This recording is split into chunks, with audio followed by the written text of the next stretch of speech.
Resurgence. A wild, furious wind ripped Eragon from sleep, and the whole treehouse pitched like a ship caught in open water. Blankets flew, loose gear scattered, and lanterns clanged against the curved walls while a thick mass of thunderheads swallowed the night sky. Saphira watched from her low perch calm and still as Eragon staggered upright and clutched at the wall to keep from falling. He inched toward the teardrop-shaped window where the gale howled, feeling the floor roll under him like the deck of a schooner. Below, the tree roots seemed to sway, his stomach churned. He found the edge of the cloth membrane and knew he'd have to cross the gap in one quick move. "Wait," Saphira said, and she slid her tail beneath his hand as a living rail. Holding the fabric with one arm, he used the spikes on her tail to pull himself across. Once he reached the far side, he pressed the membrane into its groove. The room went silent, the taut cloth held firm. "It's amazing what the elves can do," he said. Saphira lifted her head, listening. "You'd better close up the study. It's being wrecked." He started for the stairs, but the tree lurched and his leg folded, sending him down hard. "Blast it," he growled. The study was a whirlwind of paper and quills. He dove in with his arms covering his head, and the quill tips stung like gravel thrown by a gust. He managed to seal the upper portal alone, and the moment it clicked, pain exploded across his back. He screamed once, his throat going raw, and then everything flashed red, yellow, black. He collapsed, grateful for the silence. When he woke, a sour taste filled his mouth. His arms and legs were cramped from the tight ball he'd curled into, and the storm was still pounding the tree. "Saphira? I'm here. Can you come down?" "I'll try." Too weak to stand, he slid down the stairs on his rear, wincing at every bump. Halfway down he found Saphira wedged in the stairwell, her neck and head jammed as far up as she could reach, with fresh claw marks carved into the wood. It should have been heroic. Instead, it was ridiculous. She flicked her tongue out and caught his hand. He smiled. Then she tried to back away and got stuck. "What's wrong?" "I'm stuck," he burst out laughing, even though it hurt. The mighty dragon, survivor of battles and storms, had wedged herself like a stubborn cork. She snarled and heaved, shaking the tree and knocking him over, then collapsed, panting. "Don't just sit there grinning like a goofball. Help me." Still fighting laughter, he braced his foot against her nose and shoved while she twisted and squirmed. It took 10 long minutes before she popped free. Only then did he see the splintered steps, the broken rails, and the claw-scarred walls. He groaned. This was going to take a while. Saphira's scales had carved deep grooves into the tree trunk, shredding the beautiful patterns that had grown naturally from the wood. "Well, that happened," she said, her mental voice dripping with mock innocence. "But hey, at least it's your fault now, not mine. Want me to charm the elves? I bet they'd trade their oldest ballads for a chance to watch a real dragon up close." Eragon climbed onto her platform and leaned against her broad flank, trying to block out the storm's fury. The huge membrane overhead turned translucent whenever lightning flashed. "What time is it?" "Hours before we meet, Oromis," she replied. "Sleep. I'm not letting anything sneak up on you." He shut his eyes, though the restless tree kept groaning. The next thing he knew, Oromis's ridiculous buzzing contraption was screaming in his ear. He fumbled for it and wound the mechanism into silence.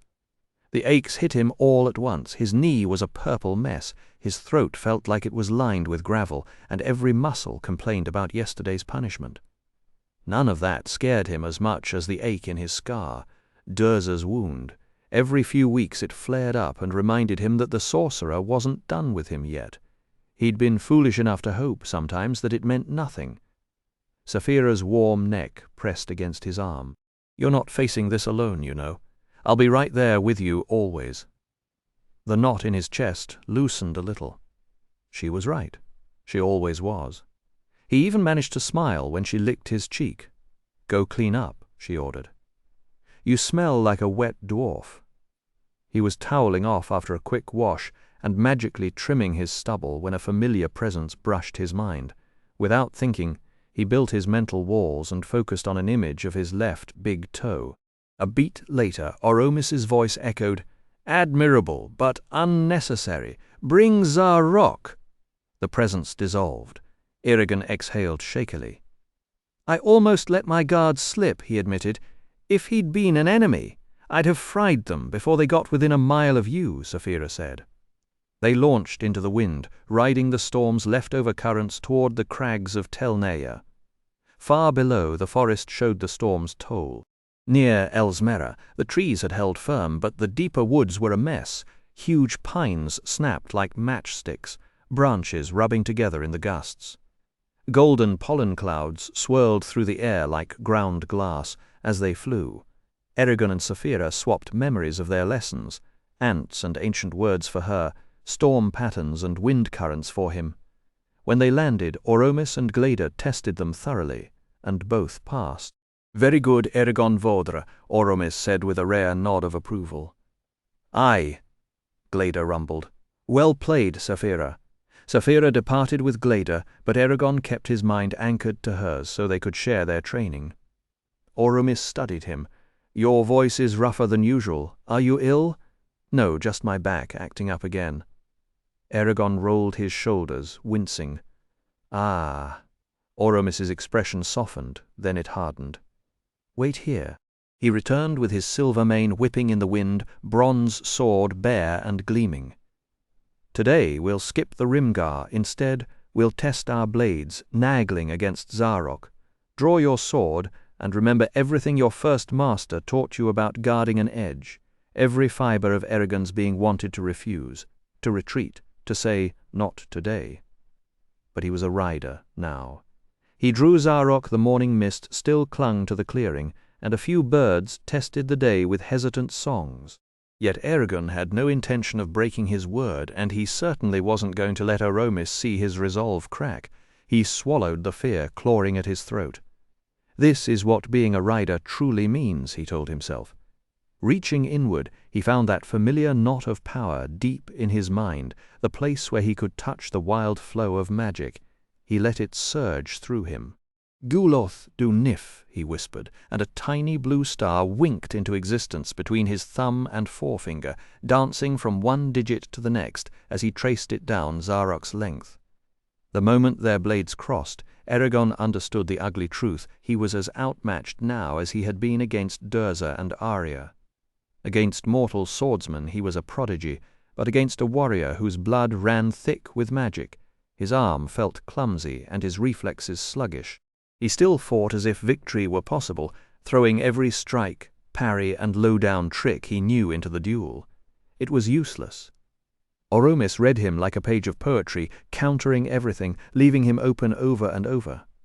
In desperation, Eragon switched his stance to something unorthodox, hoping to rattle even the most seasoned fighter.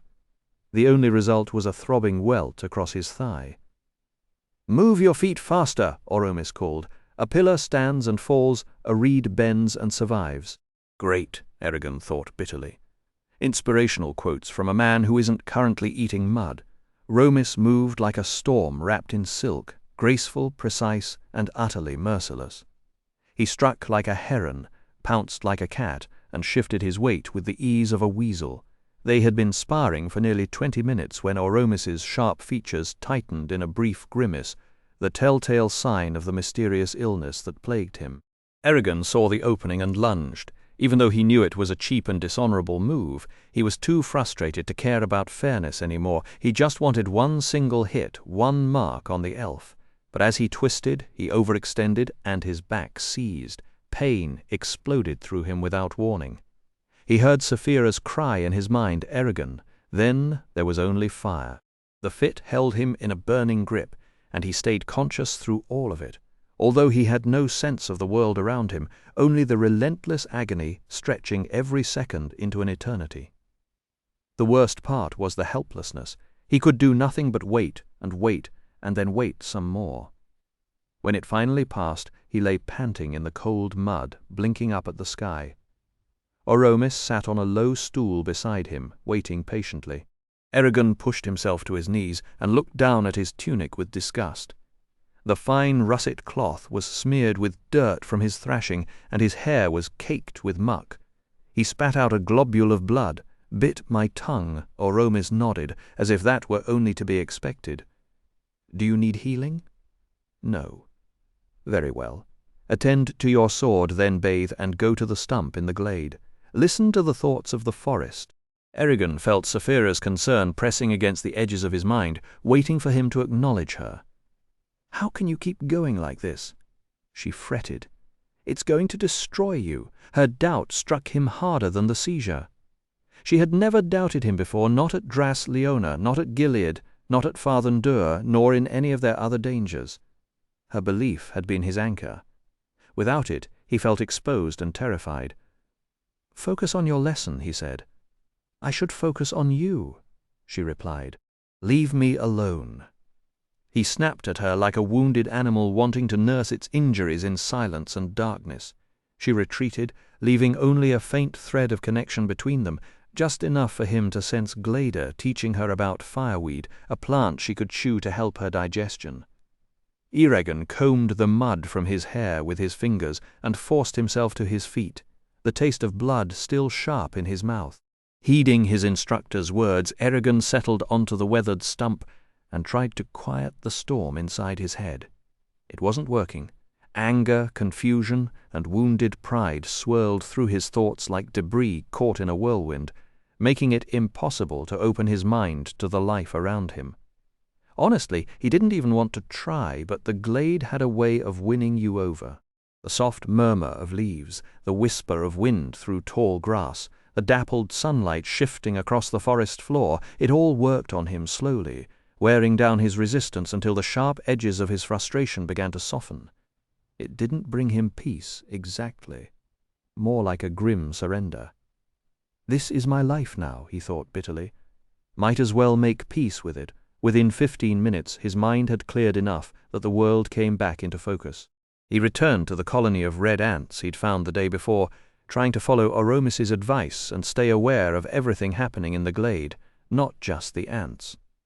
That proved easier said than done. Every time he let himself fully open up, an avalanche of sensations crashed over him, thousands of tiny minds broadcasting flashes of color, scent, motion, hunger, terror, and simple animal satisfaction. He'd grab at one thread instinctively, then have to remind himself to let go and just let it all wash over him. The cycle repeated endlessly, catch, release, catch, release. Eventually, he found his rhythm. Watching the ants, he made his first real discovery. The enormous specimen buried deep in the heart of the nest was laying eggs at a steady pace, one after another. That made it a she, which made Eragon feel mildly ridiculous for not having guessed it earlier. When a squadron of ants climbed the rosebush to forage, he followed their journey and got a front-row seat to the dangers they faced. A shape lunged from under a leaf, and one of the ants simply vanished. If these bugs were people, Eragon thought, they'd be describing a dragon-sized nightmare with jaws like the portcullis at Tyrm, a monster that moved like a crack of lightning. What actually happened next was pure chaos. The ants swarmed their attacker with zero self-preservation, rushing in like farmhands cornering a spooked horse. They bit at its jointed legs and dodged away at the last possible instant before its snapping pincers could grab them. More soldiers poured in from everywhere. 2 ants got caught and killed, a few more tumbled off the stem entirely. And yet the assault never let up. Eragon found himself leaning forward, heart hammering, genuinely blown away by their courage. They fought like characters out of a legend, the kind of brave, doomed heroes bards wrote songs about. It was honestly a little embarrassing that a bunch of insects were showing more grit than he had all week. When the ants finally dragged their enemy down, Eragon shouted in triumph. The sound echoed through the trees and startled a flock of birds into flight. Embarrassed, he hurried over to the rosebush to inspect the fallen beast for himself. All that epic battle, all that heroic sacrifice, and what had they slain? An ordinary brown spider, its legs curled into a tight ball, being hauled away by the ants as dinner. Hilarious. And kind of humbling. He shook off the lingering grin and remembered with a jolt that he'd let his focus slip again. He'd been so caught up in the ant drama that he'd ignored everything else in the glade. Quickly, he closed his eyes and swept through the minds of dozens of creatures, snatching what details he could from birds, squirrels, beetles, and small hidden things in the undergrowth. It was a shallow way to observe, nothing like real focus, but his stomach was growling, and his hour was already up. When Eragon stepped back into Oramis's cabin, his boots still caked with forest mud, the elf set down the cup he'd been holding and asked, "How did it go?" "Master, I could spend the next 20 years listening to what goes on out there and still not understand half of it." Oramis arched an eyebrow. "That sounds like progress." After Eragon recounted what he'd witnessed in the trees, Oramis said, "But not enough, I'm afraid. You'll need to work harder. You have the intelligence and persistence to become a great rider. The difficult part is learning to set aside your own troubles and give your full attention to what's right in front of you. Find stillness within yourself and let your actions rise from that place. I'm doing my best? No, you're not. We'll recognize your best when it actually appears." He paused, a thoughtful look crossing his face. Perhaps a fellow student to compete with would help draw it out. "I'll consider it." Oramis handed him a loaf of fresh bread, a jar of almond butter, and a bowl filled with vegetable stew from the iron pot hanging over the coals. Eragon looked at the food with a twist of disappointment. He was thoroughly tired of the elves' herb and root meals. What he'd give for a slab of roasted venison or a trout pulled straight from a stream. "Master," he said, partly to change the subject, "why do you have me meditate? Is it just so I'll understand the animals and insects, or is there more to it? Can you think of no other motive?" When Eragon shook his head, Oramis sighed. "It's always like this with my new students, especially the human ones. The mind is the last muscle they exercise, and the one they respect least. Ask them about swordplay, and they can recite every move from a duel fought a month ago. But set a real problem before them. Ask them for a coherent thought, and I'd be lucky to get a blank stare in return. Honestly, it might as well be a law of nature. You're still new to Gramarye, as we properly call magic, but you must begin to grasp its full weight." Eragon frowned. "In what way?" "Suppose you were Galbatorix. Imagine his resources, his army, his power at your disposal. The Varden crushed your Urgal forces with the help of a rival rider who you know was trained, at least in part, by Brom, one of your most relentless enemies. You also know your foes are gathering in Surda for an invasion. Now, what's the simplest way to handle all these threats without flying into battle yourself?" Eragon stirred his stew, watching the steam rise as he thought. "The simplest thing," he said slowly, "would be to train a corps of magicians. They wouldn't even need to be powerful. Have them swear loyalty in the ancient language, then infiltrate Surda and sabotage the Varden poison wells, assassinate Neswara, King Orin, and other key resistance leaders. And why hasn't Galbatorix already done this? Because until now, Surda wasn't worth his attention, and the Varden spent decades in Farthendur, where they could check every newcomer's mind for deceit.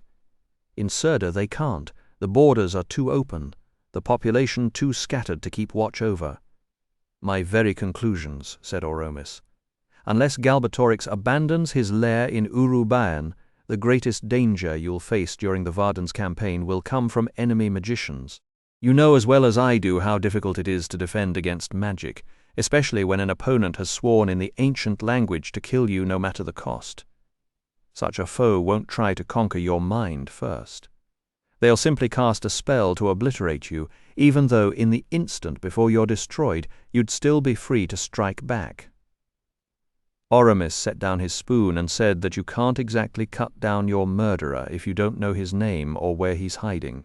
Eragon asked whether that meant it wasn't always necessary to seize the reins of an opponent's mind, and Oramis agreed, though he warned it was a gamble he'd rather avoid. Then he got to the real question. How do you protect yourself from enemies who don't show their faces, who can laugh at your strongest physical barriers and kill you with a whisper? Eragon thought for a second, then grinned.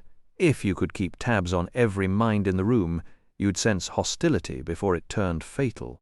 Oramis's eyes brightened. That, he said, was exactly the point. The daily meditations were meant to sharpen a rider's ability to spot the tiniest crack in an enemy's mental armor, even if that crack was no wider than a hair.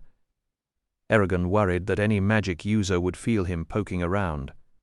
Oromis shrugged. Sure, the really strong ones would know, and they'd panic, and they'd slam their mental gates shut out of fear, which would make them stand out like a bonfire, and then he'd know who they were. Eragon pressed further. Wasn't it reckless to leave your mind open? Wouldn't a surprise assault knock you flat? Oromis gave a dry smile and said it was far less reckless than walking around blindfolded. That's when Eragon's fork paused halfway to his mouth. It felt wrong, he admitted, messing with people's heads just to be safe. Brom had hammered into him never to poke into another mind unless it was absolutely necessary, and now the idea of rummaging through everyone's secret thoughts made his stomach twist. Why hadn't Brom taught him this? Oromis set down his bread and fixed Eragon with a look that was half patience, half exasperation. Brom had told him what was appropriate at the time. Dipping into that ocean of minds could become a drug for anyone who liked power or had a mean streak, and riders weren't allowed to try it until their teachers were convinced they wouldn't abuse it. Yes, it was an invasion of privacy, and yes, he'd learn things he never wanted to know. But it was necessary for his own protection and for the Varden's survival. From his own experience, Oromis added, this, above all else, taught a rider what truly drove people, and that understanding bred empathy, even for the scrawniest beggar huddled in the largest slum in Alagaesia. They ate in silence for a bit, the fire crackling and spitting sparks, until Oromis asked what he thought was the single most valuable mental tool a person could own. Eragon chewed his lip, and finally said determination. Oromis tore his loaf in half with a skeptical raise of his eyebrow. Determination was fine, he said, and it had served Eragon well. But it wasn't the answer. Plenty of dull, fool-headed men had determination by the bucketful. What he was after was the thing you needed to pick the best path in any situation. Eragon felt like he was back at a riddle contest he used to lose every year at the Carverhall Fair. So he examined the word choices and asked himself if they rhymed, and after a moment he offered wisdom. Oromis gave a soft laugh, a fair guess, but still no. The answer was logic, the ability to reason analytically. Oromis's lips curved into the faintest smile. You're twisting the point. I only asked what's the most useful tool a person can have, whether they use it for good or ill. Sure, virtue is admirable, but if you had to hand someone either a noble disposition or the ability to think clearly, you'd be smarter to hand them clear thinking. The world is full of trouble caused by decent people with foggy heads. He paused, letting that settle. History shows again and again that people who believe they're doing the right thing can still commit terrible crimes. No one wakes up thinking they're the villain. Few ever make a choice they regard as wrong. They might dislike it, but they cling to it because even in the worst case, it seems like the best option they had. So being a good person doesn't automatically make you act well. The one real defense against demagogues, tricksters, and crowds running wild is straightforward, disciplined reasoning. Logic only fails you if you ignore or never think about what your actions will cause. Eragon frowned, pushing his stew around his bowl. Then if elves are so logical, you'd all agree on everything. A dry laugh escaped Oromis. Oh, sure, like a flock of sheep. No, we hold all sorts of beliefs and come to different conclusions, even in identical situations, and yes, each conclusion makes perfect sense to the person holding it. Some elves don't train their minds nearly as well as they should. Don't look so surprised. His smile widened. I'm going to teach you logic the old-fashioned way, debate. I ask a question, you answer, and you defend your position. He watched Eragon refill his bowl. For instance, why do you fight the Empire? The sudden shift made Eragon blink. He suspected this was where Oromis had been steering all along. As I said, he said carefully, to help people who suffer under Galbatorix, and partly for personal vengeance. So a humanitarian war? What do you mean? You're fighting to help those Galbatorix has hurt and stop him from hurting more. Exactly, Eragon said. Then answer me this, young rider, Oromis said, dipping bread into his stew. Won't your war cause more pain than it ever prevents? Most people in the Empire lead ordinary lives untouched by their king's madness. How do you justify invading their land, wrecking their homes, and killing their sons and daughters? Eragon gaped. The question felt almost obscene, because Galbatorix was evil, wasn't he? Yet no easy reply came. He knew he was right, but proving it was another matter. Don't you think Galbatorix should be overthrown? That's not the question. But you must believe that, Eragon pressed. Look what he did to the riders. Oromis chewed his bread slowly and let the silence stretch while Eragon fumed. When he finally finished, he folded his hands and said, "Have I upset you?" "Yes." "Good. Keep thinking about it until you have an answer, and I expect a convincing one." Later they cleared the table and carried the dishes out to the yard, scrubbing them clean with sand. Oromis scattered the leftover bread for the birds, and then they both stepped back inside. Oromis set out fresh quills and ink for Eragon, and they dove back into the elegant script of Liduen Kavedi, the written form of the ancient language, far more graceful than the runes used by humans or dwarves. Eragon found comfort in the strange, flowing glyphs, glad to focus on simple memorization after all the physical strain of recent days.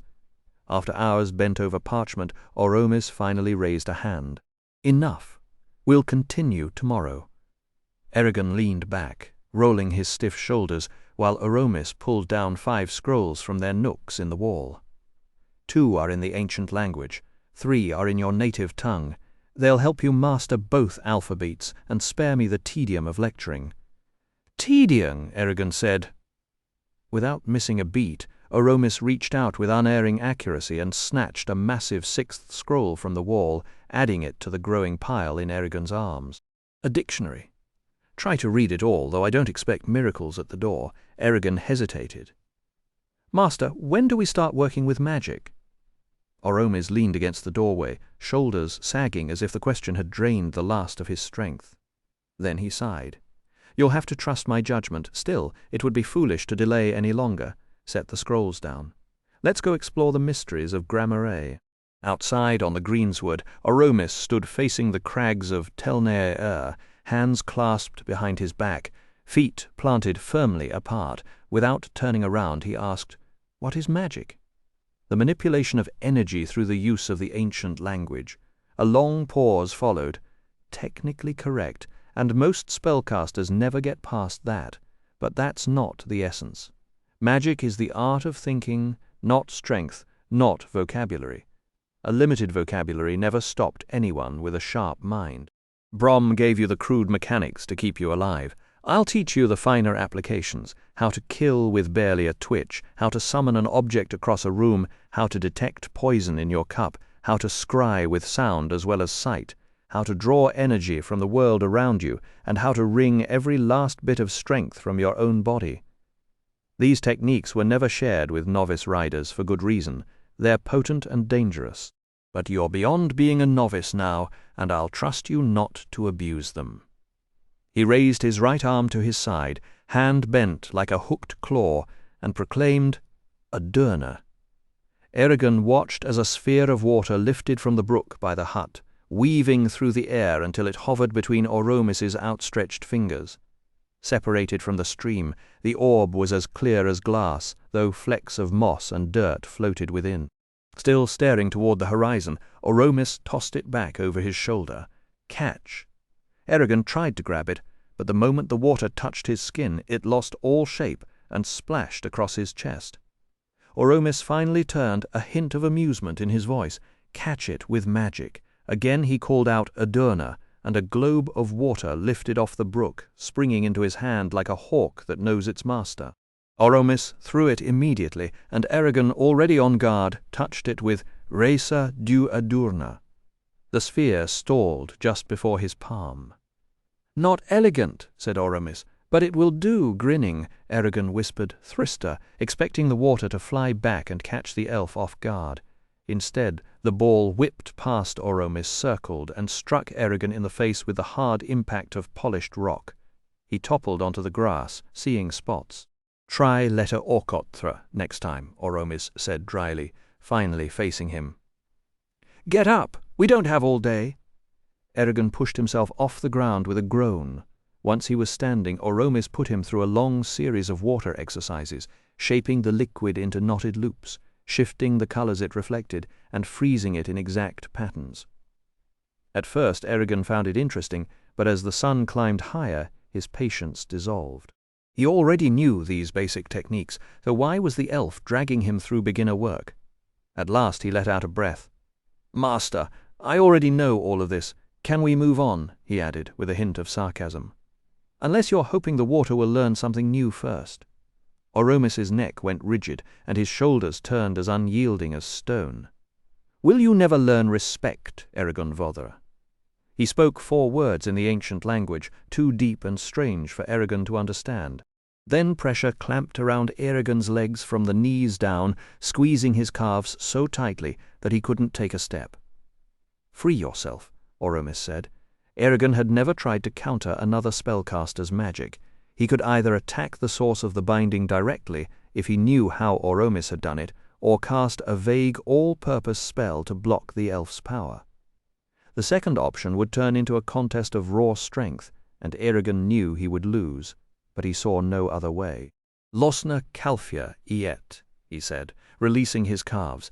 Energy fled from him as though he'd been running over rocky hills since dawn, and the pressure vanished. He staggered, catching his balance. Oromis shook his head. "Foolish, very foolish. If I'd put any more strength into that spell, you'd be dead now. Never use absolutes." "Absolutes?" "Never phrase a spell so that the only choices are success or death. If an enemy had bound your legs and had more power than you would have burned your entire life away trying to break his hold." Eragon stared at the grass, the sting of humiliation slowly turning into understanding. This wasn't about proving power, it was about learning how to survive. Oromis did not spare him. With an absolute spell, you would have walked into your own death and had no chance to back out once you saw it failing. Eragon swallowed. "How do I keep that from happening?" "Weave a spell that can be stopped. Instead of binding yourself to a single command like free my calves, you say something like ease the magic binding my calves. It is wordy, but it lets you control how much of your opponent's spell you remove and whether it is safe to take it all away. Try it with me again." The weight slammed back onto Eragon's legs as soon as Oromis formed his silent command. Eragon was drained, and he doubted he had any resistance left. Still, he reached for the magic. The instant the ancient words left his lips, he felt a strange, tickling pull, as if his legs were slowly being coaxed out of cold, sticky mud. He watched Oromis. The elf's face was tight with a desperate sort of passion, as though he were clinging to something he could not bear to lose. A vein beat hard at his temple. When the pressure finally vanished, Oromis shuddered as though a wasp had stung him, then stood frozen, staring at his own hands, his chest heaving. For a long stretch, neither of them moved. Then Oromis walked to the edge of the crags of Telnaer and stood alone against the pale sky, a thin, unbroken silhouette. A cold draught curled up from the gorge, carrying the smell of wet stone. Eragon felt a hot wave of shame. He had been so focused on his own failing that he had never considered what this lesson cost his teacher. He had been arrogant, slow to trust Oromis's judgment, and blind to what the elf had to lose. He had seen Glader's ruined leg and felt sorrow, but he had not truly understood Oromis's own invisible wound, the steady loss of the magic that defined his entire existence. "Great move, Eragon, real graceful." He walked to Oromis, knelt in the dwarf's manner, and pressed his bruised forehead to the ground. "Master, I ask your forgiveness." There was no answer. The sun slipped lower, evening birds sang, and the air turned cool and wet. From the north came the heavy, offbeat rhythm of Saphira and Glader flying back toward them. At last Oromis said in a distant voice, "We begin again tomorrow with this and other subjects." When Eragon looked up, the elf's face had regained its customary mask. "Do you agree?" "Yes, master," Eragon said, grateful that the question was asked at all. There was something quietly fierce in his chest now. He would learn this and more no matter how much it demanded of him. Oromis inclined his head. "From now on, Speak only in the ancient language as much as possible. We do not have much time, and this is the fastest way for you to master it. Even when I talk to Saphira, her especially, switching to the ancient tongue, Eragon swore, then I will work until I not only think in your language, but dream in it. If you manage that, Oromis replied, our venture may yet succeed. He paused, and when he continued his tone shifted to something more practical. Instead of flying here directly in the morning, you will follow an elf I send to guide you. He will bring you to where Elsmera's warriors practice swordplay. Stay there for an hour, then resume your normal routine. Eragon felt an unexpected sting. Won't you teach me yourself? There is no swordcraft left for me to show you. Your skill already matches any swordsman I have ever met. My knowledge of combat is no greater than yours, and the one thing I have that you do not cannot be passed along. All you can do now is keep your edge. Then why not with you, master? Because I have no desire to start my day with shouts and fighting. Oromis looked at Eragon, and some of the severity left his voice. And because you should meet others who live here, I am not like the rest of my kind. He fell silent, and Eragon knew the discussion was over. Look, here they come. The two dragons swept across the sun's pale face.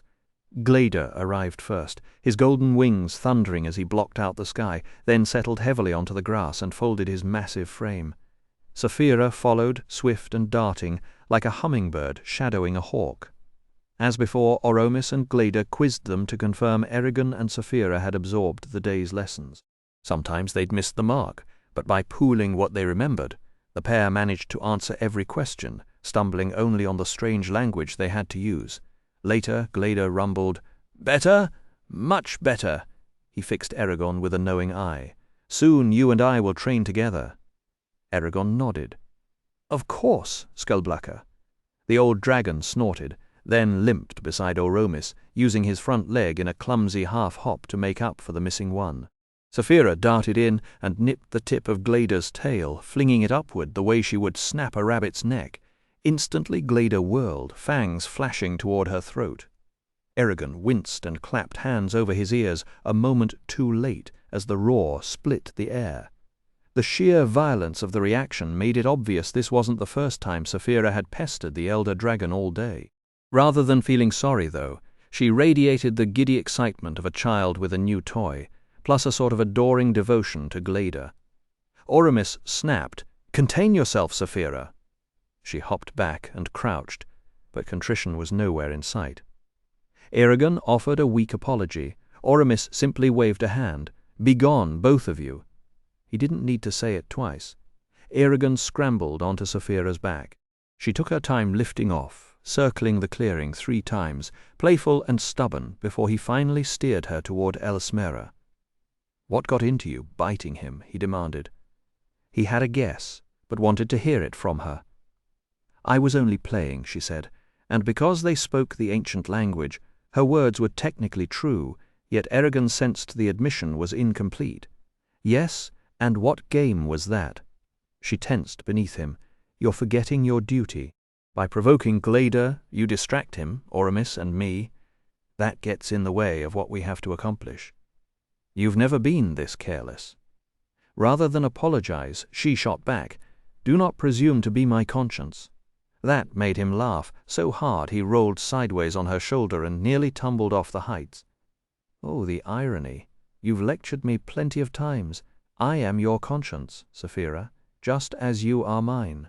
You've had every reason to scold me in the past, and now I have to return the favor. Quit pestering Glader." A long silence. "Saphira." "I hear you." "Good." For a minute they flew quietly, then softer. "You had 2 seizures in a single day. How are you feeling now?" Eragon's easy humor faded. "Sore and sick," he admitted, rubbing his side. "Some of it is from the Rimgar and sparring, but mostly it's the aftershock of the pain. It sits in my bones like poison, wears down my muscles, clouds my thoughts. I just pray I stay sane long enough to finish this training. After that, I honestly don't know. I can't fight for the Varden like this." Saphira's reply was gentle but firm. "Then don't dwell on it. You can't change your condition anyway, and worrying will only hurt you. Live in the present, remember the past, and don't fear the future, because it doesn't exist yet. There's only now." Eragon patted her shoulder, smiling with a weary acceptance. To their right, a goshawk drifted on a warm thermal, scanning the fractured forest for prey. Eragon watched it, but his mind was elsewhere, wrestling with the question Oromis had planted. How could he justify fighting the Empire when war would bring nothing but more grief? The hawk suddenly folded its wings and dropped, and he felt an odd pang of sympathy. Hunting, too, was a kind of violence he'd once believed in, without question. But maybe the answer wasn't in the killing or in the grand cause. Maybe it was in something simpler he hadn't yet found. Saphira announced she'd found an answer. When Eragon eagerly asked what it was, she hesitated, then refused, saying, "You need to discover it yourself." He called her unreasonable. She shot back that if he didn't understand why their cause was just, he might as well kneel to Galbatorix right now, and no amount of pleading could change her mind. She'd already walled off that part of her thoughts. Back in the Eyrie, Eragon picked at his supper and was reaching for one of Oromis's scrolls when a knock came at the screen door. He called out, "Enter," hoping to see Arya, and he wasn't disappointed. She swept in wearing a crimson gown trimmed with intricate black lace, and asked if he'd like to visit Teal'deri Hall and its gardens, since he'd been curious about them yesterday. "Provided you're not too worn out," she added. Eragon pushed the scrolls aside at once. "I'd love to." Before he could say more, Saphira added in the ancient language, "He means we would love to." Arya looked startled, and Eragon explained that Oromis wanted them to practice the old tongue. "An excellent discipline," Arya said, switching as well. "It is only proper while you are our guests." They climbed down from the giant tree and headed west into a part of Elsmere Eragon had never seen. Every elf they met stopped to bow to Saphira. Again Eragon noticed the absence of children, and he brought it up. Arya sighed. "We have very few. Only 2 are here right now, Dusan and Alana. We honor each child as a miracle, and raising one is the greatest duty we can know." For a moment her voice was wistful, but then it hardened, "which is why we fight. If we lose this war, there will be no children at all." Saphira rumbled in Eragon's head, "At least she didn't tell you to babysit." He silenced her with a sharp glance. At last they reached an arched gateway grown between 2 tree trunks. Arya chanted, "Root of tree, fruit of vine, let me pass by this blood of mine." The doors shivered and swung open, releasing 5 monarch butterflies into the twilight. Within lay a garden like a wild meadow, but one where impossible flowers bloomed side by side, desert blossoms next to alpine lilies, all shimmering under flameless lanterns and galaxies of fireflies. "Mind your tail," Arya cautioned Saphira. "You'll flatten the entire garden." They wound through the beds and into a grove that gradually thickened until Eragon realized he was standing inside a vast hall without having seen a doorway. The tree trunks had been stripped and polished till they glowed like amber. Gaps between them let in pale light, and the air smelled of crushed pine. Elves sat reading and writing, and one played a quiet melody on reed pipes. All of them paused to nod to Saphira. "If you were not a rider and a dragon," Arya said, "you would live here." Eragon could only breathe. "It's magnificent." Arya then led them through every part of the compound a dragon could reach. Each chamber revealed a new surprise, one sprawling among roots, another suspended in the canopy, all of them woven into the living forest in ways that made Eragon forget where nature ended and craft began. As they stepped out into the night, he thought about the children Arya had mentioned, and for the first time he felt the weight of what they were fighting for. They passed through a chamber where a stream of quicksilver slid down a twisted wall, wound across a bed of smooth pebbles, and slipped away beneath the door. In the next room a dense curtain of vines hugged every surface except the polished stone floor, a green carpet dotted with trumpet-shaped blooms in soft blush and ivory. Arya called it the liani vine. Works of art surrounded them at every turn, painted faiths, marble carvings, and stained glass mosaics that captured the curves of leaves, petals, and animal forms in glowing color. Islanzadi received them briefly in an open pavilion connected to the neighboring buildings by sheltered walkways, where she asked about Eragon's training and the healing of his back. He gave short, courteous answers, and the queen seemed content, sharing a few words with Saphira before withdrawing. As they strolled back into the garden, Eragon walked at Arya's side while Saphira followed, and he was so captivated by the sound of her voice, as she described the origins of each flower, how they were tended, and which ones had been reshaped through magic, that he nearly tripped over a root. She pointed out a pale datura that would only open after dusk. He asked which one she loved most, and with a mysterious smile she guided him to a tree at the edge of the pond, where a morning glory coiled around the lowest bough, its 3 black blossoms tightly shut. She blew on them and whispered, "Open." The petals rustled open, revealing deep royal blue at the center of each sable cup, like the last glow of dusk fading into night. "Is it not the most perfect and lovely flower?" Arya asked. Eragon looked at her, aware of the nearness between them, and replied, "Yes, it is." Then, before common sense could stop him, he added, "As are you." Saphira's voice cracked through his mind like a whip. Arya held his gaze, studying him until he had to look away.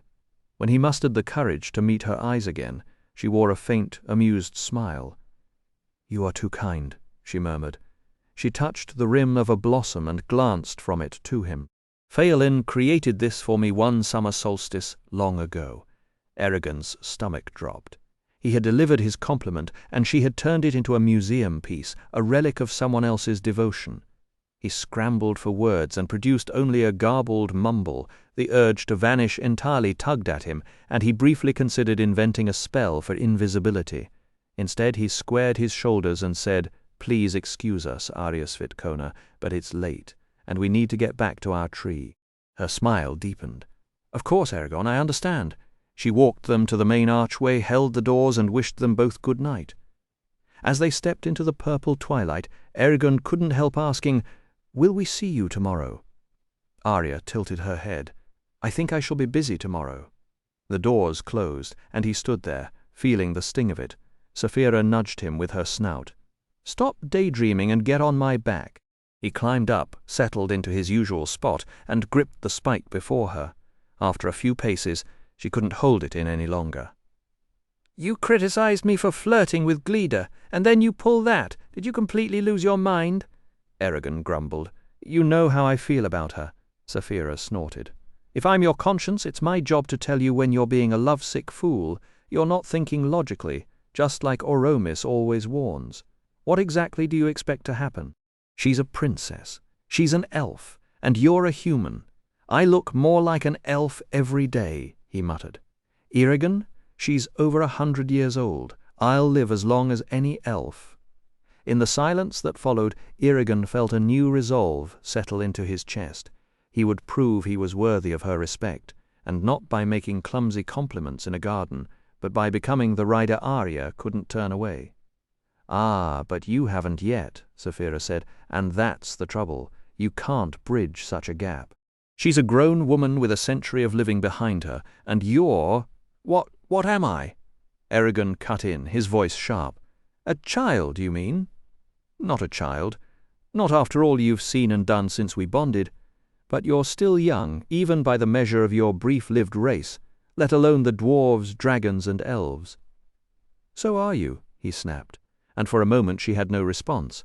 "All I'm doing is protecting you, Eragon," she finally said, gentler. "That's all. I want you to be happy, and I doubt you'll find that if you keep chasing Arya." They were about to turn in when the trapdoor in the vestibule banged open, followed by a clatter of mail. Eragon grabbed Zarok and flung the screen door aside, ready for a fight, only to see Oryx staggering up onto the floor. The dwarf took a long pull from a bottle in his left hand, squinted around, and grinned. "Bricks and bones, where be you? Ah, there you are. I've been hunting all over this treehouse for you. Couldn't find you. So I thought, what better way to enjoy a miserable night than to go looking for you? And here you are. So what shall we talk about, you and I, in this delightful nest?" Eragon caught Oryx's free arm and hauled him upright, still astonished by how dense the dwarf was, like a block of granite with legs. The moment he let go, Auric wobbled dangerously, swinging back and forth like a pendulum about to lose its last bit of momentum. "Come in," Eragon said in his own tongue, shutting the trap-door. "You'll freeze out here," Auric blinked his deep-set eyes. "I haven't seen you once in this leafy jungle of mine. No, I haven't. You've gone and left me alone with the elves, and I tell you, they're as dull as a pile of stones. Yes, indeed." Guilt tugged at Eragon, and he gave a sheepish grin. The truth was, he'd entirely forgotten Auric in the whirlwind of lessons and arguments. "I'm sorry, Auric. I've been buried in studies. Here, give me your cloak." As he helped the dwarf out of his brown mantle, he asked, "What's that you're drinking?" "Failnirv," Auric said, raising the bottle like a banner. "The most wonderful ticklish potion the elves ever brewed. It gives you the gift of gab. Words just pour out of you, like rivers of writhing snakes, or flocks of breathless hummingbirds, or shoals of leaping minnows." He paused, clearly proud of himself. Eragon guided him into the bedroom, where Auric raised the bottle toward Sapphira. "Greetings, O Iron Tooth. May your scales shine bright as the coals of Morgothal's forge. Greetings, Auric."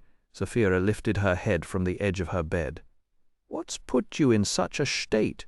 This isn't like you." Eragon passed along the question. "What's put me in this state?" Auric repeated, dropping into a chair Eragon had pulled out for him, his feet barely touching the floor. He sighed and shook his head. "Red cap, green cap, elves everywhere. I'm drowning in elvish courtesy, and I can't stand it. They're bloodless, I tell you. Not a word more than a polite, 'Yes, sir, no sure. 3 bags full can anyone drag out of them?'" He looked at Eragon with mournful eyes. "What am I supposed to do while you're off learning? Sit here and rot? Turn to stone and join my ancestors? Tell me, O wise dragon rider." Eragon felt a flicker of sympathy and a sudden unwelcome sarcasm. "Welcome to the club," he said, the words leaving his mouth before he could stop them. Auric stared at him, then burst into a rumbling laugh. "Ha! There's the boy I remember. You're not all buried in elf manners yet." He shoved the bottle forward. "Take a swig, Ryder. You look like you need it as much as I do." But Eragon paused, hand hovering over the bottle. "Don't you have any skills or hobbies to keep yourself busy?" he asked, repeating Sapphira's silent suggestion. "Aye, I'm a decent smith," Auric admitted. "But who thanks me for making bright weapons and armor when they don't care about such things? I'm no use here." As useless as a 3-legged Feldenost, Eragon finally accepted the bottle. The cold liquid burned pleasantly as it went down, and he blinked as his eyes watered. "That's got a kick after a second-long pull from the bottle." Eragon handed it back to Auric, who frowned at the few drops left. "So what sort of trouble have you stirred up with Oromis and those backwoods forests?" the dwarf asked, half grinning. As Eragon walked through the past few days, endless sword drills, the twisted blessing muttered in Fathen Dur, the strange Minoa tree, and the unrelenting pain in his back, Auric gave a noisy performance of chuckles and groans. At last Eragon reached the topic burning in his mind, Arya. Emboldened by the strong liqueur, he admitted how deeply he cared for her and how coldly she had dismissed him. Auric wagged a thick finger. "You're standing on cracked stone, Eragon. Don't tempt fate, Arya." He stopped, grumbled, and drained the last of the drink. "Ah, too late for wisdom. Who am I to judge?" Looking back, Eragon could almost laugh at himself, a dragon rider who had faced battle and magic, yet reduced to a red-eared farm boy over a woman. Sapphira had not stirred for some time. Without opening her eyes, she asked, "Are you married, Auric?" The question surprised Eragon, who realized he had never given the dwarf's personal life a single thought. "No," Auric said, "but I'm promised to the fair Uvidra, daughter of Thorgerd One-Eye and Himinglada. We were going to be married this spring until the Urgles attacked, and Hrothgar sent me off on this miserable journey." "Is she of Dur, the clan's line?" Eragon asked. "Of course," Auric roared, smacking the chair hard. "Do you think I'd choose a bride outside my own kin? She's the granddaughter of my Aunt Vardran, Hrothgar's cousin twice removed, with white calves as smooth as satin, cheeks red as apples, and the prettiest dwarf maiden ever to walk the earth. "I have no doubt," Saphira said, still keeping her eyes shut. "I'm sure you'll be back with her before long," Eragon said. Auric squinted at him, then changed direction entirely. "Do you believe in giants? Tall, powerful giants, thick with muscle and beard, fingers like digging spades?" "I've never seen one except in stories," Eragon answered. "If they're real, they're certainly not in Allegasia." "Oh, but they are, Auric shouted, waving the empty bottle overhead. "Tell me, Ryder, if a fearsome giant crossed your path in a field, what do you think he'd call you if not dinner?" "Eragon, I suppose." No, he'd call you a dwarf, because to him that's exactly what you would be." Auric burst out laughing and jammed his elbow into Eragon's ribs. "Don't you see? Humans and elves are the actual giants. The land is crawling with them, stomping around, casting us poor dwarves into eternal shadow." He laughed until the chair tipped backward, and he hit the floor with a solid thump. Eragon pulled him upright and said, "You're staying here tonight. No way you're making it down those stairs in the dark." Auric agreed, utterly carefree. He let Eragon peel off his mail, and then flopped onto one side of the bed. Eragon sighed, snuffed the lights, and lay down on the other. He fell asleep to the dwarf, muttering, "Vidra, Vidra, Vidra." The nature of evil morning arrived far too soon. A sudden buzz from the timepiece yanked Eragon out of sleep. He grabbed his hunting knife and bolted upright, expecting an attack. His whole body screamed in protest, every bruise and muscle from the past 2 days making itself known. Blinking tears from his eyes, he rewound the device and noticed Auric had slipped out sometime in the night. Groaning, Eragon hobbled to the washroom like an old man with stiff joints. He and Saphira waited by the tree for 10 minutes, until a solemn, dark-haired elf approached. The elf bowed and touched 2 fingers to his lips, and Eragon copied the gesture. The stranger spoke first. "May good fortune rule over you." "And may the stars watch over you," Eragon replied. "Did Oromis send you?" The elf ignored him entirely and looked at Saphira. "Well met, dragon. I'm Vanir of House Holthin." Eragon's jaw tightened. "Well met, Vanir." Only then did the elf finally acknowledge Eragon, offering to show him a place to practice with his blade. Without another word he marched off toward the training grounds, leaving Eragon to follow.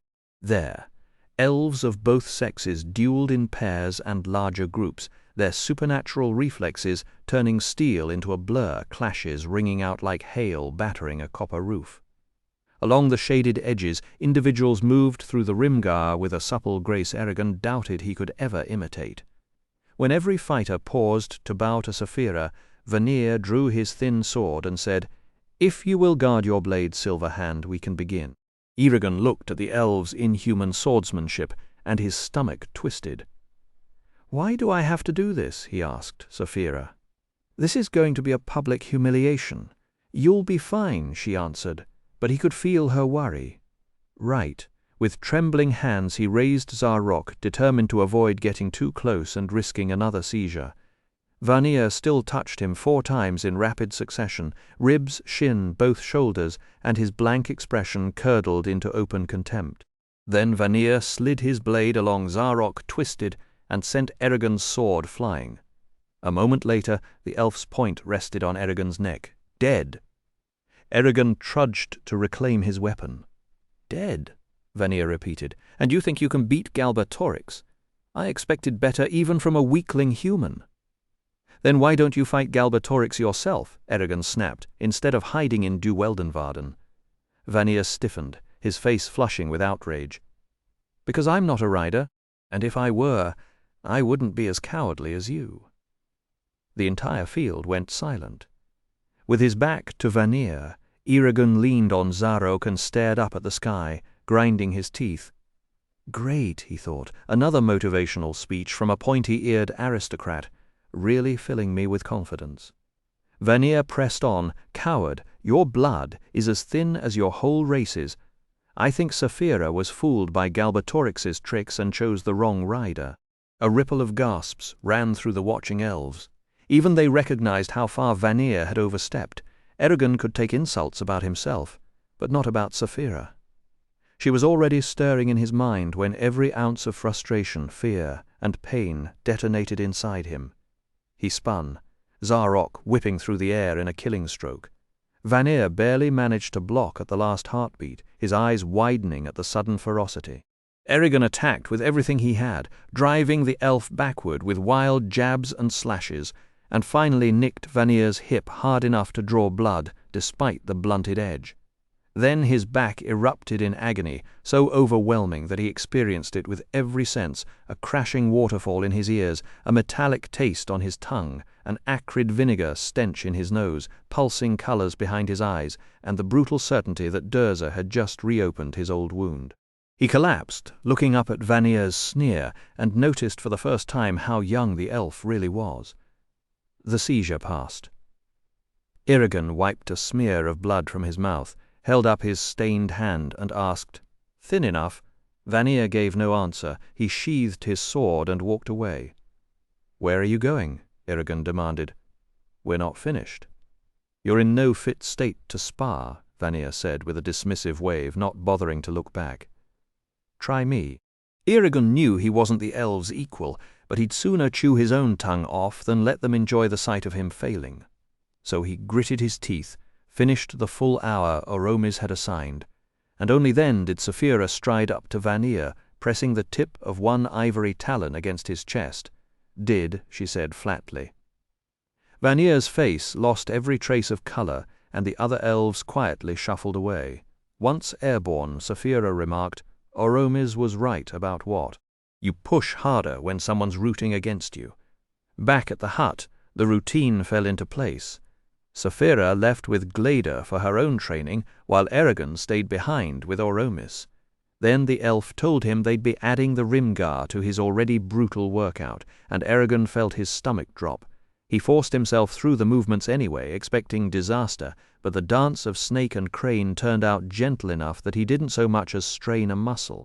That should have calmed him, and it did, sort of. It also gave his mind room to wander. Sitting in his usual hidden glade, he watched a small colony of red ants storm a neighboring hill, slaughter the inhabitants and haul off their stores. When the fighting was done, a few orphaned ants wandered lost among the pine needles, with no purpose and no home. The dragons in Alagaesia, he thought grimly. And then, absurdly, he almost laughed. Here he was, a farm boy turned rider, taking life lessons from insects while the world's most powerful madman sat on a stolen throne. If the ants could fight for their little patch of ground, couldn't he do the same? Bit by bit, an answer formed, one that felt solid enough to believe in. He finished his meditation and walked back. Oromis gave him a measuring look, closer to approval than Eragon had seen before. As they sat down for the midday meal, Eragon spoke.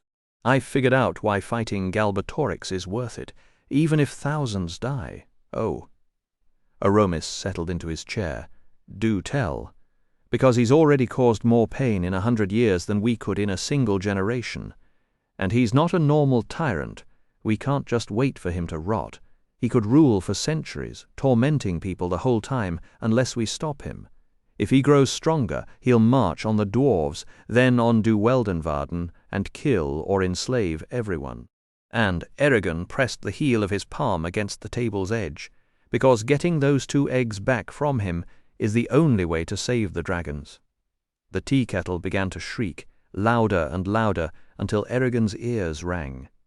Oromis rose, hooked it off the fire, and poured water over dried blueberries.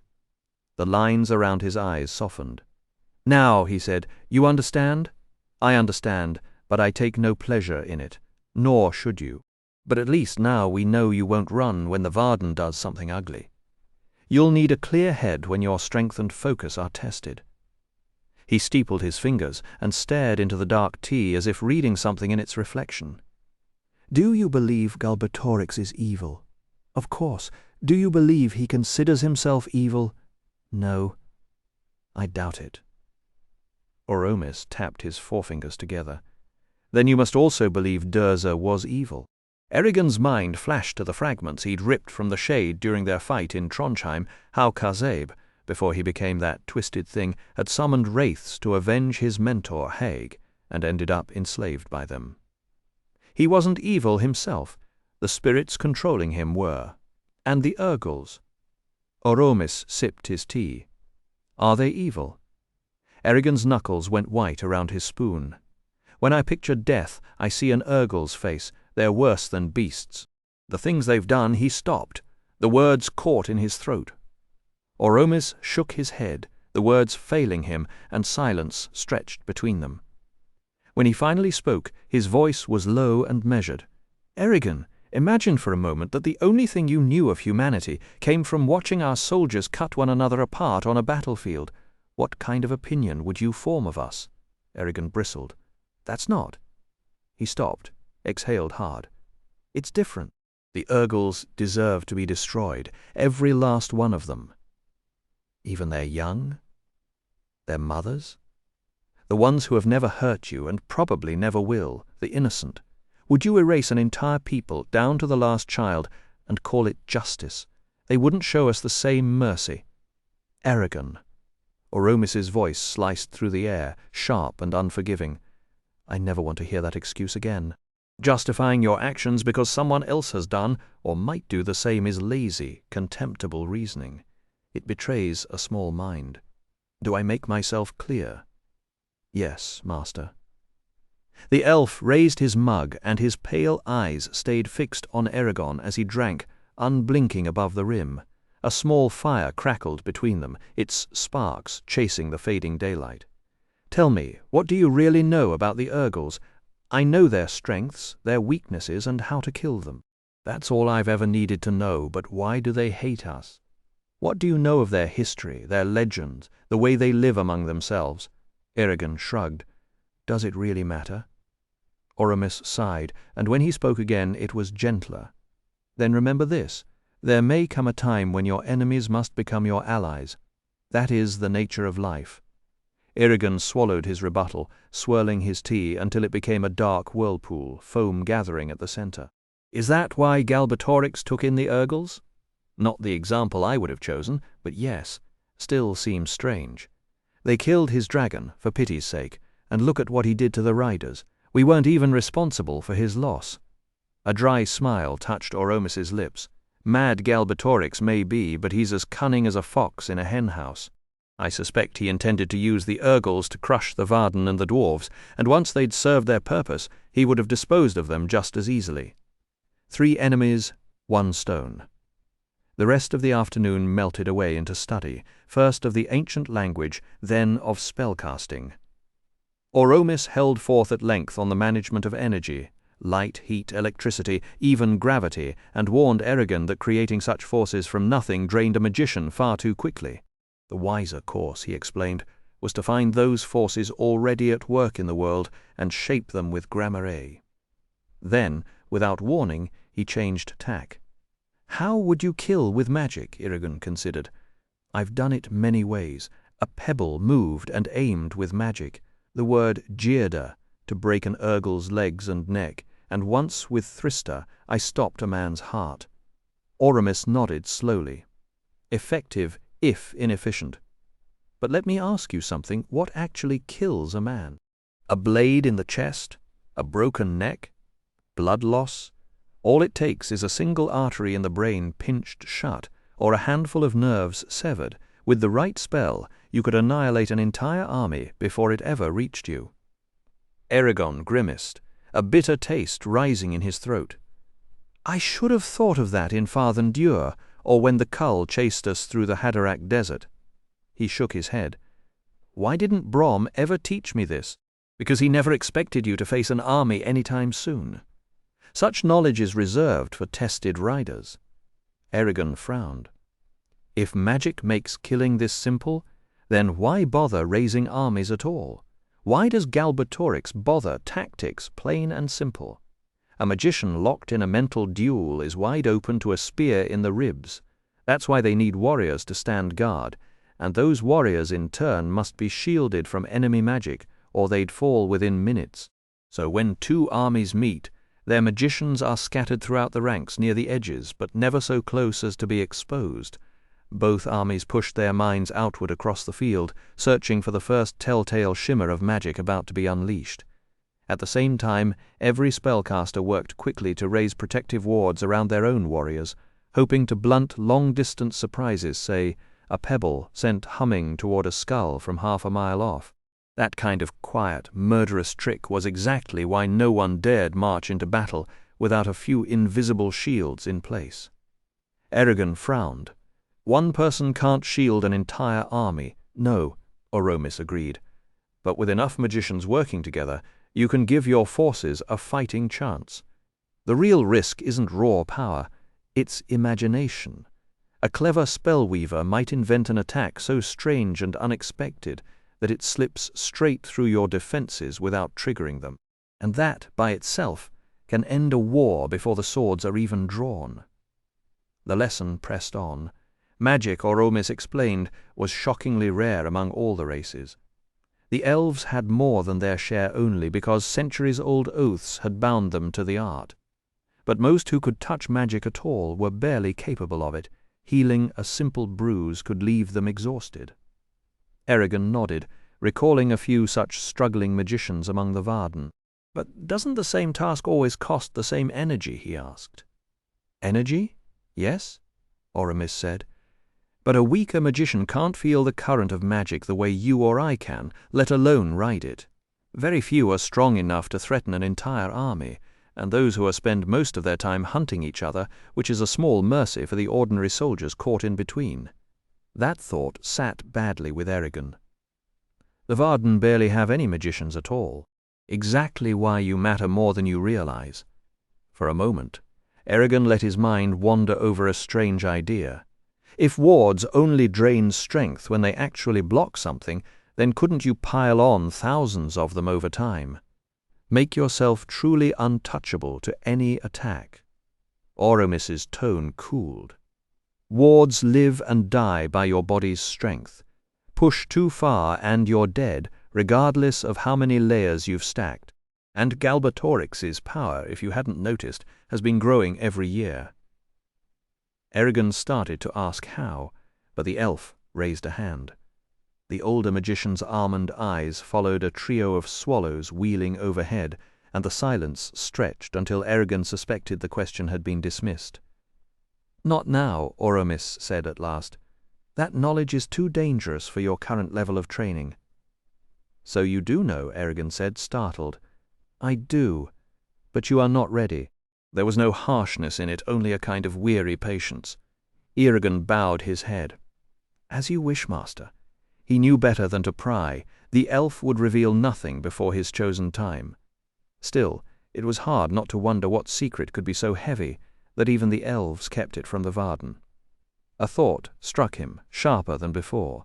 Then why, in Farthendur, did Ajihad let me fight with no wards at all? I didn't even know to keep my mind open. And why didn't Arya simply wipe out the Urgles? Durza was underground. He couldn't have stopped her.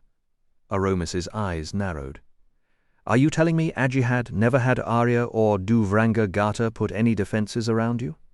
"No, master, and you fought in that battle completely unprotected." "Yes, master." Oromis said nothing. He stood utterly motionless on the green grass, his gaze turning inward, and for a long moment Eragon had the unsettling feeling that he was watching the elf wander through an old bitter memory. Without preamble, Oromis set down his practice sword and studied Eragon. "I've consulted Arya. The twins of the Varden were ordered to evaluate your abilities. They told Ajihad you had a firm grasp of all magic, including wards. Neither Ajihad nor Arya questioned their word. Those bald, tick-infested, smooth-talking traitors, Eragon swore.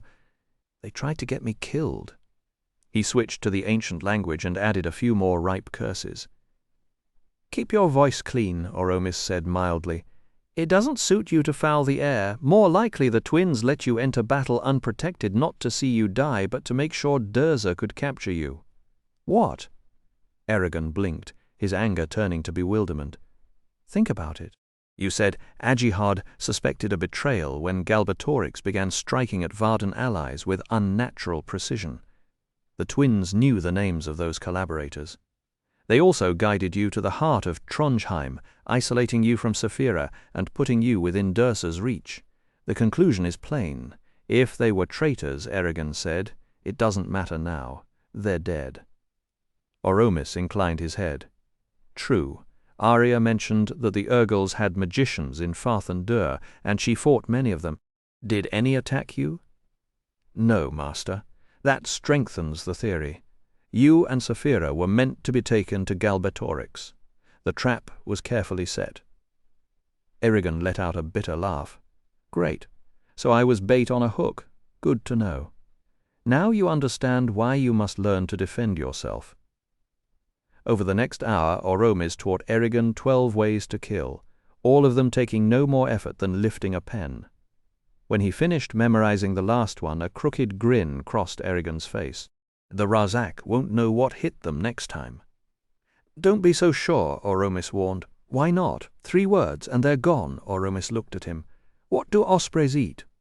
Fish, Eragon said, obviously, and if a fish were faster and smarter than its brothers, could it escape an osprey? Probably not for long. Exactly. Ospreys are made to hunt fish. Wolves are made to hunt deer. Every animal is designed for its purpose. The Razak are designed to hunt humans.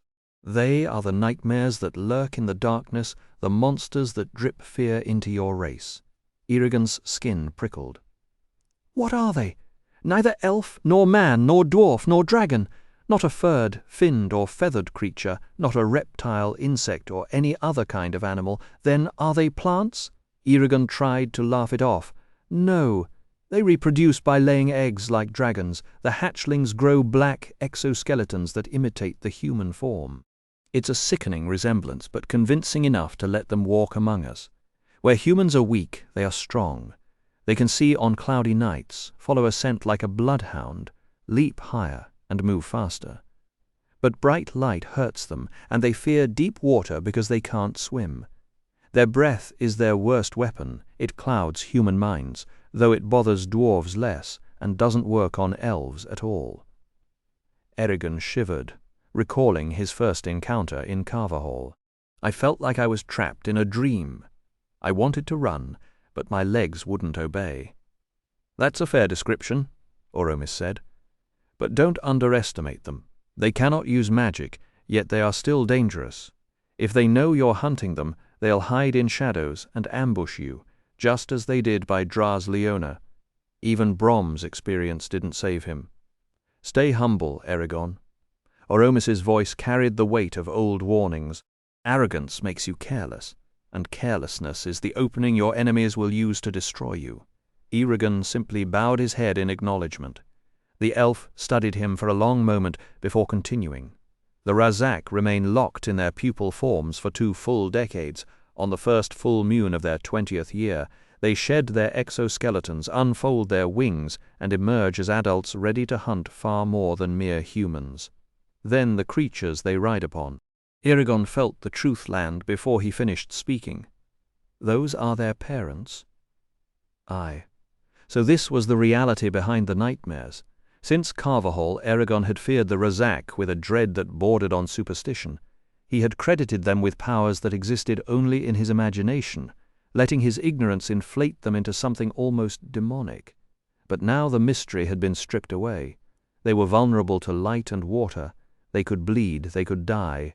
And when he faced them again, he would make sure of it, for Garrow, for Brom, and for the peace of mind that had been stolen from him. The creatures who haunted his nightmares were just monsters after all, and monsters could be killed. Are their parents also called Razak? He asked. No, Oromis said. We call them Letherblacka. The young are cunning but narrow-minded. The Letherblacka are something else entirely. They possess the full intelligence of a dragon, along with every ounce of its cruelty, viciousness, and twisted humor. Where did they come from? From the land your ancestors left behind. It may well have been their depredations that forced King Palankar to emigrate in the first place.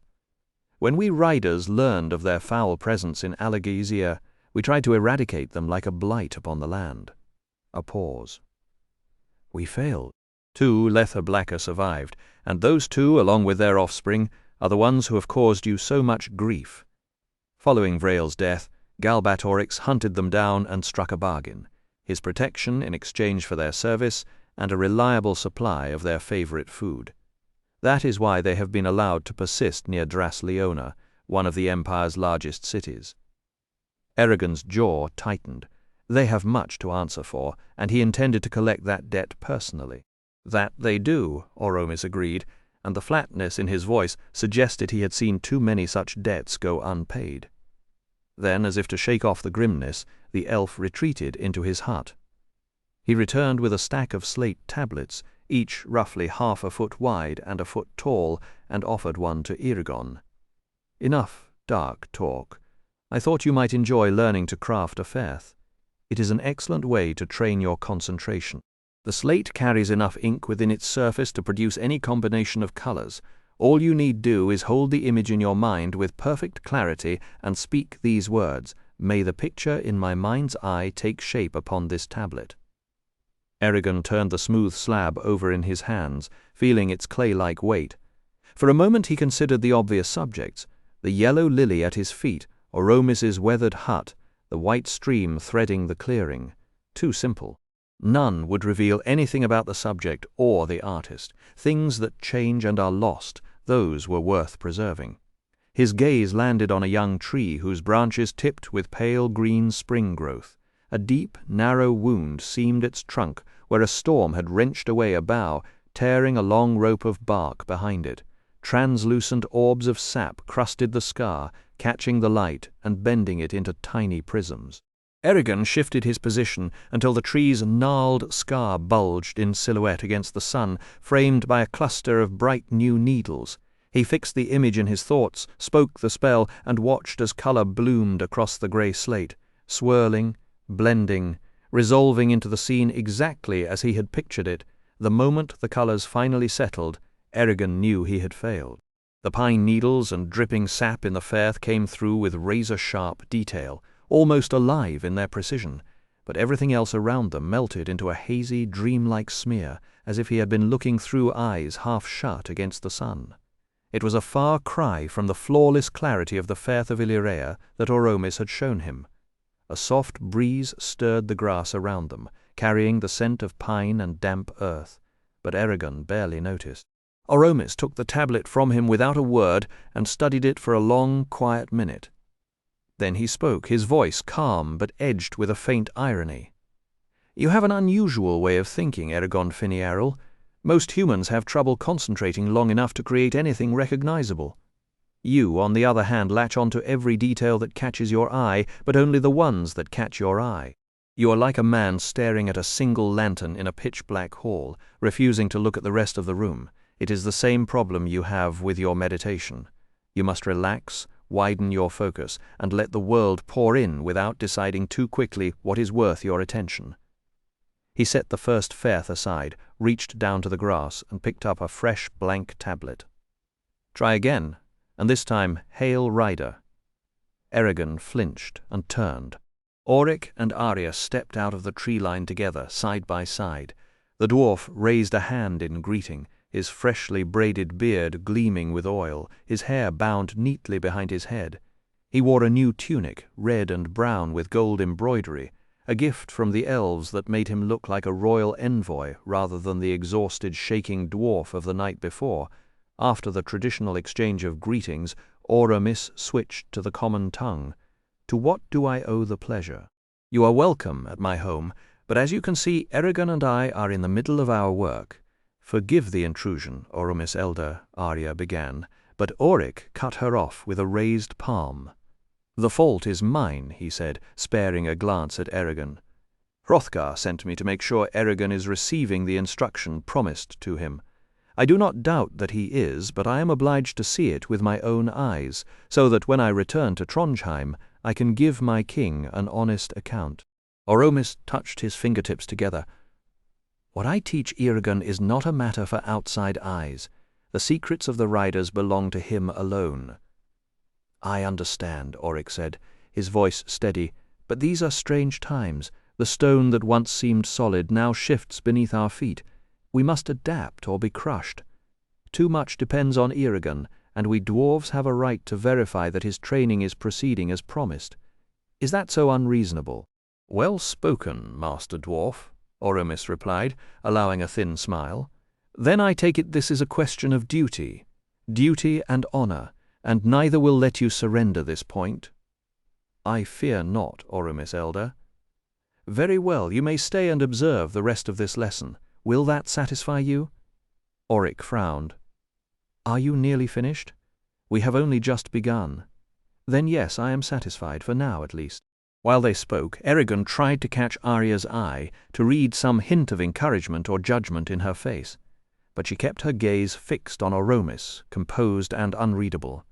A bird called somewhere deeper in the forest, and Eragon let his attention drift toward the sound until Oromis's voice cut through the haze. "Eragon?" He blinked, startled back into the present. "Yes, master? Stay with me? I want you to try another faith. Keep your mind open, as I told you before." "Yes, master." Eragon took the fresh tablet in both hands. His palms were a little damp, his pulse quickened by the knowledge that Auric and Arya were watching. He wanted nothing more than to prove that Oromis was a worthy teacher, to show that he was not a lost cause. But for all his effort, the pine needles and sap refused to settle into his thoughts. Arya pulled at him like a hidden current, drawing his attention away every time he tried to focus. At last he surrendered. It was futile to fight it. He built her image in his mind, a task that took barely a heartbeat, for he knew every line of her face better than his own, and then he spoke the spell in the ancient language, pouring all his admiration, his longing, and his dread of her into the current of magic. When the pigment cleared, the Faith showed her face in such perfect, haunting detail that Eragon could not find a single word to say. The Faith showed Arya's head and shoulders, her face half turned against a soft, shadowy backdrop.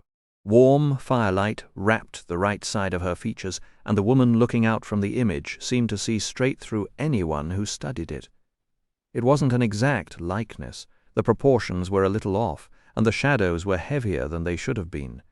But the emotion behind it was so intense, so consuming, that it struck Eragon like a blow to the chest. That was how he truly thought of her, mysterious, exotic, completely mesmerizing, and very much beyond his reach. "Is this honestly how I see her?" he wondered. The woman in the portrait carried centuries of wisdom in her gaze, a quiet power that could undo any lesser man. Eragon felt strangely exposed. Then Saphira's whisper brushed against his mind. "Be careful. What have you done, Eragon?" Oromis's voice was calm, but his eyes were sharp. I honestly don't know." Oromis held out his palm, and Eragon found himself clutching the Faith, desperate not to share it with anyone, especially with Arya. But the silence stretched on until it was unbearable, and at last he forced his fingers open and surrendered the slate. The elf examined the image, then looked back at Eragon, and whatever he saw made his expression turn grim. Eragon felt a bead of sweat roll down his temple. Without a word, Oromis passed the tablet to Arya. She bowed her head over it, her dark hair falling across her face and hiding every trace of her reaction. But Eragon noticed the way her knuckles whitened, the tendons standing out along the backs of her hands. The slate began to quiver in her grip. "Well?" Auric rumbled, growing impatient. "What is it?" Arya lifted the Faith above her head and hurled it into the ground. The slate cracked apart with a sharp, brittle sound, and pieces of grey stone scattered across the clearing. A flock of startled birds burst from a nearby tree and vanished into the canopy. Then Arya straightened, drew herself up with quiet dignity, and swept past Eragon without a glance, disappearing into the deep, tangled shadows of Eldermark. Auric crouched and snatched up one of the broken fragments, turning it over in his thick fingers. It was blank. Whatever magic had lived in the Faith had died the instant the tablet shattered. He huffed and tugged at his beard. "Well, I've known Arya for decades, and I've never once seen her snap like that. Not once." "So what in the world did you do, Eragon?"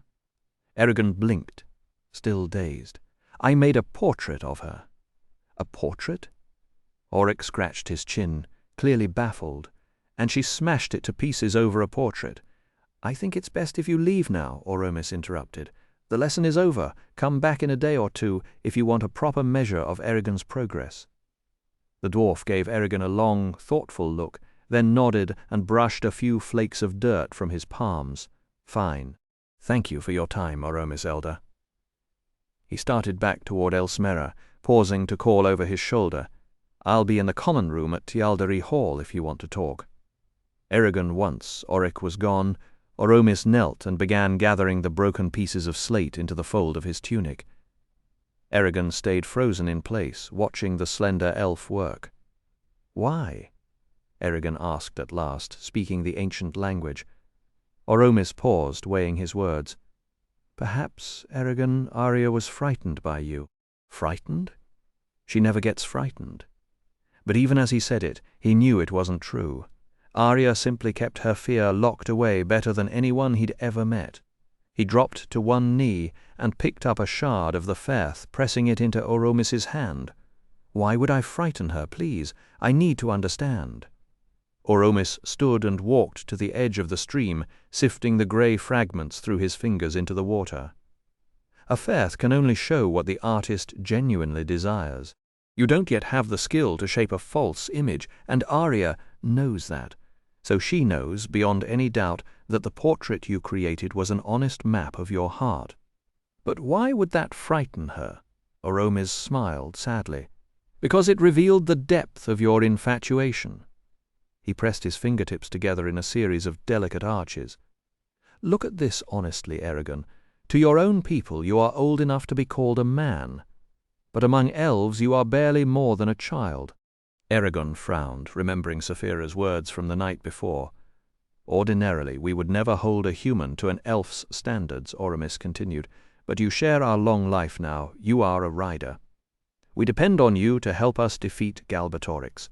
If your heart is tangled in distractions, the price could be far steeper than your own disappointment. It could cost everyone in Alagaesia everything." So, Oromis began, setting aside the scroll he'd been reading. "What should Arya have done when you presented her with that faith? You clearly harbor romantic feelings for her, and while she does care for you deeply, a relationship between the two of you simply cannot work. Your age, your culture, your very species, not to mention the duties weighing on both of you, place you worlds apart.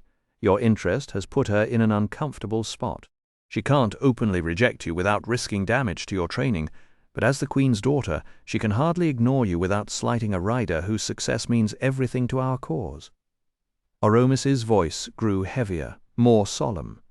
"Even if you were a suitable match, Arya would hold herself back. She would suppress her own feelings so that you could pour every ounce of your energy into the mission ahead.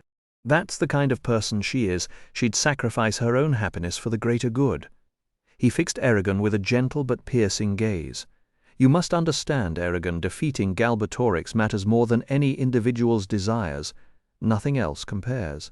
So given all that, can you really blame her for being afraid that your feelings might jeopardize everything we've fought for?" Eragon lowered his head, shame washing over him. He hated that his behavior had put Arya in such an awkward position. He'd been reckless, thoughtless, and embarrassingly immature. If I'd just kept my emotions in check from the start, none of this would have happened, he thought bitterly. Oromis placed a reassuring hand on his shoulder and guided him back inside the hut. "Don't mistake my words for a lack of sympathy, Eragon. Everyone goes through this kind of intense infatuation at some point. It's simply part of growing up. I know it's painful to deny yourself the little comforts of ordinary life, but it's necessary if we want to succeed." "Yes, Master," Eragon replied quietly. They settled at the kitchen table, and Oromis spread out a fresh set of writing materials, preparing Eragon for another session of Liduen Kavedi calligraphy. "I'm not asking you to banish every thought of Arya from your mind," Oromis said, his tone firm but not unkind. "What I am asking is that you keep those feelings from interfering with your training again. Can you promise me that?" "Yes, Master, I promise." "And what about Arya? What would be the honorable course of action given the difficult position she's in?" Eragon hesitated, wrestling with himself. "I don't want to lose her friendship." "Nor should you." "Then I'll go to her, I'll apologize, and I'll make it clear that I never meant to cause her such distress." The words felt heavy on his tongue, but once he spoke them aloud, a surprising sense of relief washed over him, as though admitting his mistake had somehow cleansed him of it. Oromis nodded, a look of approval crossing his weathered features. "By that alone you've proven how much you've matured." The writing paper felt cool and smooth beneath Eragon's fingers as he smoothed it flat against the table. He studied the blank white sheet for a moment, then dipped his quill into the inkwell and began copying a column of glyphs. Each sharp, angular stroke marked the paper like a streak of darkness, an abyss he could sink into, letting the discipline of the exercise push his tangled emotions to the back of his mind. The next morning, Eragon set out to find Arya and make things right. He searched the winding paths and hidden alcoves of Eldermark for over an hour, but it seemed as though she had vanished entirely. He caught a glimpse of her once near the entrance to Teal'dari Hall and called out, but she disappeared before he could close the distance. "She's avoiding me." The realization stung, but instead of letting it sink him into despair, it hardened his resolve. "Fine," he told himself. "If she needs space, I'll give her space." But he couldn't deny the ache it left behind. In the days that followed, Eragon threw himself into his studies with an intensity that even Oromis found remarkable. He buried himself in his lessons, using the grueling pace to drown out thoughts of Arya. Day and night he memorized the words of making, binding, and summoning, learned the true names of countless plants and animals, and studied the dangers of transmutation, the art of commanding wind and sea, and the many disciplines required to grasp the forces that shaped the world.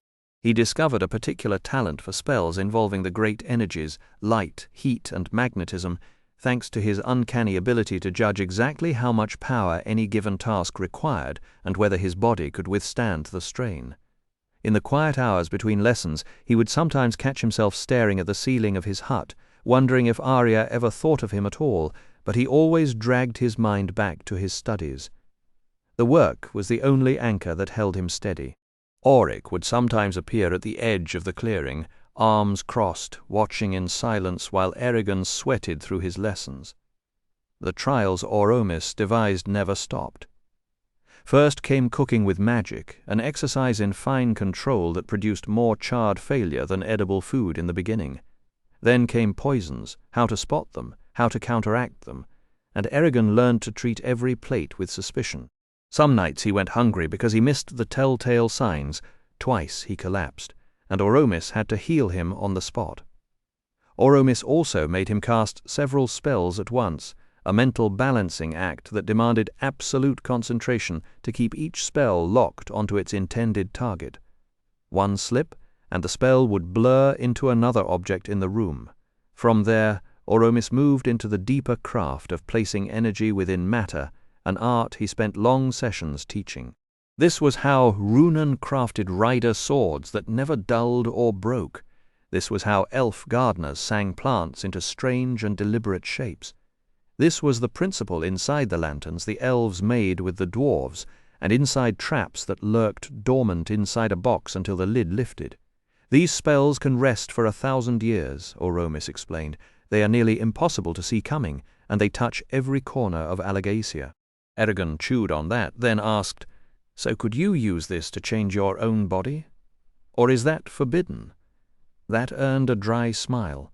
"Ah, you've stumbled onto our secret shame. Elves are vain, hopelessly so. We worship beauty and shape ourselves to fit it. Every elf looks exactly as they wish to look. When they learn how to mold living flesh, most choose to refine themselves like a sculptor refining marble. Some go further and alter their very anatomy to suit different environments. You'll see what I mean at the Blood Oath celebration. Half of them will look more creature than elf. But there's a limit. Living flesh is a far trickier vessel than stone or steel. Very few materials can hold stored energy without it leaking away or turning into a lightning hazard. Gems are the best, and diamonds are the finest of all. That's why rider swords carry a jewel in the pommel. As for your necklace, the metal has 0 storage capacity, which is why it has to siphon energy straight out of you. On his own time, Eragon tore through the scrolls Oromis had given him, and the habit soon became an addiction. His upbringing under Garou had equipped him with little more than a farmer's practical knowledge. Now he drank in geography and anatomy, mathematics and philosophy, lives and wars and strange lands. He discovered the Haderach Desert's old trade routes on a crumbling map and spent an entire evening tracing them with his fingertip. Far more important, though, was the shift in his thinking. These texts questioned assumptions he never knew he'd been carrying. They made him examine what he believed about society, about the individual, about the very movement of the sun across the sky. He also noticed that several scrolls discussed the Urgals and their culture. He read them all carefully and said nothing. Oromis, for his part, never raised the subject either. Eragon dove into his studies of the elves with an intensity that surprised even him, convinced that every scrap of lore would help him decode Arya's quiet, guarded nature. What he found made him blink. The elves didn't practice marriage as humans did.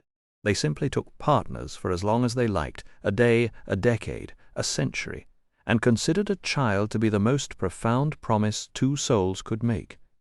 Children were so rare that a birth was practically a miracle, and in all the ages since their two races first met, only a handful of elf-human pairings had ever been recorded.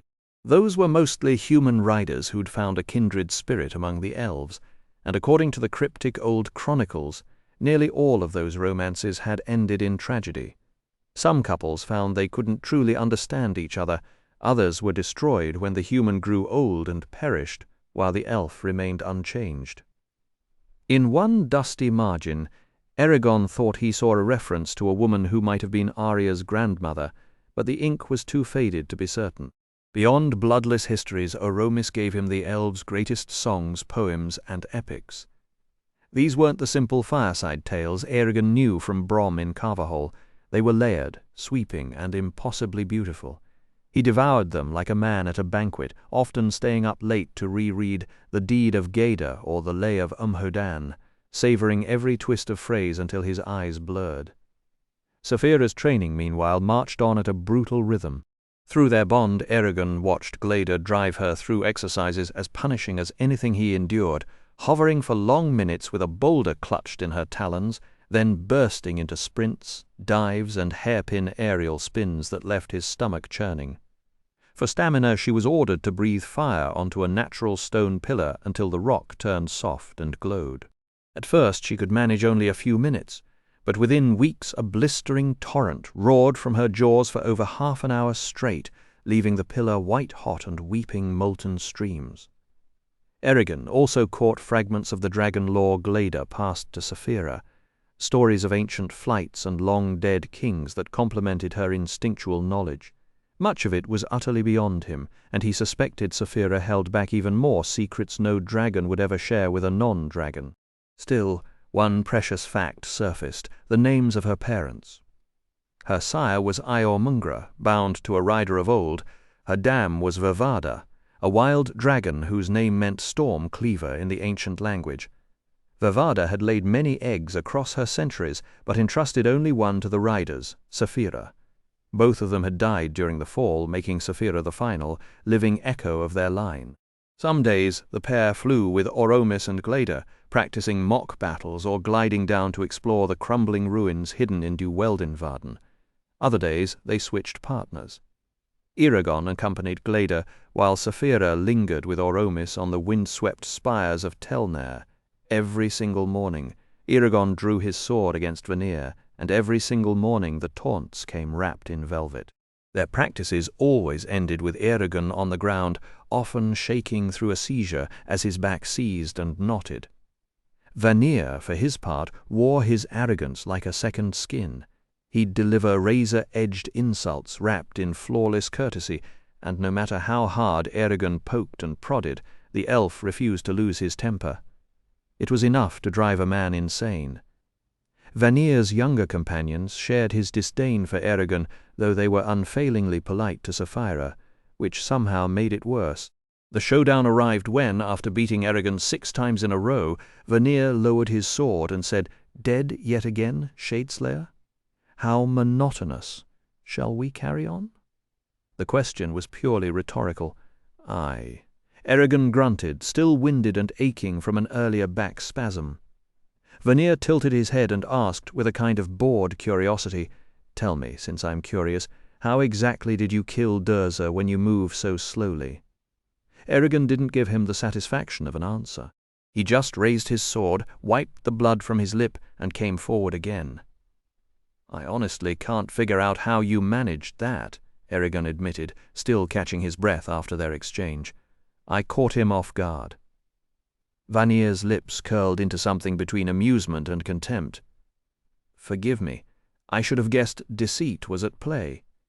Eragon fought down the urge to grind his teeth, his grip tightening around his sword's worn leather handle. "If I was an elf, or you a human, you wouldn't stand a chance against my blade." "Perhaps," Vanir said, settling into his ready stance. Within the span of 3 seconds and 2 economical strokes, Eragon's sword was sailing through the air and landing with a dull thud in the grass. "But I doubt it.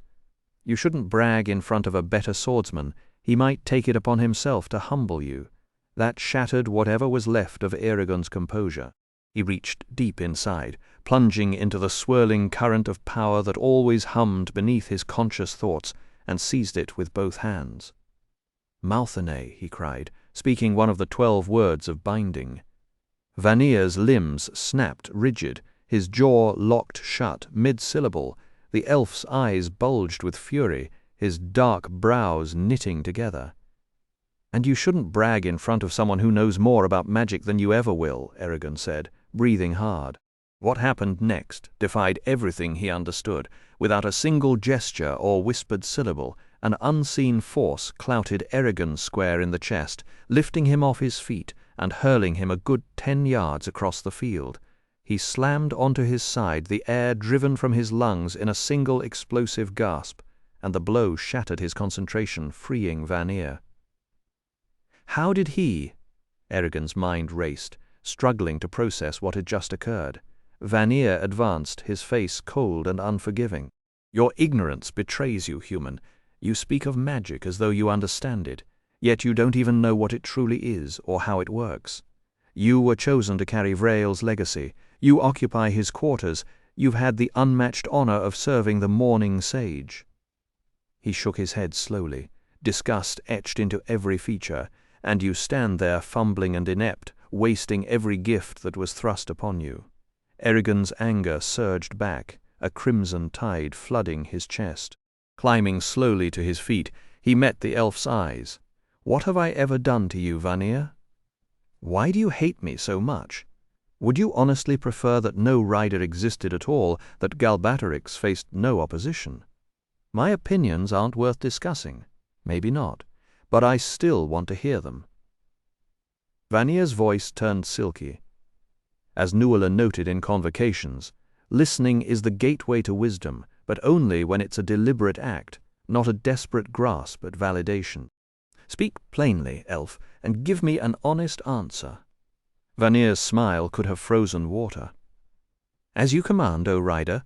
He stepped closer, his voice dropping to a whisper meant only for Eragon's ears.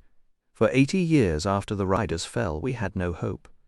We survived by hiding through illusions and magic, but that was always temporary, because Galbatorix grows stronger with every passing year, and eventually our defenses will crumble. Do you know what that's like? To wait generation after generation, knowing your destruction is inevitable?" He paused, and something dark flickered in his eyes. "Then, long after we'd accepted our fate, Brom and Geard recovered Saphira's egg. Imagine the celebration. We danced in the halls of Elismera, we wept. We allowed ourselves to believe. We knew the new rider would have to be stronger than any who had come before, stronger than Vrael himself, if we were to have any chance against the usurper. And how was our sacrifice rewarded?" His voice curdled. "With another human like Galbatorix, worse, a cripple. You doomed us all the moment you touched that egg. Don't expect us to welcome you." He touched 2 fingers to his lips, then sidestepped Eragon and walked away, leaving him standing alone on the field. The silence rushed in around Eragon. He's right, he thought, the certainty settling into his bones like a stone. I'm not suited for this. Any of the elves, even Vanir, especially Vanir, would make a better rider than me." Saphira's presence surged into his mind, powerful and indignant. "Do you truly think so little of my choice, Eragon? When I was in my egg, Arya exposed me to every elf in Du Weldenvarden and to countless children among the Varden as well, and I rejected them all, every single one. I didn't choose my rider lightly. I trust my instincts far more than they deserve second-guessing, but what if it was a mistake?" he asked, his thoughts heavy with doubt. Saphira's response was fierce, almost scalding. "You were the right person in the right place at the right time. Anything you believe about Durzur's blade somehow diminishing that truth is a lie you're telling yourself. I won't allow it." "I won't give up," he said, lifting his face to the sun, feeling its warmth on his skin. "But I can't shake the feeling that we're marching toward something dark, and I'm afraid we might not be strong enough to face what's coming. Perhaps the task set before them was never about toppling Galbatorix in a single cataclysmic showdown, but rather about paving the road for the next rider destined to bond with one of the remaining eggs." Eragon climbed toward the crags of Tel Neir with that thought churning in his mind, the mountain air thin and biting against his cheeks. He found Oromis seated at his table, brush dancing along the bottom margin of a finished scroll, rendering a gnarled juniper in delicate strokes of black ink. Eragon bowed and knelt on the worn planks. "Master," a full 15 minutes slipped past before Oromis set down his brush, rinsed it in a clay pot of water, and turned his pale gaze on his student. "Why have you come so early, Eragon Vordera?" "Vanir called off our contest halfway through, Master. I didn't know what else to do with myself." Oromis folded his hands in his lap and listened while Eragon recounted the encounter, finishing with an apology that tasted like ash. "I shouldn't have lost my temper. I made a fool of myself and embarrassed you." "You did," Oromis said flatly. "Vanir provoked you, true, but that is no excuse to answer his bait. Keep a tighter rein on your emotions, Eragon. Lose your head in the middle of a battle and you lose your life, and you will also hand every hostile elf in Elismera exactly the ammunition they need against you. Our schemes are delicate, and this kind of error is a luxury we cannot afford." Eragon expected the shame to crush him, but instead something else caught fire in his chest. He lifted his chin, not in defiance, but in quiet resolve. "I'm sorry, Master. It won't happen again." Oromis seemed content to wait in silence for their usual Rimgar session, his face unreadable. Sensing the moment, Eragon pressed forward. "Master, how did Vanir use magic without uttering a word? Did he?" Oromis raised an eyebrow. Perhaps one of the other elves lent him aid. Eragon shook his head. "On my very first day in Elsmera, I watched Queen Islanzadi clap her hands and summon a cascade of flowers. No words, no chanting, and Vanir claimed I don't understand how magic works." What did he mean by that? Oromis exhaled slowly, the resigned breath of a teacher backed into a corner. "Again you reach for knowledge you are not ready to hold, yet our circumstances force my hand. Understand, then, what you ask was never revealed to young riders nor to our own magicians until every other facet of magic had been mastered. This is the hidden truth at the heart of magic and the ancient language. To know it is to possess astonishing power, but at an appalling risk." He paused, weighing his next words. "Tell me, Eragon Vordera, how is the ancient language bound to magic? The words release the energy within my body and bring a spell to life. So you believe that certain sounds, certain vibrations carried on the air somehow unlock that energy, sounds that any creature could stumble upon by accident?" "Yes, Master." "Does that not strike you as absurd?" Eragon blinked. "It doesn't have to make sense to be true. Do I question why the moon waxes and wanes, or why the seasons turn, or why birds wing south before winter settles in? The world simply is." Oromis smiled, and a hint of wry amusement flickered in his ancient eyes. "Then you will be delighted to learn that sound has no hold over magic whatsoever. The words are not the true source of the power. The thoughts are. You must think in the ancient language, not merely speak it." A golden flame burst to life above his open palm and died just as quickly. "Still, unless the need is dire, we speak our spells aloud. Spoken words, focus the mind and shield the caster from stray thoughts which can disrupt even the most seasoned magic user. The revelation struck Eragon like a wave of ice water. His mind raced backward to the waterfall at Costa Myrna, where he had nearly drowned, unable to reach magic because of the water pressing in around him. If I had known this then, I could have saved myself, but rather than drown in regret, he felt a strange elation rising in his chest. This was not failure. This was the key he had been searching for. "Master," he said slowly, "if sound does not affect magic, then why do thoughts?" Now Aromas's smile deepened. "Why indeed? I must point out that we ourselves are not the source of magic. Not every kind of magic requires a spell. Some of it simply exists, wild and untamed. The pale werelights flickering over the bogs near Arovs, the dream well hidden in Marni's caves under the Bior Mountains, and the crystal that floats above the island of Eowyn. This sort of wild magic is unpredictable and treacherous, and often it holds more force than any spell we can craft. Long ago, all magic was like that. A magician needed only the innate ability to sense it with the mind, which every practitioner possesses, plus the desire and raw strength to shape it. Without the discipline of the ancient language, they had no way to control their gift, and the land suffered for it. Thousands died because of careless or reckless magics. In time, they learned that speaking their intentions aloud helped order their thoughts and avoid disastrous mistakes. But even that wasn't enough. Eventually, an accident occurred so terrible that it nearly wiped out every living being on the face of the world. We know about it only through scattered fragments of manuscripts that survived, and the one who cast the fatal spell remains unknown. According to those manuscripts, a race called the Grey Folk came together afterward. They were not elves, since we were barely a people then, and they worked what may be the greatest enchantment ever created. They rewired the very nature of magic. They bound it to their language, so that the ancient tongue could control what a spell did. If you said, "Burn that door," and happened to glance at me with murder in your heart, the magic would still burn the door, not me. They also gave the ancient language its two strange qualities. No one who speaks it can lie, and it can name the true nature of a thing. How they managed all this remains a mystery. What happened to the Grey Folk afterward is unclear. Some manuscripts say the enchantment drained them, leaving only shadows. They chose to fade, either staying in their cities until the stones crumbled to dust, or taking mates among younger races until their blood disappeared into ours. "Then," said Eragon, "magic can still be used without the ancient language. How do you suppose Saphira breathes fire? You told me yourself that she used no word when she turned Brom's tomb to diamond, and she spoke nothing when she blessed that child in Fathendur. Dragon minds work differently from ours. They don't need the same protection, and while they can't cast spells deliberately except for their fire, if magic touches them, their strength is unmatched." He paused.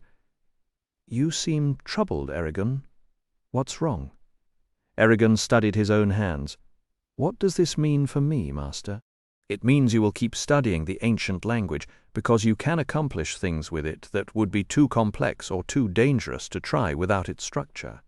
It means that if someone captures you and gags you, you can still use magic to free yourself, exactly as Vanir did. It means that if you're captured and drugged and the ancient language has fled from your thoughts, you may still manage a spell, but only in the most dire circumstances. And it means that if you need to cast a spell for something that has no name in the ancient language, you can, but be careful. Even the wisest avoid these wild powers unless they have no choice. The fear of death is real, and so is the fear of something worse." After that conversation, Eragon returned to his morning duels with Vanir, and every day for the rest of his stay in Elismera, he faced the elf without once losing his temper, not because he had learned patience, but because he had no fight left in him. The pain in his back was growing bolder. What used to be a dull ache would now flare into blinding agony without warning. A simple misstep, a sudden twist, even a deep breath could send him to the ground, writhing and gasping. His body was betraying him, and he knew it. The Rimgar, once a comfort, began to trigger the seizures as he pushed into harder poses. 3 or 4 times a day he would collapse in a heap, and by the time the spasms passed, his face was pale and hollow. Vanir's jabs no longer mattered. The only enemy Eragon could not beat lived inside his own spine. He shuffled along, each step slow and deliberate, hoarding whatever strength he had left. His thoughts arrived wrapped in fog, and his focus kept slipping away during Oromis's lessons. Entire stretches of time vanished from his memory without warning. In his spare moments he would pull out Oryx's puzzle ring and lose himself in its tangled loops, finding it easier to wrestle with cold metal than with his own failing body. Whenever she was near, Saphira insisted on carrying him, and she did everything she could to cushion his ride and spare him any needless movement. One morning, as he clung to a spike on her neck, Eragon said, "I've given pain a new name, the Obliterator." "And what does that mean?" Saphira asked. "It means when you're truly in pain, nothing else can exist. No thought, no emotion, only the desperate need to escape. When it gets strong enough, the Obliterator strips away everything that makes us who we are, until we're nothing but animals with a single goal: get away." "A good name," she said. "I'm falling apart, Saphira," Eragon admitted. "Like an old horse that's ploughed too many fields, keep hold of me with your mind, or I may drift away and forget who I am." "I will never let go of you," she promised. Soon after, 3 waves of agony crashed over him during a sparring match with Vanir, and 2 more hit while he was attempting the Rimgar. Each time he curled into a tight, trembling ball on the floor. When he finally unclenched, Oromis's voice came calmly, "Again, Eragon, you must perfect your balance." Eragon shook his head and let out a bitter laugh. "Oh, sure, I'll just hop up and glide through the routine while my nerves are screaming fire." He folded his arms to hide the shaking. "What?" Oromis asked. "No, get up, Eragon, and try again. Do the pose yourself, I'm done." Oromis knelt beside him and pressed a cool hand to his cheek. The tenderness in the elf's gaze was so deep that Eragon understood in that instant how much Oromis wished he could take this suffering on himself. "Don't abandon hope," Oromis said. "Never that." A measure of quiet strength seemed to flow from him into Eragon. "We are the riders. We stand between the light and the dark, and we keep the balance between them. Ignorance, fear, hate, these are our true enemies. Deny them with all your might, Eragon, or we will surely fail." He rose and held out his hand. "Now get up, Shadeslayer, and prove you can conquer the instincts of your flesh." Eragon dragged in a breath, then forced himself upright on one arm, wincing at the strain. He found his feet, paused for a moment, and straightened to his full height, meeting Oromis's eyes. The elf nodded in quiet approval. They finished the Rimgar in silence, and then went to rinse off in the stream. As the cold water swept around his legs, Eragon asked, "Master, why must I go through this torture?" "You could use magic to give me the skills I need to shape my body the way you shape trees and plants." "I could," Oromis replied, "but then you would never understand your own body, or what you can truly do, or how to maintain it.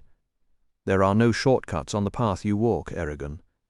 Eragon lowered himself into the water, grabbed a rock to keep from floating away, and stretched out along the stream bed. For a fleeting moment he felt like an arrow flying through the current. A single red leaf drifted past his face, and he watched it swirl away until it vanished in the distance. Roran leaned on one knee and scratched his newly grown beard as he looked down at Nada. The small town sat dark and compact, tucked into a crack along the coast like a crust of rye bread.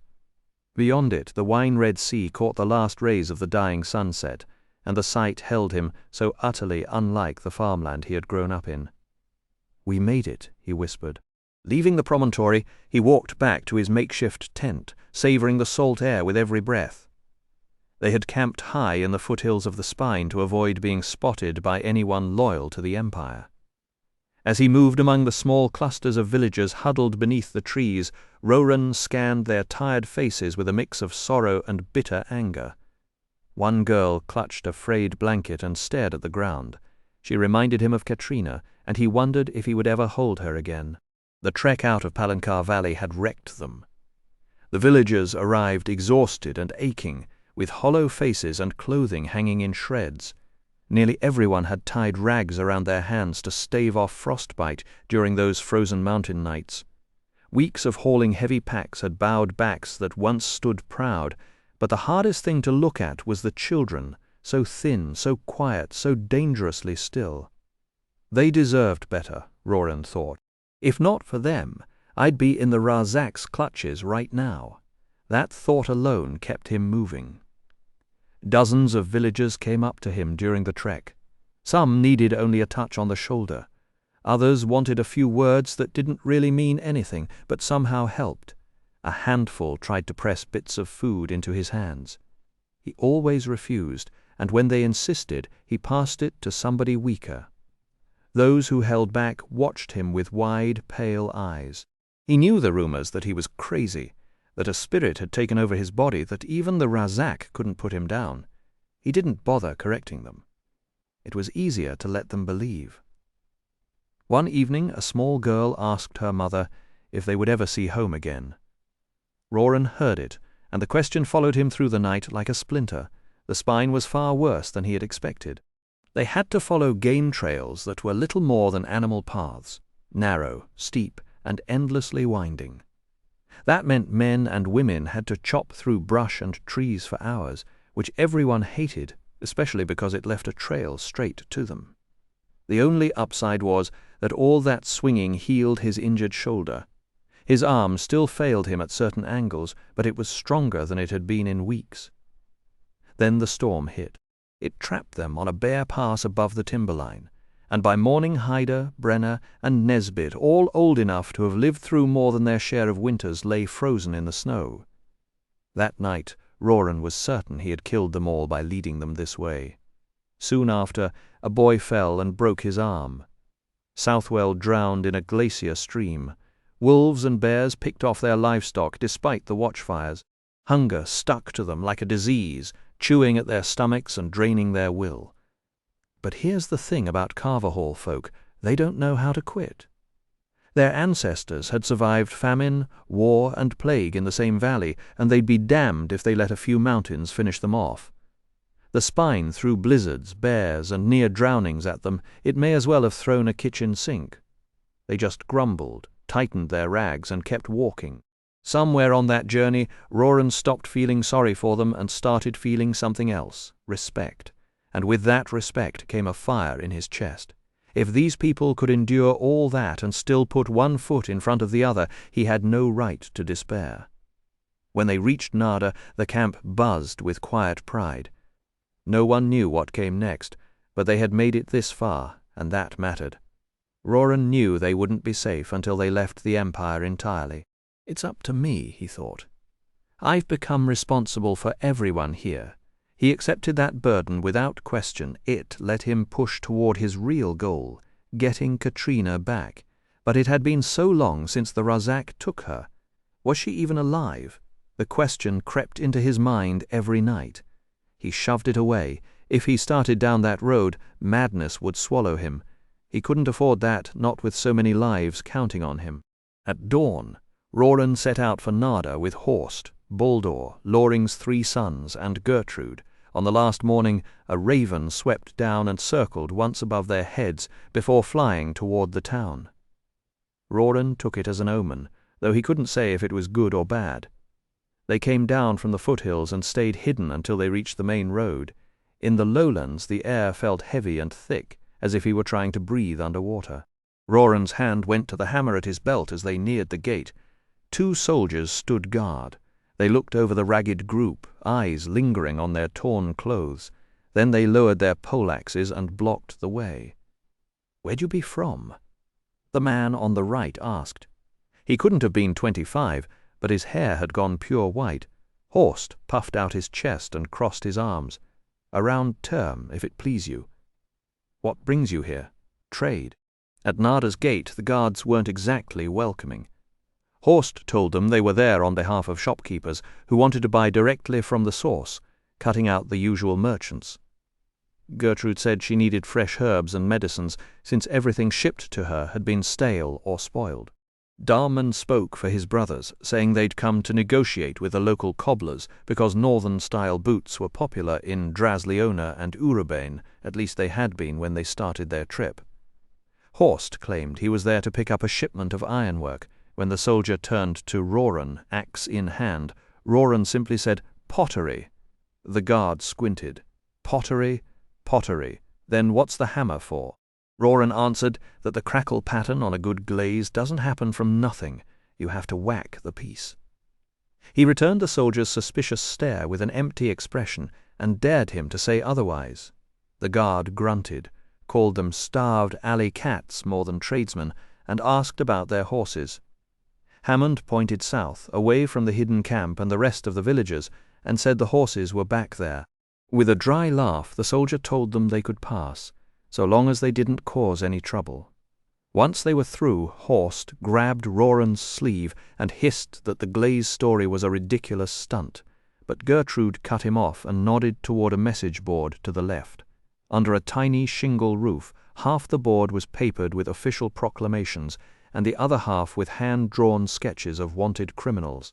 The first face Roran recognized was his own, clean-shaven and a few years younger. He had expected to be chased, but seeing his face in black ink still gave him a jolt. He forced himself not to look around, grateful for his beard and the fake names they'd all agreed to use. Beneath the portrait, Galbatorix's empire promised 10,000 crowns. Thanks to Garrow's stubborn lessons about numbers, Roran knew exactly how much that was, comfortable living for decades. He almost laughed.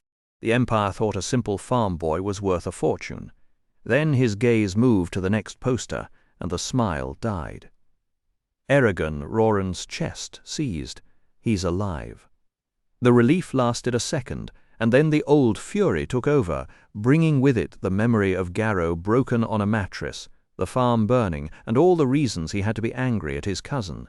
But underneath the anger a cold question surfaced. Why would the Empire spend so much to hunt Eragon? It had to be that blue stone and the Razak's visit to Carverhall in the spine. It had been easy to pretend the outside world didn't matter. Now the Empire's reach was nailed to a board in front of him. Standing there in Nada with the salt wind rattling the notices, Roran felt something tighten inside him. He no longer wondered where the world had gone. He knew they were already in the middle of it, and there was no walking away. The wanted notice for Eragon didn't offer a stack of gold. Instead, it held 2 lines of runes. "What's the charge?" Roran asked Gertrude, who squinted so hard the skin around her eyes crinkled like old parchment. "Treason for both of you. Galbatorix promises an earldom to whoever brings Eragon in, but warns that anyone trying should proceed with extreme caution because he's a deadly threat." Roran blinked, stunned. Eragon? His brother? The farm boy? It seemed absurd until Roran paused to look at his own reflection in a nearby rain barrel. The same blood runs in our veins, he thought. Who knows what Eragon has done since he left? Maybe he's seen more battles than I've had hot dinners, Baldur muttered under his breath. So killing Galbatorix's men and defying the Razak only earns 10,000 crowns. Generous as that is, what exactly makes Eragon worth an entire earldom? Larn snickered. Maybe he bedded the king himself. Cut that out, Horst snapped, glaring. Baldur, watch your tongue, or we'll all be in irons. And Roran, keep your head down. With that kind of bounty, half the town will be side-eyeing every stranger who fits your description. Horst yanked up his belt, ran a hand through his hair, and said, "Okay, everyone's got work. Meet back here at noon." The group split into 3 teams. Darman, Larn, and Hammond headed off to stock up on provisions, enough to feed everyone now and through the next leg of the journey. Gertrude, true to her word to the guard, went to restock her herbal supplies, while Roran, Horst, and Baldur made their way down the sloping streets toward the docks, hoping to charter a vessel big enough to carry the villagers to Surda, or at least to Term. When they stepped onto the weathered boardwalk, Roran froze.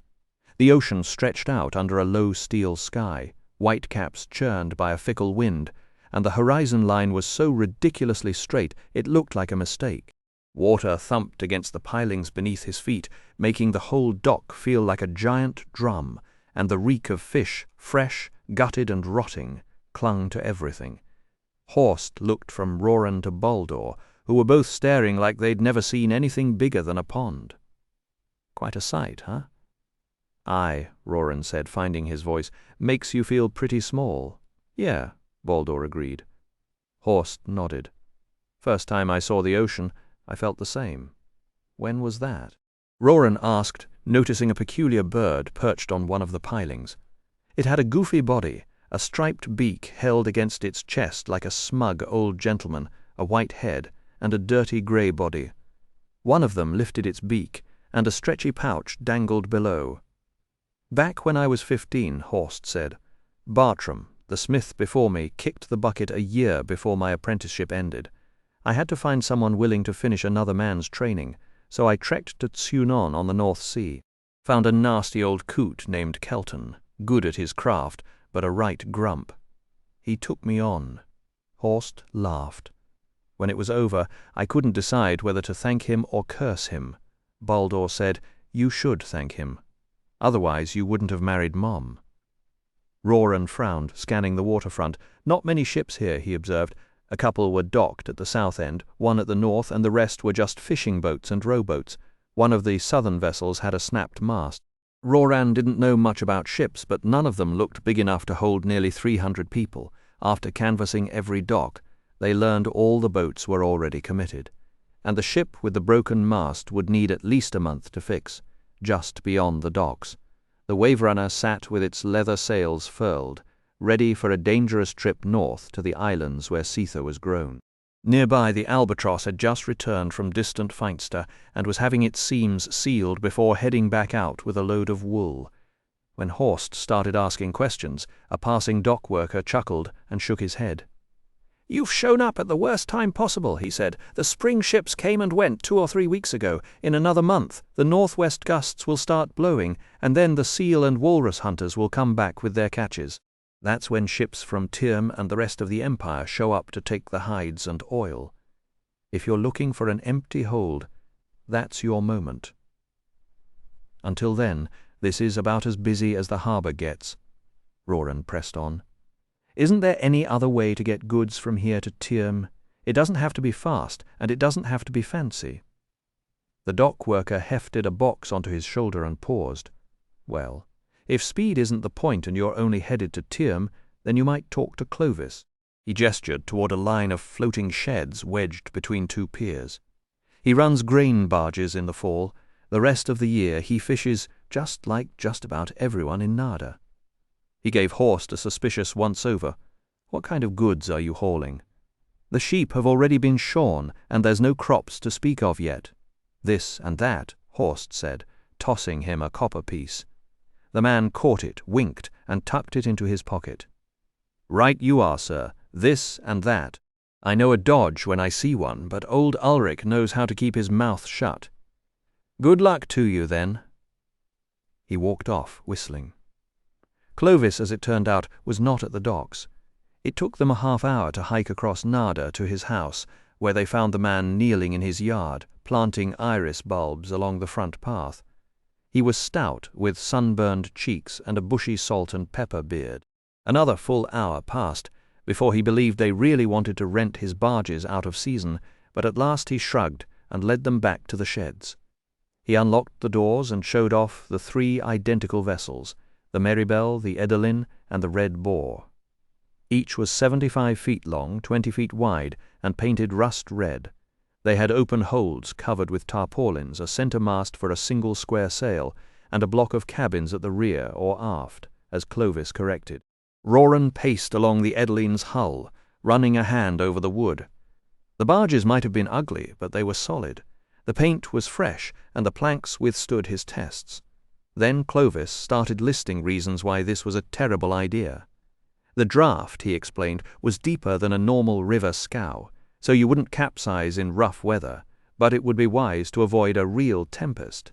These barges were never meant for open water, they were built to stay within sight of shore. "And right now is the worst time to launch," he added. "We've had thunderstorms every afternoon for a month." "Do you have crews for all 3? Roran asked. Clovis's smile wobbled. "Well, now, there's a little trouble there. Most of my men left weeks ago to hunt seals, as they're fond of doing. I only need them after the harvest, so they're free to come and go for the rest of the year. I'm sure you fine gentlemen understand my situation." He glanced between Roran, Horst, and Baldur, waiting for someone to laugh. No one did. Roran walked the full length of the Adeline and back again. If we replace the missing men, what would it cost to take all 3 barges to Term? Clovis licked his lips. The sailors get 15 coppers a day, plus all the good food they can eat and a dram of whiskey. What your own men earn is your business. I won't put them on my payroll. Normally we also carry guards on each barge, but there. Off hunting, yes, Roran cut in. We'll handle the guards, too. The knot in Clovis's tanned throat bobbed as he swallowed. Clovis flashed a grin that didn't quite reach his eyes. That'd be more than reasonable, so it would. Beyond paying my crew their wages, I'll need 200 crowns up front, plus compensation for any harm your men do to my barges, and since I own and captain the boat, 12% of whatever profit we make on the cargo. Roran's response was flat. Our trip will have no profit. That seemed to unsettle Clovis more than anything else. He rubbed the dimple on his chin with his thumb, started to speak twice, then finally said, "If that's the case, another 400 crowns at the end of the trip. And if I may be so bold, what exactly are you looking to transport?" The man is scared of us, Roran realized. Livestock, sheep, cattle, horses, goats, oxen, a mixed herd. And why do you need to take them to Term? We have our reasons. Roran nearly allowed himself a smile at Clovis's obvious confusion. Would you be willing to go past Term? No, Term is my limit. It is. I don't know the waters beyond that, nor would I want to spend any more time away from my wife and daughter. When could you be ready? Clovis hesitated and shuffled 2 small steps. Maybe 5 or 6 days. No, better make it a week. I have affairs to sort out before departing. We'll add 10 crowns to leave day after tomorrow. I don't. 12 crowns. Day after tomorrow it is, Clovis vowed. One way or another, I'll be ready by then. Roran dragged his hand along the barge's salt-crusted gunwale, not bothering to look back. Give me a minute alone to consult my companions. Clovis nodded and slipped outside, pausing at the door. Sorry, but what was your name again? I seem to have missed it, and my memory can be dreadful. Stronghammer. My name is Stronghammer. Ah, of course. A good name, that. The door closed, and Horst and Baldur moved in close. We can't afford to hire him, Baldur whispered. We can't afford not to, Roran shot back. We don't have gold for barges, and I don't fancy learning to sail while everyone's lives depend on me. Better to pay for a crew. Horst crossed his arms. Still too expensive. Roran drummed his fingers on the wood. We pay the 200 crowns now. Once we reach Term, we either steal the barges using what we learned during the trip, or we tie up Clovis and his men and slip away some other way. Either path saves us the extra 400 and the sailors' wages. Horst's jaw tightened. I don't like robbing a man of honest pay. It goes against everything I believe. Roran felt a bitter twist in his chest. Honesty was a fine luxury for a blacksmith who had never watched a village burn. I don't like it either, but do you have another answer? How do we get everyone aboard? Have them meet Clovis a few miles down the coast out of sight of Nada? Horst let out a long sigh. Fine, we'll do it, but it leaves a bad taste in my mouth. Baldur, call him back in. Let's seal this deal. That evening the villagers gathered around a low, ash-covered fire to hear what had happened in Nada. From where he knelt on the ground, Roran watched the glowing coals pulse, while Gertrude and the brothers told their separate tales. The mention of reward posters bearing Roran's and Eragon's faces stirred uneasy murmurs. Once Darmin finished, Horst took his place, and, in short, clipped sentences explained that there were no proper ships in Nada, that a dock worker had suggested Clovis, and what bargain they had struck. The moment he said the word barges, though, the crowd erupted with angry shouts. Loring the cobbler stormed forward and threw up his arms. Barges! We don't want any stinking barges, he spat into the dirt, drawing shouts of agreement. Everyone, quiet! Delwyn bellowed. We'll be overheard if we keep carrying on like this. Once the fire was the only sound, The speaker lowered his voice and continued. "I'm with Loring. Barges are a terrible idea. They crawl, they're easy targets, and we'd be packed in with no privacy and barely any shelter for days, maybe weeks. Horst, Elaine is 6 months along. You can't expect her or anyone sick or frail to bake under the open sky that long." Horst grunted. "We can stretch tarps over the holds. Won't be fancy, but it'll keep off sun and rain." Birgit moved through the crowd toward the fire. "I've got another worry." She let the silence hang.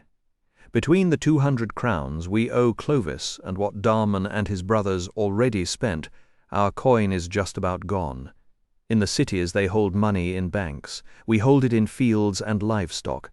Our fields are ashes, and we've got maybe a handful of animals left. Even if we steal these barges outright, how do we pay for food in Term or passage to the south?" Horst's deep voice rumbled. "First things first. We get to Term, worry about the rest when we're there, and if that means we have to take sterner measures," he trailed off. Loring's face collapsed into a web of wrinkles. "Sterner? Sterner than what? This entire damn exodus is drastic. I'm telling you I won't set foot on those barges, not after what we survived in the Spine. Barges are for cows, not people. We need a proper ship with cabins, bunks, a place to lay our heads. Why not wait another week? Maybe a ship will come that we can trade passage on. Where's the harm in waiting? And if not," he kept going for what felt like an hour, piling objection on objection until Thane and Ridley started backing him up. Now, here came the interesting part. Roran, who had been sitting silently with his long legs stretched out, finally unfolded himself and stood. The movement was enough to shut everyone up. They looked at him, hungry for one of those big speeches that would tell them everything would be fine. He let the pause stretch, and then, without a trace of inspiration, he said, "It's either this or walk." And with that, he went to bed. The hammer falls. High above, the moon rode the stars. Roran slipped out of the tent he shared with Baldur, padded to the camp's edge, and found Albric on watch. All quiet. Ulbriac whispered, then vanished into the dark. Roran strung his bow, set 3 goose-feather arrows upright in the soil within arm's reach, and wrapped himself in his blanket, propping his back against the rock face. From that spot he could see across the dark foothills. He split the landscape into 4 parts, scanning each for a slow minute, always watching for a shape or a glimmer that shouldn't be there. His mind, as usual, drifted. He thought about the morning's argument, about Elaine's tired face, about the ache in his legs. He bit the inside of his cheek to sharpen his focus. Staying awake in this gentle weather was a battle. He was just thankful he hadn't pulled one of the pre-dawn watches. Those meant you lost sleep twice over. Then came a faint breath of wind, so soft it tickled his ear, but the hair on the back of his neck stood up, as if the air itself carried a warning. Fear crashed into him, cold, irrational, and absolute. His heart hammered. Every instinct screamed at him to run, to grab Elaine, to vanish into the trees. What the hell is wrong with me? He forced himself to knock an arrow with shaking hands. To the east, a shadow broke away from the horizon. It was only an absence of stars, a ragged tear drifting across the sky until it slid over the moon and hung there, feeding on the light. Roran stared up at it, gripping his bow, and after a moment he stopped trembling. If something was coming for them, he'd be ready. He'd faced worse than a shadow. He kept his eyes on the dark patch and waited, his breathing steady now, the fear beaten down into a cold resolve. The backlight caught the Razak's mount just right, exposing those translucent wings in full detail, an almost beautiful sight right up until the creature opened its beak. Then came the shriek. It wasn't just loud, it carved through the night like a blade, stabbing into Roran's ears with enough force to make him stumble. The sound turned his blood cold, and every ounce of hope he'd been holding on to drained away in an instant. The forest erupted in chaos. Birds scattered from the trees, beasts bolted in every direction, and the villagers' livestock still scattered along the meadow's edge, thanks to Roran's stubborn insistence days earlier, added their panicked voices to the growing racket. He moved quickly from tree to tree, pressing a finger to his lips and whispering the same warning to everyone he passed. "Razak, stay quiet, stay hidden."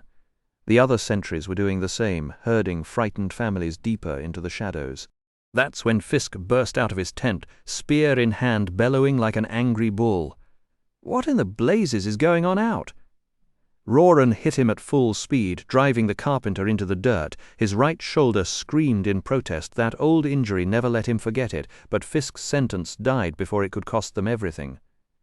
"Razak," Roran hissed through clenched teeth. Fisk blinked, then went completely still. "What do we do?" "Help me calm the animals." They picked their way through the camp toward the meadow, where the goats, sheep, donkeys, and horses were already in a state of near panic. The farmers slept with their herds, so they were already awake, whispering to their animals and trying to settle them down. At least someone was doing something right, Roran thought. His paranoia about spreading the herds along the tree line had paid off so far. The shadows and brush were doing their job.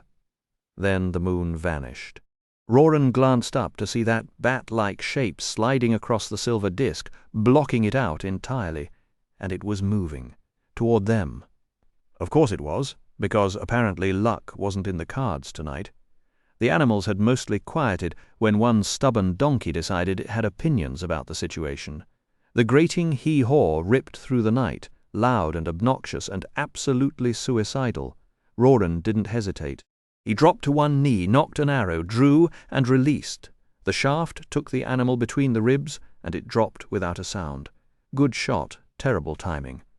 Because the Razak had already heard, the creature's head snapped toward the clearing, and it descended, claws outstretched, that foul stench rolling ahead of it like a declaration of intent. Roran notched another arrow. Fisk, crouched beside him in the grass, hefted his spear. This was it. Either they killed a nightmare tonight, or a wall of deer exploded from the tree line. Hundreds of them, eyes wild with terror, hooves pounding the earth, surging through the meadow with complete disregard for anything in their path. They streamed past Roran so close he could hear their labored breathing and see the sweat on their flanks. For nearly a minute they kept coming, a living flood that swallowed the clearing in motion and noise. And when the last deer had passed, Roran realized the Razak was gone. It circled the meadow one final time, then turned south, gliding farther down the spine until it melted into the darkness. They stayed frozen for hours, like rabbits hoping the fox had moved on. Roran wasn't about to let his guard down. The creature might double back, or its partner might be lurking in the forest. The moon set. The forest fell silent. Finally, in the distance, one last bone-chilling shriek echoed across the mountains, faint and hungry. Then nothing. Roran woke the next morning to a surprising sight. Villagers already packing their belongings, moving with a purpose they hadn't shown in days. Nobody was arguing about the barge anymore. In fact, the question wasn't whether they'd leave, but how fast they could set sail that very day. Roran almost laughed. Fear had done more than any speech ever could. But luck had saved them once, and luck wasn't a plan. Next time they needed to be ready. Roran hated to turn down the invitation, but there was no time for a leisurely breakfast. He, Horst, and a handful of villagers set out for Nada before the sun had fully cleared the hills. He knew the risk of walking into a town plastered with his wanted face, but the job mattered more than his comfort. He figured the beard stubble, the rough work clothes, and the slump of his shoulders made him a poor match for the stern portrait on the Empire's posters, so he trusted that no one would give him a second glance. The soldiers at the gate were unfamiliar and waved them through without fuss. Down at the docks they found Clovis shouting orders at a crew loading the barges. Roran handed over the 200 crowns, and Clovis tied the pouch to his belt with a grin. "Thank ye, Stronghammer. Nothing brightens a day like gold."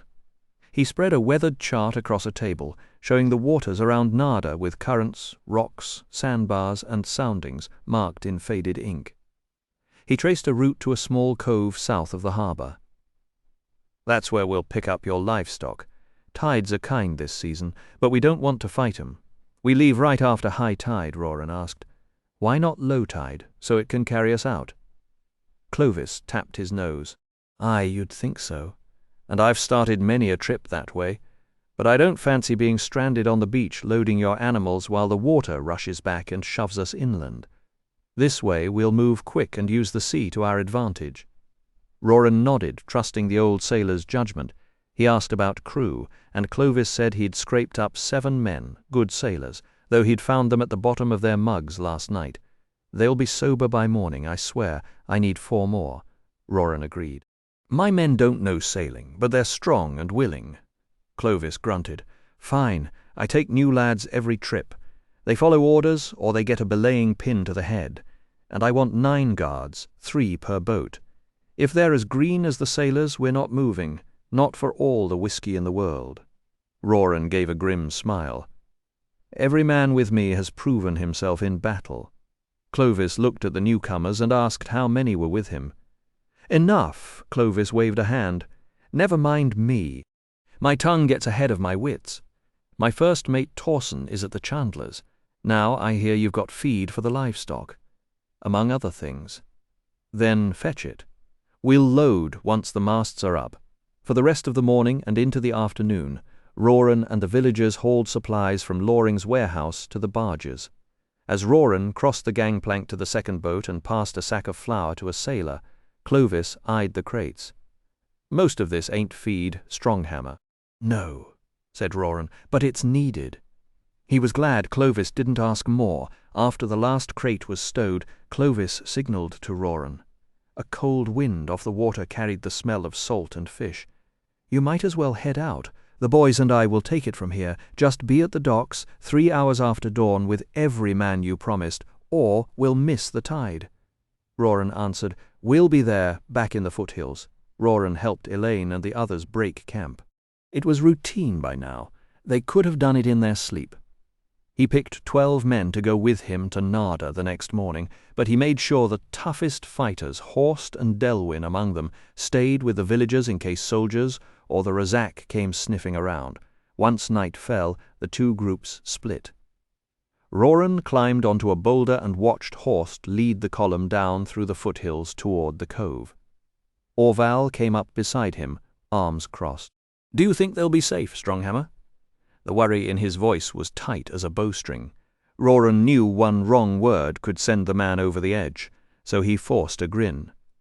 "Safe as a church collection plate. I'll bet you a barrel of cider they're still asleep when we come ashore tomorrow, and you can have the pleasure of waking Nolla.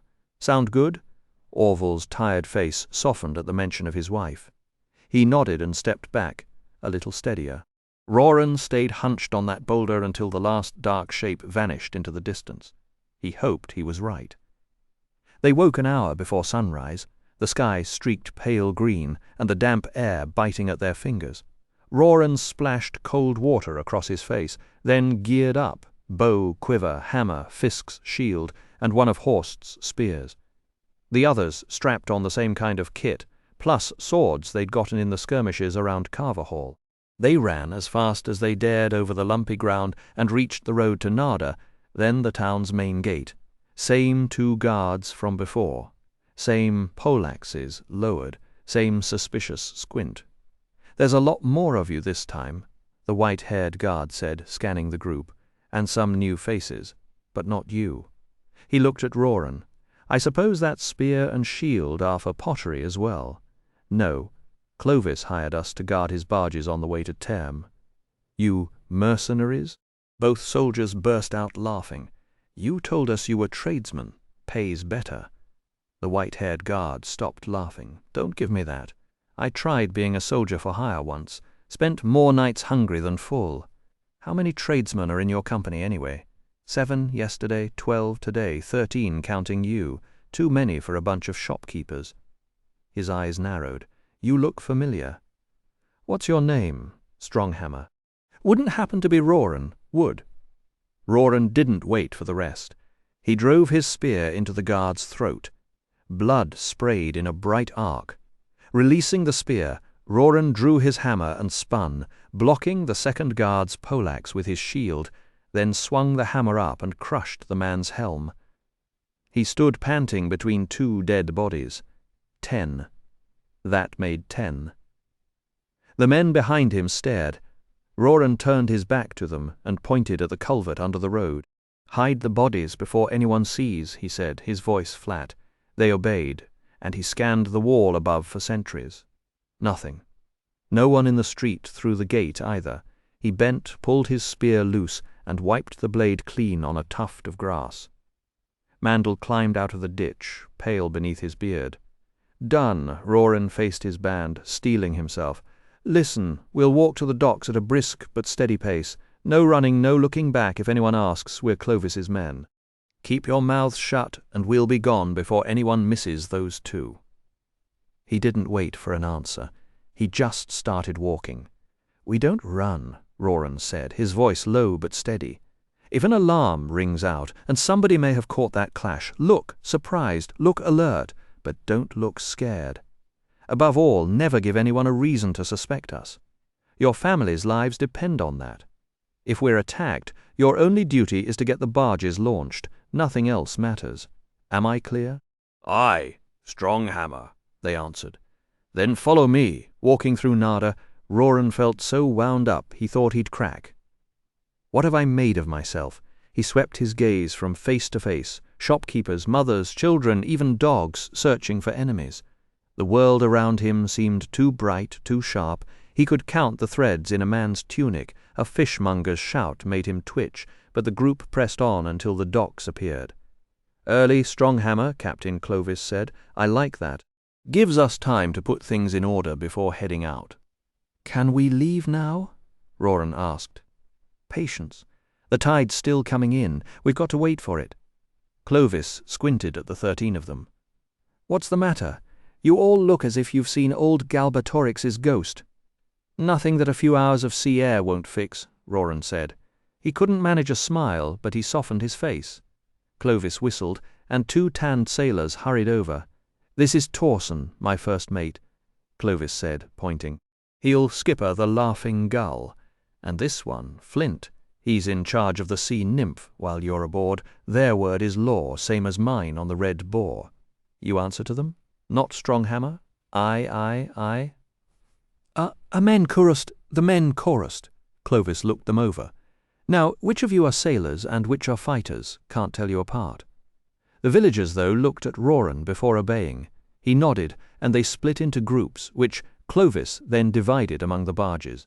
For half an hour, Roran worked beside the crew, listening for an alarm. The water crept up the pilings too slowly. "We'll be captured or killed if we stay," he thought, wiping his brow. When Clovis gripped his forearm, Roran jumped. He had his hammer halfway out of his belt before he caught himself. Clovis arched an eyebrow. "I've been watching you, Stronghammer. How'd you win such loyalty? I've served with many captains, and none got that kind of obedience without shouting." Roran laughed, despite himself. "Simple. I saved them from slavery and from being eaten. Now, that's a story I'd like to hear. No, you wouldn't." Clovis paused. Maybe not. He glanced overboard. "Well, I'll be hanged. The tide's ready. And here's my little Galena, right on time." The burly captain bounded down the gangplank and embraced a dark-haired girl of about 13 and a woman Roran took for her mother.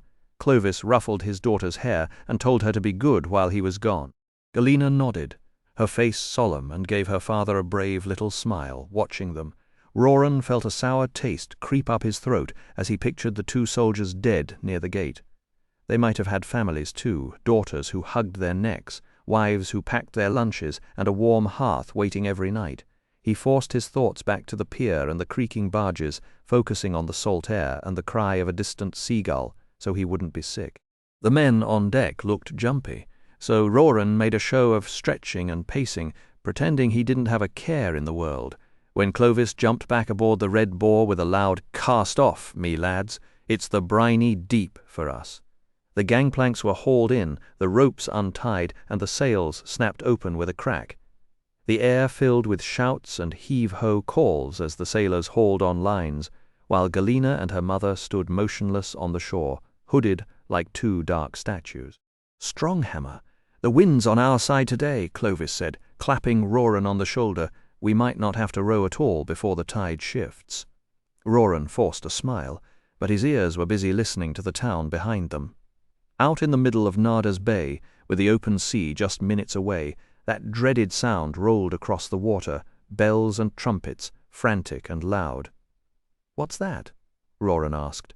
Clovis squinted at the stone buildings and frowned, hands on his hip. "Could be a fire. But there's no smoke. Maybe Urgles were spotted along the road. Didn't see anyone strange this morning, did you?" Roran shook his head, tongue dry as sand. Flint pulled the other barge close and shouted, "Should we turn back, sir?" Roran gripped the gunwale so hard his knuckles went white, ready to argue but afraid to look too eager. Clovis spun toward Flint and bellowed, "No, we'd miss the tide, you fool." "Aye, aye, sir," Flint called back, "but I'd pay a day's wages to know what made that racket." "So would I," Clovis muttered, turning back to the sea. As Narda shrank into a smudge of rooftops, Roran crouched by the rear rail, hugged his knees, and let the barge's rocking calm him. The sky was impossibly blue. The water churned with green ribbons of seaweed, and for a moment everything was peaceful. What a beautiful day to be alive, he thought, which was a strange thing for a man who had just smuggled half a village out from under the Empire's nose. He climbed up to the poop deck, where Clovis stood with his hand on the tiller, and started asking about ropes, sails, and rigging. The captain lit up and delivered a passionate lecture on the art of barges and ships, long-winded and full of gestures. It was far better than sitting with guilt rattling around in his chest. 2 hours later, Clovis pointed at a narrow peninsula ahead. The cove's on the far side. Roran straightened off the railing and craned his neck, desperate for a glimpse of the refugees. As the red boar rounded the rocky spit, a white beach came into view, crowded with people from Palancar Valley. They cheered and waved wildly. Roran finally let out the breath he'd been holding, but beside him Clovis let loose a terrible oath. "I knew something was off the moment I saw you, Stronghammer. Livestock, my eye. You played me like a fiddle, you did." "You wrong me, Captain," Roran said, and for the first time in days a real smile crossed his face. "I never lied. These are my people, and I'm their shepherd. I just didn't tell you what kind of flock they were. Does it not fall within my rights to call them livestock if I want?" Roran asked. Clovis frowned, his weathered face tightening. "Call them what you like.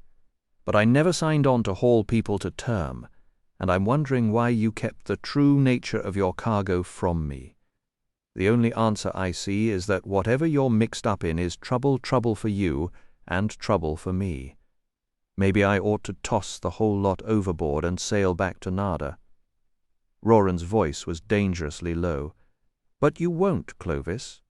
"Oh, and why won't I? Because I need these barges, and I'll do anything to keep them. Anything. Honor our bargain, and you'll have a quiet trip, and you'll see Galena again. If not," he let the sentence die, though the threat was softer than it sounded.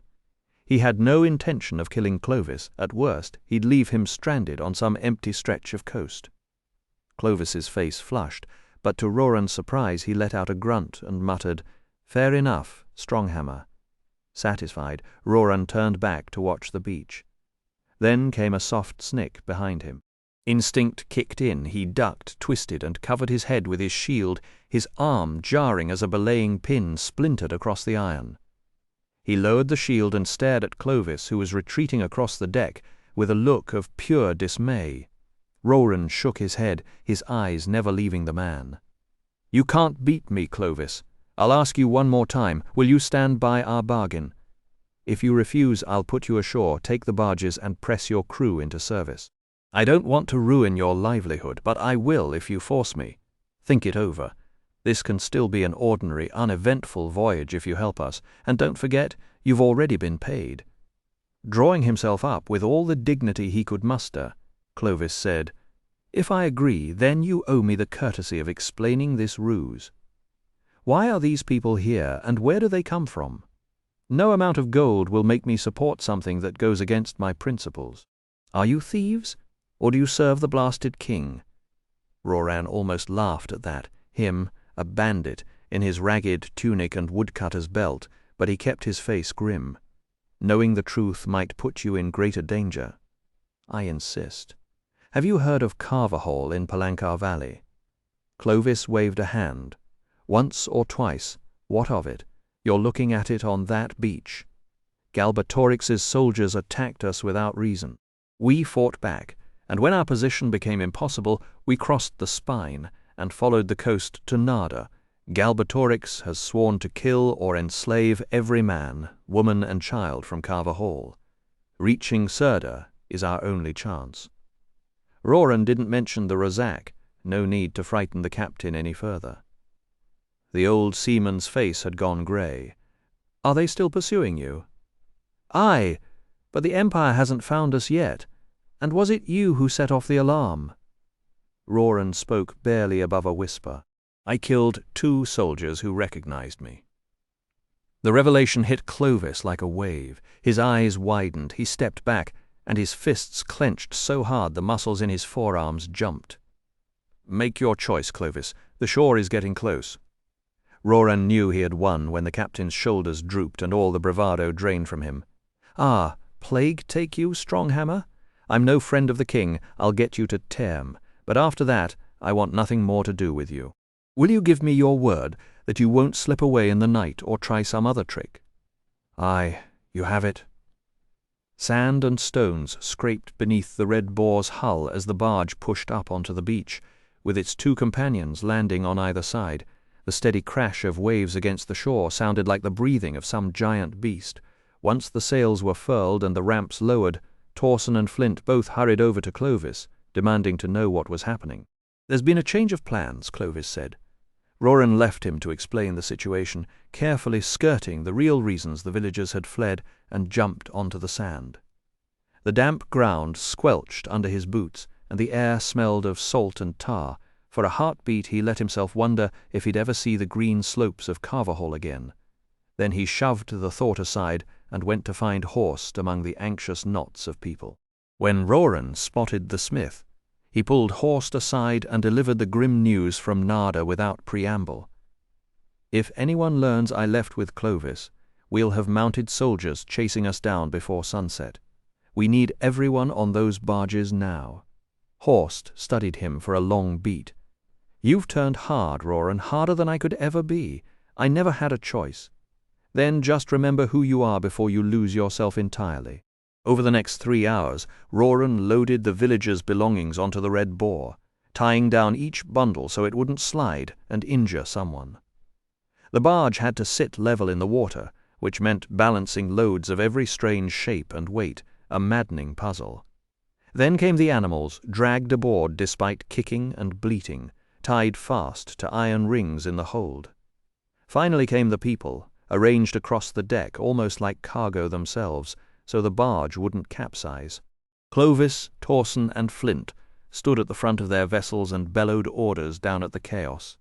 Midway through the loading, Roran heard a commotion from the beach. He pushed through the crowd to find Calitha kneeling beside her stepfather Wayland, who was screaming, "No, I won't get on that boat. You can't make me." The old man thrashed his skinny arms and drummed his heels in the sand, spit flying from his lips. "Let me go, I say." Calitha winced as he hit her.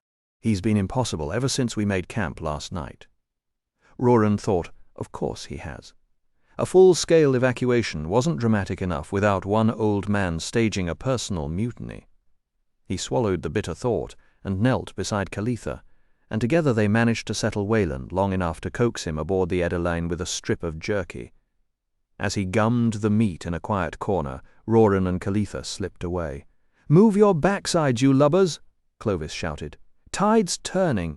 Hop, too. Gangplanks came up, leaving 20 men on the beach at each barge. Roran led the crew on the Red Boar. They chanted together and heaved, boots sliding in grey sand, timbers groaning, air thick with sweat. For one awful moment, nothing moved. Then the barge lurched and slid a foot backward. "Again!" Roran shouted. They pushed until freezing water reached their waists. A wave broke over Roran, filling his mouth with salt. He spat it out, surprised by the sharp bitterness. As the barge floated free, he grabbed a rope and hauled himself aboard. Sailors on all 3 barges used long poles to reach deeper water. When they were far enough out, Clovis ordered the oars out, and they steered for the cove's opening. With the sail trimmed to the wind, the Red Boar, the Merrybell, and the Adelin set course for Term on the open sea. The beginning of wisdom in the pinewood city of Eldest, Eragon's days blurred together. Time seemed to have no grip in a place where the trees stood silent and old. In Eldest, the season seemed to refuse to turn. Afternoons and evenings stretched out in slow gold, and deep shadows crisscrossed the forest floor, but the leaves never yellowed and the air never cooled. Flowers from every month blossomed at the elves' command, fed by magic that hung in the air like sunlight. Eragon grew to love the city's gentle quiet, the graceful buildings that seemed to grow from the trees, the twilight songs that lingered in his chest, the mysterious art hidden behind vine-covered doors, and the strange way elves could be both introspective and wildly merry. The wildlife in Duweldenvarden had no fear of hunters. From his high room Eragon often spotted an elf petting a stag, murmuring to a grey fox, or calming a shy bear that trundled at the edge of a clearing. Other creatures were more bizarre. A furry serpent once crossed his path, and a woman in white once shimmered into a grinning she-wolf right before his eyes. Once, too, an elf child waved at him from a branch, fingers stained green, then vanished without a sound. When Eragon and Saphira had free time, they kept exploring Eldest with Auric, or on their own. Arya no longer joined them. She had not spoken to Eragon since she broke his faith, and he still felt the sting of that shattered image whenever he thought about it. He saw her from a distance, a flash of dark hair between the pines, but whenever he hurried toward her, ready to apologize, she slipped away and left him standing among the ancient trunks like a fool. Trust an elf to make you feel clumsy just for trying to say you were sorry. At last, Eragon decided that if he ever wanted to mend things, he would have to be brave and go to her himself. One evening he picked a bouquet from the flowers growing beside the path and walked to Tealdari Hall, where he asked an elf in the common room for Arya's quarters. The screen door stood open when he arrived. No one answered his knock, so he stepped inside, listening, taking in the spacious living room with its trailing ivy and the small bedroom and study that opened off it. 2 faiths hung on the walls, one of a stern, regal elf with silver hair, King Evandar, Eragon guessed, and another of a young male elf he did not recognize. He wandered through the rooms without touching anything, quietly glad for this glimpse of her world. A glass sphere on her bedside table held a preserved black morning glory. On her desk, neat stacks of scrolls bore titles like Ozilon Harvest Report and Activity Noted by Gilead Watchtower. On the windowsill, 3 tiny trees had been shaped into the ancient language glyphs for peace, strength, and wisdom. Beside them lay a worn leather bracelet and a scrap of paper covered in crossed-out lines and scribbled notes.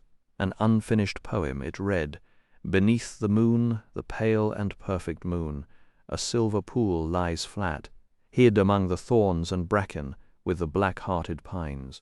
A stone falls, a living stone, shatters the moon, the brilliant moon, among the thorns and bracken and the black-hearted pines. Splinters bright blades of light shiver across the water. The silent mere, the motionless tarn, the lonely lake below.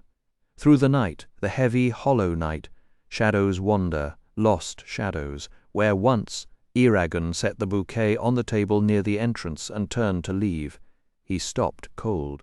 Arya stood in the doorway, caught off guard for a heartbeat before her face became smooth and unreadable. They stared at each other. He lifted the flowers, half offering them. "I don't know how to make a blossom appear like Ferelyn did," he said. "These are just honest flowers, the best I could find." "I cannot accept them, Eragon. They're not that kind of gift." He hesitated. "It's no excuse, but I didn't realize beforehand what my faith would do to you. For that I'm sorry." "I cry your pardon." Eragon hadn't meant to stir up trouble. He just wanted to make a faith. That was all. "I know my studies matter, Arya, and you don't need to worry. I'll blow them off to Moon after you." He wobbled, grabbing the wall for balance. "That's all." Arya studied him for a long moment, then reached out and took the bouquet, holding it beneath her nose. Her eyes never left his. "These are honest flowers," she admitted. She glanced at his feet, then back up. "Have you been sick?" Just my back. I heard something, but I didn't think. He pushed off the wall. I should get going. Wait. She hesitated, then led him to the curved bench by the bay window. From a cupboard she pulled 2 goblets, crumbled dried nettle leaves into them, poured water, and with a whispered boil heated the tea. Eragon wrapped both hands around the goblet, letting the warmth soak into his fingers. The tea was bitter, but it gave his hands something to do besides shake. Below, elves wandered the royal gardens, chatting and singing, fireflies drifting through the twilight. For a moment everything felt perfect and still. I wish it could always be like this, Eragon said softly. Quiet and easy, you mean? Arya stirred her tea. How's Saphira? The same, you. I'm getting ready to return to the Varden. That hit him like a punch to the chest. When? After the blood oath celebration. I've already tarried here too long, but Islanzadi wanted me to stay, and I've never attended the blood oath celebration. It's the most important of our observances. She eyed him over the rim of her goblet. Has Oromis tried everything for your back? Eragon forced a weary shrug. Everything he knows. Maybe I'm destined to be crooked. A dry smile flickered across his face. They sipped in silence, watching couples meander along the garden paths. But your studies are going well, Arya asked. They are.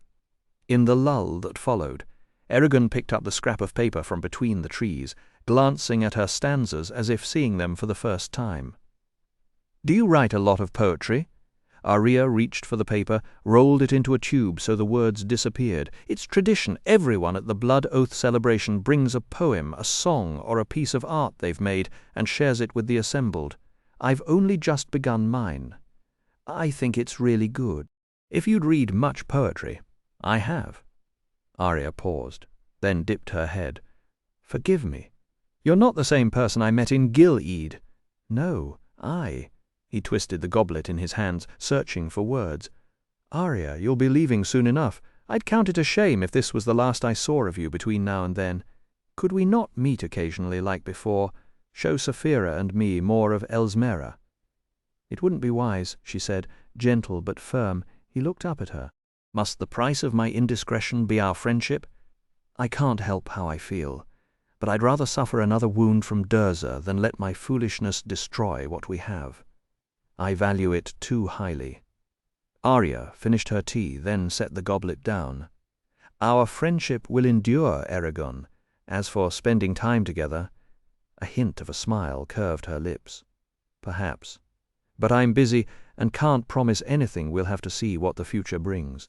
He knew that was the closest thing to a conciliation he was likely to get, and he was grateful for it. Of course, Arya Svitkona, he said, bowing his head.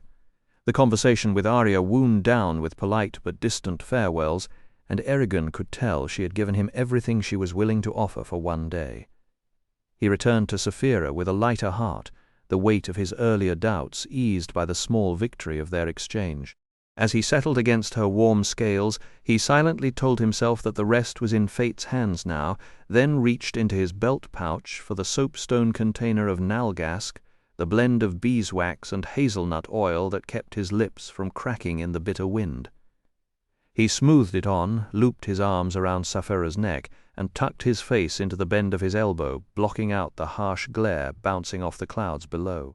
Saphira's wing beats filled his ears, a steady rhythm, quicker and sharper than Glader's deeper pulse as she followed the elder dragon.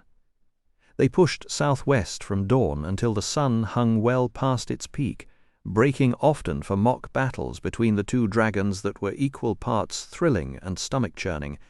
Eragon had learned the hard way to strap his arms into the saddle before those aerial dances began. Otherwise, he would have found himself sailing through open air within seconds. Once they ended, he'd bite down on the slip-knots to free himself, flashing a grin he couldn't quite suppress even as his insides threatened to stage a mutiny. The mountains rose out of the forest like an afterthought of the earth, 4 jagged towers that scraped the clouds and wore their snow-caps like crowns. They were the first real peaks Eragon had seen since entering Du Weldenvarden, and although they dwarfed everything around them, Saphira mused that they were nothing compared to the beers back home. Eragon, as had become second nature during all those weeks of quiet meditation, cast his mind outward in a wide net, brushing against the presence of a marmot dozing in her burrow, ravens and nuthatches trading insults among the branches, squirrels darting through the pines in endless pursuit of one another. Farther down the slopes, rock snakes slid through the brush, hunting mice with patient hunger, while insects hummed in a countless, unending chorus. When Gleda finally descended to a bare ridge, Saphira had to hover and wait as the massive dragon folded his wings, one panel at a time, before there was enough room for her to touch down beside him.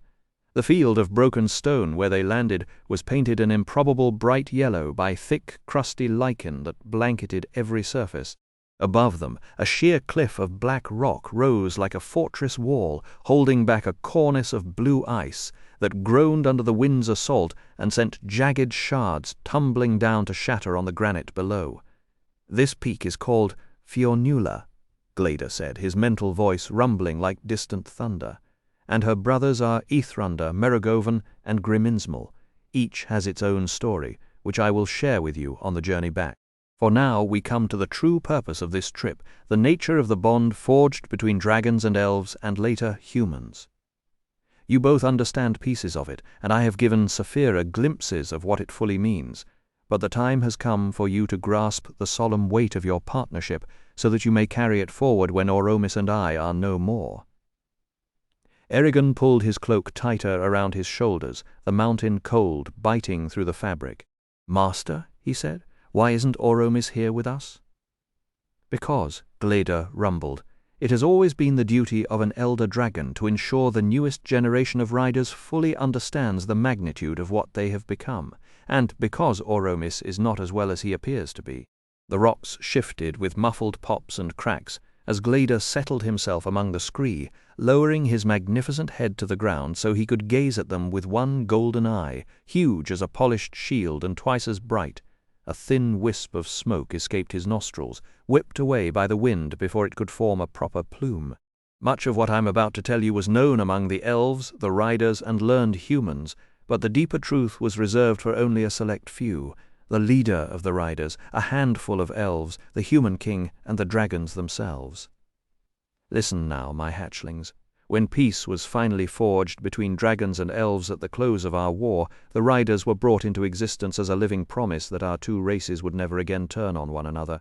Queen Tarmunora of the elves, and the dragon chosen to stand for our kind, a veteran whose true name cannot be spoken in any tongue, though he shared it through a rush of vivid impressions, a chipped fang, a scarred snout, victories clawed out of desperate odds, and defeats swallowed with bitter pride, whole packs of shurg devoured, countless nagra hunted to ground, 27 eggs sired across the ages, and 19 offspring who grew to full strength, decided together that a written treaty would never be enough. Parchment and ink carry no weight for a dragon. Our blood runs hot and fierce, and given centuries enough, it was all but certain we would clash with the elves again, just as we had brawled with the dwarves through the long ages. But this time a war would have been unthinkable. We were both far too powerful, and we would have annihilated each other. The only way to prevent that catastrophe and forge a bond that might actually hold was to weave our two peoples together with magic. Eragon shivered in the biting cold, and Gleda's mental voice carried a hint of dry amusement. "Saphira, if you have any sense at all, heat one of those boulders with your belly fire before your rider freezes solid." Saphira arched her neck, and a torrent of blue flame erupted from between her jagged teeth, crashing against the loose rock.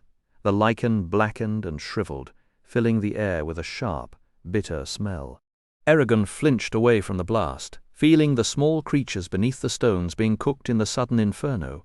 When Saphira finally clamped her jaws shut, a ring of rock 5 feet across pulsed with a deep cherry glow.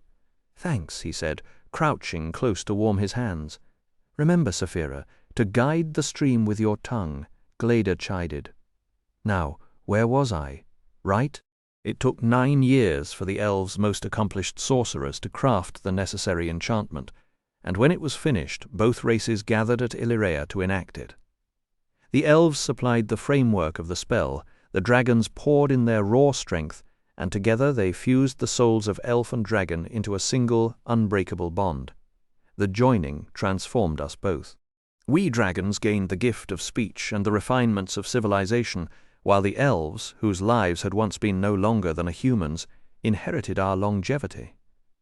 But it was the elves who were shaped most profoundly. Our magic, which runs through every fiber of a dragon's being, passed into them, and gradually granted them the extraordinary strength and grace they are so celebrated for. Humans have never felt the spell's influence as deeply, since you were woven into it long after its completion, and it has not had the same centuries to work upon your blood. Still, and here Glader's eye glittered with something between amusement and judgment, it has managed to soften your race from the rough barbarians who first arrived on Allegasia's shores. Though, if what I have seen since the fall is any indication, your people are sliding backward into that old savagery with alarming speed. Were the dwarves ever included in the spell? Eragon asked. No, and that is exactly why there has never been a dwarf rider. They want nothing to do with us, and we feel the same about them. They found the very notion of being joined with a dragon repellent, and it is likely just as well that they refused. In doing so, they have escaped the slow decline now gripping humans and elves. Decline, Master? Saphira asked, in a tone Eragon would have sworn was teasing. I decline. If any one of our three races suffers, we all feel it. By slaughtering the dragons, Galbatorix wounded his own people just as surely as he wounded the elves. You two have not witnessed it yet, being newly arrived in Eldest, but the elves are fading, their power eroding bit by bit. And humanity has lost much of its heritage, consumed by chaos and corruption. Only when the balance between our three races is restored will the world find order again. The old dragon shifted his massive frame, grinding the loose scree beneath his talons into fine gravel until he was comfortable, and buried deep within the enchantment that Tarmanora oversaw was the mechanism that allows a hatchling to be linked with a rider, so that when a dragon's egg finally chooses, the two souls click together like a key turning in a lock, and neither is ever quite whole without the other again. When a dragon decides to give an egg to the riders, certain words are spoken over it. Words I'll teach you later that keep the dragon inside from hatching until the egg is brought into contact with the person it is meant to bond with. Dragons can stay inside their eggs for as long as they please, so time is never a problem, and the young one remains safe and unharmed. You are living proof of that, Saphira. The bond between a rider and a dragon is only a deeper version of the connection that has always existed between our races. Humans and elves become stronger and more beautiful, while dragons gain a calmer, more thoughtful nature to balance out their wilder instincts. Eragon shifted his weight, and Glader noticed. I see a thought biting at your tongue, Eragon. What is it? Eragon hesitated. It's hard to imagine you or Saphira being any fiercer. Not that that's a bad thing. The ground trembled as if a mountain had shifted when Glader chuckled, his great gleaming eye rolling behind its horny lid and back again. If you ever met an unbonded dragon, you would not say that. A dragon alone answers to no one, takes whatever it wants, and has no kindness for anything except its own kin. The wild dragons were fierce and proud, even arrogant. The females were so formidable that the riders' dragons considered it a great achievement to win one. That lack of choice, Glader explained, was why Galbatorix's bond with Shroiken was such a corruption. Shroiken never chose Galbatorix. He was twisted by dark magic into serving a madman's purpose. It was a depraved imitation of the bond Eragon and Saphira shared, the bond Galbatorix lost when the Urgals slaughtered his original dragon. Eragon felt his stomach tighten at the thought. So much for the noble history of dragon riders, he muttered. Glader ignored the sarcasm and let the silence settle. Glader paused, his eye the only thing moving. That which links you exceeds any simple connection between minds. Your very souls, your identities if you prefer, have been welded together on a primal level. He turned his gaze to Eragon. Do you believe that a person's soul is separate from his body? Eragon shrugged. I don't know. Saphira once pulled me out of my body and let me see the world through her eyes. It felt like I had drifted away from my own flesh, and if the wraiths a sorcerer summons can exist alone, then maybe our minds aren't tied to our bodies after all. Glader extended the needle-sharp tip of his foreclaw, flipped over a rock, and exposed a wood rat cowering in its nest. In a flash of red tongue, the rat was gone, and Eragon winced as he felt the little life blink out. "When the flesh is destroyed, so is the soul," Glader said. "But an animal isn't a person," Eragon protested. Glader's eye gleamed. "After all your meditations, do you truly believe we are so different from that wood rat? That we carry some magical quality other creatures lack, something that preserves us after death?" Eragon muttered. "No, I thought not. Because the bond is so close, when a dragon or rider is injured, they must harden their hearts and cut that connection to keep the other from falling into madness or unbearable pain. And since the soul cannot be ripped from the flesh, you must never try to pull your partner's soul into your own body to shelter it. That would destroy you both. Even if it were possible, forcing multiple consciousnesses into one body would be an abomination." Eragon shivered. How terrible to die alone, separated even from the one closest to you. Glader's voice was quiet but firm. "Everyone dies alone, Eragon. Whether you are a king on a battlefield or a farmer lying in bed surrounded by family, no one can cross into the void with you." Then he told them to begin practicing separation of their consciousnesses.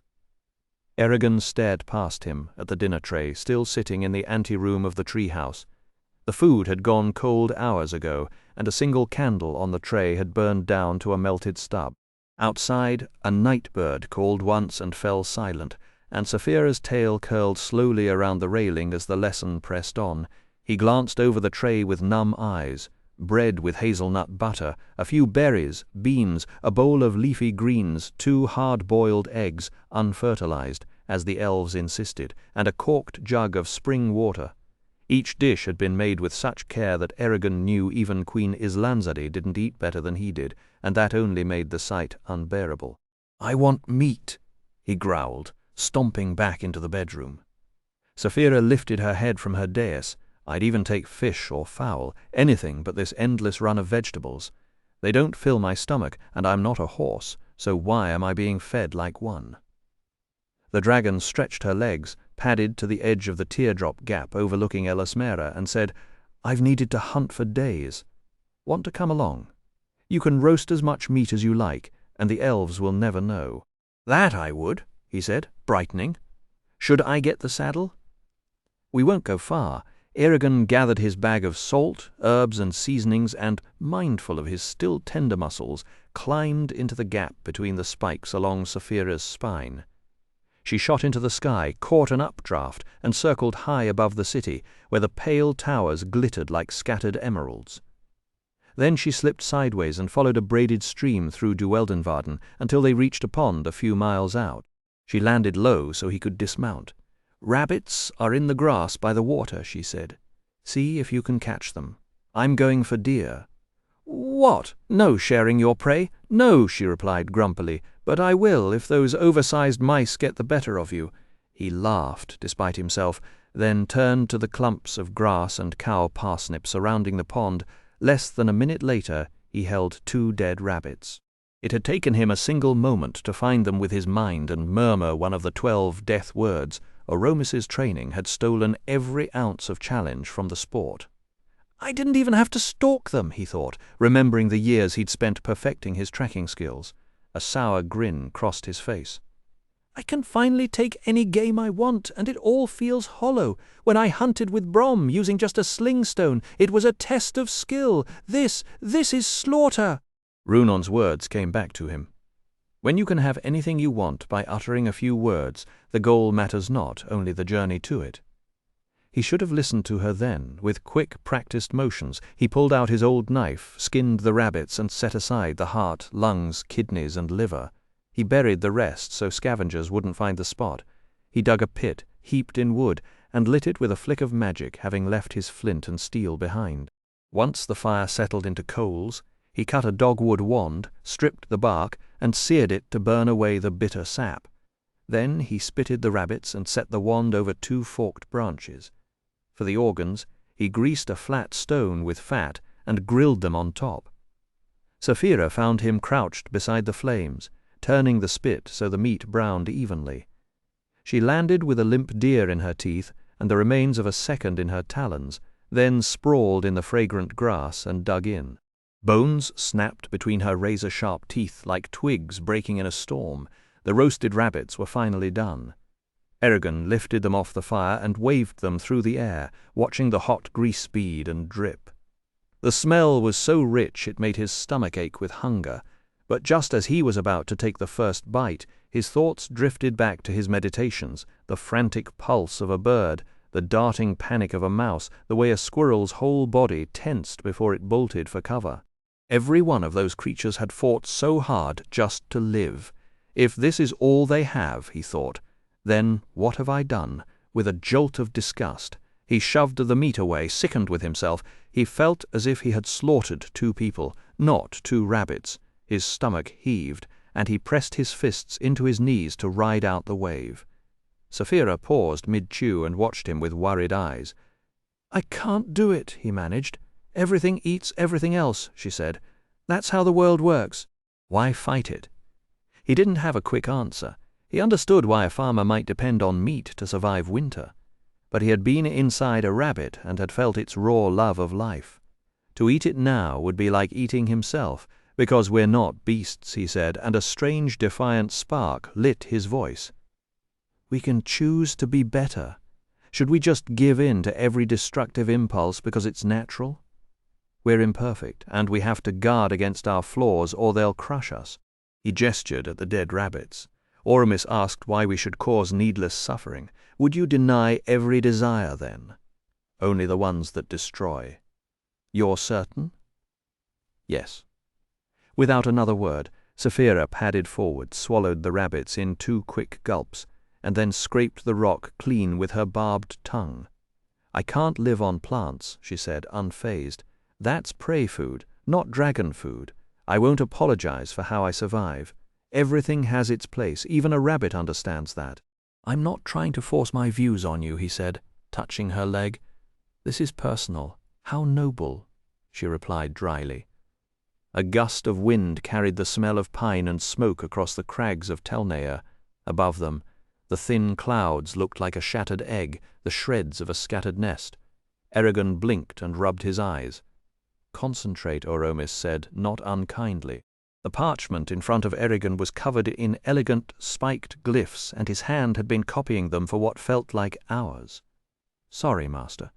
Weariness pulled at him like an anchor.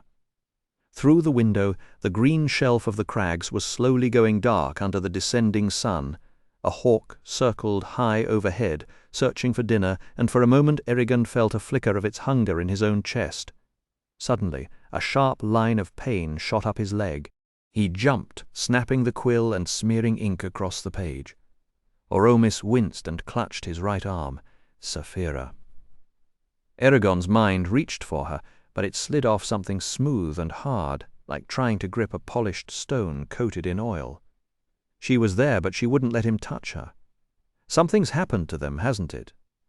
I don't know. Glader is coming back, but he won't speak to me. Oramis lifted Naegling from the wall, strode out onto the cliff edge, and raised his face to the sky, waiting for the gold dragon to appear. Eragon moved to Oramis's side, his mind churning through every possible disaster, likely or not, that could have struck Saphira. The 2 dragons had taken to the air at noon, heading north toward the Stone of Broken Eggs, that ancient nesting place of wild dragons. It should have been a simple flight. He tried to convince himself it couldn't be Urgles. The elves would never let them set foot in Du Weldenvarden. Even so, dread coiled in his chest. Then Glader appeared, a tiny flicker of movement against the heavy grey clouds. As the dragon descended, Eragon spotted a bloody tear on his right foreleg, a slash through the layered scales as wide as a man's hand, with crimson seeping through every groove. When Glader touched down, Oramis rushed forward, but stopped short as a warning growl rumbled from the dragon's throat. Hobbling on 3 legs, Glader dragged himself to the forest edge, curled up beneath the drooping boughs with his back turned, and began to clean his wound with long sweeps of his tongue. Oromis knelt in the clover, his patience absolute, waiting for the dragon's unspoken permission. The minutes dragged, and Eragon shifted restlessly, helpless. At last Gleda allowed Oromis to approach. The elf's palm flared with silver light as he pressed his hand against the torn scales. When he pulled away, Eragon asked, "How bad is it?" Oromis shook his head. "Ugly, but for a dragon his size it's only a scratch." Eragon swallowed. "And Saphira, she still isn't answering." Oromis's expression turned grave. "She's hurt, more than just her body. Gleda didn't explain much, but I can piece it together. You need to go to her, and you need to go now." Eragon spun, scanning for any horse he could use. There was nothing, no trail, no mount, no way to cross the miles in time. He groaned in frustration. "How am I supposed to get there?" Oromis's voice was infuriatingly smooth. "Calm yourself. What was the name of the horse that carried you from Silthrim?" "Folkvir," Eragon said through gritted teeth. "Then summon him. Use the ancient language. Speak his name, speak your need, and he will come." Eragon almost retorted that he could use a nice, simple ride instead, but he swallowed the comment and let magic fill his voice, hurling a plea toward Elesmera. The words echoed over the forested hills, raw and ringing. Oromis nodded once. "Well done." 12 minutes later, a silver blur burst from the shadows between the pines. Folkvir skidded to a stop, mane flying, coat lathered with sweat, sides heaving from the mad dash. Eragon swung onto the compact elven stallion. "I'll be back as soon as I can." Oromis just waved a hand. Eragon dug his heels into Folkvir's flanks and shouted, "Run! Run!" The horse sprang forward, threading the ancient trees with impossible grace, as if reading the path from Eragon's mind rather than the ground. They crashed through the underbrush, leaped over fallen logs, and left the mundane world behind. Once they cleared a creek in a single bound that made Eragon's stomach lurch. He held on and kept his focus fixed on Saphira's presence deep in his mind. A horse like Snowfire would have taken 3 or 4 hours to cross that wild terrain. Folkvir did it in just over 1, when the stone of broken eggs finally loomed ahead, a giant, moss-mottled basalt pillar rising 100 feet above the canopy. Eragon whispered "Halt," slid to the ground, and stared upward. Saphira was there, somewhere at the top. He circled the monolith, looking for any crack, any ledge, any way up. The rock was impossibly smooth, weathered for millennia, with no handholds and no weakness. A faint hum pulsed from the stone, as if the place itself remembered the great worm nests of its past. Eragon let out a long breath. This was going to hurt. "Stay here," he told Folkvir. The horse watched him with bright, understanding eyes. "Graze if you want, but don't wander." Folkvir nickered and nuzzled his arm with a velvet soft muzzle. "Good boy," Eragon muttered, and turned to face the impossible climb.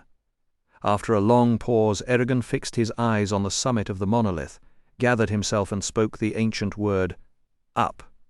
In hindsight, his years of riding Saphira probably saved him. If he had not been used to dizzying ascents, the spell might have overwhelmed him and sent him crashing into the sea of trees below. The forest floor fell away with alarming speed, the trunks narrowing into toothpicks as he floated past the canopy and into the fading light of dusk. Twigs and leaves clawed at his face, but he pushed through, and once he cleared the uppermost branches, he felt a strange split sensation.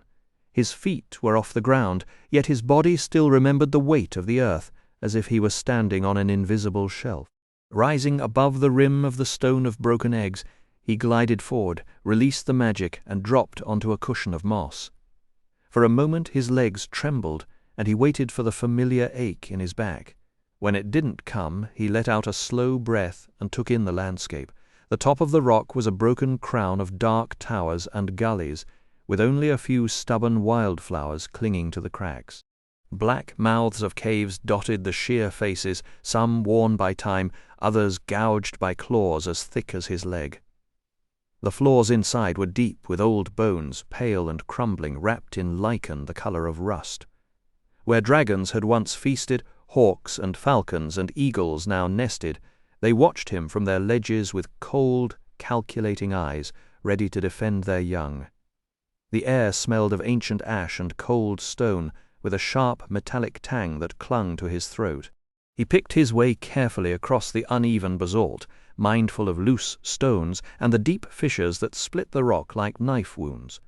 One wrong step would have sent him tumbling into empty space. Twice he scaled high ridges, and twice more he used magic to lift himself, the strain of the spells setting his muscles on edge. The signs of the dragon's old presence were everywhere. Long scratches in the stone, pools of melted rock long turned to glass, and in one cranny a pile of dusty scales, dull as old coins. At his feet he spotted a sharp shard, and when he bent down he found it was the fractured piece of a green dragon egg, its colour so faded it looked almost grey. To the east rose the tallest tower, and at its centre, like a black socket in the rock, was the largest cave. There at last he saw Sapphira. She was curled into a hollow against the far wall, her back to the entrance, and the tremors that ran along her flanks made his stomach knot. The cave walls were freshly scorched, and the layers of brittle bones were scattered as if something had fought through them. "Sapphira," he called aloud, because her mind was shut to him. Her head snapped around, and she stared at him like a stranger, her pupils shrinking to thin slits in the harsh light behind him. A low snarl rumbled in her throat, a sound he'd never heard from her, and she turned away. In the movement he saw the gash, a long, ragged tear along her upper thigh, still raw and angry. His heart seized. He knew better than to approach, so he did what Oromis had done for Glader. He knelt amid the crushed bones and waited. His legs went numb and his fingers stiffened in the cold, but he held still, and he found he didn't resent a moment of it. He would have waited all night and more if it meant bringing her back to him. At length her voice came, low and heavy. "I have been a fool." "We are all fools sometimes," he said, "but knowing that doesn't make it any easier to wear the dunce cap." For a heartbeat, he thought, he caught a flicker of something familiar, almost a laugh, but it vanished. "I suppose not," she said. "I have always known what to do. When Garrow died, I knew we should hunt the Razak. When Brom died, I knew we had to go to Gilead and then to the Varden. When Ajihud died, I knew you belonged at Naswada's side. The path was always clear to me, except now. This one thing, and I am utterly lost." He opened his mouth to ask her what was wrong, but she cut him off with a question of her own. "Do you know why they call this the Stone of Broken Eggs?" "No." "It happened during the ancient war between dragons and elves. They found our lair in the dead of night and slaughtered everyone while we slept.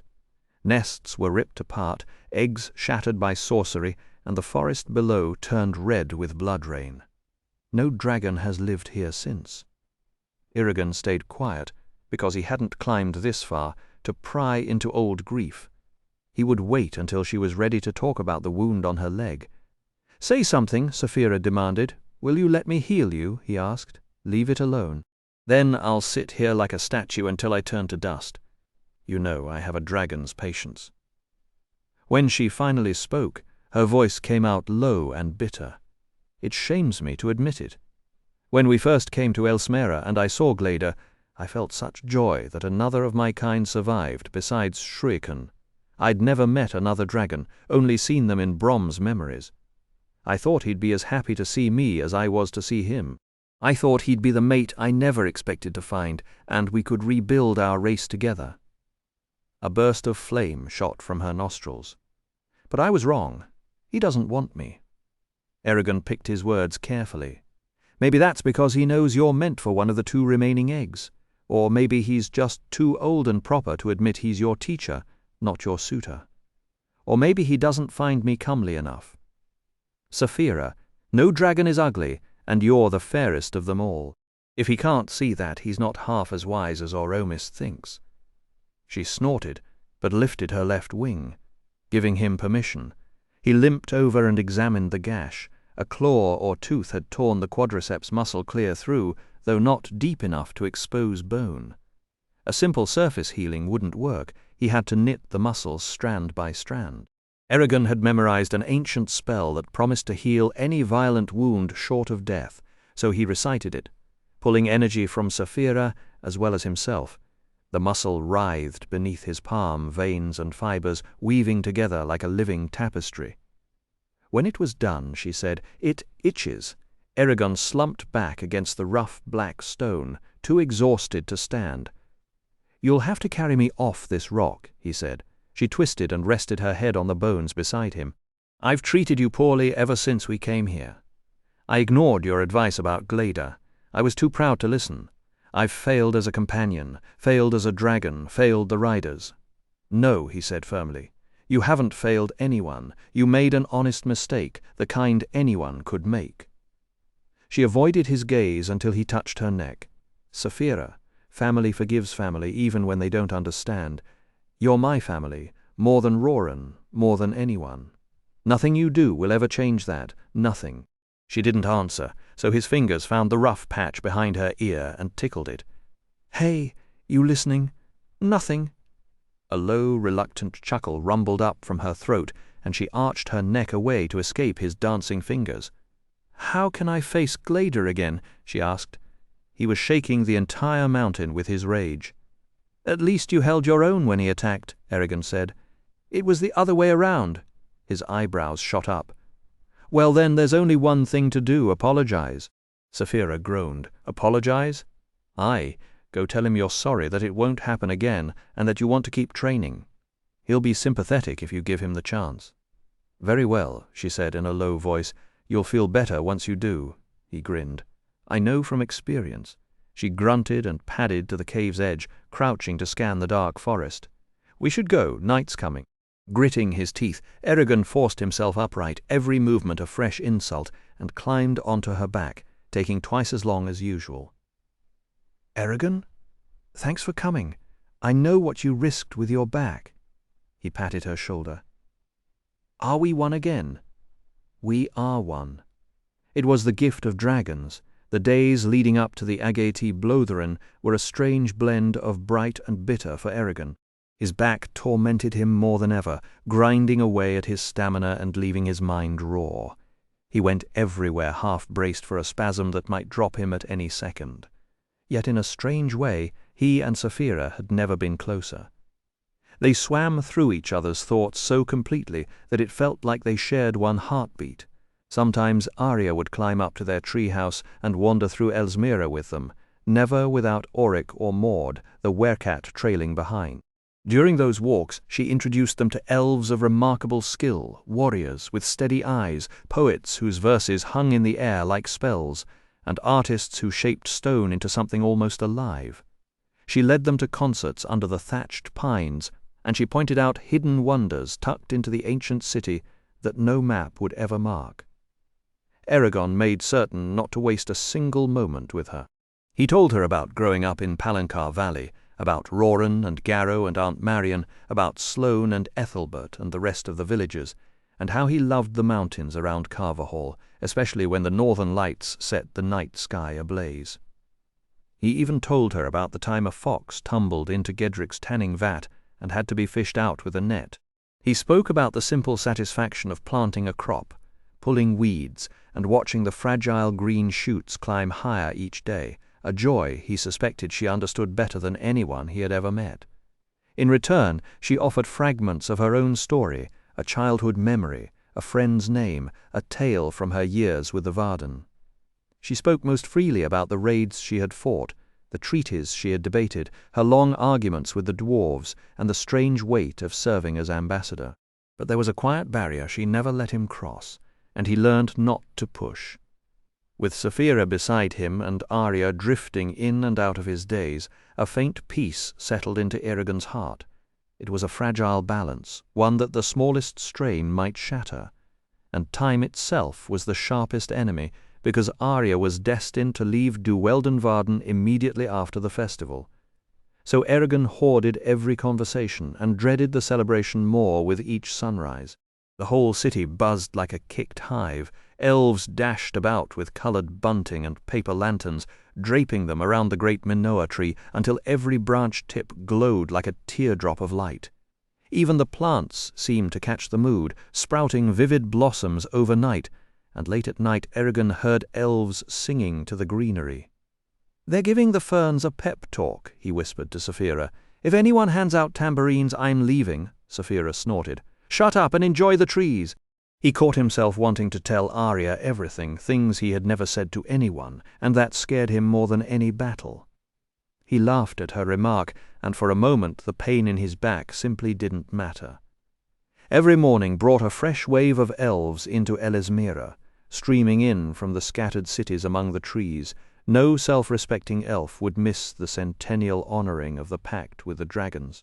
Eragon suspected a fair number had also come to see Saphira, because he had repeated the same greeting so often that the words felt worn smooth.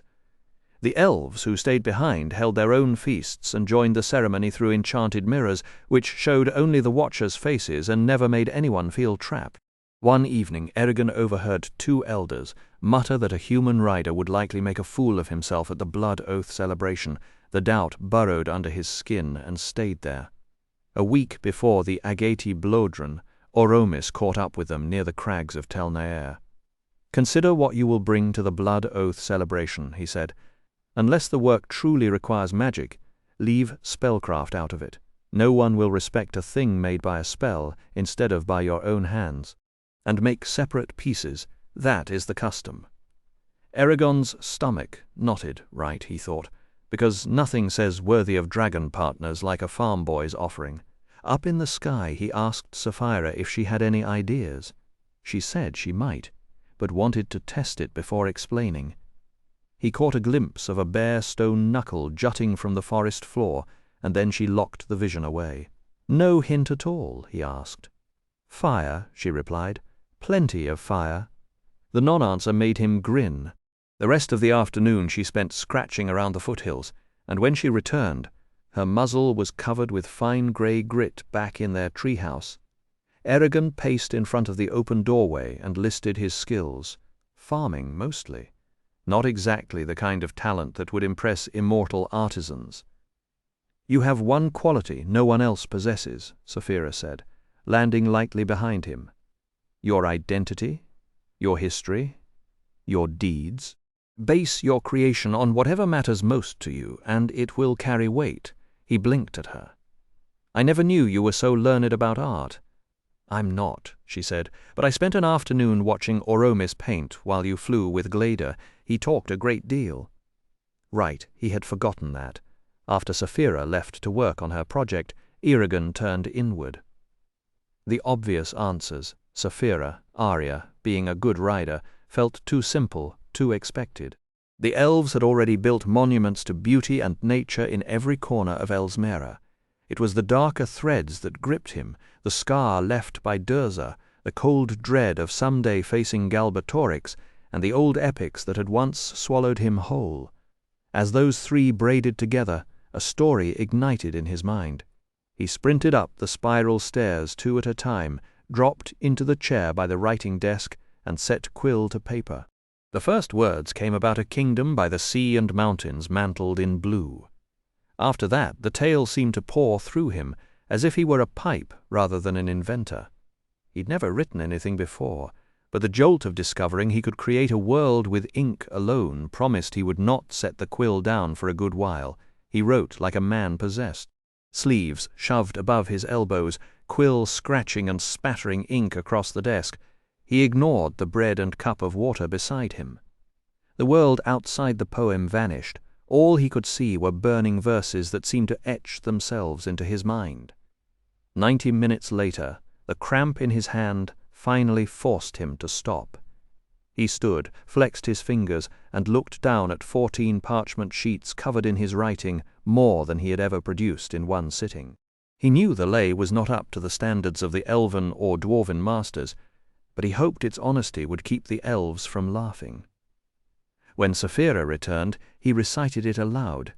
She regarded him for a long moment. "You have changed since Palancar Valley, Eragon. The boy who rode away after vengeance could never have shaped words like this. I wonder what you will become in another 50 years, he smiled, if I even live that long. Oromis's verdict was exactly what Eragon expected, and not at all rough, but true. Eragon asked if that meant he liked it. Oromis gave a look dry enough to cure leather. It is an honest reflection of your mind tonight, and pleasant to read, but it is no masterpiece. Did you truly expect one? Eragon had to admit he hadn't. Then the elf's expression softened. What surprises me is that you could say it in the ancient language. Writing fiction in that tongue is no crime. The magic only forbids speaking falsehoods aloud. Since you can say it, you must believe every word. I do. Oromis nodded. That belief gives the poem its power. I am impressed, Eragon. It will be a worthy addition to the Blood Oath celebration. He produced a scroll tied with a ribbon. These are 9 wards. Place them on yourself and on Auric. As you learned in Silthrim, our festivals are not safe for lesser constitutions. Unprotected, you could lose yourself in our magic. I have watched it happen. Even with wards, be careful of whims carried on the wind. We elves tend to go a little mad then, wonderfully, gloriously mad, but mad all the same. On the night before the 3-day celebration, Eragon, Saphira, and Auric followed Arya to the Minoa tree. A crowd had already gathered under the lanterns, black and silver hair shining in the warm light. Queen Islanzadi stood on a raised root at the base of the trunk, tall and pale as a birch. Blagden perched on her left shoulder, and Maud the Wercat lurked behind her. Glader was there, and Oromis in red and black. Eragon saw Lifen and Nari, and to his annoyance, Vanir. A cool breeze moved through the branches, carrying the smell of crushed leaves. Arya told them to wait and disappeared into the crowd, returning with Runon. The ancient smith blinked like an owl.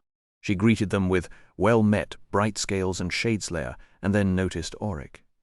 She broke into Dwarvish, and Auric answered with such enthusiasm that Eragon had to smile. "What did she say?" he asked, bending down. "She invited me to her home to see her work and talk about metal," Auric said, his face full of wonder. "Eragon, she learned her craft from Futhark himself, one of the legendary clan lords of Durgrimst Ingatum. What I would give to have known him." They waited until midnight. At the stroke of 12, Islanzadi raised a bare arm toward the new moon, pale as a marble spear. From the lanterns scattered through the Menoa tree, a soft white orb gathered above her palm. Islanzadi carried the orb to the great trunk, pressed it into a hollow in the bark, and left it there, pulsing like a second heartbeat. Fireflies drifted around the spot, drawn by its light. Eragon turned to Arya and asked, "Is it begun?"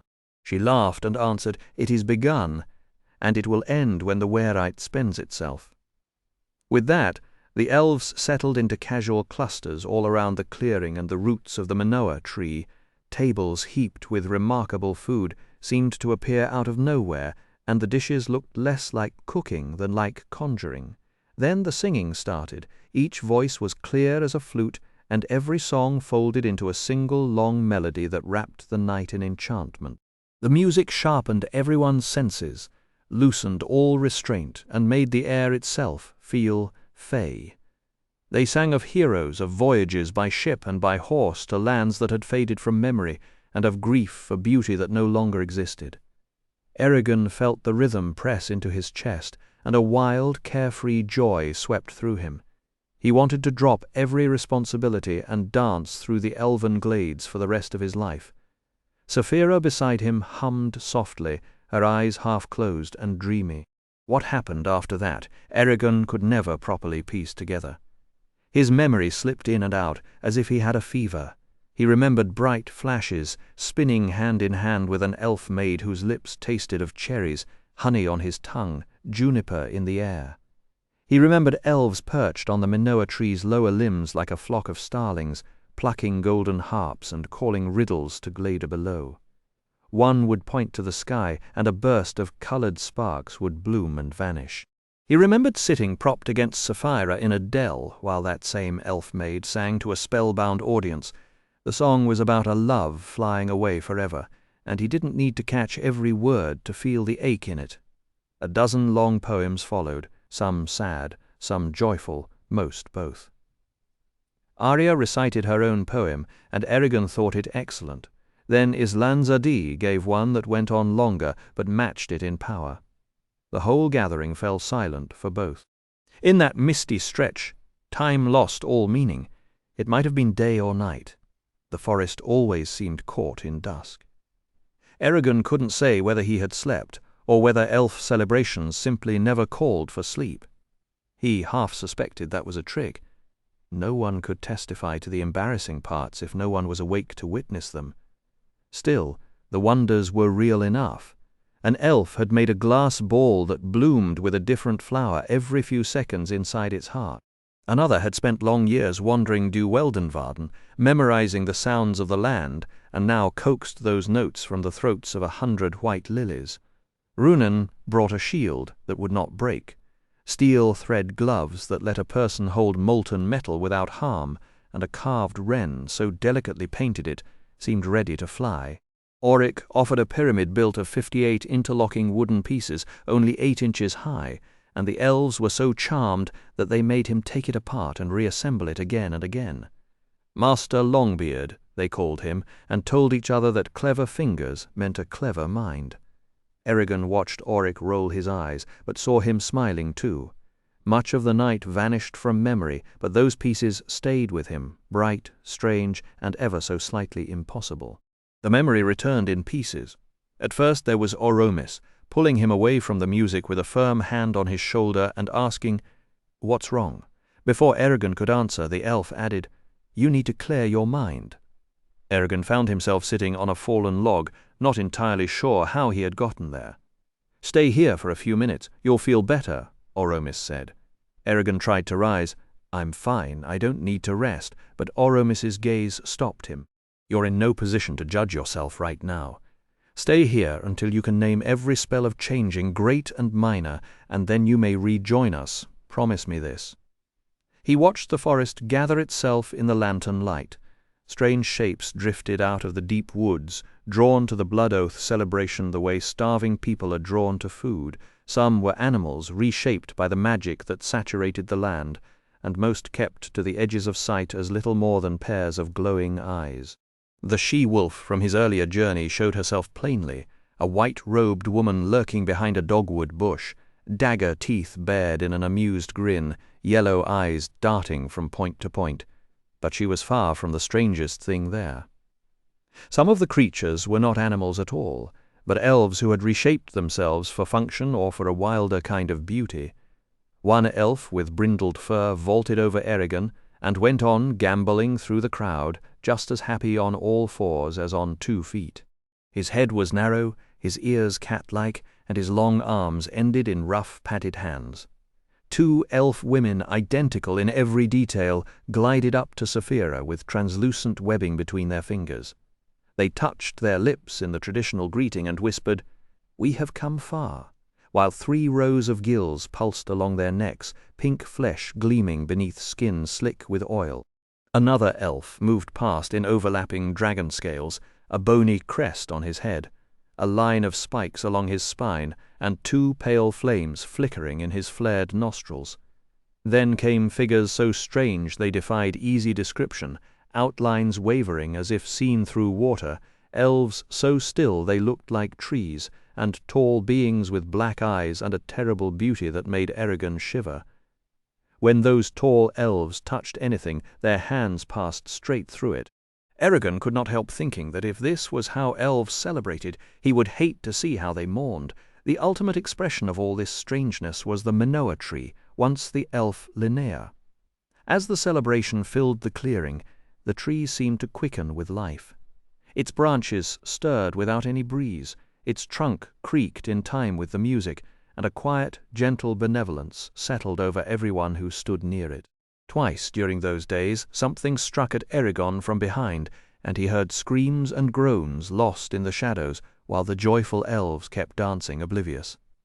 Only Saphira noticed, and she stood guard over him until the danger passed. On the 3rd day, Eragon delivered his verses. He stood before the assembled elves and said, "I am no smith, no carver, no weaver. My hands have no skill for pottery or painting, and I cannot rival your spells. All I have left are my own experiences, shaped into a story, though I am no bard either." Then in the same manner Brom had used for his lays in Carverhall, Eragon chanted a poem of his own. In a kingdom by the sea, where blue mountains kissed the sky, on winter's last and coldest day, a boy was born with one great task, to strike down Durza the foe in the land of shadows. Raised by the gentle and the wise, beneath oaks older than all memory, he raced with deer, he wrestled bears, he learned from elders every skill. To strike down Durza the foe, in the land of shadows he learned to spot the lurking thief who stalks the powerless and the strong, to turn aside each brutal strike with rag and rock and root and bone, and to lay the enemy low in Durza, that land of endless shadow. The seasons raced like startled deer until the boy became a man, his body humming with restless fire, and youth's impatience searing his veins. Then he encountered a maiden fair, stately, wise, and tall, with Gyda's radiance upon her brow and a glow that spilled across her gown. In those eyes of midnight blue, those riddles without answers, he saw a future bright and wide, a life where they would never fear the enemy in Durza, that land of endless shadow. Eragon's voice wove the tale of that man's journey into the depths of Durza, where he found and fought his adversary, despite the cold dread coiled in his chest. Though victory came at last, the man stayed his hand. Once he had bested his enemy, the doom of mortals no longer frightened him. There was no need to kill the foe in Durza, so he sheathed his sword, journeyed home, and married his beloved on a summer's eve. They passed their days in quiet contentment until his beard hung long and white. But the story had one final turn. In the darkness before dawn, within the room where the old man slept, the enemy crept in and towered above his once mighty rival, now so frail. From his pillow the man raised his head and met the gaze of death's cold and hollow face, the sovereign of the eternal night. Peace settled over his aged heart, for he had long ago surrendered every fear of the final embrace every soul must know. Soft as a morning breeze, the enemy leaned down, drew forth the man's glowing spirit, and together the two departed for evermore to dwell in Durza, that land of endless shadow. The final word faded into a ringing silence, and Eragon suddenly became extremely interested in the ground at his feet. He'd meant to offer a song, not lay his whole heart open in front of the most perceptive beings in the land. He retreated to his seat with more speed than grace, mentally kicking himself the whole way. The elf Lord Dathedra broke the quiet. "You underestimate yourself, Shadeslayer. It seems you've discovered a talent you've kept well hidden." Islanzadi lifted one pale hand. "Your work shall be preserved in the great library at Tialdari Hall, Eragon Finierel, so that all who wish may appreciate it.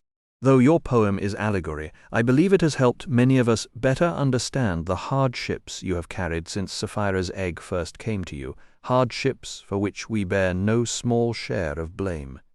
You must read it again, so we may consider its meaning further."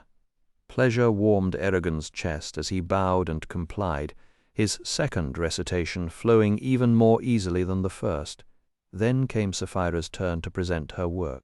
She spread her wings against the star-scattered sky and vanished into the night, returning with a black stone 3 times the size of a man clutched in her talons. She settled onto her hind legs and planted it upright in the open grassy ground where everyone could see. The glossy rock had been melted and shaped into intricate curves that twisted around one another like waves caught mid-motion. Ribbons of stone spiraled in such elaborate patterns that the eye could not follow a single strand from base to tip. Instead, it flicked helplessly from one coil to the next. Eragon studied it with as much wonder as the elves around him. "How did you make this?" he asked. Sapphira's eyes glittered with amusement. "I licked the molten rock." Then she bent and breathed fire over the stone, drenching it in a pillar of gold that climbed toward the stars and clawed at them with luminous fingers. When her jaws closed, the paper-thin edges of the sculpture glowed cherry red, and small flames flickered in the dark hollows throughout the rock. The flowing strands seemed to move beneath that hypnotic light. The elves gasped, clapped, and danced around the piece, and one voice called out, "Well wrought, Bright Scales. It's beautiful," Eragon said. Saphira touched his arm with her nose. "Thank you, little one." Finally, Glader came forward with his offering, a slab of red oak carved by a single talon's point into a detailed likeness of Elis Mera as seen from high above. Oromis finally shared what he had been working on all along, the finished scroll that Eragon had watched him illustrate time after time during their long lessons. The top half was covered in careful rows of glyphs, a faithful copy of the Lay of Vestari the Mariner, while the bottom half spread into a sweeping vision of a fantastical landscape, rendered with such artistry and delicacy that it seemed almost alive. Arya slipped her hand into Eragon's and guided him through the forest toward the Menoa tree, the grass whispering beneath their steps. She nodded at the fading werelight above them. Only a few hours remain before dawn pulls us back to the world of cold reason. The elves had gathered around the great tree, every face shining with eager anticipation. With calm and dignity, Islanza-Dee moved through their midst and stepped onto a route as broad as any footpath, following it as it slanted upward and folded back on itself until she reached a gnarled ledge high above the slender crowd below. As has been our custom since Queen Tarmonora, the first Eragon, and the white dragon whose name cannot be spoken in any tongue bound the fates of elves and dragons together at the end of the Dragon War, we assemble to honor our blood oath through song, dance, and the work of our hands. She paused, letting the words settle. The last time we held this celebration, our situation was desperate beyond measure. It has brightened since, thanks to our own efforts, the resilience of the dwarves, and the courage of the Varden, though Allegaresia still lies beneath the Weirdfell's shadow, and we still carry the shame of how we failed the dragons. Of the ancient riders, only Oromis and Glader remain. Brom and countless others passed into the void over the last century. Yet Eragon and Saphira have brought us new hope, and it is only fitting that they stand here with us as we renew our sacred oath. At the Queen's signal, the elves cleared a wide circle at the base of the Menoa tree. Around its perimeter, they planted carved poles crowned with lanterns, while musicians carrying flutes, harps, and drums arranged themselves along the ridge of a long route like performers on a natural stage. Arya led Eragon to the edge of the circle, where he settled between her and Oromis. Saphira and Glader stretched out on either side of them, immense and still, resembling two gem-studded bluffs. Oromis leaned toward the pair and said quietly, "Watch carefully, for this is your heritage as riders." Eragon could not help thinking that the Queen's description of things having brightened was something of an understatement. Only weeks earlier they had been a breath away from ruin, but he kept the thought to himself. When every elf had taken their place, 2 elf maids walked into the center of the clearing and stood back to back. They were stunningly beautiful, identical in every respect except for their hair. One had tresses dark as a forgotten forest pool, while the other's hair gleamed like polished silver wire. "The caretakers, Iduna and Neya," whispered Oromis. From Ilanza-Dee's shoulder, Blagden shrieked. Weirder as one, the 2 elves lifted their hands to the brooches at their throats, unclasped them, and let their white robes fall away. Beneath the garments they wore nothing at all, only the iridescent form of a dragon tattooed across their skin. The creature's tail wrapped around Iduna's left ankle, curled up her leg and thigh, crossed her torso, then flowed onto Nia's back, and ended with the dragon's head resting on Nia's chest. Each scale shimmered in a different hue, so that the entire image blazed like a living rainbow. The elf maids intertwined their hands and arms, making the dragon seem whole and unbroken, its brilliant colors rippling endlessly from one body to the next. Then, in perfect unison, each lifted a bare foot and stamped it against the packed ground. Thump, again, thump. On the third thump, the drummers answered, driving the rhythm forward. A beat later, the harpists plucked their gilded strings, and after them the flutes rose, weaving into a deep, pulsing melody that filled the clearing and trembled through the earth beneath their feet. At first the movement was almost hesitant, but the beat snagged them and swept them away. Iduna and Nea stamped the packed earth and rolled their hips in long liquid waves, making the tattooed dragon appear to glide across their skin rather than dance along with it. They turned around and around, the inked serpent circling over their backs and arms. When the twins began to chant, their voices slashed through the rhythm, each syllable a knot in a spell too tangled for Eragon to untangle. The elves answered in unison, one voice building like wind before a storm, and Eragon's lips moved on their own, forming words he had never learned. Beneath it all, Saphira and Gleda hummed, a low pulse that vibrated in his chest and made the air shimmer. Iduna and Nea spun faster, a dusty blur, hair whipping, skin slick with sweat. They moved faster than any human could, and the music peaked in a storm of shouted phrases. A line of light ran down the dragon tattoo, head to tail, and the beast blinked. Eragon was certain he had imagined it, until the dragon raised its wings and clenched its talons. Fire burst from its jaws, and the creature lunged forward, pulling itself off the elves' skin and hovering overhead, its tail still tethered to the twins like a glowing thread. It stared at the black moon and roared, a raw cry from some impossible age, then turned to inspect the gathered elves. When its gaze landed on Eragon, he knew this was no trick of the light. The creature was alive, a conscious being bound by magic. Saphira and Gleda's hum swelled until it swallowed every other sound. The phantom dragon swooped low, brushing a wing across the elves, then stopped in front of Eragon and fixed him with a spiral of a stare. He raised his right hand without thinking, palm prickling. "Our gift, so you may do what you must." The voice came from inside him, fire itself. The dragon bent its neck and touched its snout to the mark on his palm. A spark jumped, and liquid heat poured through Eragon's veins, turning his vision red and then black. The scar on his back burned like a fresh brand. He fled into darkness, and it swallowed him. In Astariglade, Eragon woke alone, staring at the carved ceiling of the treehouse.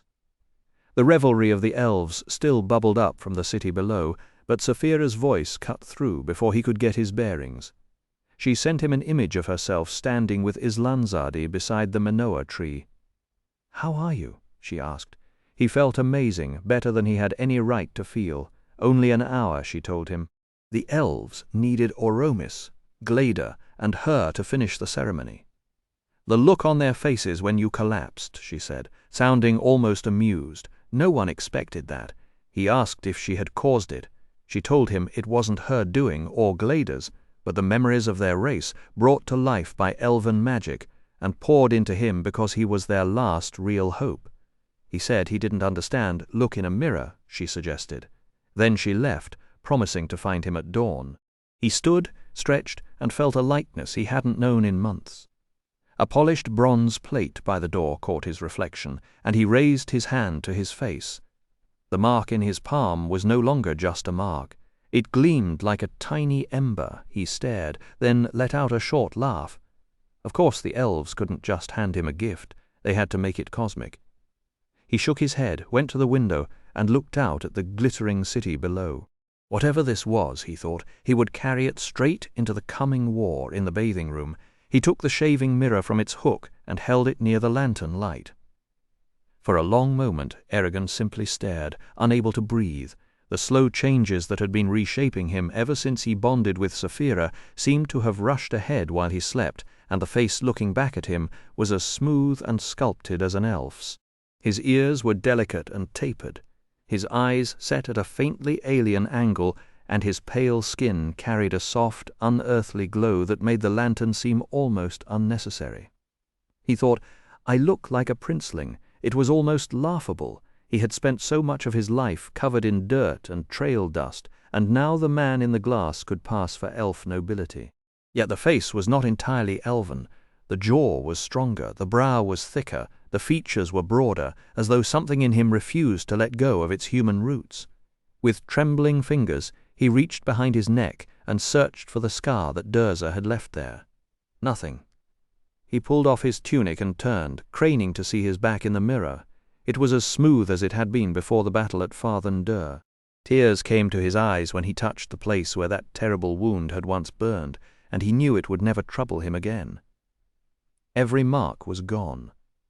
The line on his wrist from sharpening Garrow's scythe had disappeared, as had the blotchy scars inside his thighs from his first flight with Saphira and all the other small injuries collected along the way. For a moment he missed those marks, as if losing them meant losing the story of his journey. Then he almost laughed. The pain was gone. The memories were still his, and the marks themselves had only been souvenirs. He had become what he was meant to be. He set the mirror down on the bed and dressed in his finest clothes. A crimson tunic embroidered with gold thread, a belt studded with white jade, warm felted leggings, soft elf-made boots, and leather arm guards from the dwarves. Leaving the tree, Eragon roamed the moonlit paths of Elsmera while the elves gave themselves over to their night revels. No one recognized him, but they greeted him as a fellow traveler and pressed cups of wine and plates of strange fruit into his hands. One elven woman smiled at him as if he were simply a handsome stranger from the wilds. Eragon moved through the celebration in a state of wonder. His senses were singing. He could see in shadow where he once would have been blind. He could touch a leaf and count the hairs on its surface by feel alone. He could sort through the night air the way a wolf or dragon might. Every rustle in the brush and every soft footstep sounded clear as music, and his own heartbeat was a drum against his ribs. He wandered past the Manoa tree, catching sight of Saphira among her own admirers, and her voice came into his mind.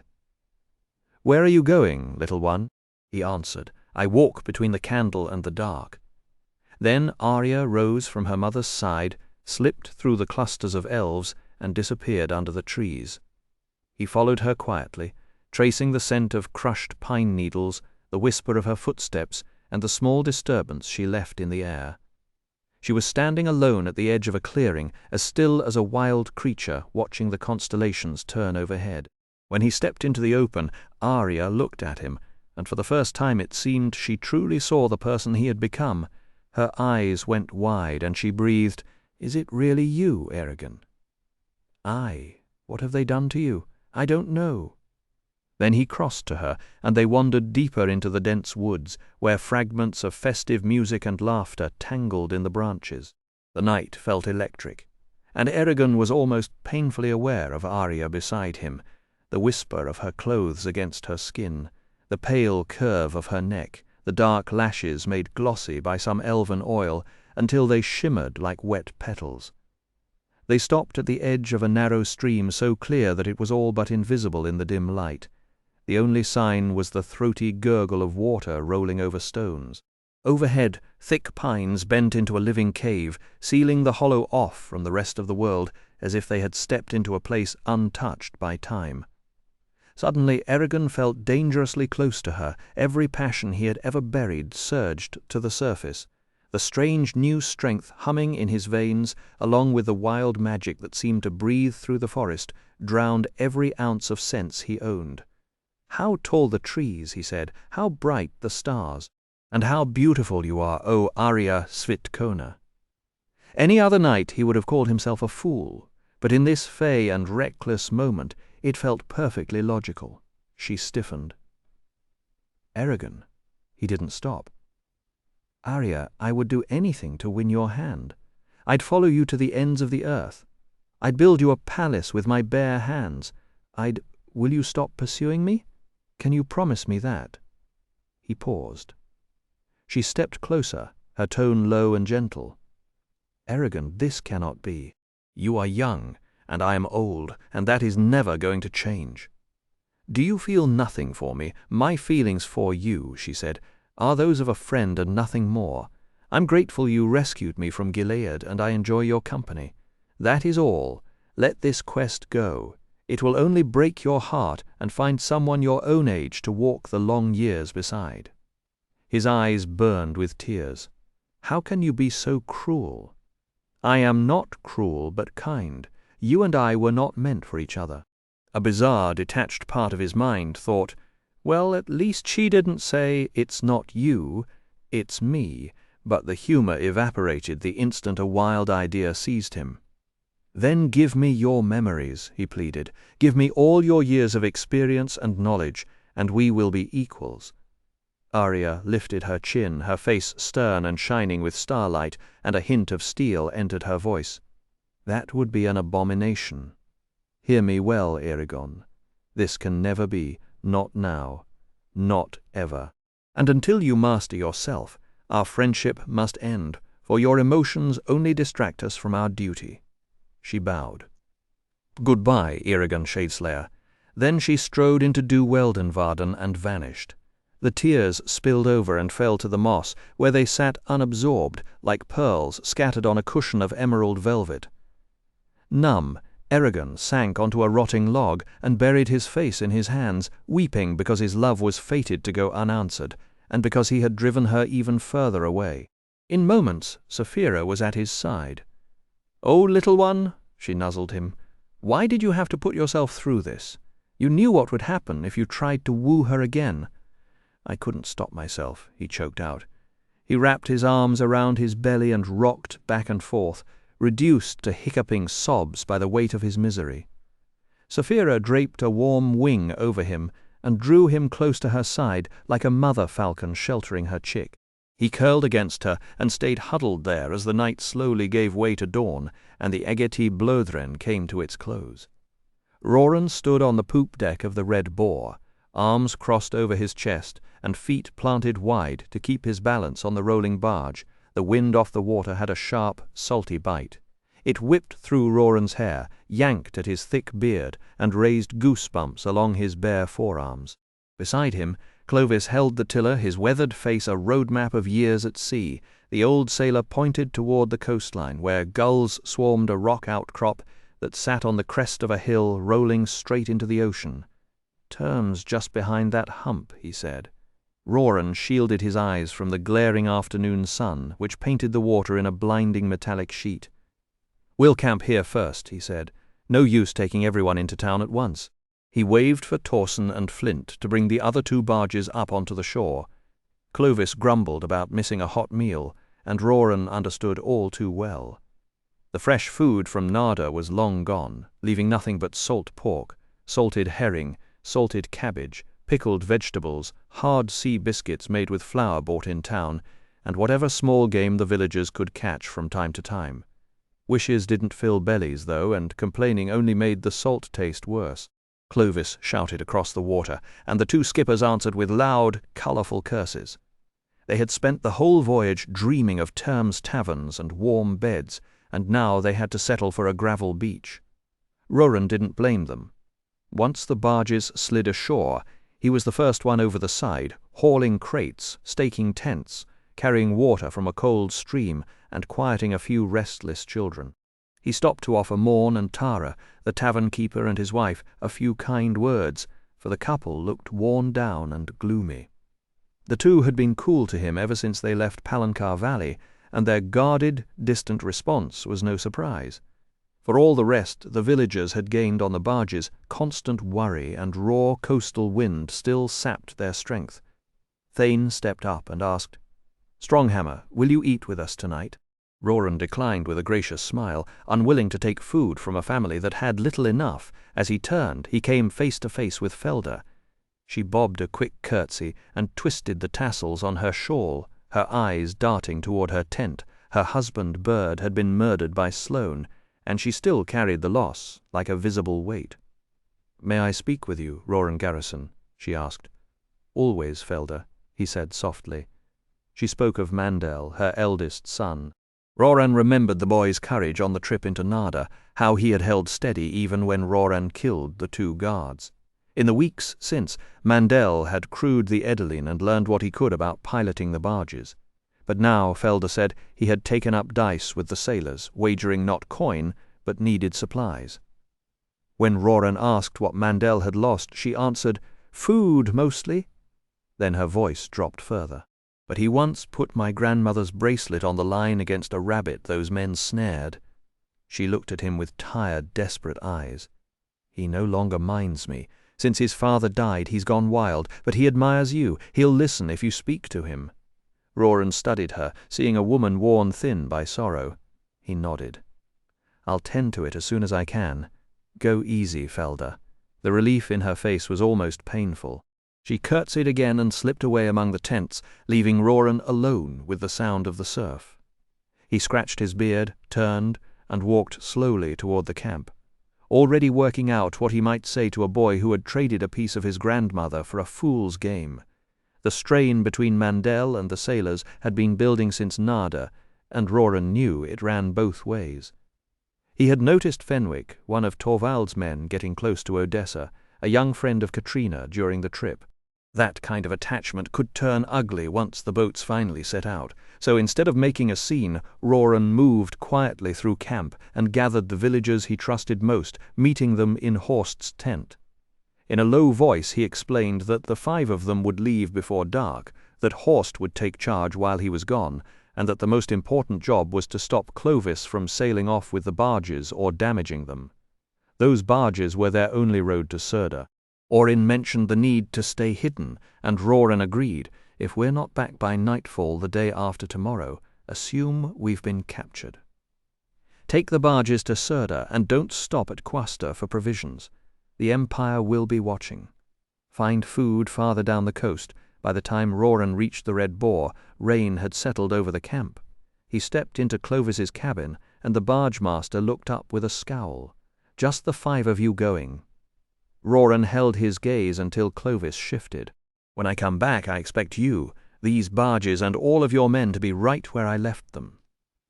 Clovis protested that his honor had been insulted, but Roran cut him off. Honor doesn't feed the dead. If you betray us, you won't just break a promise, you'll condemn an entire village. Clovis muttered a weak defense, and Roran said his people would defend themselves while he was gone.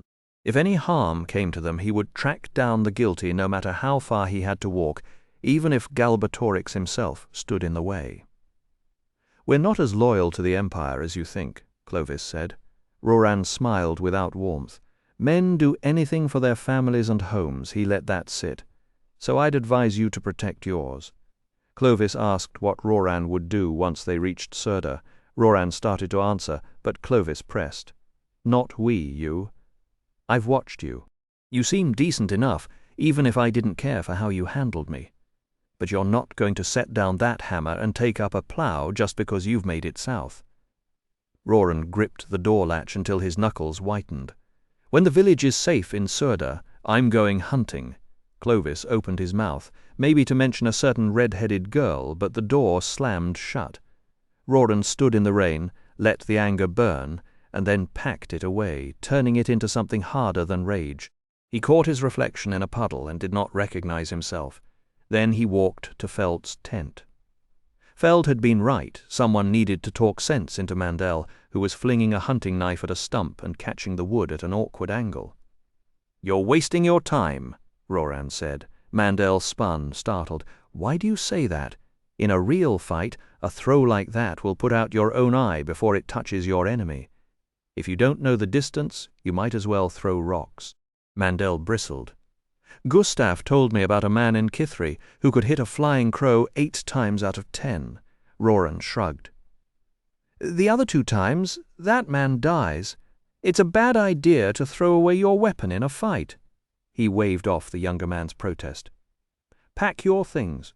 Meet me on the ridge past the creek in 15 minutes. You're coming with us to Term." Mandel's grin was bright as he ducked into the tent and started packing. Roran made it only a few paces before Felda intercepted him, her youngest daughter perched on one hip. She glanced from Roran to the sudden activity around Mandel's tent, and her face tightened. "Keep him safe, Stronghammer."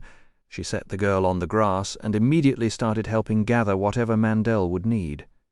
Roran reached the hill first, dropping into a low crouch on a white boulder while he stared out at the sea, steadying his nerves.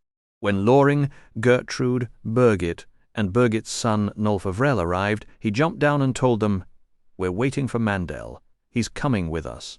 Loring demanded to know why. Birgit's frown matched his. "We agreed no one else should come along, especially Mandel. He was spotted in Nada.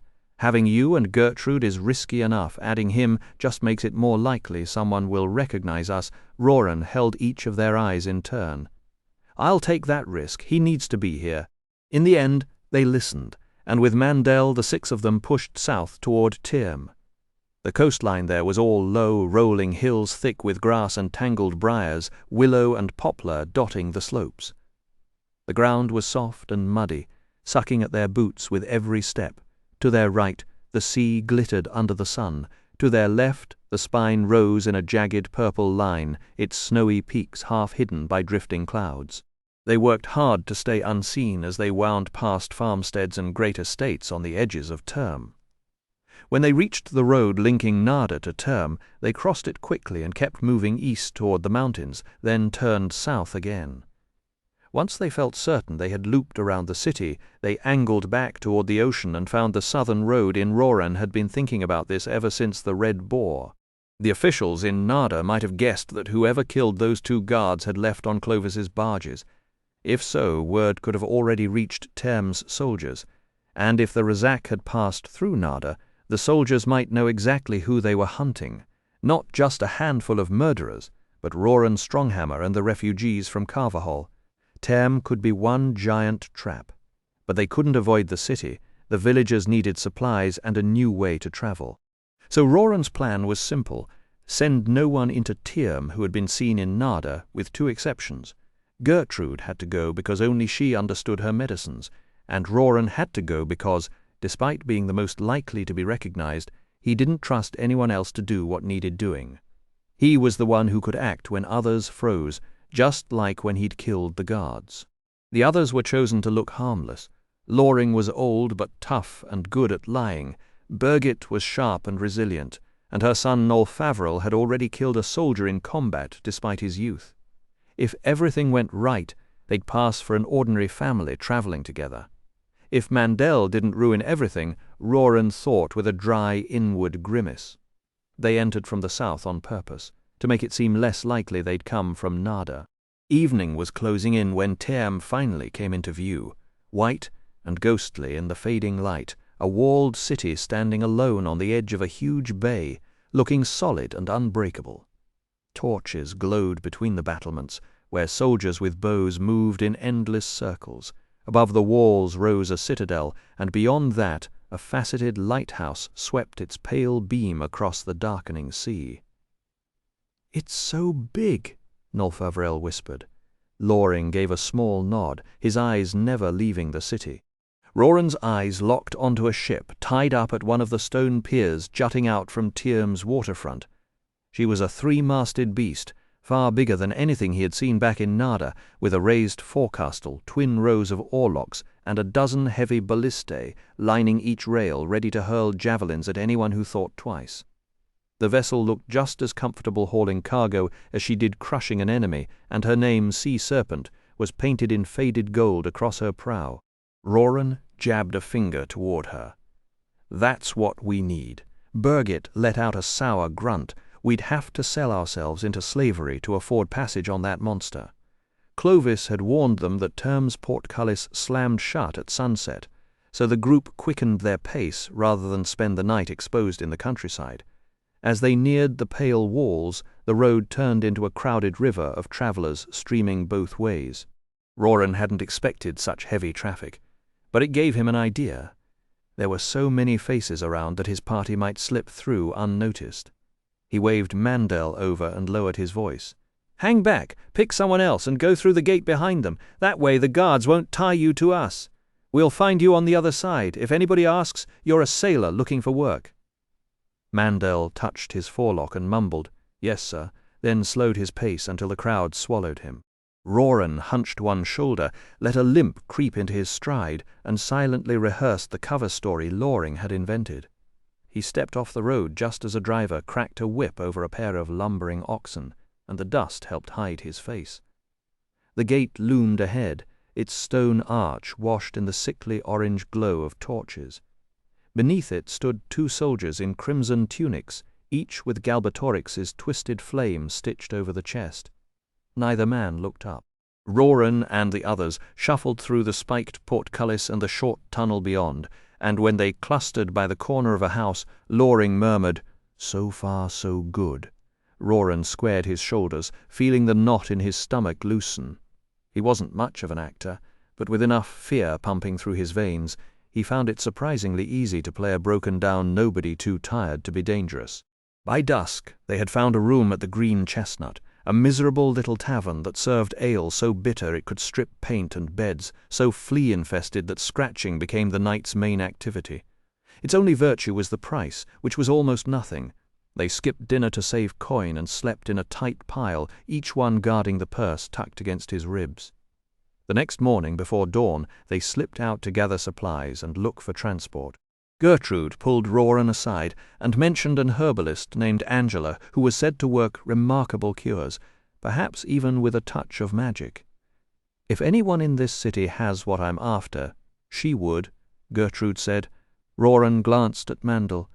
"Go with her, help carry her purchases and keep her safe.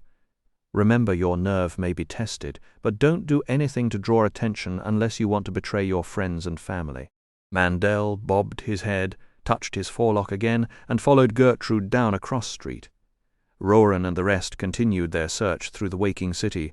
Roran had the patience of a hunter stalking game, but even he felt the itch to move as the day slipped by without a single ship heading for Surda. The Dragon Wing, a brand-new three-master, was being readied for its maiden voyage, but the Blackmore Shipping Company wanted a king's ransom enough to fill a room with dwarven red gold. The villagers couldn't scrape together the coin for the shabbiest vessel, and Clovis's barges wouldn't feed anyone. Birgit shook her head. Stealing from Term would be a fool's errand. Too many soldiers, too many eyes, and the gate watchman would never let us haul out that much loot. Roran had floated the idea of raiding farms along the way, and he'd even mentioned it to Horst, but the thought churned his gut. Sure, they could rob a few farmers. Nothing says we're the good guys like stealing a family's winter wheat. He had no stomach for it. Fighting the Empire was one thing, but taking food from poor folks who were barely scraping by, just like the villagers in Palankar Valley, that was murder, plain and simple. The weight of it pressed down on him. He'd dragged his neighbors into the lion's den, and their own poverty was the chain holding them there. He could slip away and hunt for Katrina, but what was that worth if his village ended up in chains? No, he'd stand with them no matter what. To quiet their growling stomachs, they ducked into a bakery and bought a crusty loaf of rye and a tiny pot of honey. While Roran paid, Loring mentioned to the girl behind the counter that they were in the market for ships and gear. A man with a thick belly and a bushy black beard tapped Roran's shoulder. "Heard you need a vessel. There's an auction in 2 days, merchant going bust, everything must go." Roran asked, "What auction?" Poor jeered Longshanks lost 4 ships in under a year, and when he sent a caravan overland, outlaws hit it. His investors wanted their money back, so now they're selling him out. No food, but you'll find plenty of supplies. A spark of hope flickered in Roran's chest. When exactly? Day after tomorrow. It's posted all over town. Roran understood why they hadn't seen the notices. They'd been dodging the message boards so no one would spot his face on the reward poster. "You may have saved us," he said. The man smiled. Glad to help. Once outside, they huddled by the curb. "Worth a shot?"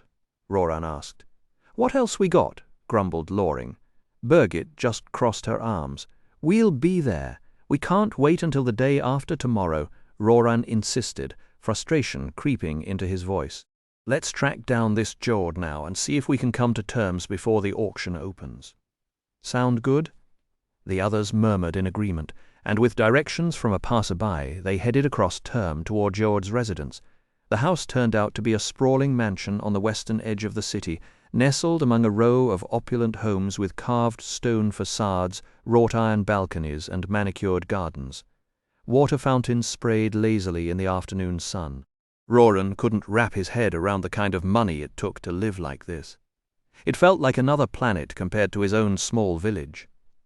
He knocked on the heavy front door, which sat next to a shuttered, abandoned shop. After a long moment, a plump butler appeared, flashing a grin full of unnaturally white teeth. He gave the 4 of them a look that spelled trouble and said, "May I help you?" with more ice than welcome. "We'd like to speak with Geode," Roran said. "Do you have an appointment?" The butler's eyebrows rose. Roran bit back a sarcastic retort.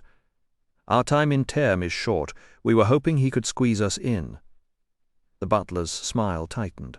"I'm afraid my master is quite occupied. He cannot entertain every band of scruffy wanderers who come knocking for handouts." He started to close the door. "It's not handouts," Roran snapped, louder than he intended. "We've got a business proposition, and we've travelled hundreds of miles to see him." The butler paused, one eyebrow arching high. "Is that so? What kind of proposition?" "That's confidential," Roran said firmly. With a quiet huff, the butler replied, "Very well, I'll let him know you're here, but don't get your hopes up. And you are? You can call me Stronghammer?" The butler's mouth twitched, and he disappeared inside, pulling the door shut. With a head that big, he'd need a second privy just to fit, Loring muttered under his breath. Noel Feverel choked back a laugh, while Birgit added, "Let's hope the servant treats us better than his manners suggest." A minute later, the door swung open. The butler seemed less amused now, his painted-on smile gone. "Geode will see you in the study. Follow me." They stepped into a grand foyer with a chandelier and marble floors, then down a hallway lined with dark wood paneling until the butler stopped at a door and waved them through.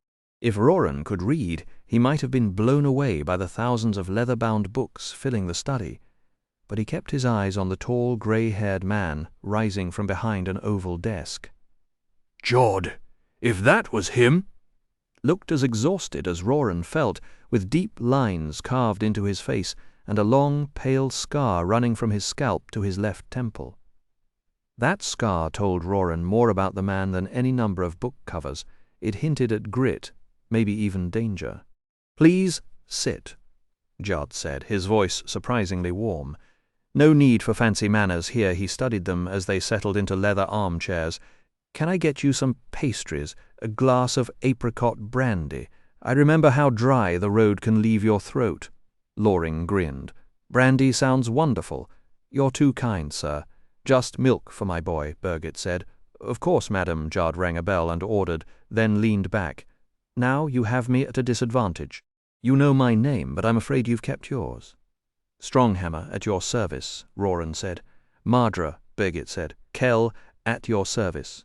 Noel Feverel introduced himself with a quick bow. "And I'd answer to Wally," Loring added.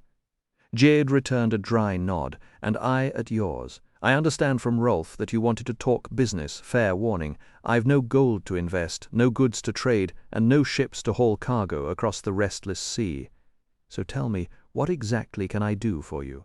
Roran set his elbows on his knees and laced his fingers, staring at the space between them while his thoughts churned. One wrong word, and they'd all be dead. "Simply put, sir, we represent a group that needs to buy a great many supplies with very little money. We know your belongings are being auctioned off in 2 days to pay your debts. We're hoping to place a bid now on what we need. We'd have waited for the auction, but we don't have that kind of time. If we're going to make a deal, it has to be tonight or tomorrow at the latest."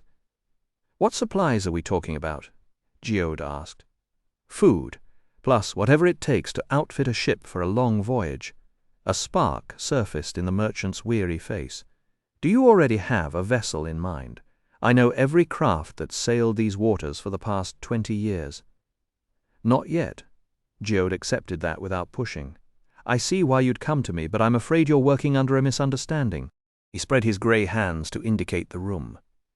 "Everything here already belongs to my creditors. I've no authority to sell it, and if I tried, I'd likely be locked up for cheating them out of what I owe." Before anyone could answer, Rolf backed into the study carrying a silver tray loaded with pastries, crystal goblets, a glass of milk, and a decanter of brandy. The butler set it on a padded footstool and poured the drinks with practiced silence. Roran took his goblet and let the smooth brandy warm his mouth, while he tried to figure out how soon courtesy would let them leave and get back to their mission. As the door clicked shut behind Rolf, Jade drained his glass in one swallow and let out a low, dry laugh. "I may not be able to help you, but I do know people in the trade who might be able to. Give me a few more details, and I'll point you to the right names." The offer was oddly bright, given how fast his own world was falling apart, and Roran felt a chill that had nothing to do with the evening draft. A faded nautical map hung on one wall, its old ink crossed with recent pencil marks, and through the window rain began to tick against the glass, a soft reminder that the tide wouldn't wait for them. Roran saw no harm in sharing, so he began a list of everything the villagers needed, then things they might need, and finally the wishes they'd never afford unless fortune turned generous. Every now and then, Birgit or Loring added something he'd forgotten, like lamp oil, and Gerd would glance at them for a beat before fixing his hooded gaze back on Roran, growing more intense with each item. The attention made Roran uneasy. It felt less like merchant talk and more like a detective building a case. When the list finally ended, Jude leaned back. That would be enough to move several hundred people to Feinster or Arrows or beyond. I've been a bit occupied lately, but I haven't heard of any group that size near here, and I can't imagine where they'd have come from. Roran kept his face blank and said nothing, but inside he burned with frustration at himself for handing Jude all the pieces. Jude only shrugged. Well, that's your concern for food. See Galton on Market Street. For everything else, old Hamill down by the docks. Both are honest sorts who'll treat you fair. He reached for a pastry, bit into it, and after chewing, asked Nolfavrel, "So, young Kell, have you enjoyed Term?" "Yes, sir," Nolfavrel said with a grin. Roran sensed the conversation drifting into risky waters and cut in before the man could finish his thought. "I'm curious about the shop next door, sir. Seems like an odd fit. Such a modest little store squeezed between all these grand buildings." For the first time, a faint smile cracked Gerd's composed expression, shaving years off his face. "Ah, that belonged to Angela the herbalist, one of the finest healers I've ever encountered. She ran that place for more than 2 decades, then up and sold it a few months back, vanishing to who knows where. A shame, really. She made for an entertaining neighbor." Nolfavrel glanced at his mother. "That's who Gertrude wanted to meet, isn't it?" Roran shot the boy a glare sharp enough to make him shrink into his chair. The name meant nothing to Geode, but if Nolfavrel kept running his mouth, he'd let something far more dangerous slip. Time to leave, Roran thought, setting down his goblet. But then he caught Geode's face, and his blood went cold. The merchant's eyes had gone wide, his fingers digging into the arms of his chair until the knuckles turned white. "It can't be." Jowd stared at Roran, searching past the beard, and whispered, "Roran." "Roran Garrowson." Roran had his hammer out and was halfway out of the chair before the name fully registered. It was only the sound of his father's name that stopped him from launching across the room. How the hell does this stranger know Garrow? Beside him, Loring and Birgit were on their feet, blades flashing from their sleeves, and even Nolfavrel had a dagger ready. Jod, calm as anything, showed no fear at the weapons. "It is Roran, isn't it?" "How'd you figure that? Brom brought Eragon here, and you look just like your cousin." "When I saw your face on a poster next to Eragon's, I figured you'd escaped the Empire's net, though," he added, glancing at the other 3. "I never imagined you'd bring the whole blasted village with you." Stunned, Roran sank back into his chair, resting the hammer across his knees. "Eragon was here?" "Aye." "And Sapphira with him." Sapphira. Surprise flickered across Jode's face again. "You don't know." "Know what?" Jode studied him for a long moment. "I think it's time we drop the masks, Roran Garrison, and speak plainly. I can answer plenty of your questions, like why the Empire's hunting you, but I want something in return. The real reason you came to Term. Why should we trust you, Longshanks?" Loring demanded. "You could be one of Galbatorix's men." "Brom was my friend for over 20 years, long before he became Carverhall's storyteller," Jard said. "I helped him and Eragon when they were under my roof. Since neither's here to vouch for me, I'll place my life in your hands. I won't shout for help, and I won't fight. All I ask is that you hear my story, and I'll hear yours. You're not in any danger right now, so what harm is there in talking?" Birgit gave Roran a quick, sideways glance. He could be stalling for time. "Maybe," Roran said. "But we need whatever he knows." He hooked his arm under his chair, dragged it across the room and planted it against the door, blocking any sudden entry. Then he sat, hammer poised, and pointed it at Geode. "Fine, you want to talk? Let's talk. Then let's talk, you and I." "Perhaps you should go first," Geode suggested, "and if we're not satisfied with what you tell us afterward." Roran let the question hang in the air, weighted with meaning. Geode folded his arms, meeting Roran's gaze without flinching. So be it. Roran felt a grudging respect for the merchant's nerve. The man faced death with quiet dignity, jaw tight but eyes steady. "So be it," Roran echoed, and began to speak. Unearthing the story was painful. Roran had replayed those events countless times in his own head since the Razak descended on Carvahall, but giving voice to them made everything feel raw and immediate again. He described the soldiers storming into the village, the fierce blaze of the villagers driving them out, Sloane's betrayal that handed Katrina over, and the grueling trek through the wilderness to reach Term. Every word tasted like ash. But watching Jude's face shift from measured doubt to outright astonishment gave Roran a grim satisfaction. "By the lost kings," Jude breathed. "That's the most incredible tale I've ever heard. An entire village hidden outside one of the Empire's largest cities, and Galbatorix hasn't got a clue." He shook his head with genuine admiration. "Aye, and that precarious position is exactly why we need you to talk," Loring cut in sharply. "You'd better give us good reasons to let you keep breathing. I'd hardly be a threat." The latch rattled behind Roran, and fists pounded against the oak door.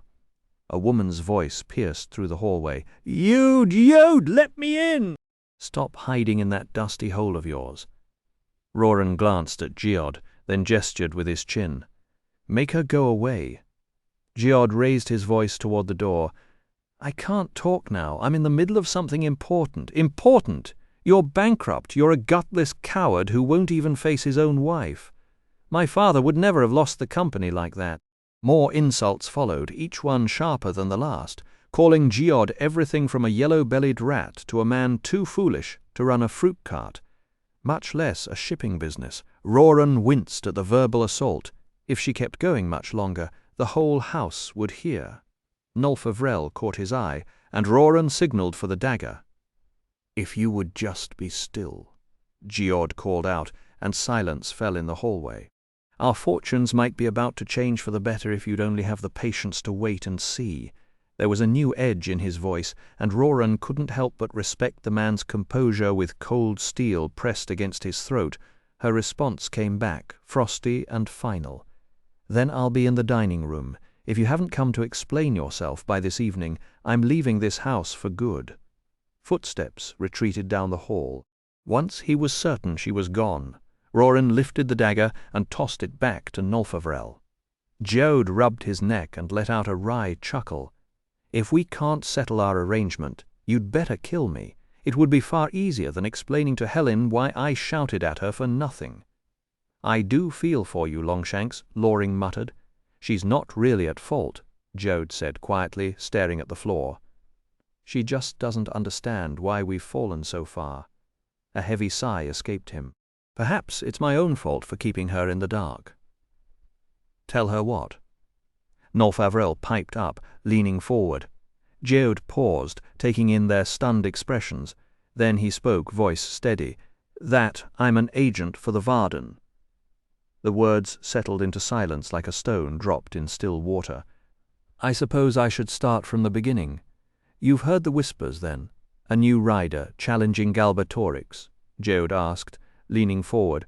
Roran shrugged, arms crossed. "Bits and pieces, rumors I never gave much thought to." Jad exhaled slowly, then said, "There's no easy way to say this. The rider is your cousin, Eragon. The stone he found in the spine was a dragon egg, one I helped the Varden steal from the king years ago. It hatched for Eragon, and he named her Sapphira. That's why the Razak attacked Palancar Valley in the first place. They came back because Eragon has become a serious threat to the Empire, and Galbatorix figured that seizing you would force him into the open." Roran stared at him for a beat, then threw his head back and laughed, hard, raw, and bitter. Tears welled in his eyes, and his stomach ached from the convulsions. Loring, Birgit, and Nolfa Vrel exchanged uneasy glances, but Roran didn't care. He laughed at the sheer absurdity of it all. He laughed because the terrible truth in Geode's words made too much sense. When the laughter finally died into a few dry, humorless chuckles, he wiped his face with his sleeve and fixed Geod with a hard smirk. "It fits the facts, I'll give you that, but so do half a dozen other explanations I've cooked up." Birgit spoke up. "If Eragon's stone was a dragon egg, then where did it come from?" Geod's eyes lit up. "Ah, now that's a story I know well." Settling back in his chair, Roran listened with growing disbelief as Geod spun a wild tale. Brom, the grumpy old farmer who had always seemed so ordinary, had once been a rider himself and had helped found the Varden. Geod described a secret passage into Urubain, a plan to swipe the last 3 dragon eggs from under Galbatorix's nose, and a battle where Brom killed Morzan of the Forsworn. Roran almost scoffed at that. Brom? A killer? But then Geod talked about an agreement among the Varden, dwarves, and elves to shuttle the egg between Duwelden Varden and the Bior Mountains, which was why the couriers had been ambushed near the forest's edge by a shade. A shade? Sure, why not? Roran thought, rolling his eyes. Yet when Geod got to the part about Eragon finding the egg and raising Saphira in the woods near Garrow's farm, Roran's attention sharpened. He remembered that time well. He'd been busy preparing to leave for Dempton's mill in Therinsford. But he'd noticed how distracted Eragon was, disappearing for hours into the trees without a word. As Geod explained how Garrow died and why, a cold fury settled in Roran's chest. "It's his fault. My father is dead." Roran burst out, his fist slamming against the armrest. Geod looked at him with that calm, infuriating understanding. I doubt Eragon knew what he was doing. Riders and their dragons are bound together so tightly it's hard to tell where one ends and the other begins. Eragon couldn't harm Saphira any more than he could cut off his own leg. "He could have," Roran muttered, his voice cold. "Because of him, I've had to do things just as painful. I know he could have." Geod paused, then nodded. "You have a right to feel that way, but remember, Eragon left to protect you and everyone else in the valley. It wasn't an easy choice. From his perspective, he gave up his home to keep you safe and to avenge your father. Maybe leaving didn't work out the way he'd hoped, but if he'd stayed, things would almost certainly be worse." Roran said nothing, staring into the fire. It wasn't until Geod mentioned that Brom and Eragon had come to Term to search the city's shipping records for the Razak's hideout that he suddenly sat up. "So did they find it?" Roran demanded. Geod gave a grim smile. "Yes, they did." "Then where are they?" Roran pressed, his voice sharp. "For the love of all that's sacred, man, just say it. You know how much this means to me." Geod exhaled slowly. "The records suggest, and a message from the Varden later confirmed Eragon's own account, that the Razak make their den in the black rock formation called Helgrind, outside Dras Leona." Roran's fist clenched around his hammer as a jolt of energy shot through him. The distance to Dras Leona was vast, but Term was the gateway to the only pass leading south through the spine. If he could get everyone safely moving toward the coast, he could slip away, find Helgrind, free Katrina if she was there, and follow the Giet River into Surda. His intentions must have been written across his face, because Geod held up a hand and said, "It isn't possible, Roran." "What do you mean?" "Helgrind is an enormous, naked slab of black stone, sheer as a blade and utterly unclimbable, and you need to think about those foul mounts of theirs. The Razak wouldn't keep them stabled near the ground where they're most exposed. Their nest would be high up, practically unreachable. And supposing you did get there, do you honestly believe you could take on both Razak and their steeds? Maybe even more of them. I don't doubt you're a dangerous fighter after all. You and Eragon share the same blood. But these are enemies beyond anything a normal man can handle." Roran shook his head stubbornly. "I won't turn my back on Katrina. It might be pointless, but I refuse to stop trying to free her, even if it costs me everything." "Rushing to your death won't save Katrina," Geod said firmly. "Here's a better idea. Make your way to Surda as you planned. Once you get there, you can find Eragon. I assure you, not even the Razak would stand a chance if they found a rider and a dragon coming after them." In his mind, Roran saw the enormous grey-skinned beasts the Razak rode. He hated to admit it, but deep down he knew those monsters were beyond his ability to destroy, regardless of how fiercely he wanted it. As soon as he faced that truth, something clicked. He finally believed Jode's wild story, because if he didn't, Katrina was lost to him forever. Eragon, he thought, rage simmering in his chest. By the blood I've shed and the stains on my hands, I swear on my father's grave that you'll make this right. You'll march on Helgrind with me, whether you like it or not. You got us into this nightmare, so you're going to help me end it. He turned to Geod, setting his jaw. Go on then, let's hear the rest of this drama before the day slips away. So Geod recounted Brom's death, then Murtagh, son of Morzan, the capture and breakout in Gilead, a frantic flight to save an elf, Urgles and dwarves, and a massive battle at Farthen Dur, where Eragon defeated a shade. He told them how the Varden had departed the Beor Mountains and travelled towards Surda, and how Eragon was currently deep in Du Weldenvarden, studying the elves' ancient secrets of magic and combat, but would rejoin them before long. When the merchant finally fell quiet, Roran steered Loring, Birgit, and Nolfavrel to the far corner of the study. "What do you make of him?" he asked in a low voice. Loring scratched his chin. "I can't tell if he's lying, but a man who can spin a yarn like that with a blade at his throat ought to stick around. A new rider, and it's our Eragon, no less." He shook his head, equal parts stunned and amused. "Birgit?" Roran prompted. She paused, frowning. "It sounds absurd, but it has to be real. The only thing that would make the Empire chase us this desperately is the emergence of a new rider." "Aye," Loring agreed, a spark of excitement in his eye. "We're tangled up in something far bigger than we ever knew. A new rider changes everything. The old world is about to crumble, mark my words. You were right all along, Roran." "Nolfavrel," the boy looked startled at being consulted. He chewed his lip, then said, "Jord seems honest enough. I think we should trust him." "Then it's settled," Roran said. He walked back to Geod, planted his knuckles on the desk, and said, "Two last questions, Longshanks. What do Brom and Eragon look like, and how did you know Gertrude's name?" "Gertrude was easy," Geod replied. "Brom told me he'd left a letter for you in her care." Brom came up to about Roran's shoulder. He had a wild beard, a nose like a hawk's beak, and he never went anywhere without a carved walking stick. If you asked Roran, the man also had a temper that could strip paint. Eragon, on the other hand, was all restless youth. Brown hair, brown eyes, a scar on his wrist, and a mouth that never ran out of questions. Roran nodded. That was his cousin, all right. He tucked his hammer back under his belt. Birgit, Loring, and Nolfavrel slid their swords into their sheaths. Roran moved his chair away from the door, and the four of them settled back down like civilized folk instead of armed fugitives. "So, Jode," Roran said, "can you help us? I know you're in a tight spot, but we're out of options. You're a Varden agent. Can you promise us their protection? We'll fight for them if they keep Galbatorix off our backs." Jode said, "The Varden would welcome you. That's no question. As for help—" He dragged a hand down his long face, staring past Loring to the dusty shelves. "For nearly a year I've known the Empire knows who I am, and who else among the merchants has been quietly aiding the Varden. I can't run to Surda.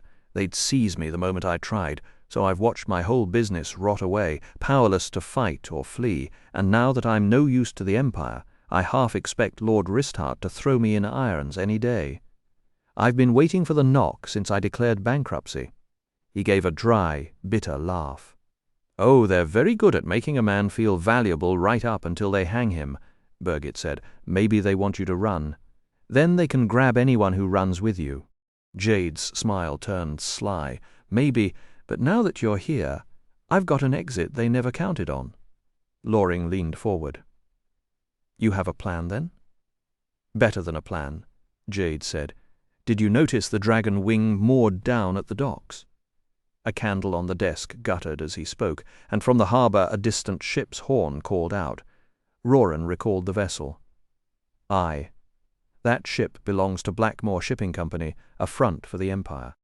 They're hauling supplies for an army that's been mobilizing like mad, conscripting peasants, grabbing every horse, donkey, and ox in sight. I'm not sure what it means, but I'd bet my last coin Galbatrix is fixing to march on Surda. Regardless, the Dragon Wing sails for Feinster within the week. She's the finest ship ever built from a new design by a master shipwright named Kinnell. Roran grinned. You want to steal it? I do, not just to spit in the Empire's eye, though that's a bonus. She's the fastest, square-rigged ship of her tonnage, and she's already got provisions enough for a long voyage. Cargo's all food, that's a whole village's worth of supplies. Loring cackled nervously. Hope you can sail her yourself, Longshanks, because not one of us knows how to handle anything bigger than a barge. A few of my old crewmen are still in term. They're stuck like me, can't fight, can't flee. They'll jump at a chance to reach Surda. They'll teach you the ropes on board. It won't be easy, but I don't see another way. Roran's grin widened. The plan was fast, bold, and completely unexpected, exactly what he liked. But Birgit was cautious. In the past year, none of your ships, or any from Varden-friendly merchants, have made it to their destinations. Why should this be any different? Geode answered without hesitation. Because they won't see it coming. The law says every merchant ship must file its itinerary with the port authority 2 weeks before departure. We, on the other hand, won't file a thing until the moment we're unfurling the sails. Surprise is our only advantage, and it's the only one that matters. Getting a ship ready for departure takes time and careful work, so if they left without raising any alarms, Galbatorix's intercept vessels would probably not be able to launch for a week or more. If fortune favored them, they might never even glimpse a single mast of their pursuers. So, Geode concluded, if you're willing to gamble on this venture, this is what has to happen. Escape. They debated Geode's plan from every angle, tweaking it here and there before finally agreeing to commit. Roran then sent Nolfavrel to the Green Chestnut to bring Gertrude and Mandel, since Geode had offered lodging to their whole group. Now, if you'll excuse me, Geode said, rising from his chair, I need to confess to my wife something I should have told her years ago, and ask whether she will come with me to Surda. Make yourselves at home in any of the rooms on the 2nd floor. Rolf will call you when supper is ready. He left the study with slow, heavy footsteps. Is it smart to let him confess to that she-dragon? Loring asked. Roran shrugged. Smart or not, we can't stop him, and I doubt he'll find any peace until he does. Instead of picking a room, Roran wandered through the mansion, dodging servants without thinking as he turned Geode's words over in his mind. At the rear of the house, a bay window overlooked the stables, and he stopped there, gulping down the crisp, smoky air, thick with the familiar smell of hay and manure. Somewhere beyond the rooftops, gulls shrieked over the harbour. So this was the great haven of Term. Do you hate him? He startled and spun to find Birgit framed in the doorway. She walked toward him, pulling her shawl close. Who? He asked, though he already knew. Eragon, do you hate him? Roran watched the sky darken another shade. I don't know. I hate what he's done. He caused my father's death, but he's still family, and for that I love him. I suppose if I didn't need Eragon to save Katrina, I'd stay far away from him for a long while. As I need and hate you, Stronghammer. He snorted, a grim sound. Aye, we're stuck with each other, aren't we?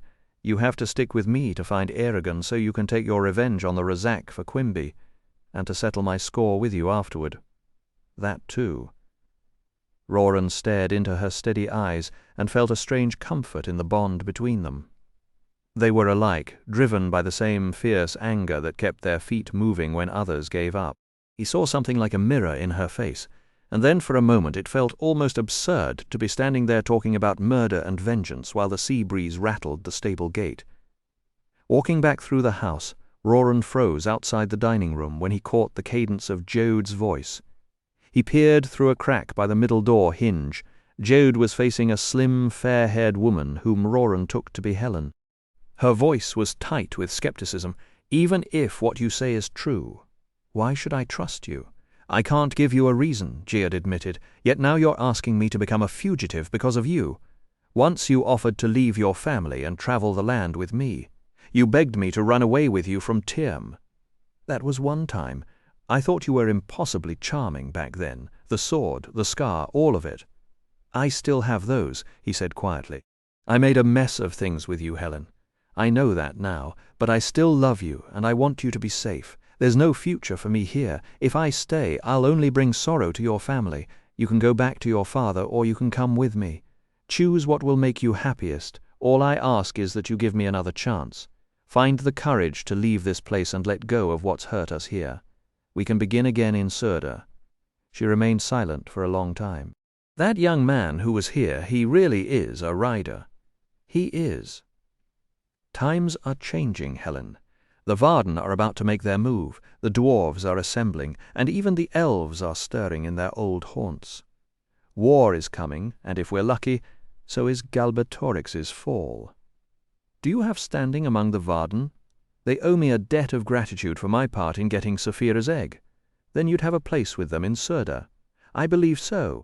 He rested his hands on her shoulders, and she didn't pull away. She whispered, "Jod, Jod, don't push me. I can't give you an answer just yet," she whispered, pulling her shawl tighter. "But I'll think it over." Roran's chest ached as he turned away. At dinner, Helen kept studying him with cool, measuring eyes, sizing him up against Eragon. He was certain. After the meal, he beckoned Mandel out to the courtyard behind the house, where dry leaves scuttled across the stones and the faint smell of salt drifted up from the harbour. "What is it, sir?" Mandel asked. "I want to speak with you privately." Roran ran his thumb along the chipped edge of his hammer, hearing his father's voice echo in his head. He felt like Garrow again, about to deliver a lecture on responsibility. The very words seemed to be rising in his throat. One generation passes the torch to the next, he thought. You've been getting friendly with those sailors lately. "They're not our enemies," Mandel protested. "Right now, everybody is an enemy. Clovis and his men could turn on us in a heartbeat. The trouble is, you've let that friendship make you sloppy with your duties." Mandel stiffened, a flush creeping up his cheeks, but he didn't try to defend himself. That earned him a bit of respect in Roran's eyes. "What's the most important thing we can do right now?" Roran asked. "Protect our families." "Aye. And what else?" Mandel hesitated, then admitted, "I don't know. Help each other. That's the only way any of us will survive. I heard you've been gambling food with those sailors. That endangers everyone in this village. Your time would be far better spent hunting than rolling dice or showing off knife tricks. With your father gone, your mother and siblings look to you. They're relying on you. Am I clear?" "Very clear, sir," Mandel said, his voice cracking. "Will it happen again?" "Never again, sir." "Good. Now, I didn't drag you out here just to scold you. You've got potential, which is why I'm trusting you with a job I wouldn't give to anyone else." Mandel straightened, his eyes brightening. "Yes, sir. Tomorrow morning you'll ride back to camp and deliver a message to Horst. Jod thinks the Empire has spies watching this house, so you have to be absolutely sure you're not followed. Get out of the city first, then lose anyone tailing you in the countryside. Kill them if you have to. When you find Horst, tell him to—" As Roran spelled out his instructions, he watched Mandel's expression slide from surprise to shock to outright awe. "What if Clovis objects?" Mandel asked. "That night, break the tillers on the barges so they can't be steered. It's a dirty trick, but it'd be a disaster if Clovis or any of his men reached Tyrm before you." "I won't let that happen," Mandel vowed. Roran smiled. "Good." Then he almost laughed at himself, a blacksmith's son planning sabotage like a battle-hardened veteran, sounding more like a general than a farmer. If Garrow could see him now, he'd have called him a fool. The next day, with the exception of Mandel, Roran and his companions stayed inside the mansion, taking the chance to rest, sharpen their weapons, and go over their plans again. Helen flitted from room to room, managing everything like a hummingbird on too much coffee. Rolf passed by with his teeth gleaming like polished pearls, and Geode was absent from dawn until dusk, supposedly wandering the city and accidentally running into a handful of sailors he trusted for the voyage. When he finally returned, he reported to Roran, "We can count on 5 more hands. I just hope it's enough." He retreated to his study for the rest of the night, drawing up legal papers and settling his affairs. 3 hours before dawn, Roran, Loring, Birgit, Gertrude, and Nolfavrel dragged themselves out of their beds, smothering yawns, and gathered in the entryway. They wrapped themselves in long cloaks to hide their faces, and with a quiet nod slipped out into the cold darkness. When Geode appeared with a rapier buckled at his hip, Roran felt the weapon somehow completed the lanky man, anchoring him to something deeper. Geode raised an oil lantern and asked if they were ready. All nodded. He unlatched the door, and they stepped into a silent street paved with worn cobblestones. Geode paused in the doorway, glancing back toward the staircase where Helen might have appeared. She didn't. He shuddered, pulled the door shut, and turned to the waiting knight. Roran touched his arm. "What's done is done." "I know." They moved at a steady trot through the dark city, dropping into a brisk walk whenever watchmen or other nocturnal figures crossed their path. Most scurried away as soon as they saw the group. At one point footsteps clattered overhead on a rooftop. Terms built so tight, Geode said, that any thief can hop between roofs without ever touching the ground. They passed a stray cat grooming itself on a window-sill, indifferent to the conspiracy below. At Term's eastern gate, they slowed to a walk. Because the gate opened straight onto the harbour, the city closed it for only 4 hours each night to keep commerce moving.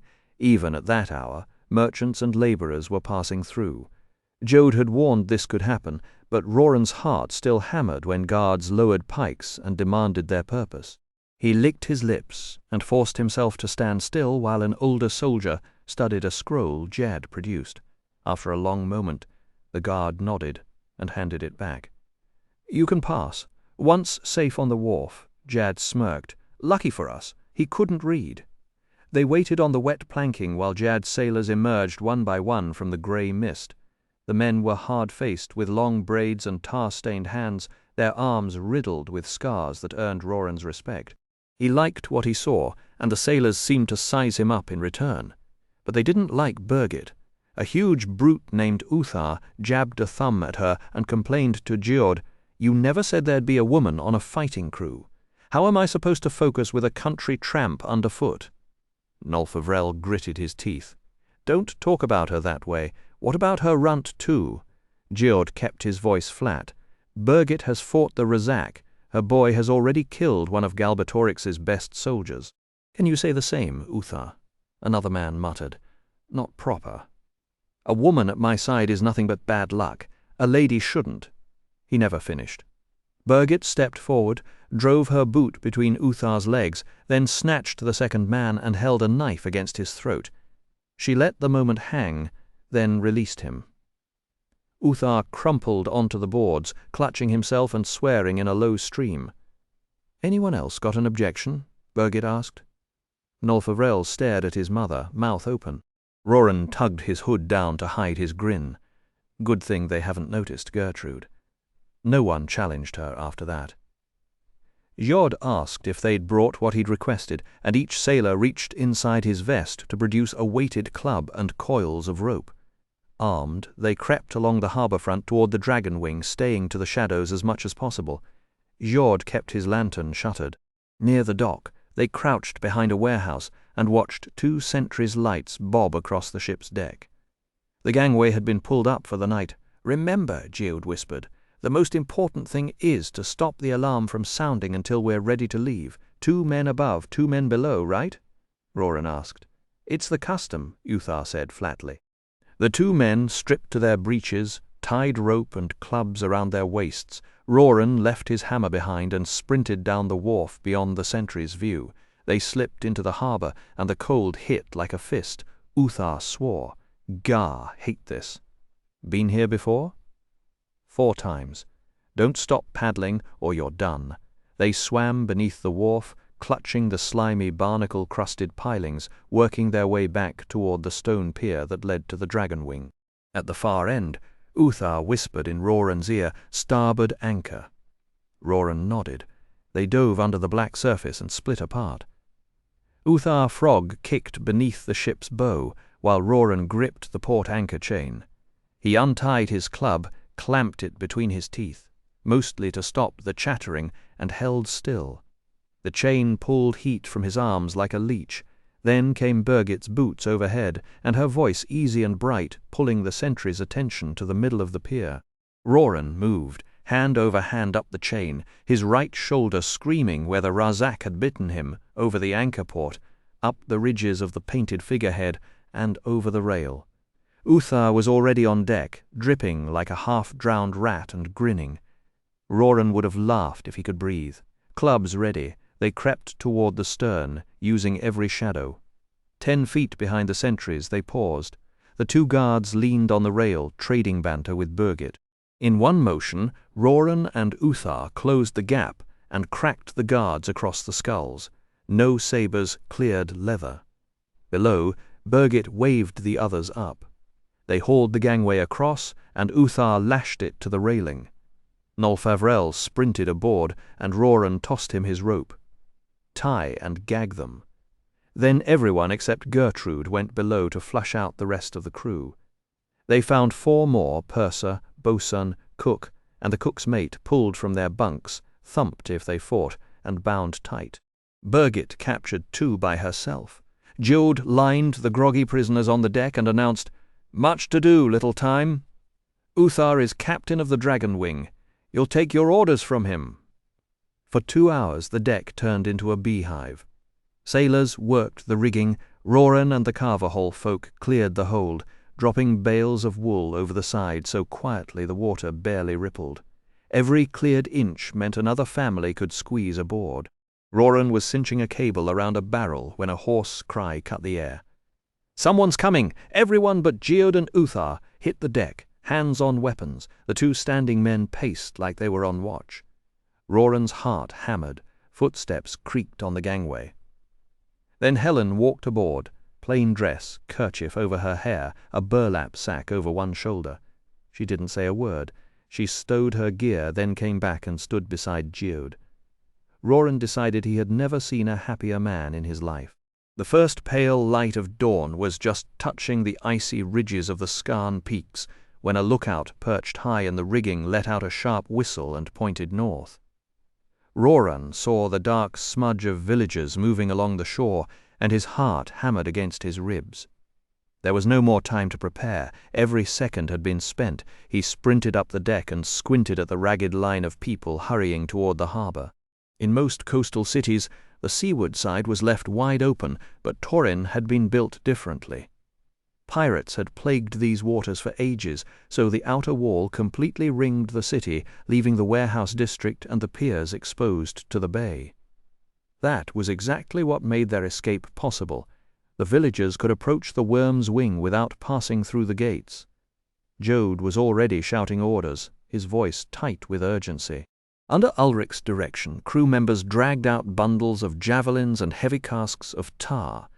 They cracked the casks open and smeared the greasy, stinking coating over the upper half of each missile, then wrestled the sinew cords of the starboard ballistae back until they clicked into their hooks.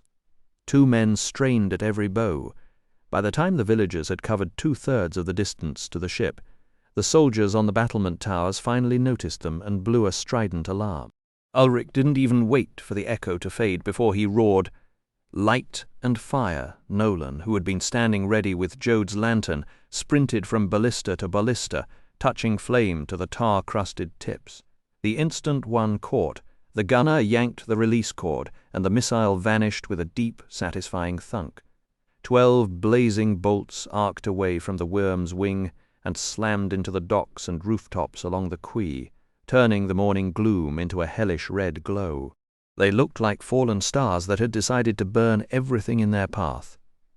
"Drag it back. Load again." Ulrich bellowed. The deck groaned as every man hauled on the thick cords, and fresh javelins slid into their grooves. Nolan made the rounds once more. Roran felt the recoil through the boards as the ballista just ahead of him launched its second volley. The fire licked up the planks of the waterfront, spreading into a whirl of flame that cut the soldiers off from the pier. Roran had banked on that thick column of smoke to obscure the ship from the archers on the wall, and it was a near-run thing. A scatter of arrows whined through the rigging. one thudding into the deck only a few inches from Greta before the soldiers lost sight of them in the black haze. From the bow, Ulrich yelled, "Pick your targets at will." Roran allowed himself a thin smirk. All those years of raiding villages had taught the pirates how to keep out an army, but none of them had thought to plan for a ship that attacks with fire while a town is still asleep. He didn't have time to savor the thought, because the villagers were pouring down the beach now, stumbling over stones and each other. The soldiers had redirected their volleys, and a few of the runners fell, sending up screams of panic. A little girl cried out in terror, but her mother yanked her up and kept moving. Then the mob regained its footing and pounded down the wooden planks, streaming past a blazing warehouse and along the pier. They clambered aboard the ship in a jostling, breathless flood. Bridget and Greta stood at the hatches, waving people below to the cargo hold and the cabins until every level was packed to bursting. Those who couldn't fit huddled on the open deck, holding Finn's shields over their heads to ward off the occasional arrow. As Roran had demanded in his message, every able-bodied man from Cressfield was gathered around the mainmast, tensed and waiting. He spotted Morris in the crowd and threw him a proud salute. Just then Ulrich jabbed a finger at a sailor and barked, "You there, Bodmer! Get these men to the capstans and raise the anchor, then drop to the oars double time." To the rest of the ballista crew he called, "Half of you go to the port side and use those bows to keep any boarding parties honest." Roran was among those who crossed the deck. As he readied the port ballistae, a few stragglers stumbled through the smoke and onto the gangplank, gasping for air. Beside him, Jode and Helena were dragging the 6 prisoners from the hold, hoisting them one by one onto the gangway and rolling them down onto the pier. They wouldn't be needed any more. Roran barely had time to blink before the anchor chains stopped clattering. The gangway tumbled into the harbor, and a drum started pounding underfoot. The dragon wing swung slowly to starboard, nosing toward open water, and then with gathering speed, the dock shrank behind them. On the quarterdeck, he stood beside Jode and watched the fire chew through Tyrm, an ugly red bloom that devoured everything flammable between the city and the sea. Smoke turned the rising sun into a sick, bloated orange coin. A loose line slapped the mast, and Roran found himself wondering how many people his escape had just killed. Jord voiced it out loud. "This will hurt a lot of innocent people." The guilt made Roran's answer come out harder than he'd meant. "Would you rather rot in Lord Risthart's prisons? The fire will mostly take buildings, not lives. And if the Empire catches us, we're dead, no question." Jord shook his head. "You don't have to remind me. I know the reasons, and I know we did what we had to. Just don't ask me to celebrate. We burned a city to save our own skins. By midday the oars were stowed, and the wind shifted to the north, pushing the dragon wing along so the rigging hummed overhead. The ship was crammed full, people on every hatch, every coil of rope. But Roran figured they could reach Surda without losing anyone if they kept rations tight and sickness off the deck. He nearly said something dark about trading the Empire's noose for a floating fever pit, then swallowed it. Uthar gave a short speech about discipline, and the villagers split up to bandage wounds, sort through threadbare bundles, measure sleeping space, and decide who would cook and who would learn the ropes. Roran was helping Elaine hang a hammock when he got pulled into a family argument. Freewin had left Torson's crew to stay with Odell, and the two wanted to marry.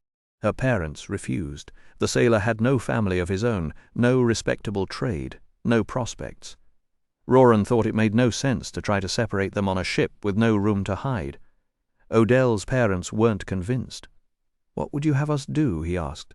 "Lock her below. Freewin's already shown his devotion more than—" "Razak." The cry came from the crow's nest. Roran's hammer was in his hand before his foot touched the ladder. He scrambled up through the fore hatchway, barking his shin on the lip, and ran to the quarterdeck. Horst stood there, pointing. Above the coastline, one of the Razak's winged creatures hung like a torn scrap of shadow, its rider hunched low over the beast's neck. Daylight didn't make the pair any less horrible. Roran's skin prickled as the creature screamed, and then the Razak's thin, insectile voice drifted across the water. "You shall not escape." Roran's eyes went to the ballistae, but their angle was useless. "Anyone have a bow?" "I do," said Baldur. He dropped to one knee and began to string his weapon. "Don't let them see me." The people on the quarterdeck closed around him, hiding him from the Razak's gaze. Horst's voice came low and hard. "Why don't they attack?" Roran frowned and searched for an answer that would fit the strange behavior, but nothing came to him. It was Geode who finally broke the silence. "Maybe the light is what keeps them hunkered down," he offered. "The Razak are creatures of night, and from what I know they don't willingly step into the sun." Gertrude was slower to speak, but her voice carried certainty. "No, it isn't just the brightness. I believe they fear the water." Horst snorted and gestured toward the shoreline.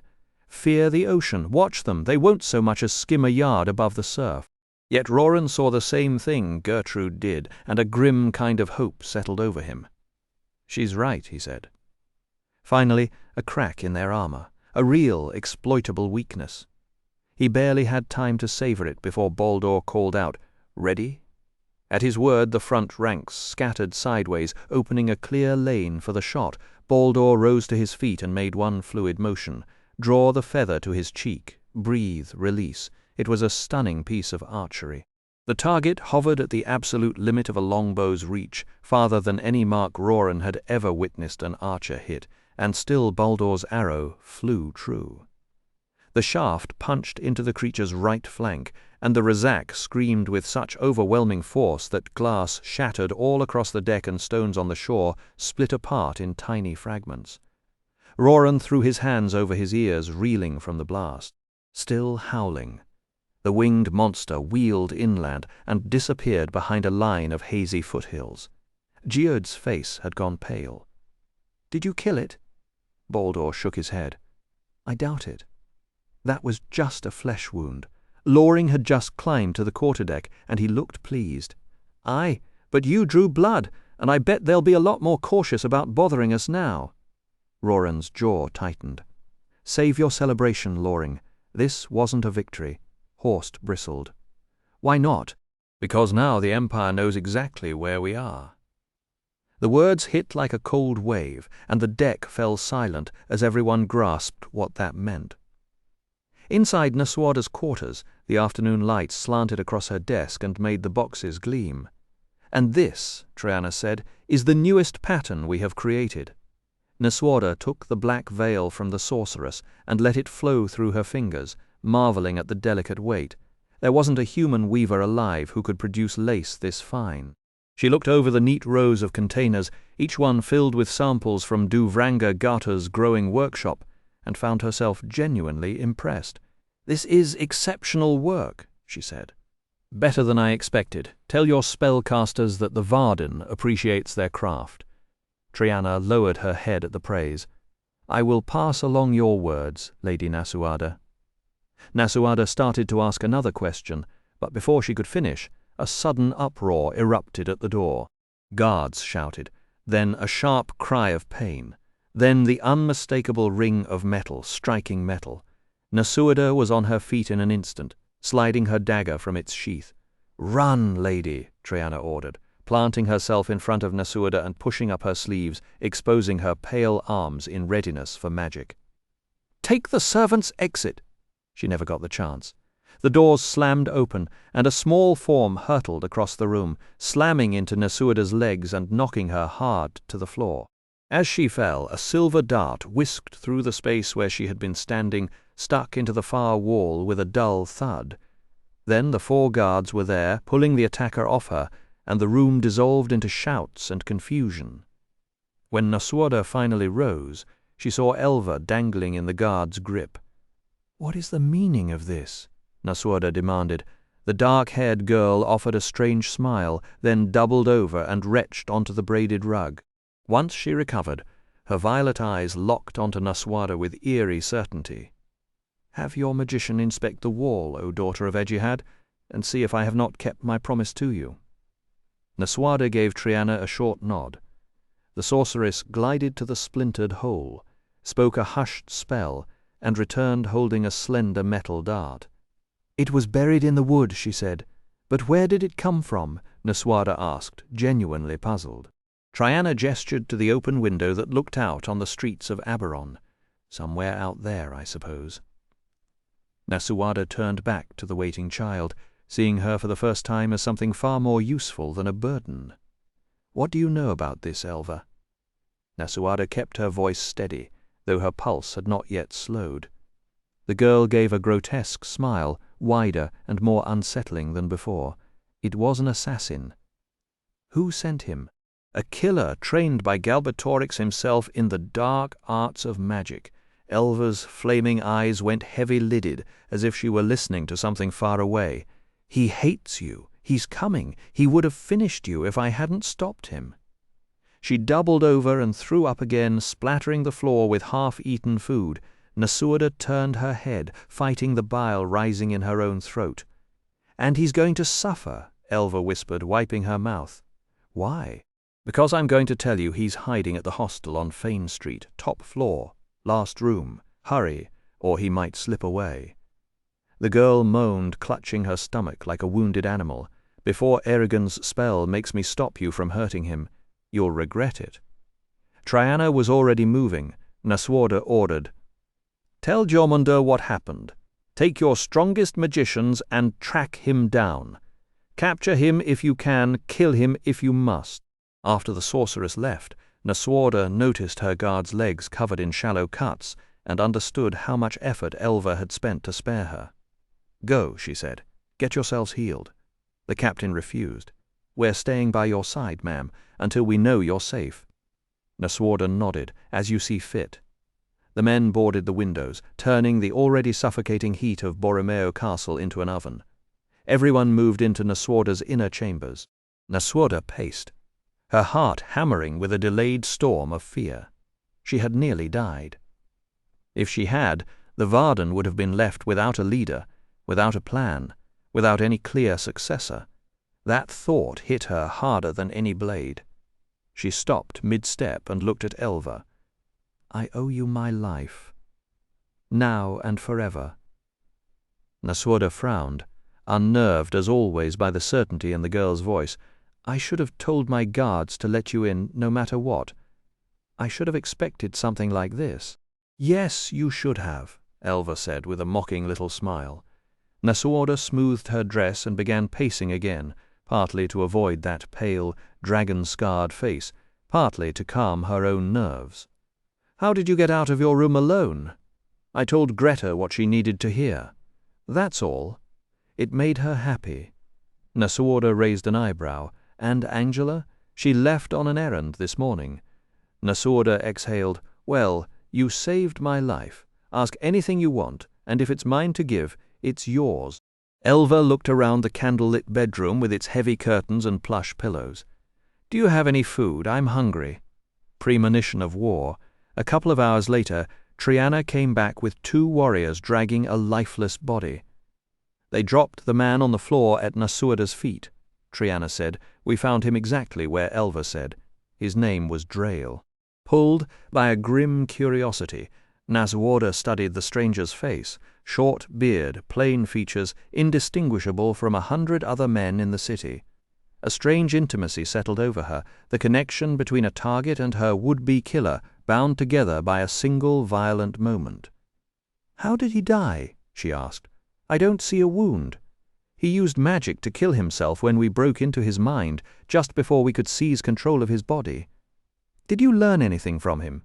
"Yes." Drail belonged to a network of agents based here in Surda who serve Galbatorix. They're called the Black Hand, based on what they'd managed to salvage from Drail's fractured memories, was a shadowy network responsible for dozens of murders throughout the Varden. They spied, they sabotaged war efforts, and they'd apparently been lying in wait for the perfect chance to kill Nasuada ever since the group arrived from Farthen Dûr. "So why hasn't this Black Hand taken out King Orin yet?" Nasuada asked. Triana shrugged. "Hard to say. Galbatorix might see you as the bigger threat. If that's the case, once they realize you're protected." Her gaze flicked toward Elva. "Orin won't last a month unless he's guarded by magicians day and night. Or maybe Galbatorix chose to keep them quiet. Surda only exists because he allows it now that it's become a problem. Can you protect Orin as well?" Nasuada turned to Elva, whose violet eyes seemed to burn with an inner light. "Maybe if he asks nicely," Elva said. Nasuada's thoughts churned as she weighed this new menace. Can all of Galbatorix's agents use magic? Drael's mind was a tangled mess, so it's hard to be certain, Triana said, but I'd wager a good number of them can. Magic. Wonderful, in Nasuada's experience. The real danger from magicians wasn't assassination, it was the silent theft of thoughts. A skilled mind reader could siphon secrets straight from a person's head and hand them to the enemy. That was exactly why Nasuada and the Varden's command staff had drilled themselves to sense mental intrusion and build defenses against it. Orin and Hrothgar supposedly took similar precautions. But not everyone could learn that skill, so Duvrangagata had taken on the task of hunting anyone who was poaching secrets from people's minds. The downside? They ended up monitoring their own people as much as the enemy.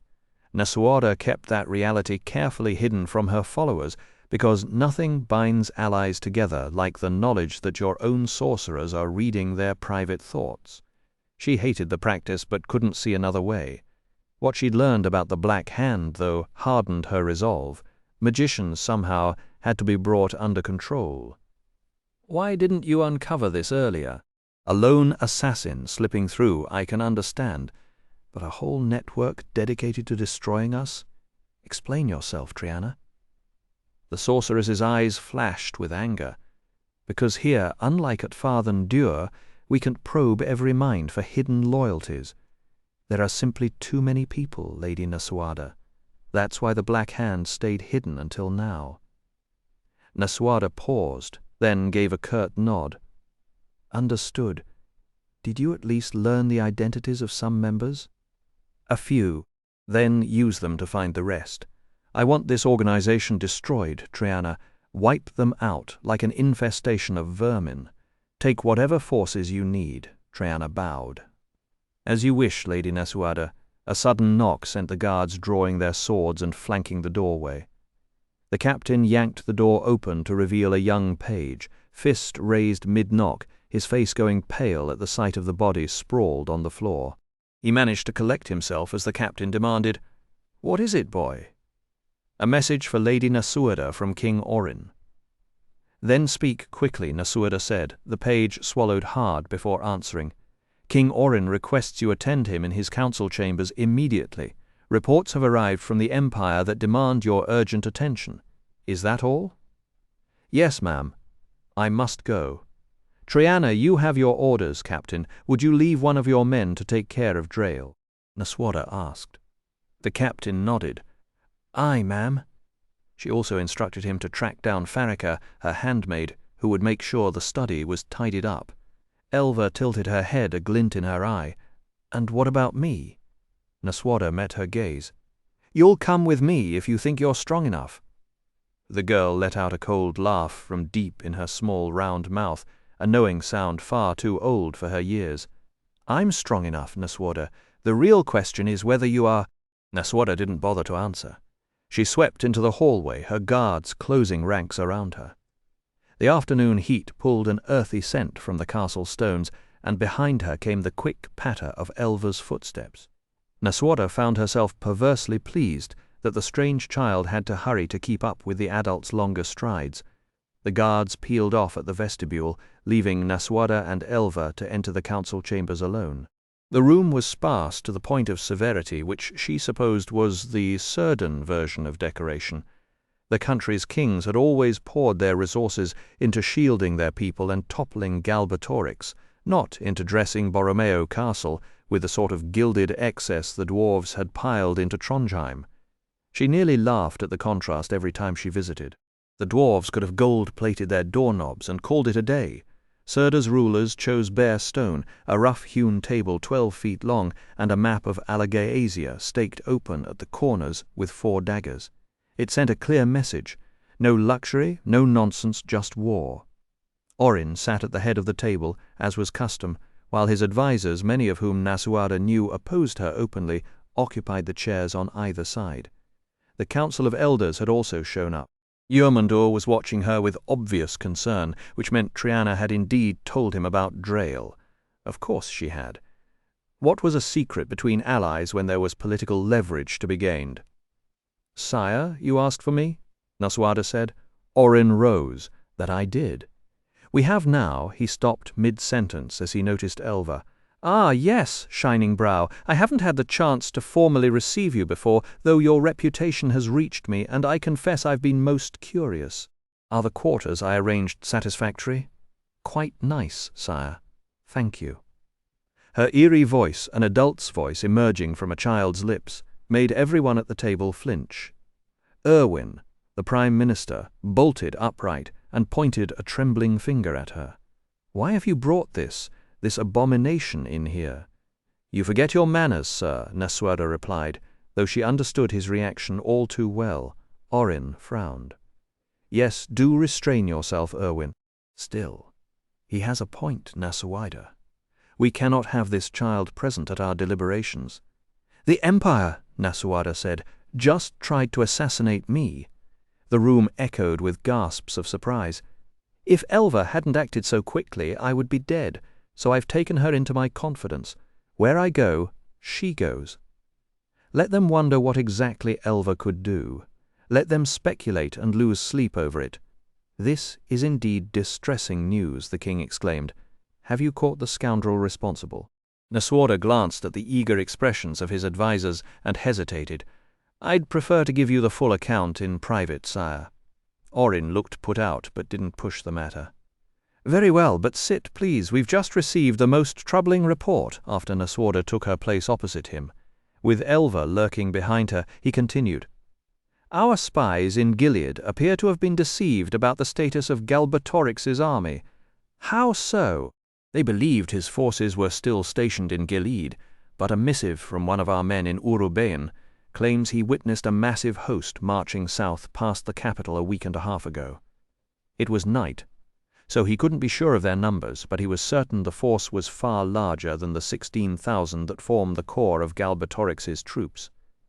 He estimated as many as 100,000 soldiers or more.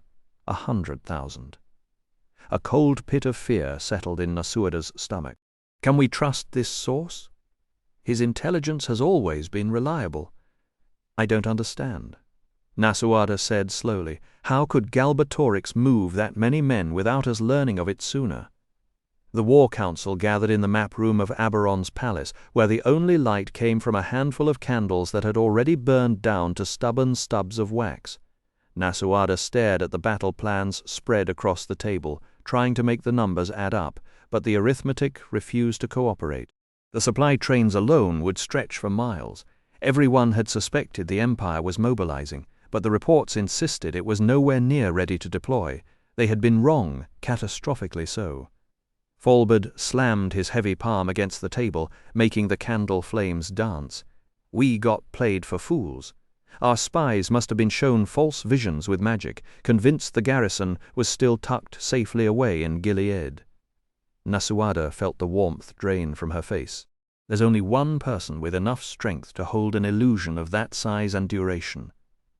Galbatorix himself. Orin finished, his voice flat and grim. "That's our conclusion. The ancient king has finally abandoned the safety of his lair in favor of open combat. Even now the black foe marches toward us." Erwin leaned forward over the scattered maps, his expression unreadable. "The real question is how we answer.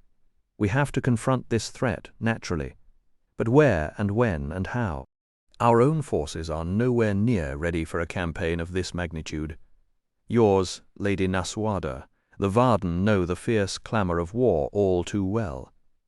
Nasuada's eyes narrowed dangerously. "And exactly what are you implying by that?" The thought burned in her mind, unspoken, that we should die for you. Erwin met her gaze without flinching. "I merely made an observation. Take it however you wish." Orin silenced the brewing tension with an upraised hand.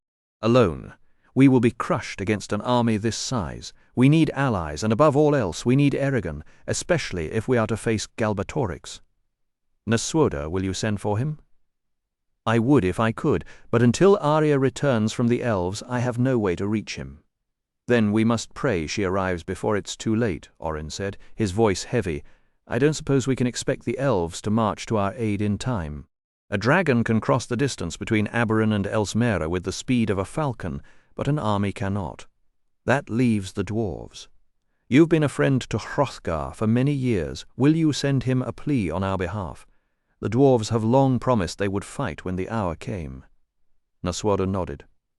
Duvranga Gata has an existing arrangement with certain dwarf magicians, allowing us to transmit messages instantly.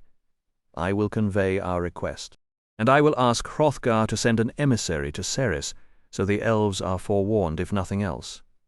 Good. We're a long stretch from Farthendur, but if we can delay the Empire for even a week, the dwarves might manage to reach us. The discussion that followed was exceedingly grim. There were plenty of theories about how to defeat a larger force, but not a single person at that table could imagine how they might overcome Galbatorix, especially with Eragon still so helpless compared to the ancient king. The best anyone could offer was to surround Eragon with as many magicians, dwarf and human, as could be gathered, and somehow force Galbatorix to confront them alone. Easier said than done. Naswada kept her doubts locked behind a careful mask. Galbatorix had destroyed the riders when they were far more formidable than anything the Varden or Surda could throw at him, and his strength had only grown in the years since. She was certain the same cold thought had crossed every mind around the table. If the elves' spellweavers had been there to swell their ranks, victory might have been within reach. Without them, the only avenue left would be to flee Alagasia entirely, sail across the sundering sea, find a new land, and build a life in exile. Wait out the mad king's reign. Even a ruler as powerful as Galbatorix could not endure forever, and eventually all things passed. Then the talk shifted from grand strategy to logistics, and the tone grew sharp and petty. The Council of Elders quarreled with Orin's advisers like street vendors fighting over the last bit of coin. Who would pay for this or that? Who would provision the laborers? Who managed the supplies for their respective soldiers? And how all the other tedious details should be governed. Naswada sat back and listened to them squabble, wondering if every great cause ultimately crumbled not beneath the weight of enemy swords, but under the grinding, unglamorous argument over who owed whom a few extra barrels of grain. Amid the heated exchange, Orin pulled a curled scroll from his belt and turned toward Naswada. A servant had just refilled their cups, and the room smelled of ink and old parchment. Since we're on the subject of money, perhaps you can explain something that caught my eye. Naswada inclined her head. I'll do my best, Your Majesty. He unrolled the parchment and read out a formal grievance from the Weavers' Guild, claiming that lace was flooding Surda's markets at impossibly low prices and that the source had to be the Varden. A pained grimace crossed his face. It sounds absurd even to ask, but is there any truth to this? And if so, why would you undercut honest tradesmen? Naswada didn't try to hide her smile. You recall, sire, that when you refused to lend us more gold, you advised me to find another way to support ourselves. I did so. Orin squinted. Well, handcrafted lace is slow and costly, but magic makes it simple and uses very little energy. As a natural philosopher, you should appreciate the elegance of that.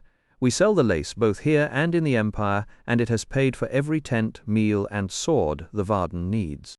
Few things in her life had given Naswada such quiet delight as the stunned disbelief on his face. The scroll hung frozen in the air, his mouth fell half open, and his brow folded into a baffled frown. He looked like a man who had just seen a new kind of creature. Lace, he sputtered. Yes, sire. You can't fight Galbatorix with lace. Why not, sire? Orin struggled for a moment, then let out a growl. Because it's not respectable, that's why. Imagine the sagas, and the hero charged into battle armed with a doily. No bard would write that. We don't fight so people will compose songs in our praise. Then blast epics. What am I supposed to tell the weavers? Your cheap lace is starving honest folks and wrecking our economy. It won't do. It simply won't do. Naswada let her smile soften into something warm. Oh dear, if our lace is such a burden to your treasury, The Varden would gladly offer you a loan as thanks for all your kindness, at a reasonable rate of interest, of course. The Council of Elders kept their composure, but behind Nasuada, Elva let out a quick, delighted laugh. When the sun rose over the tree line, Eragon slipped into wakefulness without ever having been asleep. He had not truly slept since his transformation. Rest for him was a waking dream, full of strange visions and drifting grey memories, yet he always remained aware of the world around him. A pair of sparrows chased each other across the clearing as the first rays touched the grass. Thoughts of Arya returned as they had every hour since the blood oath celebration 2 days before.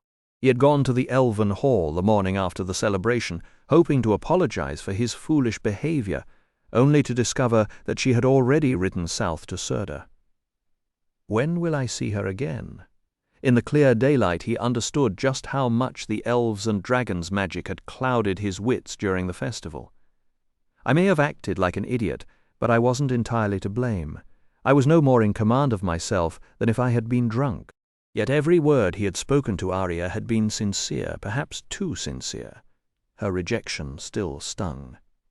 Freed from the enchantments, he had to face the truth. She was probably right. The years between them were too vast to be bridged by hope or longing. Accepting the truth had been brutal, and once he did, the pain only cut deeper. Eragon had always dismissed heartbreak as a poetic exaggeration rather than a real physical condition, but now he knew better.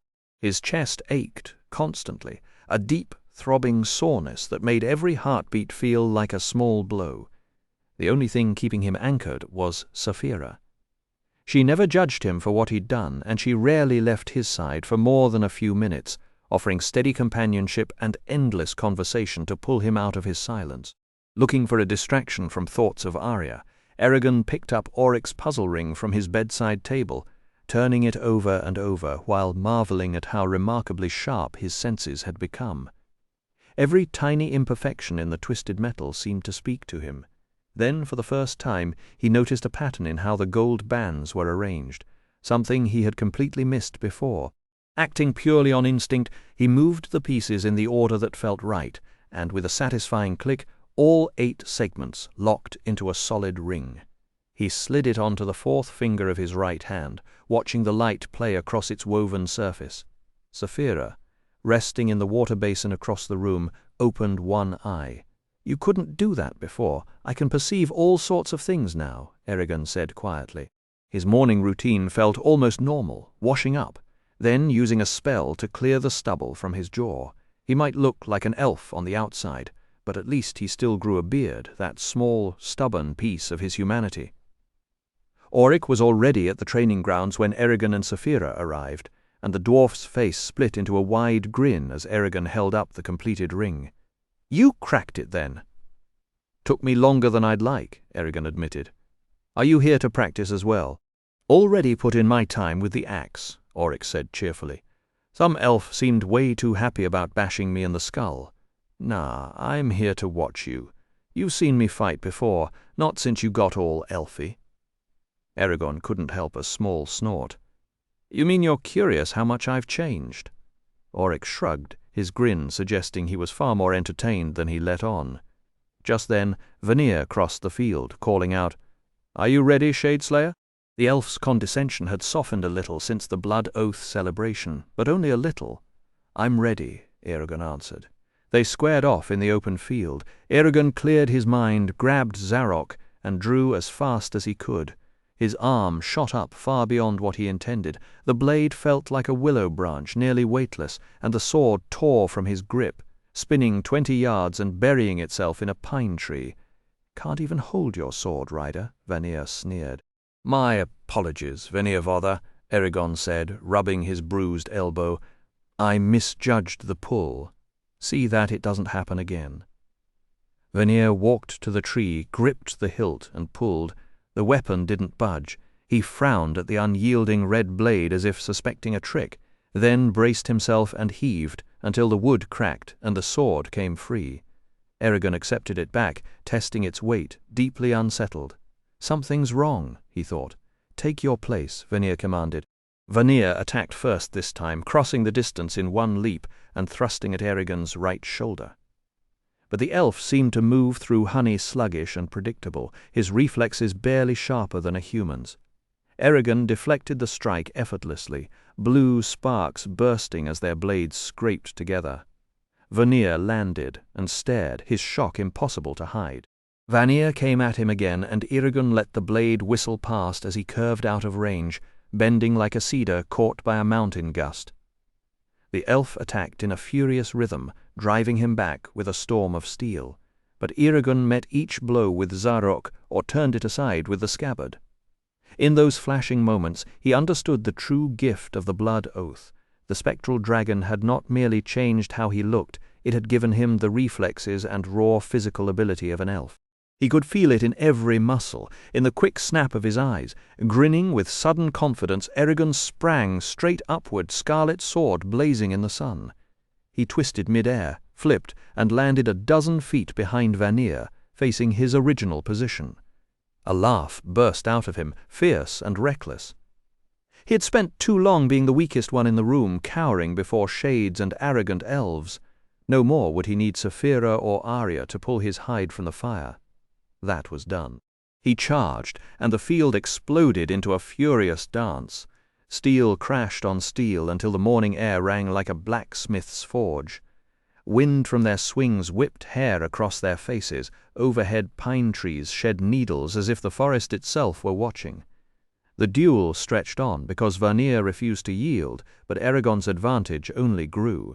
At last, after an hour of relentless combat, he spun Zarok in a circular guard, slipped past the elf's defense, and struck Vanir's upper arm with a crack that echoed through the glade. Vanir's sword thudded onto the grass. He stared at the broken limb, pale with shock, and quoted, "The Lay of Umhodan. How swift is your sword from the edge of the field," Oric bellowed. "By the gods, that was the best swordplay I've ever seen, and I was there when you duelled Arya in Fathandur." Then Vanir did the one thing Eragon never expected. The elf pressed his good hand to his chest in the ancient sign of fealty, dipped into a bow, and said, "I owe you an apology, Eragon Elder. I was afraid you would drag our race into ruin, and I acted like a petty fool. But clearly I was wrong. You're no threat to our cause." His tone grudging, he added, "You've earned the rider's title." Eragon returned the bow. "You honor me. I'm sorry I hurt you so badly. Let me heal your arm." Vanir shook his head. "No, I'll let it mend the slow way, a souvenir from fighting Shadeslayer, and don't worry about our sparring tomorrow. My left hand works just fine." After another exchange of bows, the elf walked off into the trees. Oric slapped his thigh and beamed. "Now we have a fighting chance, a real one. I feel it in my bones. Solid as stone, they say. Hrothgar and Nasuada will be over the moon." Eragon said nothing, but as he worked the nicks out of Zarok's edge, he mused to Saphira, if pure muscle could unseat Galbatorix, the elves would have settled that score ages ago, yet he couldn't suppress a quiet satisfaction. The endless ache in his back had finally vanished, and his thoughts felt sharp and clear as if a fog had been burned off by the sun. With a few minutes left before his meeting with Oromis and Glader, he slung his bow and quiver off Saphira's back and walked to the archery range. The elves' targets were set for bows far stronger than his, tiny and too far away, so he stopped halfway down the lane. He nocked an arrow, drew back the string with absurd ease, and let it fly, holding his pose as he waited to see if he had hit the mark. Eragon drew the bowstring back and let the arrow fly. The bolt struck dead center with a solid thunk, and a grin spread across his face. He fired again and again, gaining speed as his confidence grew, until he had sent 30 arrows into the target in less than a minute. On the 31st, he pulled harder than he ever had, or maybe ever should have. The bow snapped with a sharp crack, splitting clean in two beneath his hand, splinters stinging his fingers and a shock running straight up his arm. For a moment he could only stare at the ruined weapon. Garrow had made it for his birthday 3 years ago, and hardly a week had passed since that he hadn't used it. That bow had kept food on the table when the pantry ran thin. It had taken his first deer, his first Urgal, and through it he had first touched magic. Losing it felt like losing a loyal, steady friend. Saphira leaned her muzzle close and examined the broken halves. "Looks like you need a new twig chucker," she said. He grunted, not in the mood for dragon humor, and stomped out to gather his arrows. But on the way back, something strange happened. He let out a short laugh. A broken bow was just wood and string. He could make another. He had a dragon, a teacher, and a body that no longer burned from Durza's curse. Wallowing was a waste of time. He and Saphira flew to the white crags of Telnea, where Oromis sat on a stool outside his hut, a cup of blackberry tea steaming in his hands as he gazed over the endless forest. "Have you fully recovered from the Blood Oath celebration?" the elf asked. "I have, master." Oromis took a slow drink, letting the silence sit between them. Eragon waited without complaint, used to these pauses. At last the old rider spoke. "Glader tried to tell me what was done to you. Nothing like it has ever happened in the history of the riders. Once again, the dragons have shown they're capable of far more than we imagined." He sipped again. "Tell me everything that has changed, your appearance included."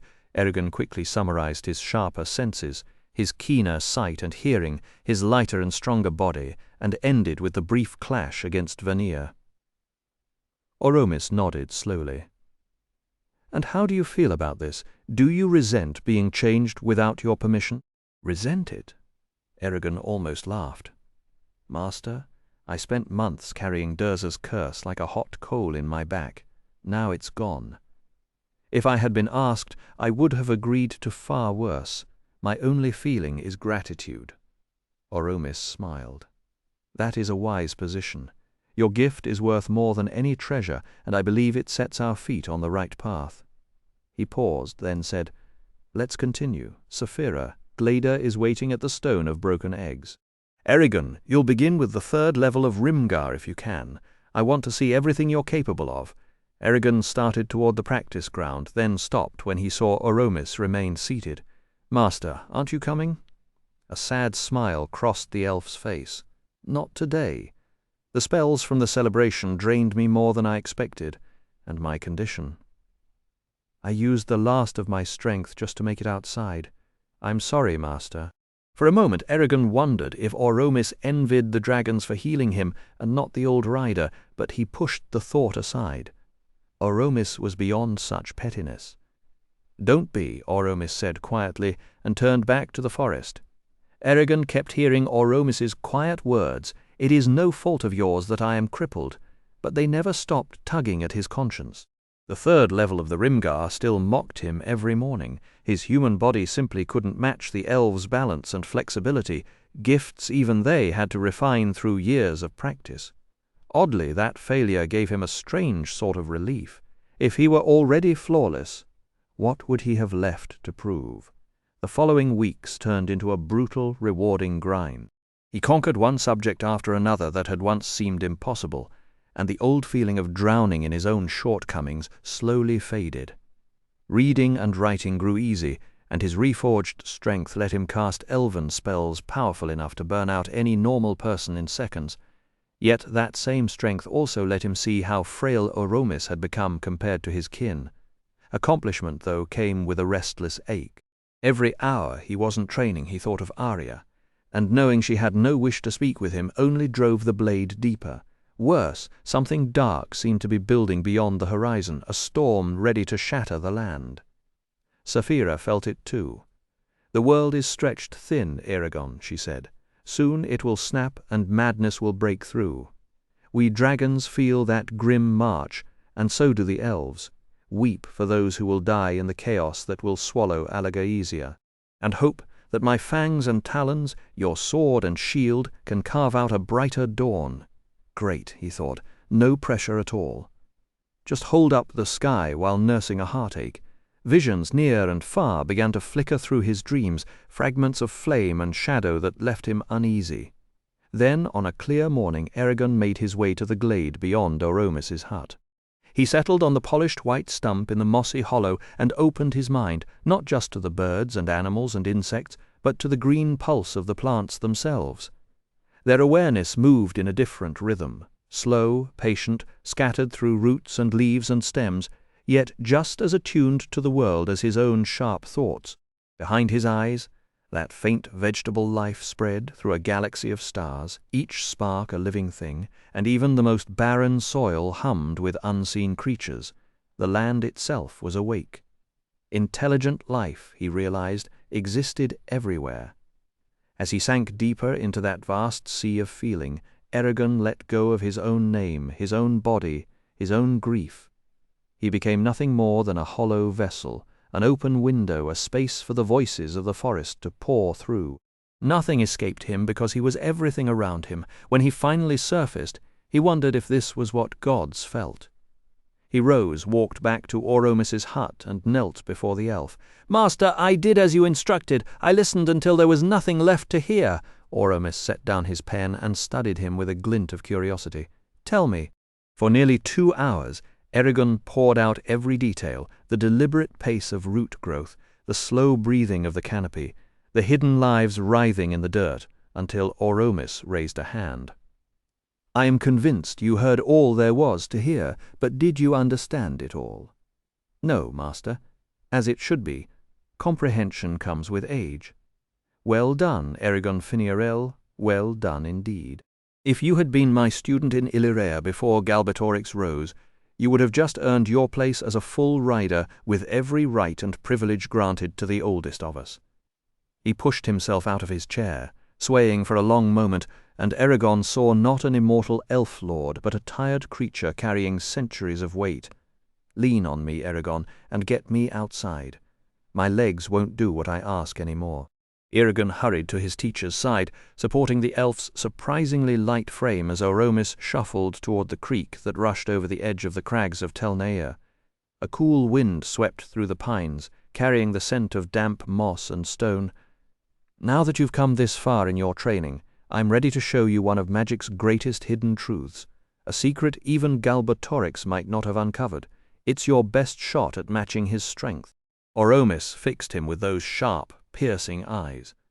"Tell me, what is the true cost of a spell?" "Energy, the same amount it would take to do the job by ordinary means." Oromis nodded slowly. "And where does that energy come from? The caster's own body? Does it have to?" Eragon's thoughts went spinning. "Wait, you mean it can come from somewhere else?" "That's exactly what happens whenever Saphira helps you work a spell." "But that's different," Eragon protested. "She and I share a bond like no other. That's how I tap into her strength. With anyone else, I'd have to reach into—" His voice faded as the realization hit. "You'd have to enter the mind of whatever being or beings you wanted to draw from," Oromis finished for him. "And today you proved you can do that with even the tiniest forms of life. Now then." He paused, pressing a hand to his chest as a cough rattled through him. "I want you to lift a sphere of water out of that stream, using only the power you gather from the forest around you." "Yes, master." Eragon stretched his consciousness outward, brushing against the plants and animals nearby, and felt Oromis's mind hovering at the edge of his awareness, watching every move. Sweat beaded on his brow as he strained to coax energy from the woods and hold it inside himself, ready to release. But as he gathered his strength, Oromis's voice cut through his focus. "Eragon, do not take from me. I'm feeble enough as it is." Startled, Eragon realized he'd swept his search right through his master. "I'm sorry, master," he muttered, his face burning with embarrassment. He tried again, this time making sure to steer well clear of the elf's fading vitality, and when he finally felt ready, he let the word fly. Up, silent as a ghost, a sphere of water a foot across rose from the creek, hovering at eye level. Eragon felt the usual strain of intense effort, but the spell itself left him no more drained than if he'd lifted a stone. Then the horror struck. A wave of death rolled through the tiny creatures he was touching. A line of ants toppled over, still as stone. A baby field mouse gasped and was gone, its heart simply giving up. Plants around him withered and crumbled into lifeless dust. Eragon recoiled, sick to his stomach. Each death landed like a blow. He felt them all, every one, as if his own heart were stopping over and over. He severed the magic instantly, letting the water splash onto the ground, and wheeled on Oromis with raw fury in his voice. "You knew this would happen." A deep, crushing sadness settled on the ancient rider's face. "It had to be done," he said quietly. "Had to be done. So many had to die for a lesson. What had to happen is that you understand the real price of this kind of magic. No words could ever make you feel how terrible it is to lose the minds you're linked to. You had to experience it yourself." "I'm never doing that again," Eragon swore. "You won't have to. If you're disciplined, you can choose to draw your power only from plants and animals that can survive the loss. It's not practical in the heat of battle, but for your lessons it works well enough." Oromis held out his hand, and Eragon, still simmering with anger, let the elf lean on him as they walked back to the hut. "You can see now why this technique was never taught to the younger riders. Suppose a spellweaver with dark intentions ever learned this secret," Oromis said as they came back inside. "They could cause ruin on a massive scale, and stopping someone with that kind of power might be nearly impossible." The elf let out a sigh, sank into his chair, and pressed his fingertips together. Eragon sat across from him, his thoughts still turning. If energy can be taken from living things, he asked, why not from light or fire or the other raw forces of nature? Oromis gave a slow smile. "Ah, Eragon, if that were so, Galbatorix would have been defeated long ago. We can trade energy with living beings, use it to strengthen our bodies or power our spells, and even store it in certain objects. But the fundamental forces themselves stay beyond our grasp. Logic says it should be possible, yet no one has ever crafted a spell to make it happen." 9 days later, Eragon arrived with a fresh question. Rain streaked the tall windows of Oromis' study, and the damp smell of earth and old parchment filled the air. "Master," he said, "it struck me last night that neither you nor any of the many elven scrolls I have read ever mention religion. What do elves believe in?" Oromis let out another long sigh. "We believe the world operates according to certain unbreakable rules. Through steady effort we can discover those rules and use them to predict what will happen when the same circumstances appear again." Eragon blinked, confused. That did not answer what he truly wanted to know. "But who do you worship?" he asked. "No one." "You worship the idea of nothing?" "No, Eragon. We do not worship at all." The notion felt impossibly strange. Back in Carver Hall, people had no single doctrine, only a tangle of rituals and small superstitions meant to keep misfortune away. Eragon had already learned that maggots came from fly eggs rather than from dirt, and that sour milk came from tiny organisms, not angry sprites. That knowledge had not destroyed his sense of the unknown, though. He still felt certain that unseen powers influenced the world, and the dwarves' faith had only made that belief stronger. "So where do you think the world came from?" he pressed. "If not from the gods." "Which gods, Eragon?" Oromis arched an eyebrow. "Your gods, the dwarves' gods, our gods, is that the order you meant? Someone must have created everything." Oromis picked up an apple from the bowl on his desk, studied it as though it held the secret they were searching for, and set it back down. "Must they?" he asked with a dry edge in his voice. "I cannot prove that no gods exist, and I cannot prove that some being did not shape this world in the distant past. But in all the millennia we elves have studied nature, we have never seen its laws broken. We have never witnessed a miracle. Some things have defied our understanding, but we believe that comes from our own ignorance, not from a deity reaching in to change the rules."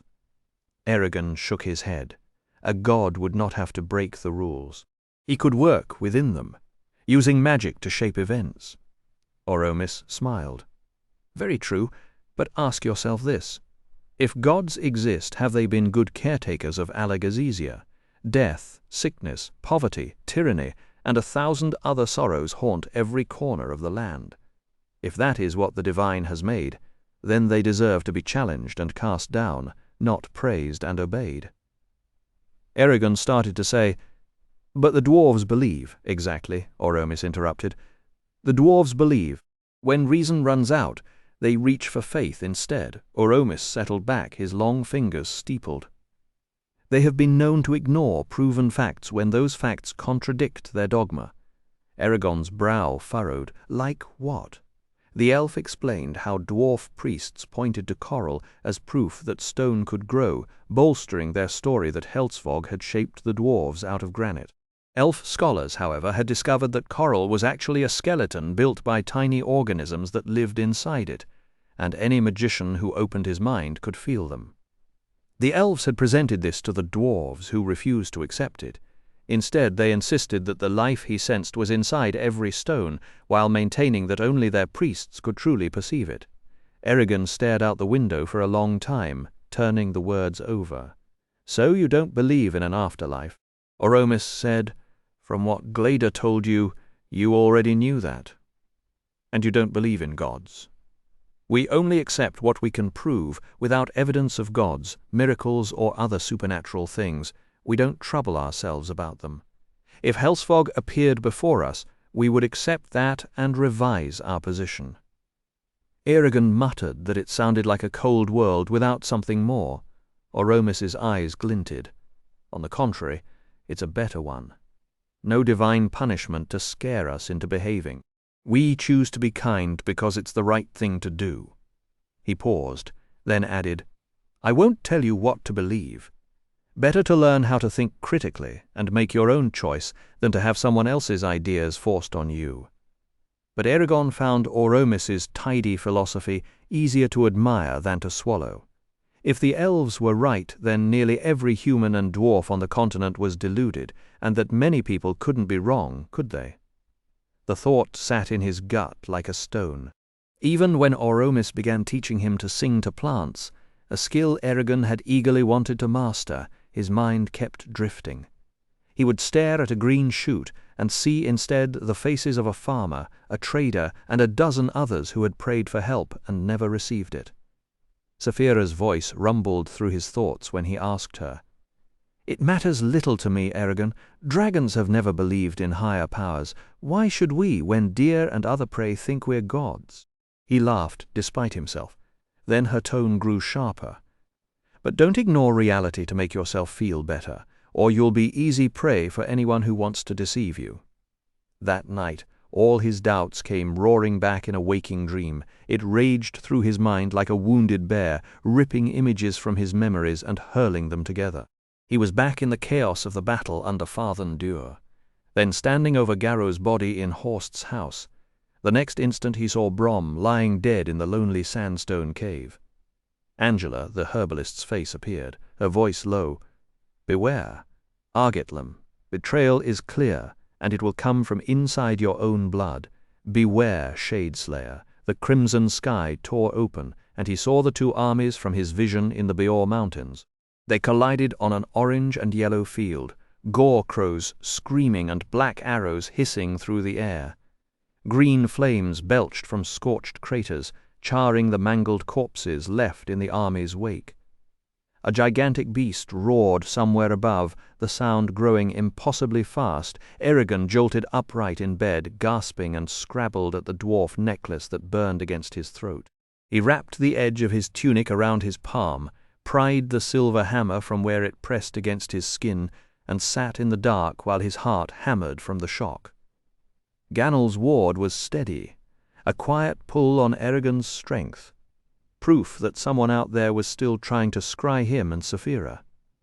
He wondered, as he had 100 times before, whether it was Galbatorix himself at the other end of that invisible thread, or one of the king's pet magicians. The metal had turned cold again, and he let it drop onto the blanket with a frown. Something was wrong. He'd known it for days, and Saphira had too restless to sink back into the half-sleep that had replaced true rest. He crept out of the bedroom without waking her and climbed the spiral staircase to the study. There he unshuttered a white lantern and unrolled one of Annalisia's epics, reading by pale light until dawn began to touch the sky. He barely registered the words, but they gave his mind something to hold on to. Just as he put the scroll away, a white blur swept through the open portal in the eastern wall. Blagden fluttered onto the corner of the carved writing desk, fixed Eragon with his beady eyes, and croaked, "Weirder." Eragon inclined his head. "And may the stars watch over you, Master Blagden."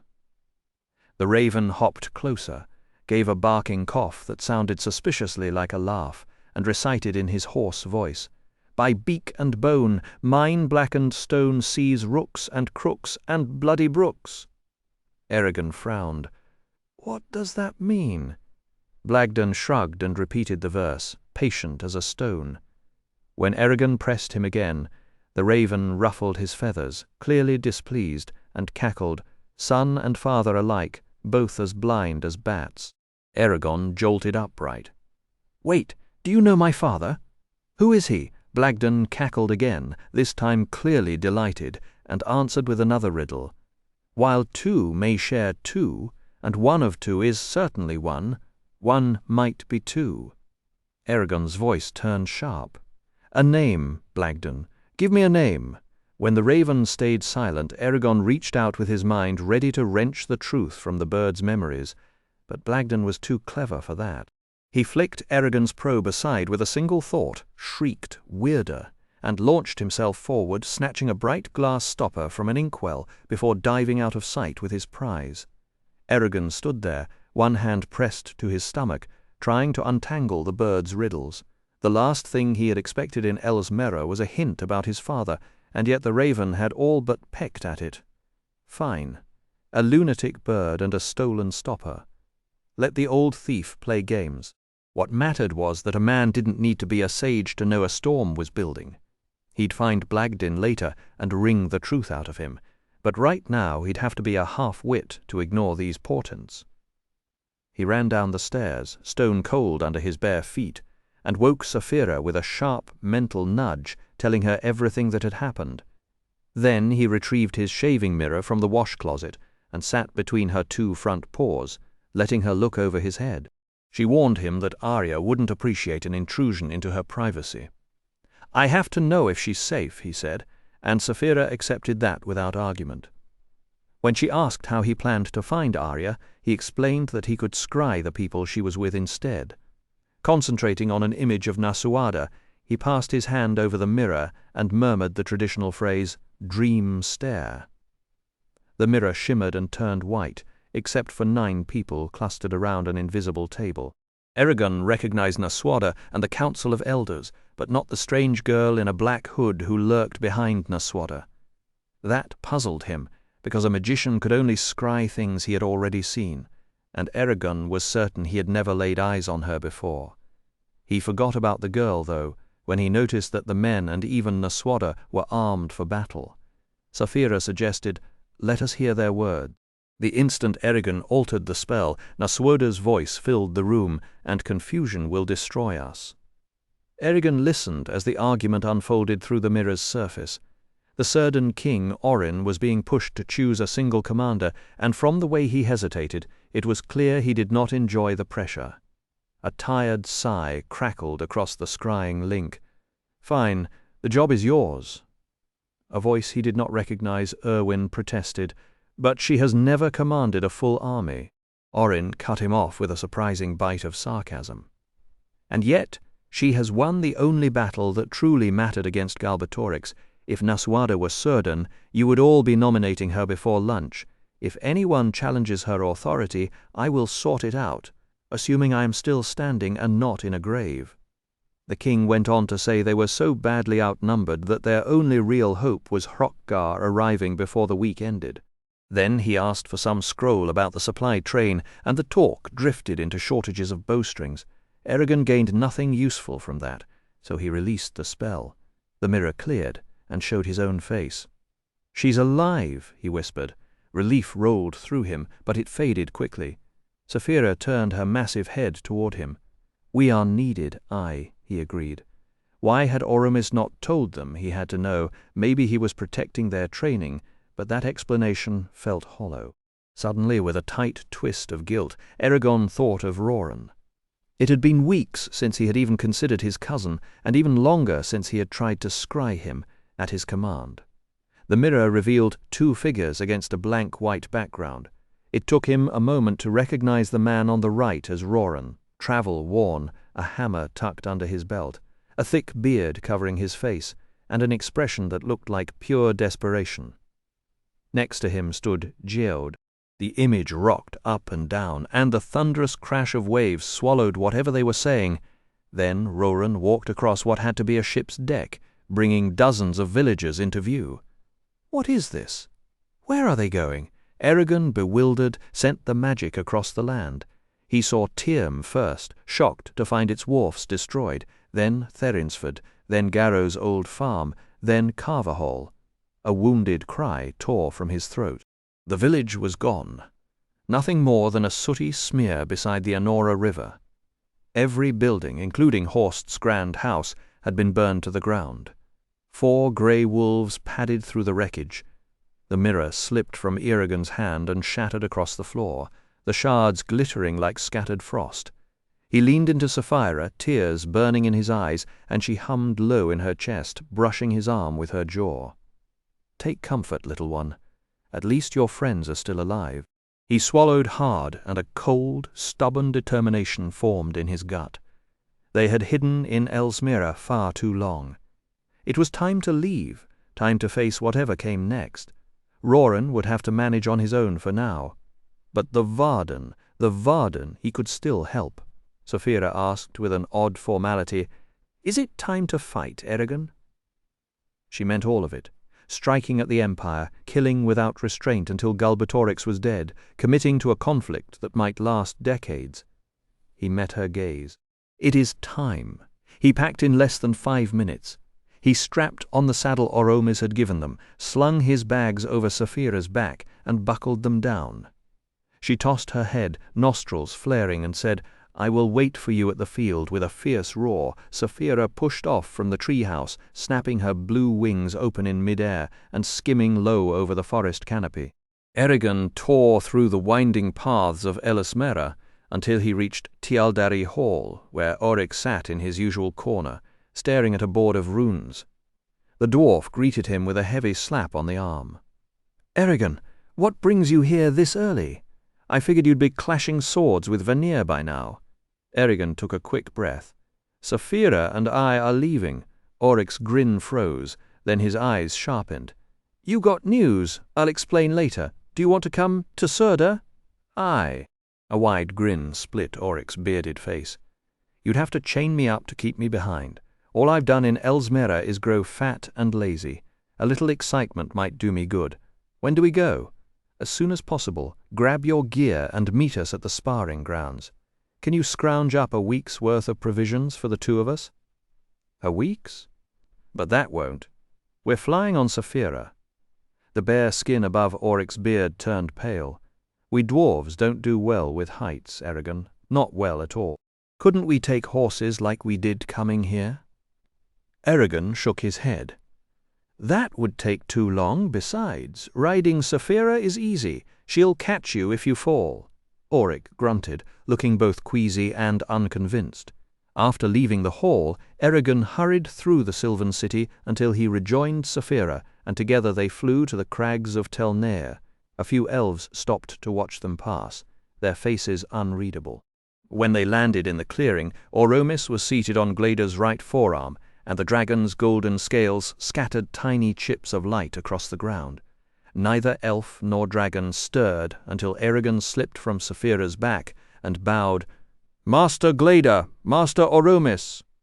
Glader's deep voice rolled through the clearing. "You have taken it upon yourself to return to the Varden, have you not?" "We have," Sapphira answered. Eragon's frustration finally spilled over. "Why did you hide the truth from us? Were you so set on keeping us here that you had to resort to all this secrecy? The Varden are about to be attacked, and you never even mentioned it." Oromis, calm as ever, replied, "Do you wish to hear why?" "Very much, master," Sapphira said before Eragon could speak, and she silently scolded him. "Be polite." Oromis explained that they had only learned of the danger 9 days earlier, and the Empire's true troop strength, positions, and movements stayed hidden until Lord Dathedra broke through Galbatorix's deceptive spells 3 days after that. "That still doesn't explain why you said nothing," Eragon muttered. "Right, because hiding the truth always works out so well," he scowled. "And once you knew the Varden were in danger, why didn't Islanzadi rouse the elves? Aren't we allies?" "She has roused the elves, Eragon. The forest echoes with hammers, armored boots, and the grief of those about to part. For the first time in a century, our people are ready to leave Du Weldenvarden and face our greatest enemy. The moment has come for elves to walk openly in Alagasia once more. Then, his voice softening, Oromis added, "You have been distracted lately, Eragon, and I understand why. Now you must look beyond yourself. The world demands your attention." Ashamed, Eragon could only say, "I'm sorry, Master." He remembered Blagden's words and gave a bitter smile. "I'm as blind as a bat." "Hardly, Eragon. You have done well despite the enormous burdens we placed on you," Oromis regarded him gravely. "We expect to receive a message from Naswada in the next few days asking for Islanzadi's help and for you to rejoin the Varden. I planned to tell you then, when you would still have time to reach Surda before swords were drawn. If I had told you earlier, honor would have forced you to abandon your training and rush to defend your legal lord." Oromis admitted that was exactly why he and Islanzadi had chosen silence. Eragon shot back that all his training meant nothing if the Varden were crushed. Not necessarily, Oromis said, because a narrow but terrible chance existed that Galbatorix himself would appear on the battlefield.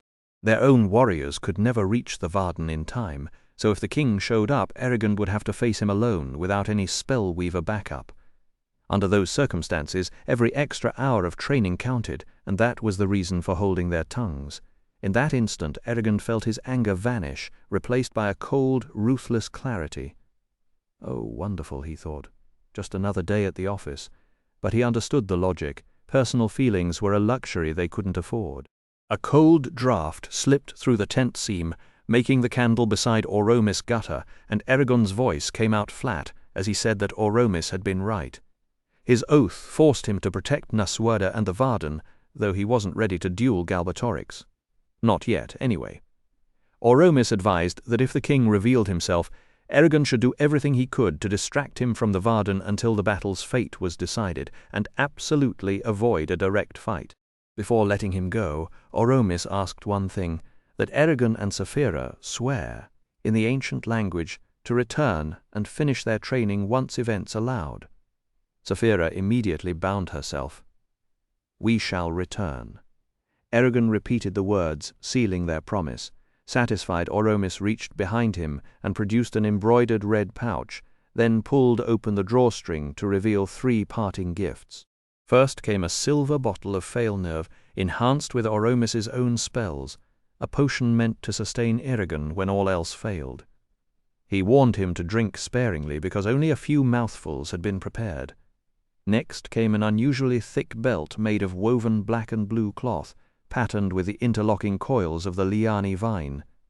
When Eragon pulled a tassel at the end, a hidden strip slid back to expose 12 diamonds, each an inch across, in white, black, red, blue, yellow, and brown. They glittered cold and brilliant, throwing rainbow flecks across Eragon's hands, and for several breaths he couldn't find his voice. "Master," he finally said, "is it safe to give me this?" Oromis told him to guard it well, for this was the belt of Beloth the Wise, one of the rider's great treasures. The gems carried no magic themselves, but they could store energy, acting as reservoirs that Eragon could draw upon in need, just like the ruby set in Zarok's pommel, so he wouldn't exhaust himself while casting spells in battle or dueling enemy magicians. Last of all, Oromis handed him a thin scroll protected inside a wooden tube decorated with a bas-relief of the Menoa tree. When Eragon unfurled it, he found the poem he had recited at the Agati Blodron, copied in Oromis's finest calligraphy and illustrated with delicate ink paintings. Plants and animals twined together inside the outlines of the first glyphs, while fine scrollwork traced the columns of words and framed each image. "I thought you might want a copy of your own," Oromis said, with the barest hint of approval threading his calm voice. Eragon stood there, a handful of 12 breathtakingly perfect diamonds in one palm and the scroll in the other, and there was no doubt in his mind which one carried true worth. He bowed, his tongue too clumsy for eloquence, and managed only, "Thank you, Master." Then Oromis surprised him by offering the elves' ancient greeting, a rare mark of respect for an outsider. "May good fortune rule over you. May the stars watch over you," Eragon returned. "And may peace live in your heart," finished the silver-haired sage. He repeated the rite with Saphira, then sent them off. "Go, fly as fast as the north wind. For you, Saphira, Bright Scales, and Eragon Shadeslayer, bear the blessing of Oromis, last of House Thrandurin, the mourning sage and the cripple who is whole, and mine as well," Glader added, pressing his nose to Saphira's. His molten gold eyes flashed like banked coals. "Keep your heart safe, Saphira," she hummed, a sound sad and warm. Then they were airborne, wheeling over the tangled forest while two lonely figures dwindled behind them on the rocks. Eragon closed his eyes against the rush of cold air. He had arrived in Eldest with a head full of grief and a heart full of anger. Now those sharp edges had been worn down, and he felt something unfamiliar, a quiet resolve maybe, or the beginning of peace. He was leaving as a different man. The thought didn't scare him. Before meeting Auric, they made one more detour, Tealdari Hall. Saphira touched down in the enclosed gardens, gingerly avoiding a bed of pale blue blossoms with her tail. Eragon didn't wait for her to crouch. He dropped to the ground, a fall that once would have shattered bone and now only sent a brief, pleasant shock up his legs. A male elf appeared, touched his lips with 2 fingers, and asked how he could help. When Eragon requested an audience with Islanzadi, the elf gave him a long, appraising look. "Please wait here, Silver Hand." 5 minutes later, long enough for Eragon to wonder if elves had invented awkward pauses, the queen stepped out of the shadowed hall, her crimson tunic a startling slash of color among all those white robes. After the formalities, she said what everyone in this forest seemed to know already. "Oromis told me you're leaving. I am displeased, but one does not argue with fate." Eragon gave her the polite answer she expected, thanked her for the hospitality, and meant it. She waved it off. "Never in our debt, Ryder. We merely repaid a fraction of what we owe you, and the dragons for our shameful failure during the fall." Then she gave him messages to carry to Serda, 12 spellweavers to command, and a faint, unreadable smile. "When you get there, inform Lady Nisuada and King Orin that our warriors will soon strike the northern half of the empire. With any luck, Galbatorix will be too busy dodging us to notice you," Eragon said, "as you wish," though privately he doubted Fortune had ever cared much about his wishes. Finally, Islanzadi accepted a plain wooden box from one of her lords. Oromis gave his gifts. "This is mine. Let it remind you of the time you spent under our dusky pines." Inside lay a long, dark bow with reflexed limbs and curled tips, its silver fittings etched with dogwood leaves, and beside it a quiver of arrows fletched with white swan feathers. "Now that you share our strength, it's fitting you have one of our bows. I sang it from a yew tree myself. The string will never break." Eragon took it, and for the first time since the last battle, his hands felt ready for what was coming. As she handed him the arrows, the queen said that with such weapons he would rarely miss, no matter how the wind fought against him. Eragon felt deeply moved by the elves' generosity. He bowed low. "My lady, I can only say that I am honored beyond words that you would give me the work of your own hands." Islanzadi gave a small nod, as though that settled the matter, and then turned to address the dragon. "Saphira, I brought no gifts for you because I could not think of anything you might need. But if there is any treasure of ours you desire, name it, and it is yours." Saphira's reply rang through their minds calm and bright. "Dragons do not need possessions to be happy. What use have we for gold when our own hides shine more gloriously than any hoard in all of Allegacia? No, I am content with the kindness you have shown Eragon." The queen wished them a safe journey, and with her red cape sweeping behind her, she started away. At the edge of the garden, she paused and looked back. "Eragon? When you meet Arya, please tell her that she is deeply missed in Elsmira." Her words were measured and formal, and then she vanished into the shadowed halls of Tealdari with her lords and ladies trailing behind. Saphira needed less than a minute to reach the sparring field. Auric was sitting on his heavy pack, tossing his war-axe back and forth between his hands and wearing a scowl that could curdle milk. "About time you showed up," he grumbled, stuffing the axe back under his belt. Eragon apologized quickly, then tied Auric's pack onto the back of Saphira's saddle.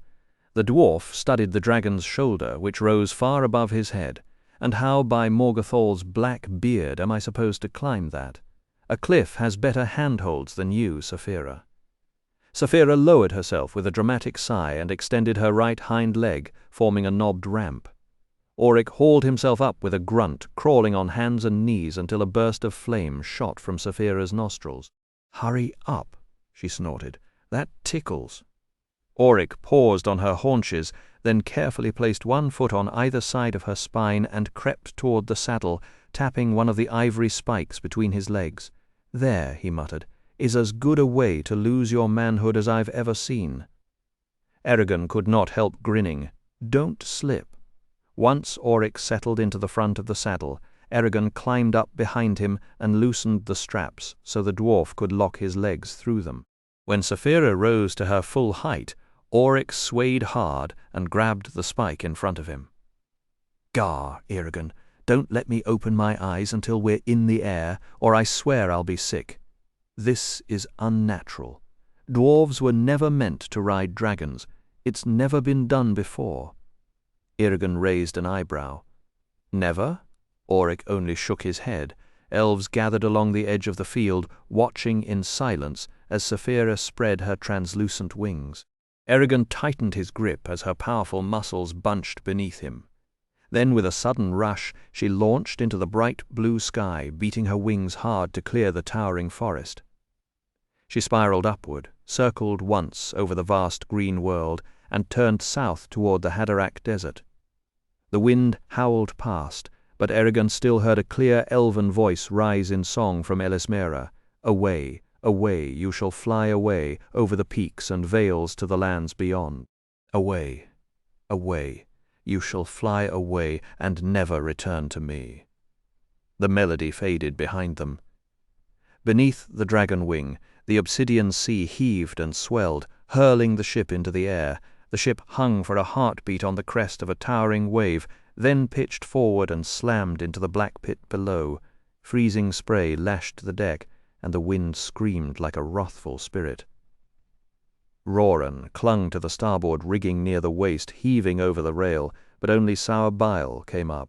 He'd always boasted that Clovis's flat-bottomed barges never turned his stomach, yet this tempest was so brutal that even Uthar's veteran sailors, old salts who could drink a gale under the table, struggled to keep their grog down.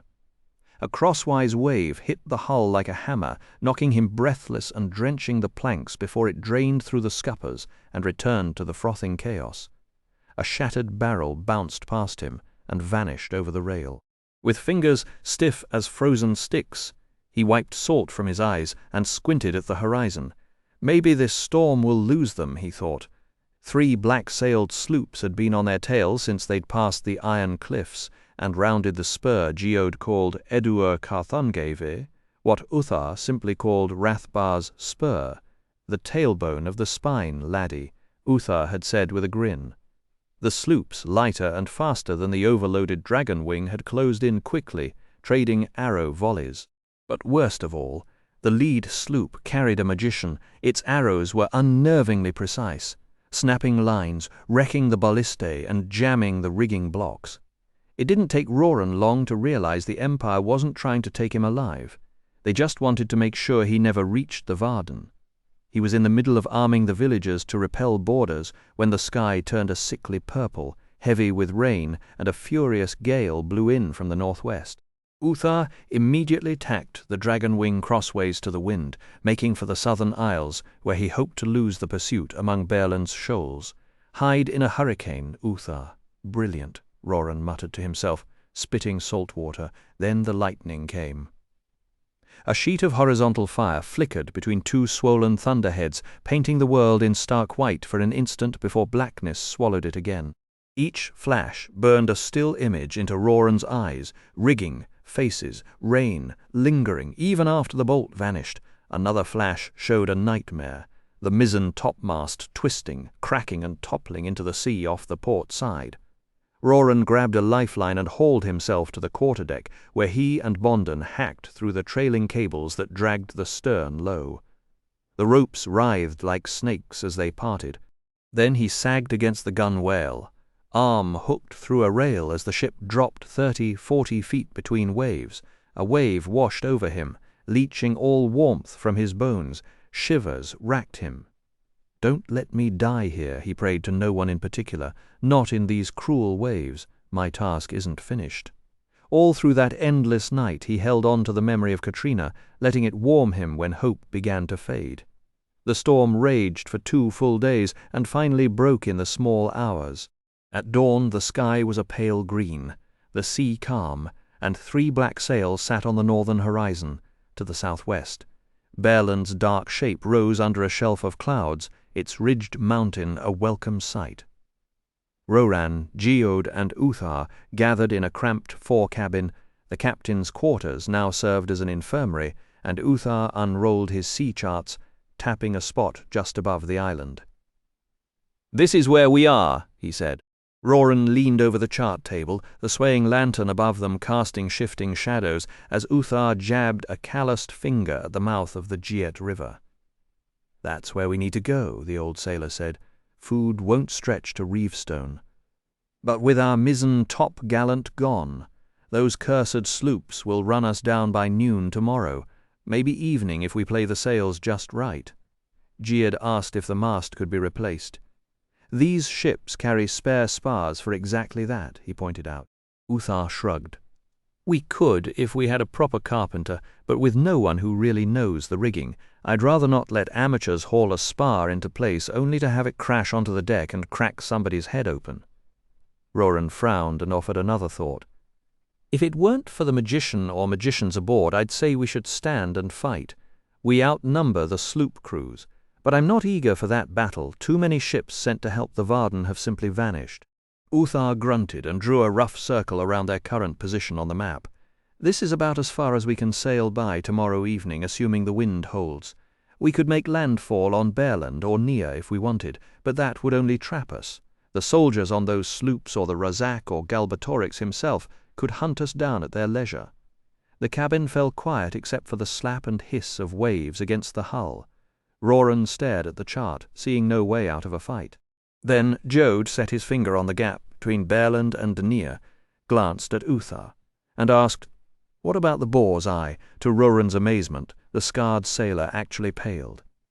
"I'd not risk that, Master Jode. Not on my life. I'd rather face the sloops and die in open water than go near that doomed place. The Eye has consumed twice as many ships as Galbatorix's entire fleet." Jode leaned back in his chair, a faint smile playing on his lips. "I seem to recall reading that the passage is perfectly safe at high tide and low tide. Isn't that so?" Uthar admitted it with clear reluctance. "Aye, it is. But the Eye is so wide that crossing it takes precise timing. With sloops breathing down our necks, we'd be hard-pressed to make that work." Geode pressed on. "If we could time it right, the sloops would be wrecked, or if their nerve gave out, forced to go all the way around Nia. That would buy us time to hide along Bearland." Uthar shook his head. If you'd send us down to the crushing deep, you would." Geode's tone turned dry and almost mocking. "Come now, Uthar, your fear is unreasonable. What I'm proposing is dangerous, but no more than fleeing Term was. Or do you doubt your own skill? Not man enough to sail the gap?" Uthar folded his arms across his bare chest. "You've never seen the Eye, have you?" Geode admitted he hadn't. "Then you don't understand." Uthar said, "It's not about being man enough. That Eye is bigger than our grandest ships, our tallest buildings, anything you care to name. Tempting it is like racing an avalanche. You might get lucky, or you might be ground into dust." "What exactly is the Boar's Eye?" Roran asked. Uthar made it sound grim. "The ocean's open mouth, and it devours all." Jod answered more mildly, "It's a whirlpool, Roran. Tidal currents collide between Bearland and Nia. When the tide rises, the rotation goes north to west. When it falls, north to east." Roran shrugged. "That doesn't sound so dangerous." Uthar barked out a laugh, his queue whipping against his sunburned neck. "Not so dangerous, he says." "Ha!" Geode shook his head. "You're missing the scale of it. The center alone is about a league across, and the arms of the pool stretch 10 to 15 miles. Any ship unlucky enough to get snared is dragged down to the ocean floor and shattered on the jagged rocks waiting there. Uthar explained that bits of shattered vessels often washed up along the beaches of the two islands. "Would anyone figure we'd come this way?" Roran asked. "Not a soul, and for good reason," Uthar muttered, while Jode shook his head. "So is crossing the eye even possible?"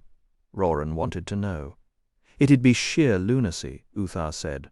Roran nodded, acknowledging the danger, but making it clear that their choices were running out. "I'm no sailor, so I'm trusting you here. Can we cross it?" The captain hesitated. "Maybe. If you're absolutely out of your mind to get within 5 miles of that thing, then maybe." Roran slammed his hammer down on the table, leaving a half-inch dent. "Then I'm absolutely out of my mind." He fixed Uthar with a hard stare until the older man looked away. "Everything we've accomplished so far happened because we ignored the naysayers. Carverhall packed up and crossed the spine. Geode had the nerve to believe we could steal the dragon wing. So what are you going to do, Uthar? Get us through the eye alive, and they'll be writing songs about your seamanship for generations. Now tell me straight, can we do this?" Uthar wiped a hand over his face, all his bluster gone. "I don't know, Stronghammer. If we wait for the eye to calm, those sloops will be so close that any escape we make, they'd make too. And if the wind gives out, the current's got us. But will you try?" Roran pressed. "Neither Jode nor I can command this ship without you." The captain stared down at the maps for what felt like an eternity. Tracing lines and working numbers Roran couldn't follow. Finally he sighed. "I've got a feeling we're sailing to our doom, but I'll do everything I can to bring us through." Roran almost smiled at the irony of a pep talk that began with doom. "Terrific, just the assurance I wanted," he said under his breath, but aloud he simply replied, "Then so be it." The run through the Boar's Eye got under way as the sloops continued to gain ground. Roran watched them whenever he had a spare moment, convinced they'd soon be within striking distance before the dragon wing ever reached the whirlpool. Still Uthar kept the lead, and under his barked orders the villagers worked to make the ship presentable after the storm and ready for the gauntlet ahead. At nightfall every lamp and candle was extinguished, a gamble to confuse the pursuers about the ship's heading. It worked only in part. By dawn the sloops had drifted a mile to the northwest, but they quickly made up the lost terrain. Late that morning Roran climbed the mainmast and squeezed into the crow's nest, 130 feet above the deck. The crew below looked like fleas, and the whole sky seemed to lurch as the ship rolled side to side. He pulled out his spyglass and adjusted the focus until the sloops appeared a mere 4 miles astern, moving faster than he liked. "They know," he muttered, annoyed. "Of course they know. Why would anything be easy?" He swept the lens across the ocean and spotted an enormous disk of white foam, roughly the size of an island, spinning clockwise from north to east. His gut tightened. They were late. High tide had already passed, and the eye was growing stronger as the sea drained away. Then he looked down at the starboard side and saw the knotted rope Uthar had rigged to the stern to detect the whirlpool's pull. It was now riding alongside the ship rather than trailing behind, a sign they were already being caught. The only saving grace was that they were moving with the current instead of against it. Roran took a breath and gripped the rail. There was no turning back now. If the roles had been reversed, they would have had no choice but to hover in place and wait for the tide to turn. Below, Roran caught Uthar bellowing at the villagers to take their stations at the oars. Almost at once, the dragon wing grew 2 rows of long, dark shafts along each flank, transforming her into some absurd giant water strider gliding across the sea. With an ox-hide drum setting the pulse and Bondon calling out the rhythm in his gruff chant, the oars leaned forward, bit into the emerald water, then pulled back in long, powerful strokes that churned white foam behind them. The ship lunged ahead, leaving the sluggish sloops behind, since they were still beyond the eye's influence. Roran stared, equal parts fascinated and appalled at the scene unfolding around him. It all came down to time, that relentless enemy. They were late, yes, but with sails and oars combined, Could the dragon wing cross the eye before the vortex swallowed them? And behind them, the sloops had sprouted their own oars and were pulling desperately. Would they close the distance enough to survive? Roran had no answer. The drumbeat counted the seconds like a slow metronome, each one slipping through his fingers. He was so fixed on the horizon that he nearly jumped when a hand gripped the basket's edge. Baldur popped up, cheeks flushed from the wind. "Give me a hand, will you? I'm about to topple over." Roran hauled him in, and Baldur pressed a biscuit and a dried apple into his palm. "Thought you might need some lunch." Roran nodded, tore a chunk off with his teeth, and went back to the spyglass. "See the eye yet?" asked Baldur. Roran handed the glass over and chewed in silence. For the next half hour the disk of foam spun faster and faster, like a top losing its mind. The water around it humped upward, swelling, while the foam itself vanished into the mouth of a pit that kept yawning wider. A cyclone of mist curled above the abyss, and from that black throat rose a howl, low, raw, and wolfish. Roran could not believe how quickly the boar's eye had grown.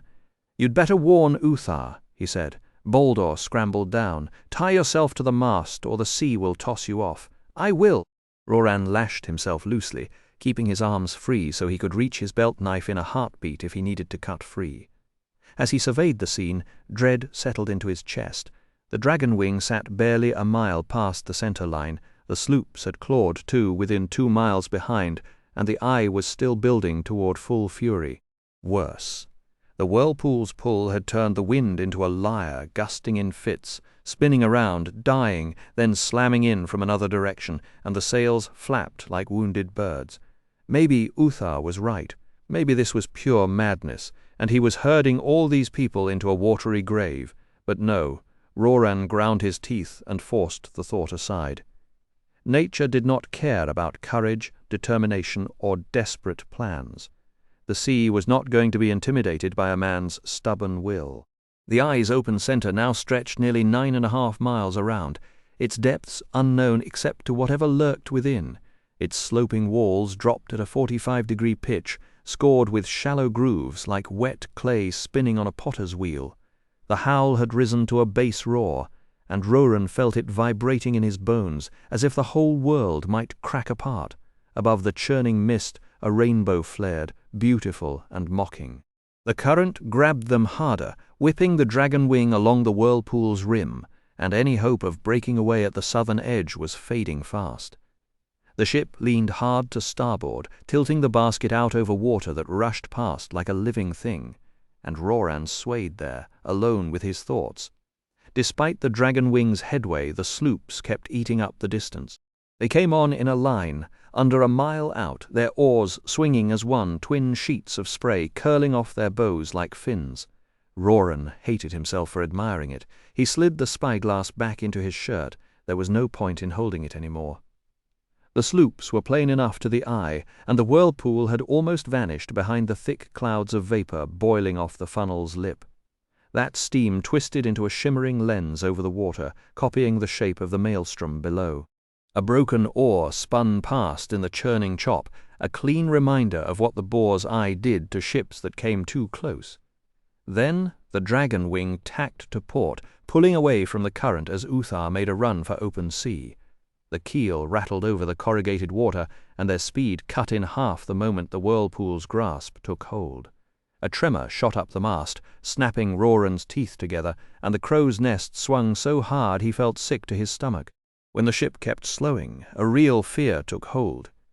He cut himself free, swung over the basket's rim, caught the rigging with both hands, and slid down so quickly he lost his grip once, dropping a good few feet before he caught a rope and peeled the skin off his palms. He landed on the deck, ran for the forward hatchway, and dropped below to the first bank of oars. Baldur and Albric were already there, and he grabbed the same oak pole with them. No one spoke. The only sounds were gasping breath, the frantic drumbeat, Bonden's hoarse shouting, and the deep roar of the boar's eye with every pull. Roran felt the whole godless whirlpool pushing back. No amount of muscle seemed to matter. The dragon wing had nearly stopped. "We're not going to make it," he thought. So much for a clean getaway. But his hands did not let go of the oar. His legs and back were screaming, and every breath felt like a knife in the ribs. Through the drum beats he caught Uthar's voice above, ordering sailors to trim the sails and catch whatever wind was left. Up ahead, Darman and Hammond handed their oar to Thane and Ridley and doubled over in the aisle, shaking hard. A few strokes later, another rower collapsed farther down. Birgit and another woman jumped into the gap without missing a beat. Roran's only hope was that there would always be enough bodies to keep this pace going, no matter how long it took. The air below decks was heavy with sweat, salt, and the sour bite of bilge-water. He rowed for what felt like a year, pushing, pulling, fighting the pain that piled up in his arms and back. His neck had locked up from hunching under the low ceiling. The oar's dark wood was smeared with blood from his torn palms. He ripped off his shirt, letting the spyglass clatter to the floor, wrapped the cloth around the shaft, and kept pulling. Finally, his body had nothing left. His knees buckled, and he pitched onto his side, sliding across the aisle on a slick film of sweat. Orval stepped in and took his place. Roran lay on the planks until his chest stopped heaving, then got to his hands and knees and crawled toward the hatchway. He pulled himself up the ladder like a man gone fever-mad, swaying with every roll of the ship, slamming into the wall, pausing to catch his breath. When he broke out onto the deck, the fresh air hit him like a gift. He savored it for half a second, then staggered aft to the helm, his legs threatening to cramp at any moment. "How's it looking?" he gasped to Uthar, who was wrestling the wheel. Uthar shook his head without a word. Roran looked over the rail. The 3 sloops sat about a half-mile off to the west, closer to the center of the boar's eye. They might have been painted on the sea. All 4 ships seemed frozen in place. Then Roran felt a change under his feet. The dragon wing had crossed some invisible boundary, and the heavy grip that had held her was finally starting to break. The gap between the dragon wing and the pursuing sloops grew slowly at first, just a few extra feet per minute. But it was enough. Each stroke of the oars sent the ship surging forward, gaining momentum with every pull. The smaller vessels, however, were losing their fight against the whirlpool's relentless pull. Their crews were too small and too exhausted to keep the blades moving. One by one, the sloops began to drift backward, sliding toward the wall of mist and the grinding black rocks waiting at the bottom of the ocean. Roran felt a pang of sympathy for the men aboard them, even knowing they would not return. Almost as if answering that thought, an arrow lifted from the nearest sloop and screamed across the water, trailing an eerie green flame. It had to have been enchanted to carry that far. It slammed into the mizzen sail and shattered into globs of liquid fire, sticking to everything they touched. Within moments, a dozen small blazes were licking up the mast, the canvas, and the deck. "We can't put it out!" a sailor shouted, panic cracking his voice. "Then chop off whatever's burning and heave it overboard." Uthar bellowed. Roran drew his belt knife and set to work carving away a wad of searing green flame from the boards near his boots. The crew worked in frantic silence for what felt like an age, cutting and tossing until the unholy fire was gone and the ship was safe. When the cry of "all clear" finally came, Uthar loosened his grip on the wheel, his knuckles white. "If that's the best their magician can do, then I reckon we've got nothing to fear from him," he said, letting out a short laugh. "Aside from this giant drain, I mean." Roran let out a breath he hadn't known he was holding. "We're going to get out of the eye, aren't we?" Uthar squared his shoulders and flashed a grin, half proud, half disbelieving. "Not this exact cycle, but we'll be close. We won't truly pull away from that gaping monster until the tide slacks off. Now go tell Bondon to ease the rowing pace. I don't want anyone fainting down there." Roran nodded and made his way below, taking another shift at the oars himself. By the time he climbed back to the deck, the whirlpool had begun to lose its temper. The dreadful howl faded into the ordinary rustle of wind, and the water flattened out into a calm, deceptively peaceful surface. The fog that had twisted above the abyss burned away under the warm sun, leaving the air clear as polished glass. When Roran borrowed a telescope from one of the rowers, he saw that all that remained of the boar's eye was the same disk of yellow foam spinning slowly on the surface. And in the center of that foam, for just a moment, he thought he detected 3 broken masts and a black sail drifting in endless circles. He told himself it had to be his imagination. Then Elaine came up beside him, resting one hand on her swollen belly. Her voice was soft, almost fragile. "We were lucky, Roran, luckier than we had any reason to expect." "Aye," he agreed, and pressed her hand gently. Far away, under Saphira's broad blue wings, the pathless forest rolled out in every direction until it touched the white of the horizon, the deep green melting into a hazy sun-washed purple. Grackles and sparrows darted from the tops of the gnarled pines, shrieking as her shadow passed overhead. She flew low, close to the canopy, to shield Eragon and herself from the freezing wind that howled in the upper sky. Except for the headlong dash from the Razak into the spine, this was the first true chance they had to fly together for miles upon miles, with no need to slow down or wait for others. Saphira was savoring every second of it, showing off a little more than usual. She banked hard and shot forward, delighted to demonstrate how much strength and endurance Glader's training had given her, and how far she and Eragon had come together.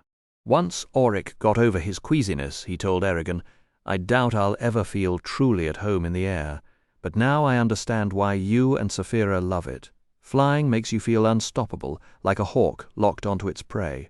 It gets my heart racing, that's for sure." To break up the trip, the dwarf challenged Saphira to a riddle contest. Eragon bowed out, admitting that riddles never came easily to him. The mental turn they demanded always slipped away before he could grab it.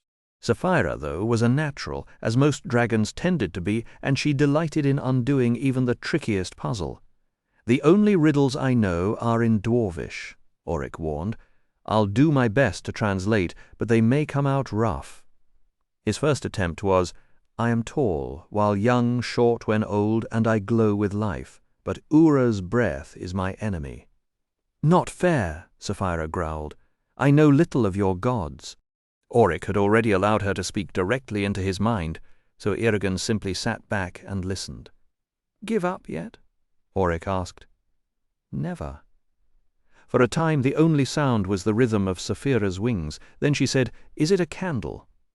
"Right you are," she snorted, sending a puff of hot smoke into both their faces. "I am not good at this kind of riddle. I have not been inside a house since I hatched, so anything about daily life confuses me." She countered with, "What herb heals all ailments?" "That one drove Auric crazy," he muttered, groaned, and ground his teeth so hard Eragon half expected sparks. Eragon struggled not to laugh because the answer was plainly visible in Saphira's mind. "All right, what is it?" Auric finally demanded. "You've got me, by the Black Raven's crime, and by this rhyme the answer is time." Auric threw his hands up. "Oh, wonderful, that's so fair. I'm translating out of my native language and you're hitting me with wordplay." "Fair is fair," Saphira replied. It was a proper riddle. Eragon could see the knot in the dwarf's neck tighten as Auric stuck his chin out. "Fine, Irontooth," Auric said. "If that's how it's going to be, solve this one, which every dwarf child knows. I am Morgothal's forge and Helsvog's womb. I veil Nordvig's daughter, bring grey death, and make the world anew with Helsvog's blood. What am I?" And so they went, swapping harder and harder riddles while the forest slid beneath them. Through gaps in the canopy, Eragon spotted silver ribbons of rivers threading the trees. Around Saphira, the clouds piled into impossible shapes, soaring arches, massive domes, fortress towers, and glowing valleys that made him think they were flying through a dream. Saphira moved so quickly that by dusk Due Weldenvarden was only a memory, and they were over the auburn fields that bordered the Haderach desert. They made camp in the tall grass and sat around their small fire, feeling very much alone beneath the enormous darkening sky. They were quiet because words only reminded them how small they were in that empty land. Eragon took the stop as a chance to pour some of his energy into the ruby set in Zarok's pommel. The stone drank it in, and it accepted Saphira's strength as well. It would take several days, he figured, to charge both that gem and the 12 diamonds hidden in the belt of Beloth the Wise. Worn out, he rolled himself in his blankets, lay beside Saphira, and slipped into his waking sleep, where strange dreams moved against the sea of stars. The next morning the long grass gave way to dry scrub, then to bare, sun-baked ground with only a few hardy plants. Reddish gold dunes crept into view. From Saphira's back, the desert floor looked like endless waves rolling toward a distant shore. As the sun dropped lower in the sky, Eragon spotted a cluster of mountains in the east and recognized Dufel's Nangoroth, the place where wild dragons had gone for ages to mate, raise their young, and finally die. "We must visit there some day," Saphira said, following his gaze. "Aye," he answered quietly. That night the solitude pressed in harder than before. They had made camp in the emptiest stretch of the Haderach desert, where the air held so little moisture that his lips cracked despite constant applications of nalgask. The ground beneath them seemed almost dead, supporting only a few scrawny plants, some insects, and the occasional lizard. Eragon drew water from the soil the same way he had when they fled Gilead, filling their water skins, and before letting the pool drain away, he used its reflection to scry Naswada and confirm that the Varden had not yet been attacked. They were safe, at least for now. He had to laugh at the irony. He had escaped one desert only to land in another, and this one had the nerve to be even more barren. Auric grumbled about the lack of decent stone and kept muttering that he would never understand how anyone could live in such a wasteland. On the third day since leaving Elsmera, a strong wind rose at their backs and carried Saphira far beyond what her own wings could manage, sweeping the trio completely out of the Haderach desert. Near the edge of the waste, they passed over a group of nomads on horseback. The riders wore flowing robes to protect themselves from the heat and shouted in a rough, unfamiliar tongue while waving swords and spears at Saphira, though none of them dared to shoot an arrow at her. Eragon found their furious gestures almost amusing, and he allowed himself a dry smile. Saphira, for her part, ignored them completely. They bivouacked that evening at the southern end of Silverwood Forest, along the shore of Lake Tudostan. The forest had earned its name because it was made up almost entirely of beeches, willows, and trembling poplars. Unlike the endless twilight beneath the brooding pines of Duweldenvarden, Silverwood was full of bright sunshine, cheerful larks, and the gentle rustling of green leaves. The trees struck Eragon as young and full of life, and he was glad to be among them. He also noticed that the desert's heat had not entirely vanished. The weather felt much warmer than he expected for that time of year, closer to summer than spring. From there they flew directly to Aberon, the capital of Surda, using directions Eragon gathered from the memories of birds they encountered along the way. Saphira made no attempt to hide herself, and they frequently heard shouts of amazement and panic rising from the villages over which she passed. It was late afternoon when they reached Aberon, a low, walled city built around a bluff in the middle of an otherwise flat landscape. Borromeo Castle occupied the top of that bluff, protected by 3 concentric layers of walls, a number of tall towers, and what appeared to Eragon to be hundreds of ballistae designed to bring down a dragon. The rich amber light of the setting sun highlighted the city's rooftops and illuminated a plume of dust rising from the western gate, where a long line of soldiers waited to enter. As Saphira descended toward the castle's inner ward, Eragon suddenly found himself in contact with the combined thoughts of everyone in the capital. The noise threatened to overwhelm him at first, and he wondered how he was supposed to stay alert for danger while functioning at all. Then he realized he was falling into his usual habit of focusing too hard on individual voices. All he needed was a broad sense of people's intentions. He relaxed his mind, and the clamoring voices settled into something like a single sheet of water stretched across the landscape, rising and falling with the flow of emotion, spiking whenever anyone was seized by a powerful feeling. Through that strange awareness, he felt the alarm spreading through the streets below as word of Saphira's arrival raced outward. "Careful," he warned her. "We don't want them to attack us." Dirt billowed into the air with every beat of her wings as she touched down in the center of the courtyard, sinking her claws into the packed ground to steady herself. The horses tethered in the yard were in a frenzy, their panicked whinnies piercing the heavy afternoon air until Eragon slipped into their minds and quieted them with gentle words in the ancient language. Swinging down from the saddle after Auric, he scanned the ramparts above, where soldiers stood shoulder to shoulder with hands resting on the triggers of massive ballistae. He wasn't afraid of the weapons, but the last thing he wanted was a misunderstanding with his own allies. Through the keep's gate came a dozen men, several still buckling on their armor, led by a tall figure whose dark skin reminded Eragon of Nasuada's, only the third person he'd ever met with that complexion. The man raised a hand, halting his group at 10 paces, and bowed deeply. "Welcome, rider! I am Dawa, son of Kedar, King Orin's seneschal." Eragon inclined his head. "I am Eragon Shadeslayer, son of Nun, and I, Auric, son of Thrift." "And I am Saphira, daughter of Vavada," Saphira added, her rumbling thoughts flowing through Eragon. Dawa bowed again, a note of awe in his voice. "Forgive me, no one of higher rank remains to greet you. King Orin, Lady Nasuada, and the Varden marched days ago to meet Galbatorix's advancing army. They left orders that if you arrived you should join them directly, for your prowess is needed if we are to prevail." Eragon nodded. He'd expected as much. "Can you show us their route on a map? Of course, while I fetch it, might I offer you refreshment? The heat is punishing, and we have cool shade." "No time," Eragon cut in. "Besides, it's not me who needs to see the map, it's Saphira, and I doubt she'd fit through your halls." The seneschal blinked, clearly thrown. He studied the dragon for a long moment, then recovered. "Quite right, sir. Well, our hospitality stands regardless. Anything you and your companions desire you have but to ask." And just like that it hit Eragon. He could give this man orders, and they would be obeyed. He, a boy who'd once mended fences and dreamed of nothing grander than the next hunting season. Funny, he thought wryly, how far a dragon and a war could carry you. We need a week's provisions. For me, fruit, vegetables, flour, cheese, bread, things like that, and refill our water skins. He noted with approval that Dawa didn't question his avoidance of meat. Auric added his own list: jerky, bacon, cured meats, and the seneschal snapped his fingers, sending 2 servants scurrying back into the keep.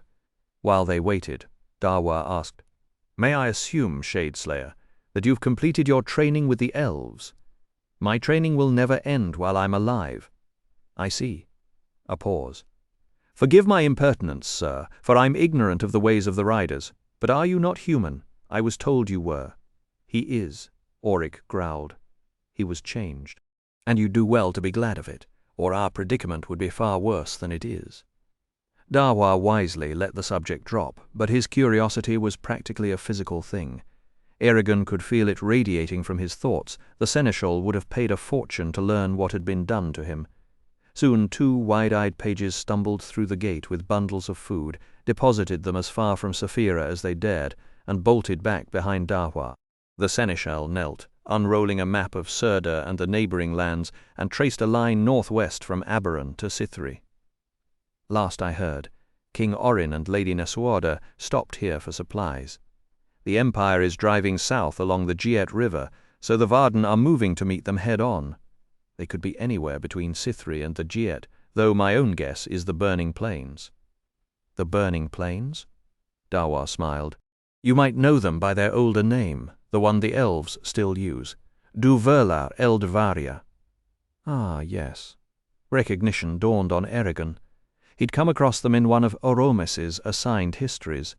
Those plains, packed with massive deposits of peat, lay along the eastern side of the Giet River where Surda's border crossed it, and they'd been the stage for a clash between the riders and the Forsworn. During that fight, the dragons accidentally set the peat ablaze with their breath, and the fire burrowed underground where it still smouldered to this very day. Noxious fumes pouring from the glowing vents in the scorched earth had made the region completely uninhabitable. A chill crawled down Eragon's left side as the memory of his premonition returned, ranks of warriors crashing together on an orange and yellow battlefield, gore crows shrieking, black arrows whistling past. He shuddered again.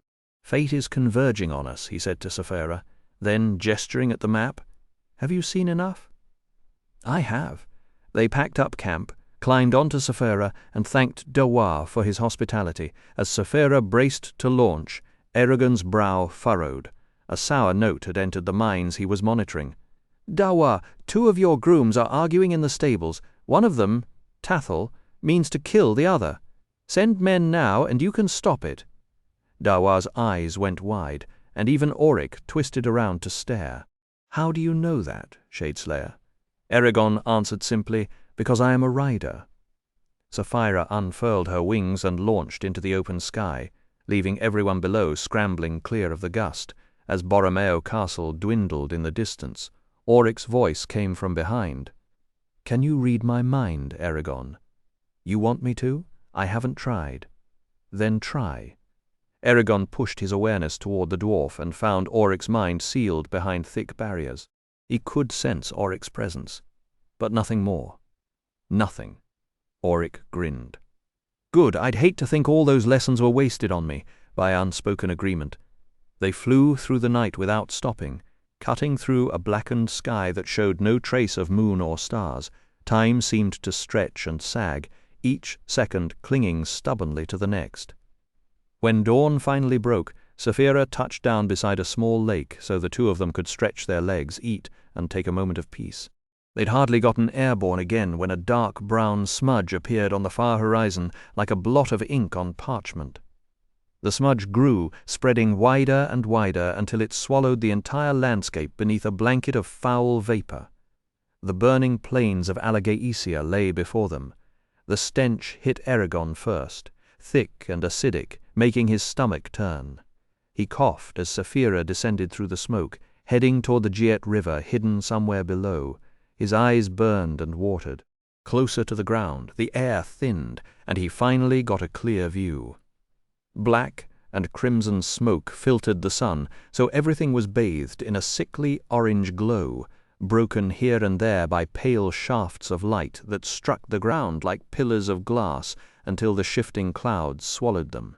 The Giet River lay sprawled before them, thick and sluggish as a gorged snake, its surface mirroring the same ghastly tint that colored the whole burning plains.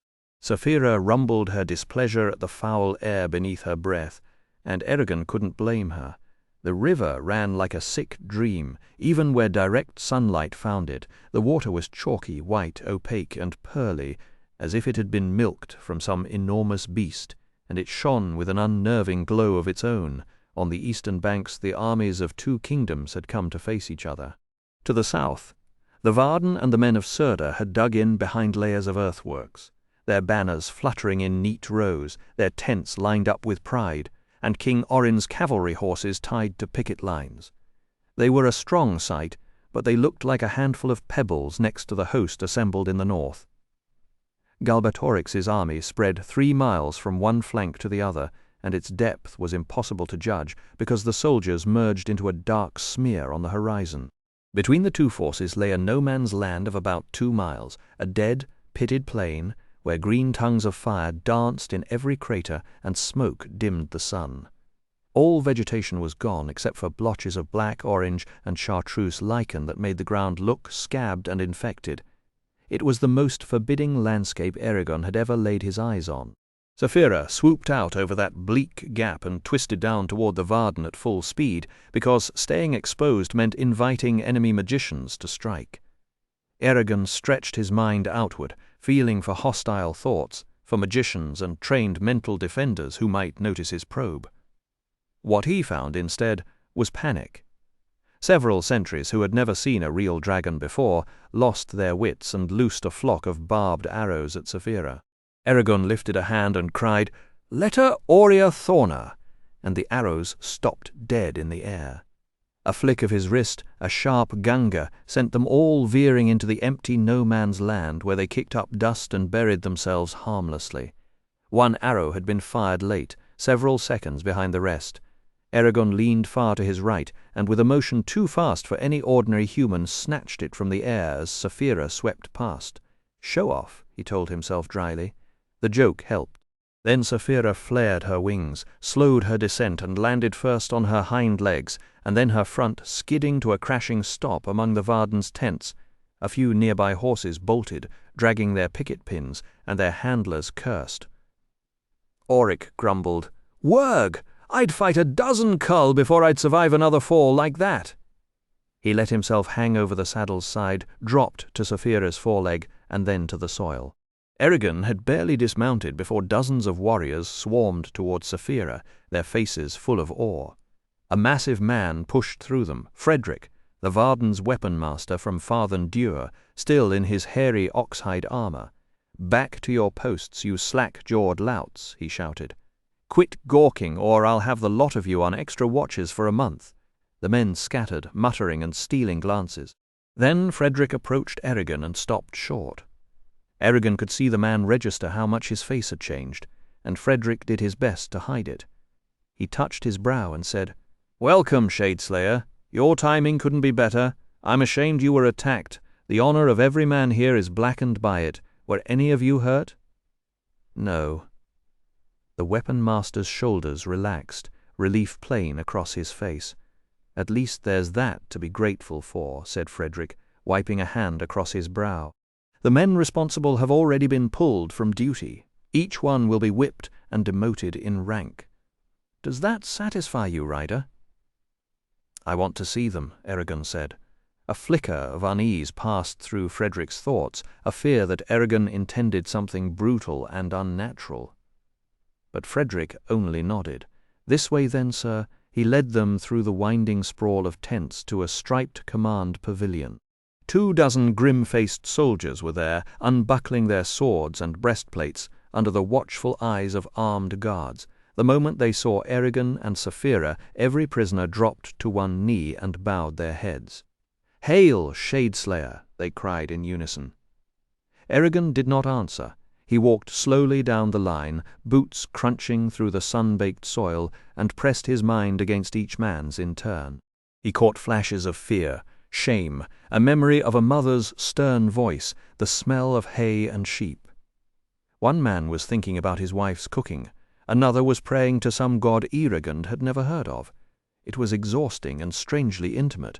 When he reached the end, he turned to face them. "You should be proud that you reacted so quickly. If Galbatorix ever comes for us, that's exactly what you should do, though I suspect arrows will do as little good against him as they did against Saphira and me." The sentinels stared up, their faces tinged by the shifting light, disbelief plain in their eyes. "I only ask that you take a second to see who you're shooting at next time. Because if I'm distracted, I might not be able to stop your arrows. Do I make myself clear? Yes, Shadeslayer." The shout was ragged but heartfelt. Eragon stopped before the second-to-last man and held out the arrow he'd plucked from Saphira's scales. "I believe this belongs to you, Harwin." Harwin's jaw dropped. He took the arrow with trembling fingers, running them over the white band painted near the tip. "So it is. I always mark my shafts like this so I can find them. Thank you, Shadeslayer." Eragon nodded, then raised his voice so everyone in the tent could hear. "These are good and true men. I want no misfortune to come to them because of what happened today." Frederick's face broke into a smile. "I'll see to it personally. Now, shall I take you to Lady Nasuada?" "Yes." As they left the tent, Eragon felt the sentinel's gratitude radiate behind him like warmth from a fire. They would not forget this. Their stories would spread through camp before nightfall, and that was exactly what he needed, though the cost was that everywhere he walked now, minds pressed against his like eager hands. A soldier reliving a beating, a cook dreaming of bread, a woman weeping over a dead brother, a child laughing, he absorbed it all, unable to block it out. It would have been so easy to think of these people as pieces on a board, as tools for the Varden's war. And yet each one carried a world inside them. Hopes, embarrassments, small pleasures, secret pains. How lovely, he thought with a sudden flash of bitter humor, that all these wonderfully rich inner lives have chosen this exact moment to parade through my skull. A few minds, however, flinched from his touch. They withdrew behind walls of discipline and magic, and for an instant Eragon's heart raced, enemies, perhaps, hidden in the heart of the camp. But the quick glimpse he caught was enough. These were the spellcasters of Du Vranga Gata, and they were terrified. Saphira's voice curled through his thoughts. "They probably think some strange magician has come to pick their brains. I can't convince them otherwise while they're sealed off this tightly. You should go speak to them face to face, and soon before they decide to strike first. I, Eragon, agreed, though I doubt they'll try anything. Still, their name has always annoyed me. Properly, in the ancient language, it should be Dugatavrangar, but I suppose that's the least of our problems. At last they reached the back of the Varden, where a large red tent stood with a black shield on its pennant and 2 crossed swords slanted beneath it. Frederick lifted the flap, and Eragon and Auric went in. Saphira wormed her head through the opening behind them to peer over their shoulders. Outside, hammers rang against anvils, and someone barked orders, while inside the air smelled of wood smoke and stale sweat. A heavy table filled the center, covered with maps and scrolls. Nasuada stood at one end, palms flat on the parchment, a war-worn calm on her face. Arya stood across from her, and Eragon's stomach tightened. Both women were in full battle armor. Nasuada turned her almond-shaped face toward him, and the sight of her brought a wave of relief he hadn't expected. He grinned, twisted his hand over his sternum in the elven salute, and bowed. "At your service." "Eragon," she breathed, and this time her voice carried pure delight. Even Arya looked pleased. "How did you reach us so quickly? I didn't get your message. I learned of Galbatorix's army through a scrying spell and left Elsmera that very day." He smiled again. "It's good to be back." A strange wonder crept into Nasuada's stare. "What in the name of the Varden has happened to you?" Saphira's voice slipped into his mind. So Arya hadn't told her. Eragon plunged into the full account of everything that had befallen them since they left Fathen Dur. Much of it Nasuada already knew, gleaned from dwarves or Arya, but she let him talk. He had to stay cagey about his training. He'd sworn not to mention Oromis without permission, and most of his lessons weren't meant for outsiders. Yet he gave her a fair sense of his skills and their dangers. "Of the Agati Blodren," he only said, "during the celebration, the dragons changed me, as you see, giving me the strength and speed of an elf and healing my back." "Then your scar is gone?" she asked. He nodded. A few more words wrapped up the narrative, why they'd left Du Weldenvarden and how they'd travelled. Nasuada shook her head. "That's quite a story. You and Saphira have lived through a saga since Fathen Dur." "So have you," Eragon said, nodding at the tent. "This is remarkable. Getting the Varden to Surda must have taken a mountain of work. Has the Council of Elders been a pain?" "A bit, but nothing out of the ordinary. They've seemingly accepted me as their leader, or at least stopped plotting, which for them is practically a hug." Her mail clinked as she sat in a high-backed chair and turned to Auric, who had been silent. She welcomed him and asked if he wanted to add anything to Eragon's tale. Auric shrugged and offered a few anecdotes from Elsmera, though Eragon suspected the dwarf kept the sharpest observations tucked away for his king. When Auric finished, Nasuada said, "I'm heartened to think that if we survive this, the elves will stand beside us. By the way, did any of you catch sight of Hrothgar's warriors on your way from Aberon? We're counting on their reinforcements." Saphira's answer came through Eragon. "No, but it was dark and I flew high, often between clouds. I could have missed an entire army camped below, and honestly, I doubt we'd have crossed paths, since I came straight from Aberon, while the dwarves likely took the established roads rather than slog through wild country." "So what's the situation here?" Eragon asked.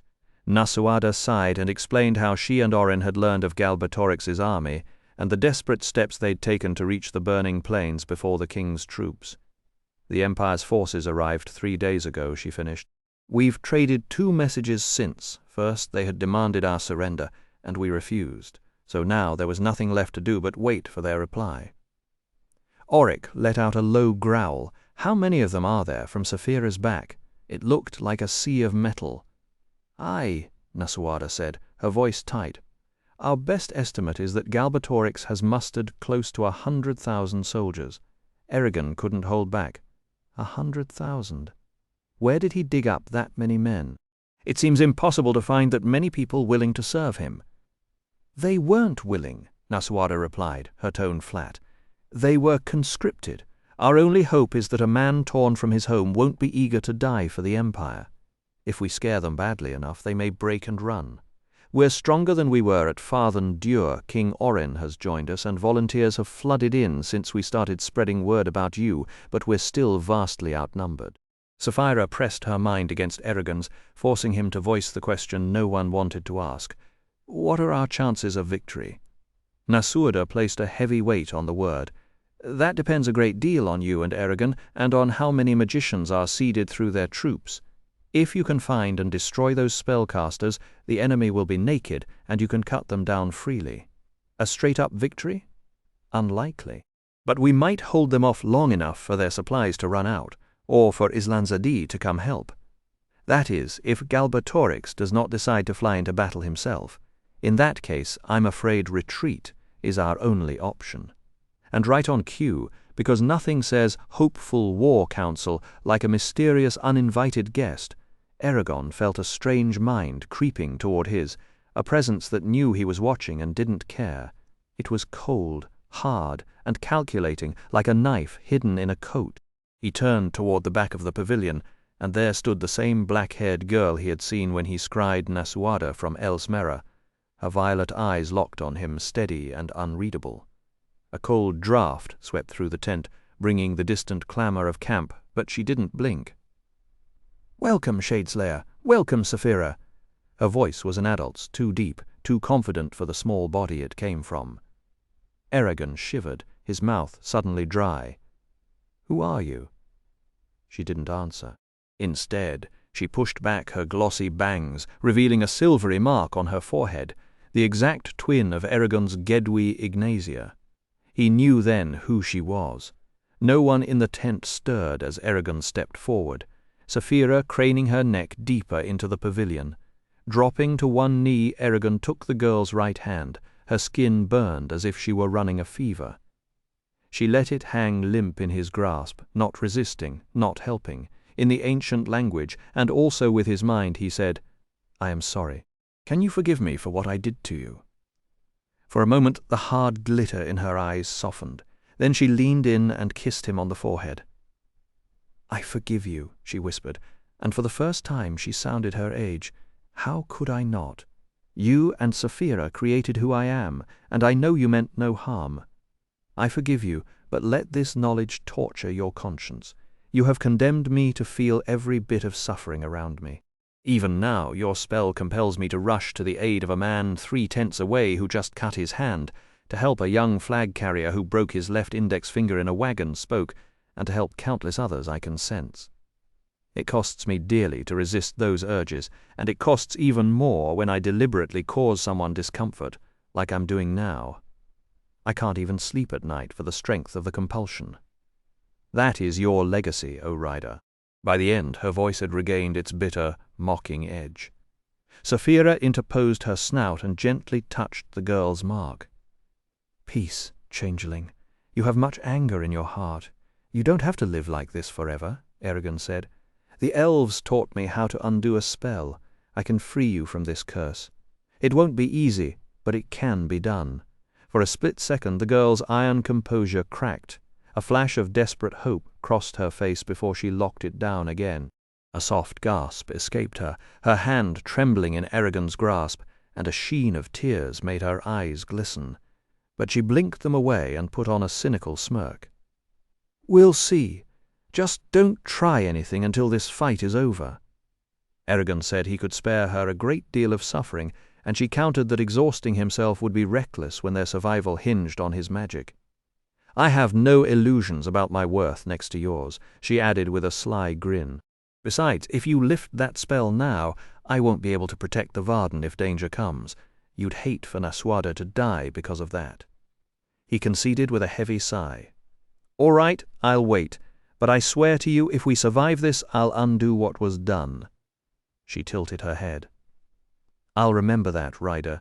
Then Nasuada spoke up, explaining that Elva had saved her from an assassin in Aberon. Eragon offered his thanks to the young girl for protecting his liege lord.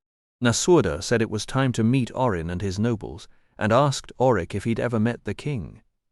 The dwarf shook his head, noting he'd never travelled this far west before. As they walked out, Nasuada first, Elva beside her Eragon tried to edge closer to Arya. But every time he neared her, she increased her pace, stepping up to walk with Nasorda, and wouldn't give him so much as a glance. That cold silence stung deeper than any blade. Elva looked back once, and he knew she sensed his turmoil. They arrived at another huge pavilion, draped in white and gold, though the harsh orange light from the burning plains made the true colors hard to guess. Inside, Eragon was taken aback. The tent was packed with beakers, alembics, retorts, and other strange equipment. Who hauls a laboratory to a battlefield, he wondered. A half-rolled map lay under a pile of glass tubes, and the air smelled faintly of sulphur and herbs. Nasorda introduced him to Orin, son of Larkin, ruler of Surda. A tall, handsome man emerged from behind the clutter, his shoulder-length hair held back by a plain gold coronet. His mental defenses were as solid as Nasorda's, marking him as well-trained. Orin seemed friendly enough, but untested in war, and, in Eragon's opinion, a little eccentric. He trusted Nasorda's judgment far more. After enduring dozens of questions about his time with the elves, Eragon could only smile and nod while a parade of earls shook his hand, insisted it was an honor to meet a rider, and invited him to their estates. He dutifully locked their names and titles into his memory, knowing Oromis would approve, but inside his frustration was building into a bitter, sarcastic voice. We're about to face one of the largest armies in recorded history, and I'm stuck making small talk. This is absurd. Patience, Saphira reminded him, not many left, and think of it this way, if we win, all these lords will owe us a year of free meals. He almost laughed. They'd be horrified to know how much you can eat, he thought. You'd clean out their cellars in one night, she sniffed. Very well, maybe 2 at last. They escaped Orin's pavilion. Eragon turned to Nasorda. What now? How can I serve you? She studied him with a curious expression. How do you think you can best serve me, Eragon? Nasorda fixed Eragon with a calm look. You know your own ability far better than I do, she said. So tell me, what are you planning? Eragon stared at the crimson streaks across the sky, letting the question settle. I'll take command of Duvranga Gata, as they once asked me to, he said. I'll organize them under one banner and lead them straight at Galbatorix's spellcasters. If we work as one, we can break them. Nasorda nodded. That sounds like the right call. Before he could add anything, Saphira's voice surfaced in his mind. Where can I drop these bags and this saddle? I'm done carrying them around. Eragon repeated the question, and Nasorda gestured toward her pavilion. Leave them there. I'll also have a tent set up for you, Eragon, where you can keep your gear permanently.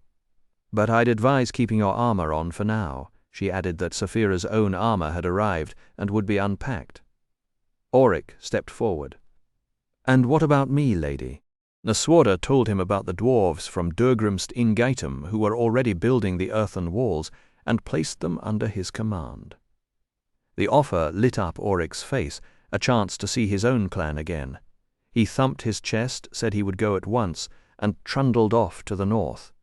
Nasorda told Eragon to report back once he had settled matters with the magicians, then slipped into the tent with Elva. Arya moved to follow, but Eragon called out in the ancient language, Wait. She turned, unreadable, around them. The camp churned with dust, hoofbeats, and the distant ring of iron. Eragon said, I won't apologize for how I feel about you, Arya, but I'm sorry for how I acted at the Blood Oath celebration. That wasn't really me that night. She tilted her head. So you won't do it again? Would that change anything? He said, with a bitter edge he didn't bother hiding. No matter. I don't want to make you uncomfortable.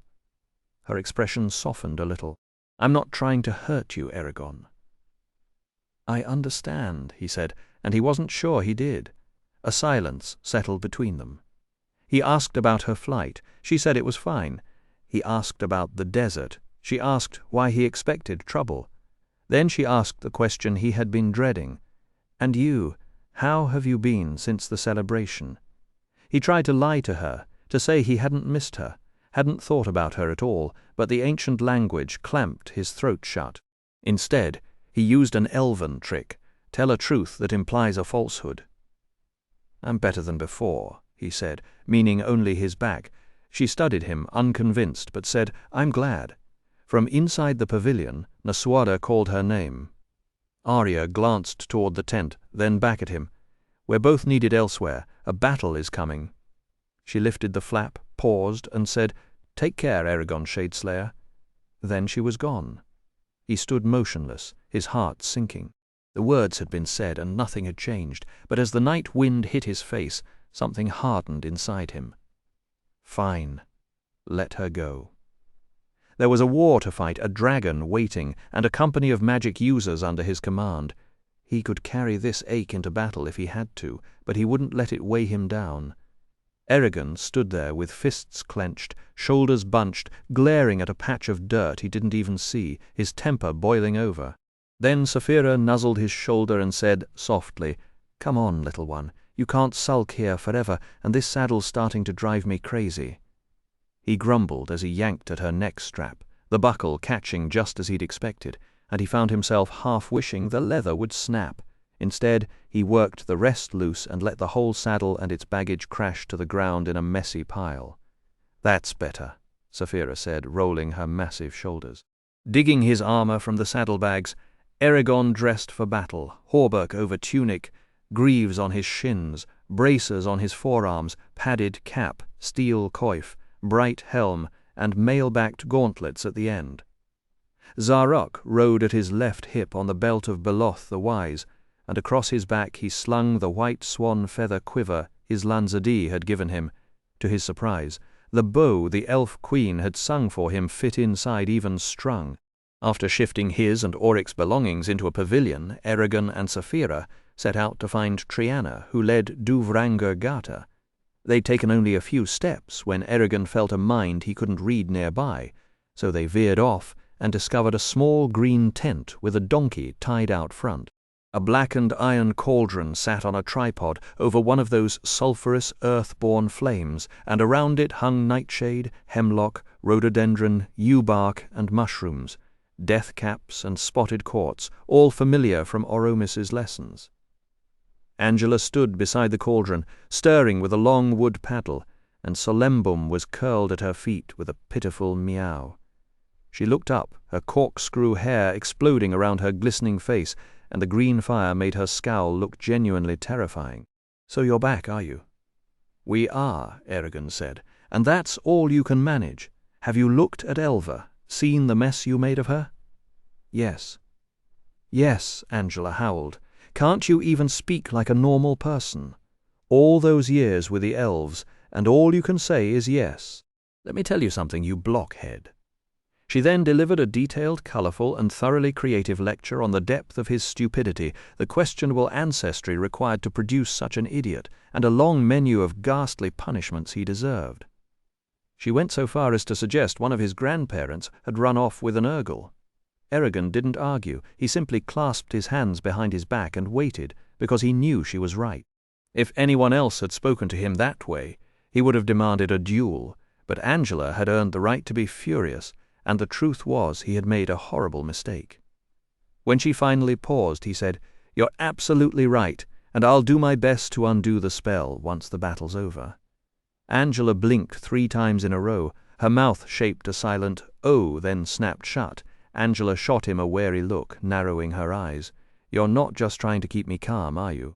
"Never," Eragon said with steady conviction. "And you actually think you can undo the curse? I was under the impression those things stick for good." "The elves have uncovered some interesting uses for magic," he explained. Angela's face broke into a wide grin, and she swept past him to gently pat Saphira's snout. "Good to see you again, dragon. You've grown quite a bit." "And you as well, Angela," Saphira replied in her mind. As the herbalist picked up her ladle, Eragon said, "That was quite a speech you gave me." "Thank you.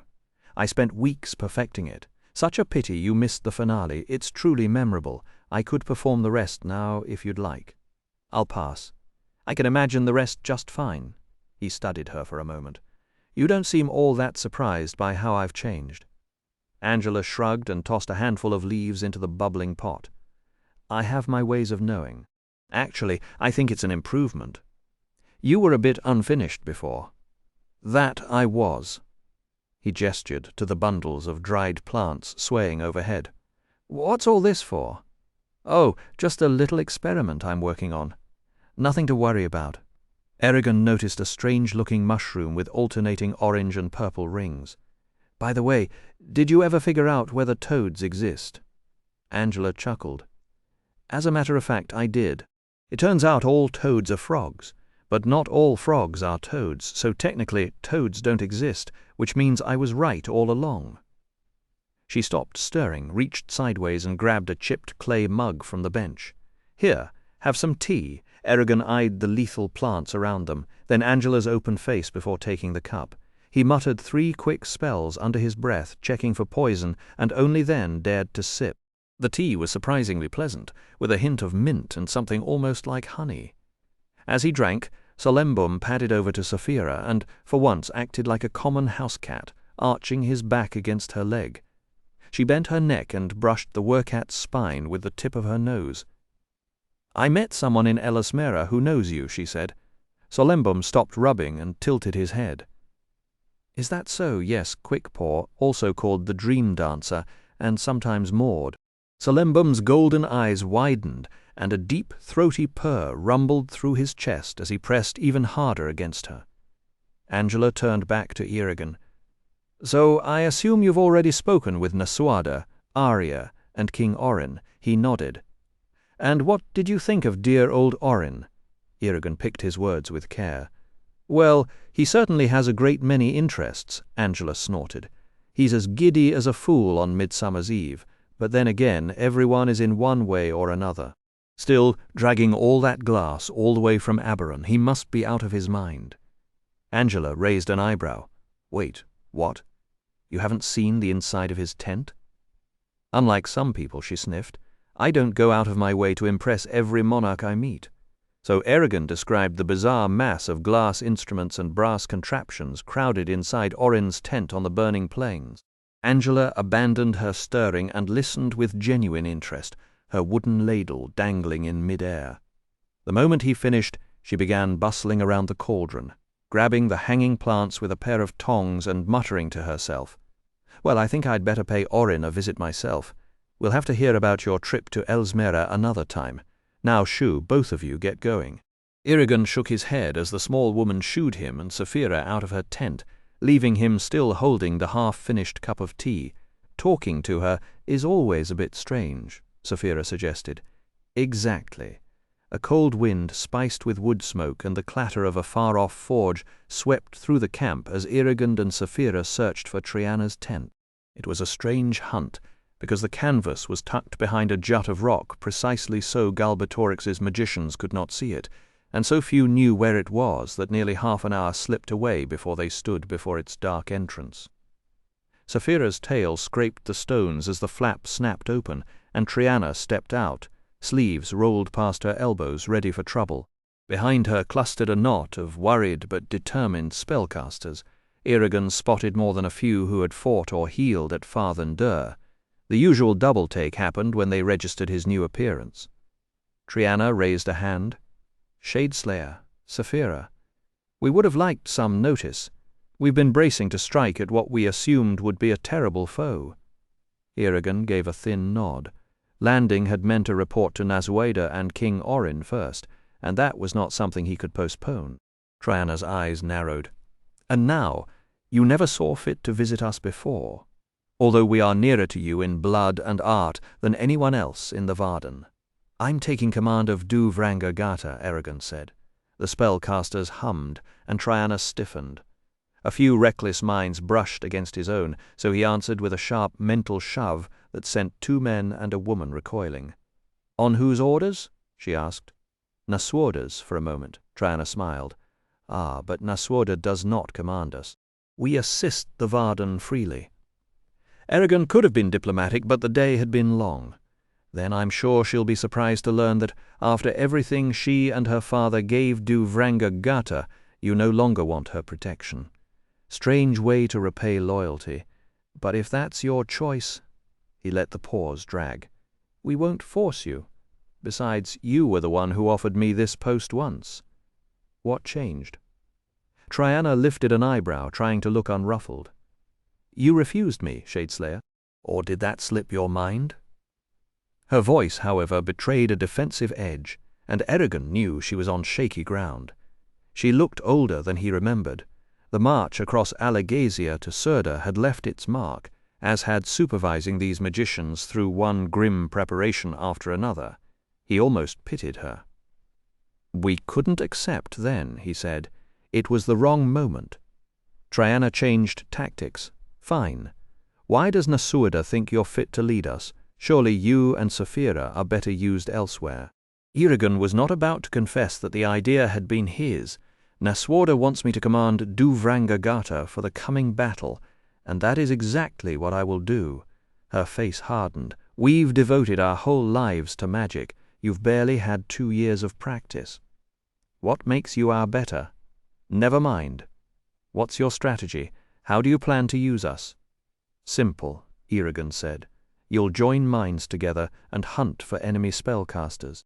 As soon as you find one, I'll pour my strength into the link, and we'll crush that spellcaster's defenses before he can raise a hand.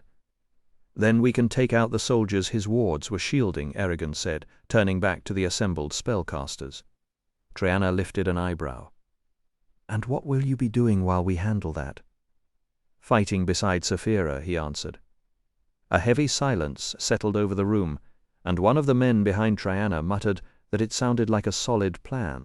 He shrank back when she shot him a venomous look. She faced Eragon again, slower this time.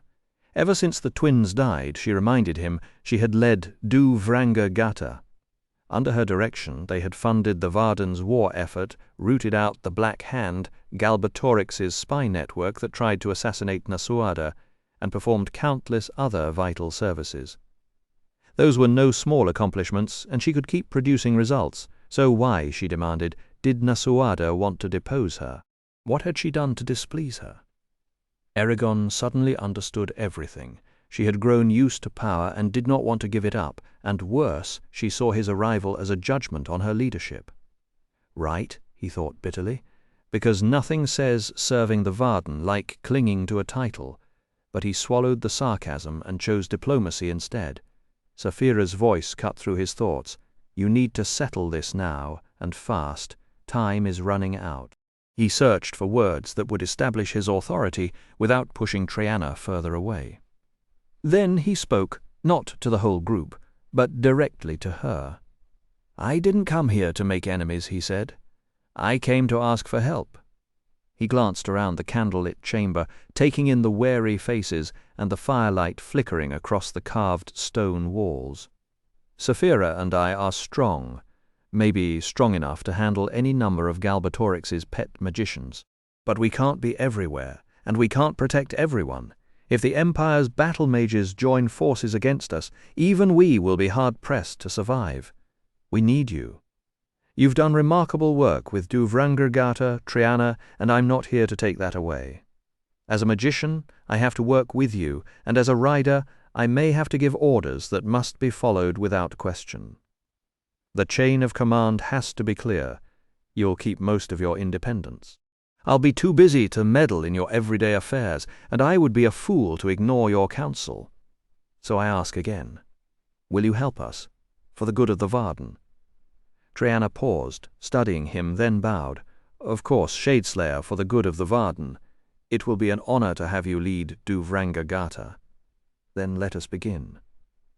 For the next few hours, Eragon talked with every magician who had gathered, though a fair number were away on Varden business. He asked each one how they had learned magic, and he heard the same story over and over. A relative had taught them in profound secrecy, afraid of being hunted by those who feared sorcery or by Galbatorix himself. Only a handful had enjoyed proper apprenticeships. Most knew very little of the ancient language, none could speak it fluently. Their beliefs were tangled with superstition, and they had no idea how many ways magic could be used. Saphira observed that no wonder the twins had been so desperate to extract Eragon's vocabulary back in Farthen-Dur, because with that knowledge they could have easily dominated these lesser magicians. But these were the spellcasters they had to work with, she added. Eragon agreed, and he admitted that Saphira had been right about Triana. She puts her own desires before the good of the many, he said, but I don't condemn her for it. She deals with the world as best she can, just like the rest of us. Understanding breeds empathy, as Oromis taught. More than a third of the group were healers, and Eragon sent them off with 5 new spells to memorize, enchantments that would let them treat a far wider range of injuries. As the room emptied, he felt a strange mix of hope and exhaustion, knowing this was only the beginning of a much longer struggle. Eragon spent the next stretch of time forging the leftover magicians into a single reliable unit. He put Triana in charge as his second-in-command, giving her the authority to enforce his orders, but the task of getting these sorcerers to cooperate felt like trying to convince a pack of strays to share one bone. Their obvious reverence for him only made matters worse. He couldn't use his status to settle the petty rivalries that flared every time he turned around. To measure their true skills, he made each of them cast a series of spells, and as he watched them sweat over enchantments he now considered basic, he realized with a quiet jolt how much stronger he had become. "To think," he told Saphira, "I once had trouble lifting a pebble." She gave a dry reply, "And to think Galbatorix has had over a century to sharpen his own talents." Eragon almost laughed. The absurdity of his own progress was not lost on him. By the time the sun hung low, staining the western sky a sickly fermented orange, the Varden camp, the angry Giet River, and the entire burning plains were bathed in that mad, marbled light, as if the world had slipped into a lunatic's dream. The sun was only a finger's breadth from the horizon when a flushed runner stumbled into the tent. "Neswada wants you, Shadeslayer, and I'd hurry if I were you." After extracting a promise from Duvranga Gata to be ready when called, Eragon dashed through the rows of grey tents, Saphira galloping at his side. He dodged cook fires and trip ropes as the camp's evening bustle reacted to the sudden urgency. Then a harsh chorus above made him look up. A colossal flock of birds was wheeling between the armies, eagles, hawks, falcons, crows, and the big blue-backed ravens with dagger beaks. They shrieked for blood and warm meat, knowing from old instinct that another battle meant another feast. "The clouds of war are gathering," Eragon observed. "Nargashfog." He ducked into Naswada's pavilion, Saphira following her head through the opening, and was met by the rasp of steel as Jormundur and 6 commanders drew their swords. At Naswada's signal, they backed down. "Come here, Eragon. What's the order?" Eragon asked. "Our scouts spotted about 100 cull marching in from the northeast." Eragon frowned. He hadn't expected Urgles, not after Durza's death and the carnage at Farthen Dur, but the savage grin crept back onto his face as he gripped Zarok's hilt, visions of slaughter filling him. "Then let Saphira and me handle it. That many won't be a problem." Naswada watched him carefully. "We can't, Eragon. They're flying a white flag and asking to speak with me," he gaped. "You're joking. You can't be serious about giving those monsters a hearing." "I'll extend the same courtesy I'd offer any enemy who comes under a truce." "Oh, by all means," Eragon bit out, his tone dripping sarcasm. "Let's invite the brutal killers in for tea. I've seen what Urgles do. Naswada, they live for pain and slaughter, and they don't deserve any more mercy than rabid dogs. This is a trap, plain and simple. Say the word, and I and every warrior here will happily put them down." Jormundur nodded. "I'm with Eragon." Before the council could press its argument, Naswada leaned toward Eragon and whispered, just low enough for him alone to hear, "If you are this blind, Eragon, then your training is far from finished." She straightened, and when she raised her voice again, there was a ring in it that Eragon recognized, the same unshakable steel her father had carried. "You all seem to forget that I bled at Farthen Dur, just as you did. I saw the savagery of the Urgles firsthand, but I also saw men under our own banner commit acts just as monstrous. I will not dishonor what we have suffered, but I will not refuse potential allies when the Empire outnumbers us so badly." A commander stepped forward. "My lady, meeting with a cull is too dangerous." "Too dangerous?" Naswada lifted an eyebrow. "With Eragon, Saphira, Elva, and every one of you warriors standing around me?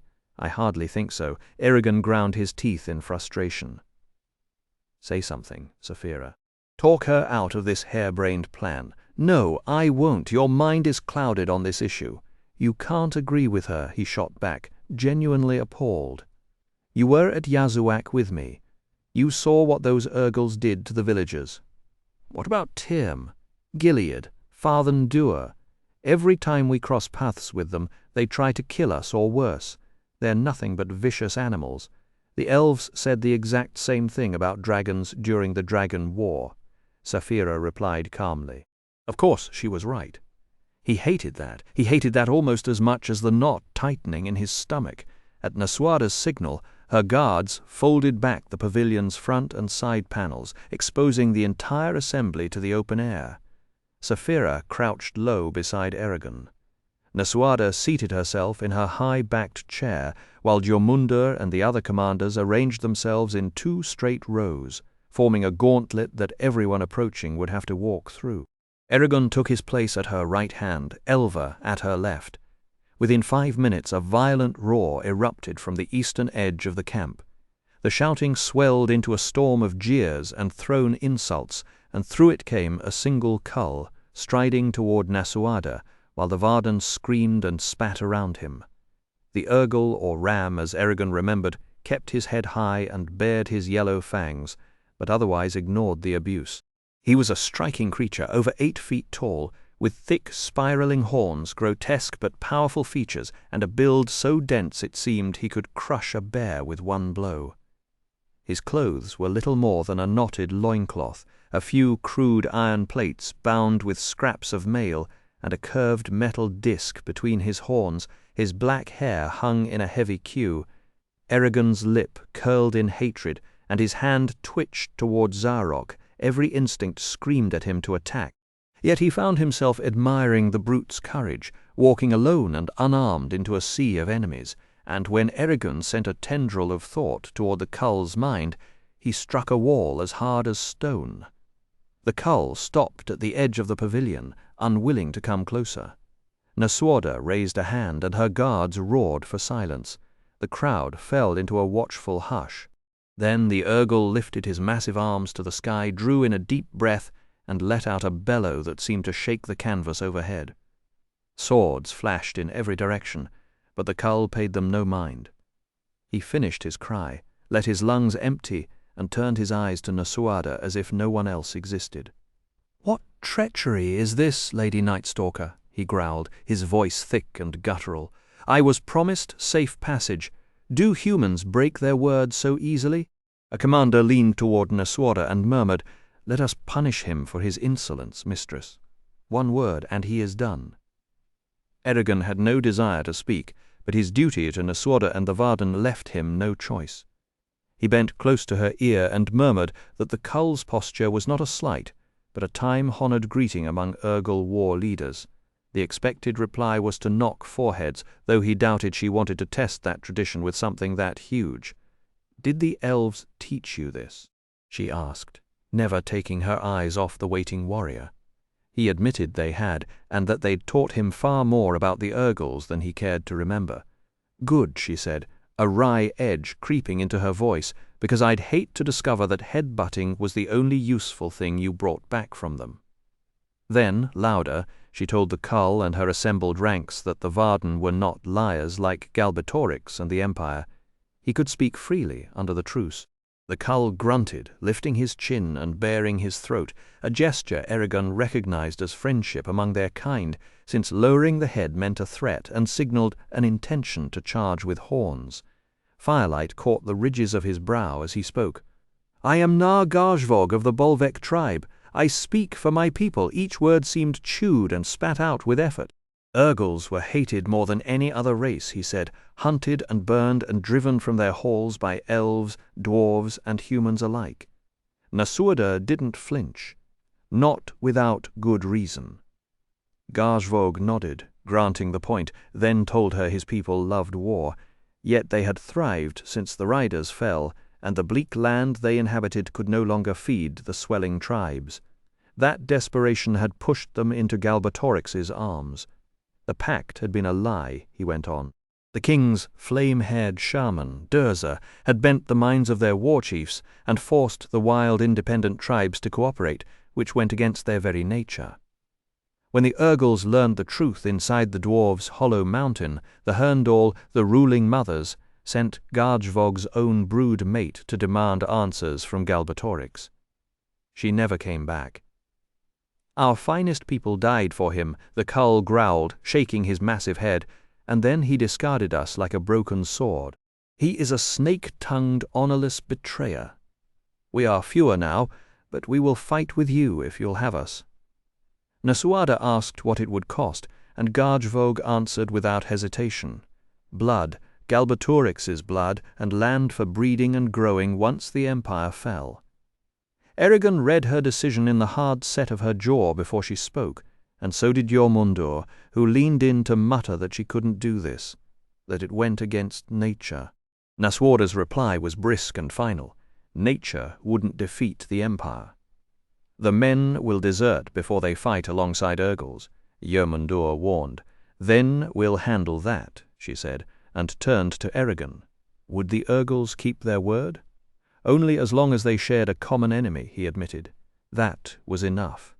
She granted Garjvog's warriors permission to camp along the eastern flank, apart from the main body, and said they would discuss terms. The Cull clapped his fists to his brow and called her a wise Herndal.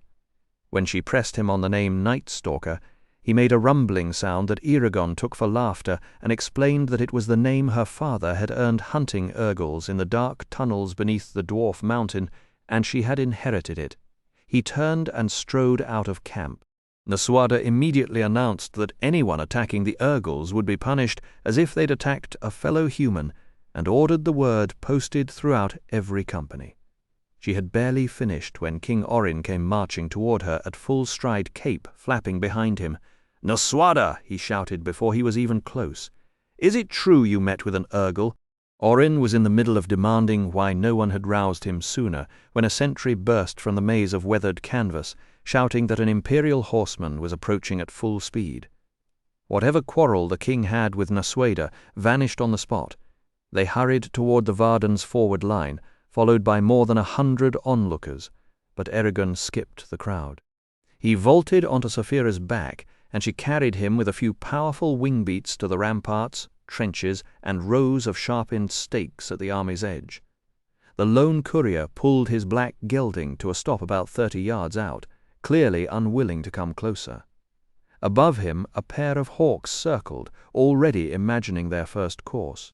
Then the man launched into a speech that sounded straight out of Galbatorix's royal script: surrender or die.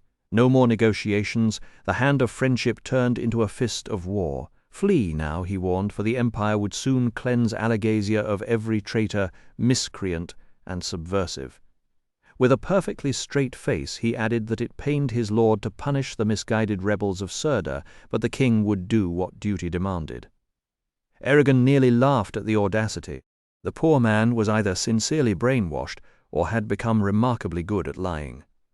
Next, the rider produced an oilcloth pouch and held up a severed head, then tossed it toward the Varden like a bad news package. He spun his horse and galloped back toward the darkness. "Shall I take him down?" Eragon asked. Nasuada shook her head. "We'll have our due soon enough. I won't violate the sanctity of envoys, even if the empire has—" Before Eragon could reply, Saphira reared, and he gripped her neck to avoid sliding off as she planted her forelegs on the green-tinted slope and released a roar that made the ground tremble. It was like Garjvog's challenge, but sharper, angrier, and aimed at everyone who had dared follow Galbatorix. The stallion reeled, slipped on the scorched earth, and crashed on its side, pitching the courier directly into a tongue of fire that burst from the ground. His single scream made Eragon's skin crawl. Then the birds came down. The Varden cheered. Nasuada smiled. "They'll attack at dawn, I think," she said, clapping her hands. "Eragon, gather Duvrangagata and prepare yourself. I'll have orders within the hour." Taking Orrin by the shoulder, she steered him away, already talking of a plan. Saphira's voice slid into Eragon's mind, her tail twitching like a cat's. "Let them come. They will all burn." Night settled over the burning plains. A thick roof of smoke erased the moon and stars, leaving only the glow of sporadic peat fires and the countless torches of both armies. From the front line, the Empire looked like a city of orange embers. Eragon tasted ash at the back of his tongue as he fastened the last plate of Saphira's armor onto her tail. Somewhere behind him, a young soldier whispered a prayer to a god Eragon didn't recognize. Then Eragon closed his eyes and reached out to the magicians of Duvranga-Gata. Bracing himself for the dawn, Eragon had to master reaching out to the magicians in an instant, because his life would hinge on summoning them quickly and cleanly. At the same time, those magicians needed to learn the feel of his mind so they wouldn't slam their defenses shut just when he needed them most. A smile tugged at his lips. "Hello, Auric." When he opened his eyes, Auric was scrambling up the low rock knoll where Eragon and Saphira rested. The dwarf wore full armor and carried a bow made from Urgle horn in one hand. Crouching beside Eragon, Auric wiped sweat from his forehead and shook his head. "How did you know it was me?" "I was shielding myself," Saphira answered through Eragon. "Every mind has its own flavor. No two voices sound the same." "Ah?" Auric said. "What brings you here?" Eragon asked. Auric shrugged. "Thought you might enjoy some company on a night like this, especially since Arya's busy and you've got no Murtagh at your side for this fight." "And I wish I did," Eragon thought. Murtagh had been the only swordsman who could truly match him, at least before the Ageti Blodren. Sparring with him had been one of the few bright spots in those dark days. "I would have liked to fight beside you one more time, old friend." The memory of Murtagh's death, dragged underground by Urgles in Farthen Dûr, was a cold weight in his chest. But Eragon forced the sorrow aside. Chance ruled the battlefield. Even the greatest warrior could fall to a lucky blow. That was exactly why he had to stay sharp, stay focused, and live for the people who still needed him. Auric seemed to sense the shift in his mood and clapped him on the shoulder. "You'll be fine. Imagine how the enemy soldiers feel knowing they'll have to face you before long." Eragon smiled again, this time with genuine gratitude. "I'm glad you came." The tip of Auric's nose turned pink, and he looked down, rolling the bow between his gnarled hands. "Ah, well, Hrothgar would never forgive me if I let something happen to you. Besides, we're sworn brothers now, aren't we?" Through Eragon, Saphira asked, "What about the other dwarves? Aren't they under your command?" A sly twinkle lit Auric's eyes. "Why, yes, so they are, and they'll be here soon, since Eragon is one of Duogrim's Ingatum. It's only right that we stand against the Empire together. That way the two of you won't be so exposed. You can focus on hunting down Galbatorix's magicians instead of constantly guarding your backs." "A good plan, thank you," Auric grunted in acknowledgement. Then Eragon asked, "What do you make of Nasuada and the Urgles?" She made the right call. "You actually agree with her." "I do. I don't like it any more than you do, but I understand it." After that, silence settled over them. Eragon leaned against Saphira and stared across the dark plain toward the Empire, doing his best to keep his growing dread from swallowing him. The minutes crawled by. Waiting before a battle always felt worse than the fighting itself. He oiled Saphira's saddle, rubbed rust from his chainmail, and sharpened a sword that was already razor-keen, anything to keep his hands occupied.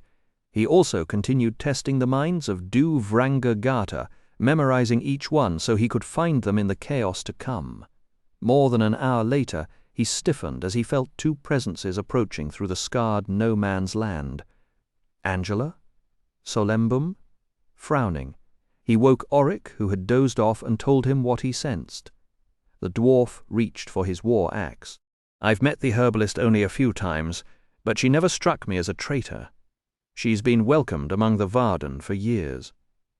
"Still, we'd better see what she's up to," Eragon said.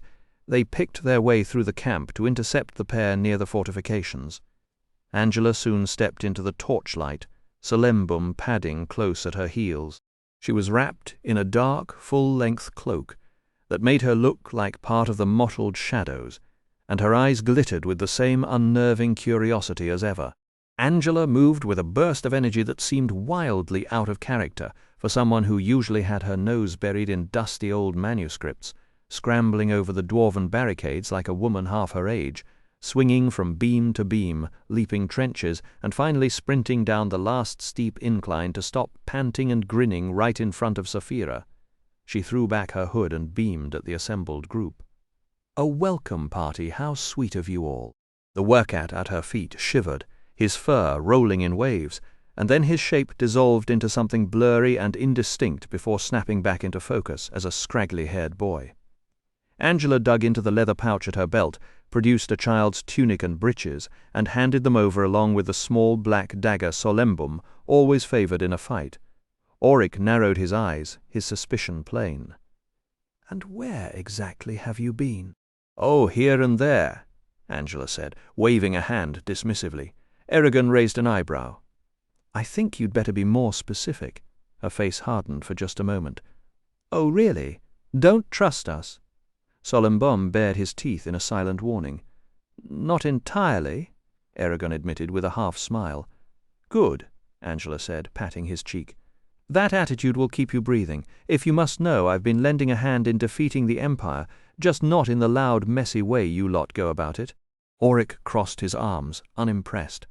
"So what is your way, exactly?" Angela busied herself, folding her cloak into a tight roll and stuffing it into her satchel. "That would ruin the surprise. You'll find out soon enough. Everything kicks off within a few hours." Auric tugged at his beard, his scowl deepening with every word. "Kicks off? What kicks off? Give us a straight answer, or we're hauling you to Nasawada. She'll get the truth out of you." "Dragging me to Nasawada won't do you any good," Angela said, sounding almost cheerful about it. "She already gave me permission to cross the lines." "Says you," Auric shot back, his voice turning harder. "Says me too," Nasawada declared, emerging from the shadows behind them exactly as Eragon had sensed she would. He'd also felt her 4 Kull escorts, Gajvog among them. He turned to face her, his jaw tight as his gaze landed on the hulking Urgals. "My lady," he said stiffly. Auric jumped back with a startled oath, his hands flying to his war axe before he registered that they weren't under attack. He managed a short, clipped greeting to Nasawada, but his fingers never left the weapon's haft, and his eyes never left the massive figures looming behind her. Angela, in contrast, seemed entirely unbothered. She gave Nasawada the respect her station required, then turned to the Cool and addressed them in their own harsh, guttural language, something that clearly delighted them, judging by the rumbling responses. Nasawada pulled Eragon aside, away from the others. "I need you to set aside your feelings for a moment and judge what I'm about to tell you with logic and reason. Can you do that?" He nodded, his face unreadable. "Good. Everything I'm doing is to make sure we don't lose tomorrow. But none of it matters. Not the strength of the Varden, not my strategy, not even a total victory over the Empire if you die." She poked him square in the chest. "Do you understand?" He nodded again. "There's no way for me to protect you if Galbatorix reveals himself. If that happens, you'll face him alone. Duvranga Gata doesn't threaten him any more than they threaten you, and I won't sacrifice them without cause." "I've always known," Eragon said quietly, "that my fight with Galbatorix would be mine alone, except for Saphira." A weary smile crossed Nasawada's face, and, in the flickering torchlight, she looked older than her years, as if the weight of command had finally caught up with her. No point inventing trouble where none exists. Galbatorix might not even be here. She didn't sound like she believed her own words, but there's one thing I can do, keep you from getting a sword in the gut. I heard what the dwarves intended, and I think I can improve on their plan. I asked Gajvog and 3 of his warriors to serve as your personal guard. They've agreed, provided you're allowed to search their minds for any trace of treachery." Eragon went rigid, every muscle locking up at once. "You can't seriously expect me to take on those monsters. I've already given my word to the dwarves that I'd defend Saphira and myself. Turning them away in favor of Urgals would be an insult they'd never forget." "Then they can both guard you," Nasawada shot back. She studied his face for a long moment, as if searching for something he wasn't saying. "Eragon, I hoped you'd be able to move past your hatred. What would you do in my place?" He stayed silent, arms crossed. She sighed. If anyone has the right to resent the Ergels, it's me. They slaughtered my father. But I can't let that personal pain dictate what's best for the Varden. At the very least, ask Sapphira before you make up your mind. I could order you to accept their protection, but I'd rather not have to. You're being foolish. Sapphira's voice came unbidden. Foolish because I don't want a Kull watching my back, he shot back. No, foolish because you're refusing help in a war where we need every edge. Think, what would Oromis say? Don't you trust his judgment? He's not right about everything. That's not an answer. Search yourself, Eragon. You know the right path. I'd be deeply disappointed if you couldn't embrace it.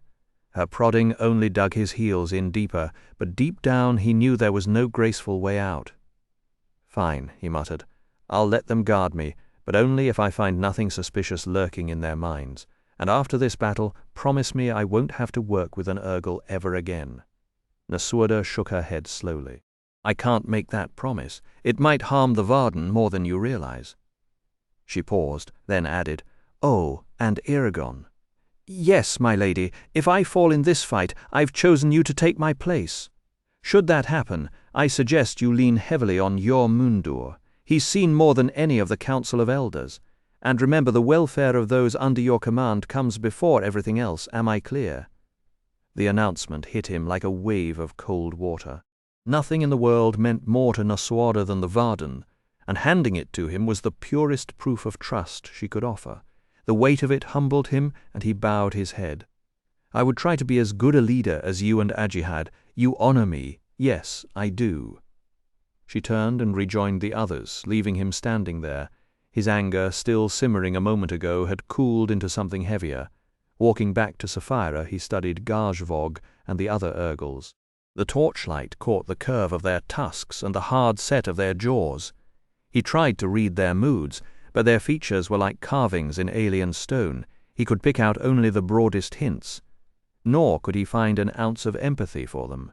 They were feral beasts, he thought, as likely to kill him as shake his hand. Creatures without love, kindness, or even true intelligence. In short, they were lesser beings. Deep within his mind, Sapphira whispered, I'm sure Galbatorix holds the same opinion. And with good reason, he growled, trying to shock her. But a flicker of doubt stirred. As he faced Gazvog, he forced himself to speak. Nah, Gazvog, I understand the four of you agreed to let me inside your minds. That is so, Firesword. Lady Nightstalker told us what was needed. We are honored to fight alongside a warrior who has done so much for us. What do you mean? I've killed scores of your kin. Unbidden, a memory from Oromis's scroll resurfaced. Ergels, both male and female, earned their place in society through combat, and that very practice had caused endless bloodshed with other races. The implication clicked like a lock. If they measured worth by feats in battle, his victories might have placed him on the same level as one of their war chiefs. Then Gazvog added, By killing Durza, you freed us from his control. We are in your debt, Firesword. None of our rams will ever challenge you, Gazvog said, and if you step inside our halls, you and the dragon Flammetongue will be treated better than any outsider has ever been. That was not the reaction Eragon expected. Gratitude, of all things, left him speechless. He managed to say, I won't forget. Then he studied the other Ergels, let his eyes settle back on Gazvog's yellow stare, and asked, Are you ready? Aye, Rider. The instant Eragon reached into Gazvog's mind, he felt an unwelcome echo of the twins forcing their way into his thoughts back at Fathen Dur. But this was different. He was digging for hidden hate, for some secret malice buried in a lifetime of memories, and that meant covering a lot of ground. Eragon was not cruel, but he was not delicate either. He could feel Gazvog flinch at the sharper edges of the search. An Ergel's mind did not work like a human's. It was built on rigid order and hierarchy, shaped by the tribal loyalties that ruled their lives, yet it felt raw and wild, cunning and dangerous. He did not try to learn Gazvog as a person, but the memories came anyway.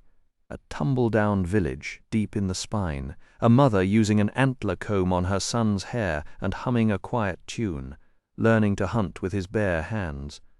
growing so large that the old blood became obvious, making him a cull. Garsvog did not resist any of it.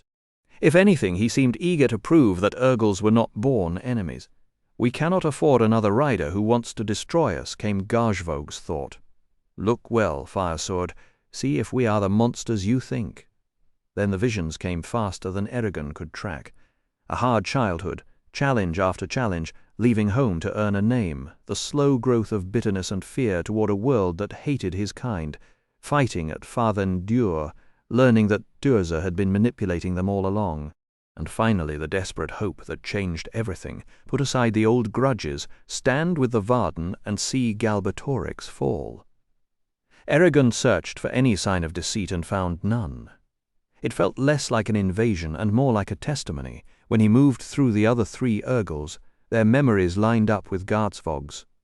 They did not hide the fact that they had killed humans, but it had been under Durza's control or in fights over land and food. "We did what we had to in order to care for our families," they insisted. When he finally pulled away, Eragon stood before Garsvog with a new understanding.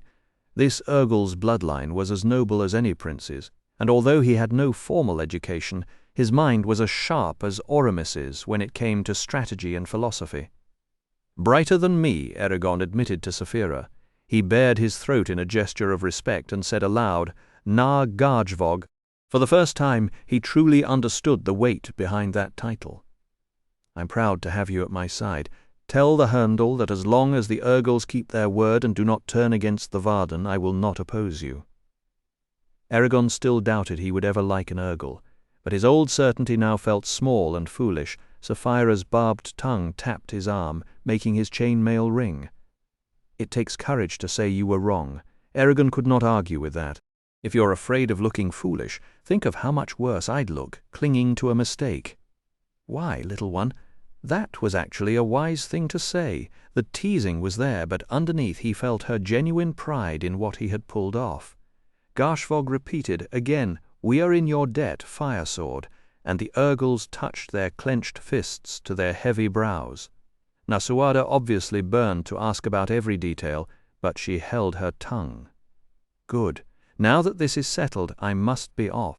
Eragon, when it's time, you'll get my signal through Triana." Then she vanished into the darkness. As Eragon leaned against Saphira, Auric appeared at his side, grumbling cheerfully. "Lucky for you we dwarves will be stuck here, eh? We'll watch those cull-like hawks. The second they try anything, we'll chop their legs out from under them." Eragon smiled. "I thought you were all for letting the Urgles join us." "Oh, I'm for it," Auric said, "but that doesn't mean I trust them or want to sleep next to one." "Two different things, laddie." Eragon didn't argue. He knew Auric wouldn't believe that the Urgles weren't just bloodthirsty killers until he had shared their memories like Eragon had. The night hung thick and heavy while they waited for first light. Somewhere beyond the firelight, a horse stamped and blew, and the embers glowed a dull red. Auric pulled out a whetstone and started running it along the curved edge of his axe. The other 6 dwarves did the same, and the camp filled with a screechy metallic chorus. The cull sat back to back, muttering death chants under their breaths. Eragon spent those slow hours working wards around himself, Saphira, Nasuada, Auric, and even Arya. He knew spreading his protection so thin was risky, but the thought of losing any of them was unbearable. When he was done, he poured every spare bit of energy into the diamonds on the belt of Beloth the Wise. Then he watched Angela dress in green and black armor. She took out a carved wooden case, fitted the 2 halves of her staff together, and screwed the pair of watered steel blades into the ends.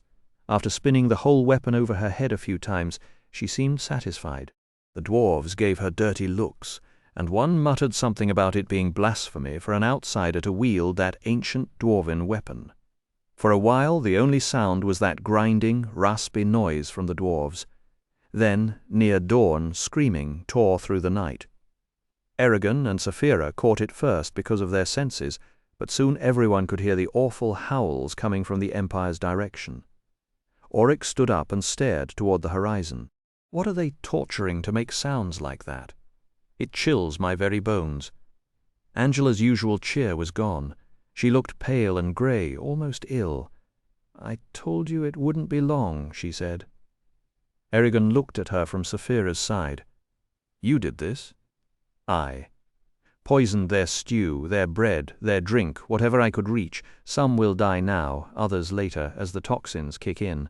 I slipped nightshade into the officers' rations, so they'll be hallucinating mid-battle." She tried for a smile and failed.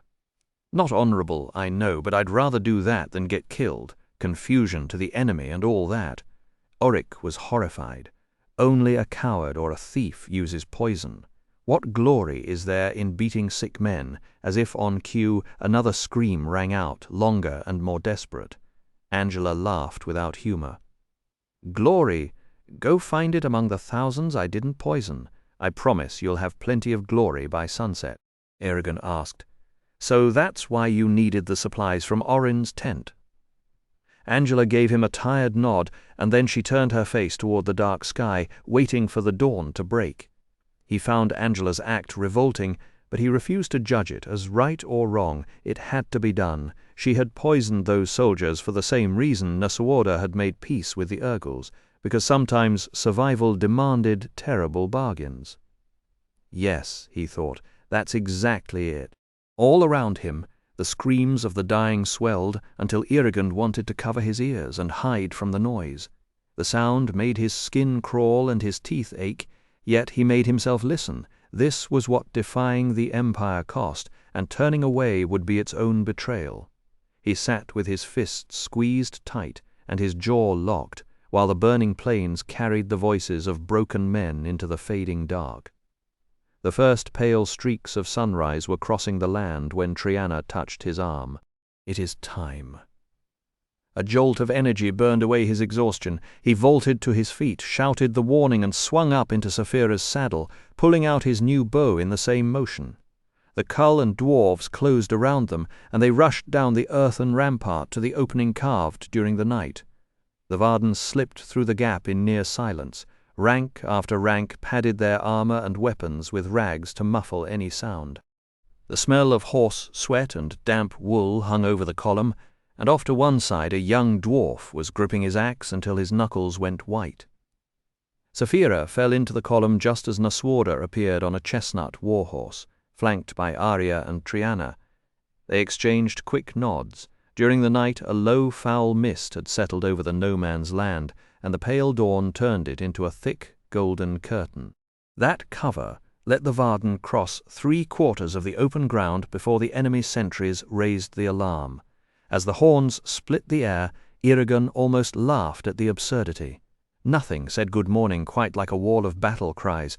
Nasuoda didn't waste the moment. "Rally to me," she shouted. "Win back your homes. Guard your wives and children. Tear Galbatorix from his throne. Charge!"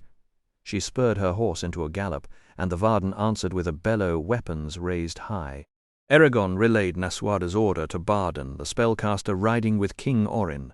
A heartbeat later, hooves drummed from the east as Orin's cavalry, joined by the long-legged Cull who could match a horse's stride, crashed into the Empire's flank. The enemy had no choice but to turn and fight, pinned against the Giet River.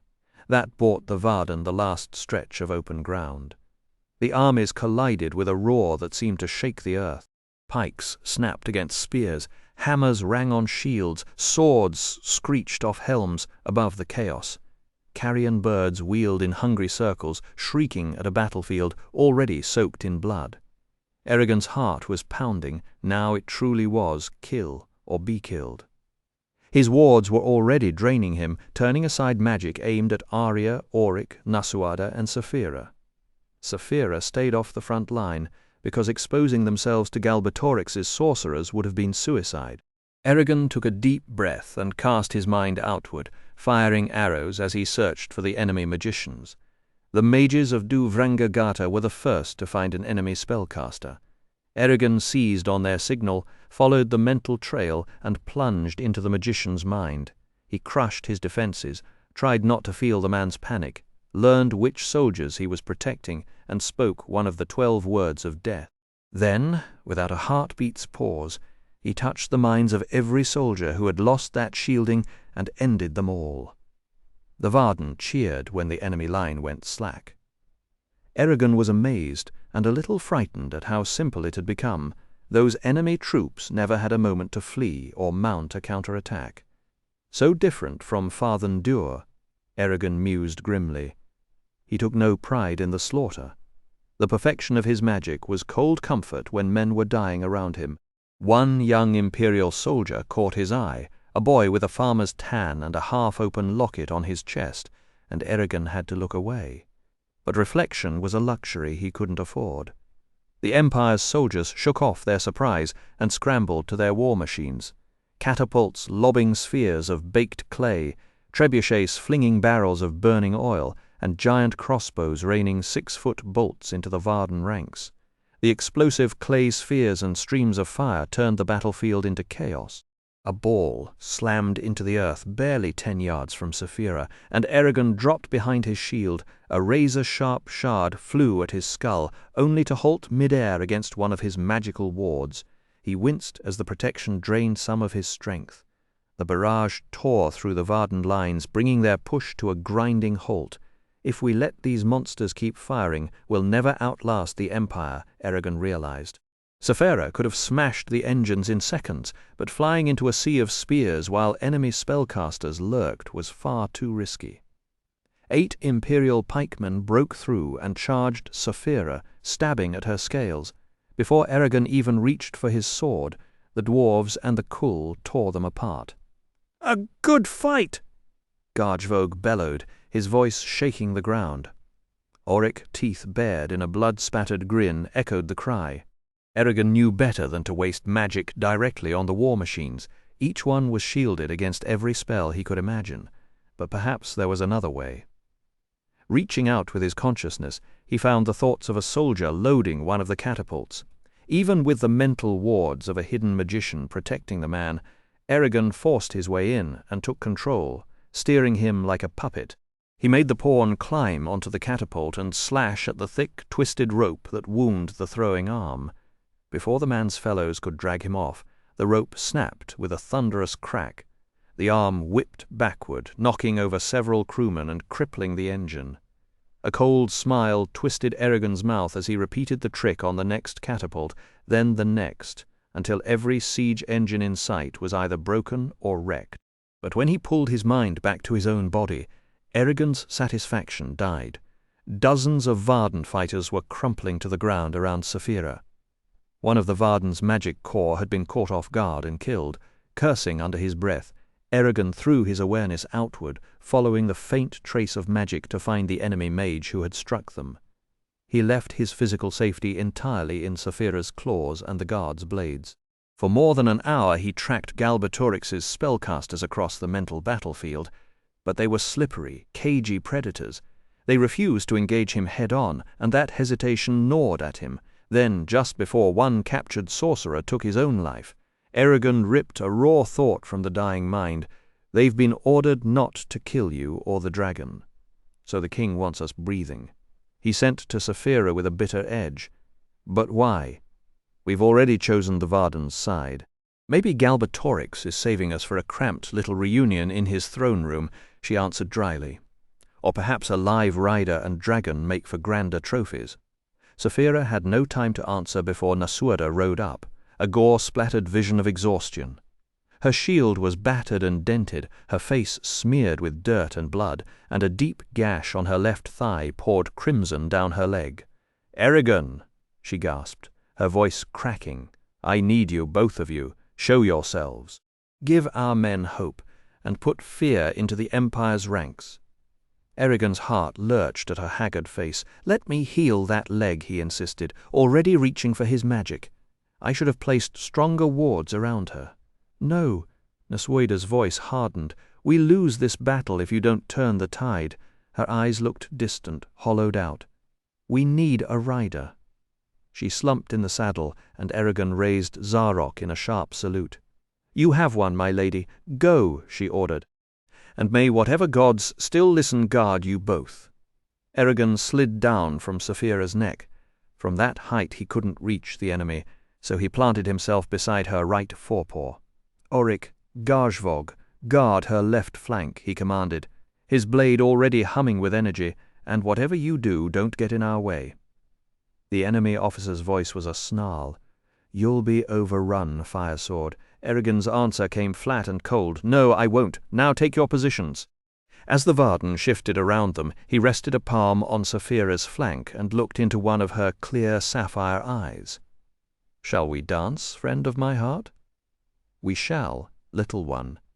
Then they let down every wall between them, and for a long moment there was no separate Eragon, no separate Saphira, only a single will wrapped in scales and steel. They bellowed together, leaped forward, and cut a burning path to the front line.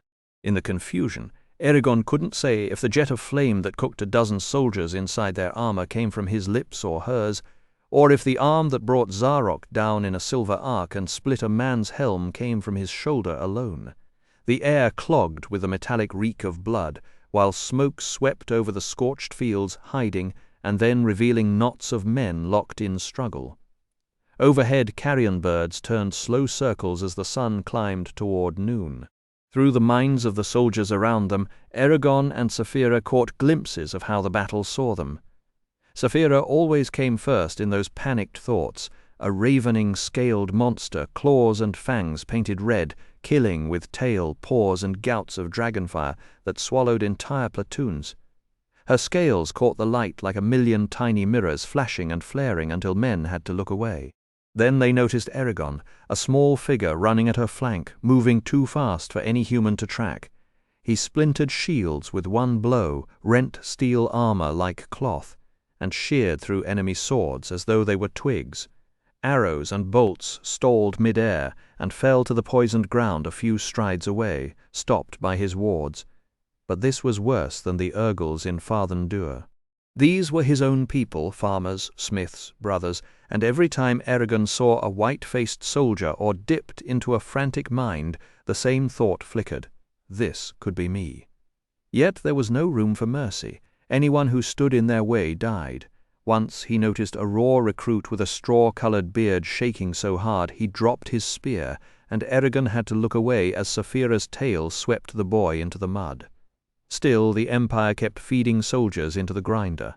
It was almost insulting, like a bakery stubbornly offering burnt loaves long after the customers had stopped coming.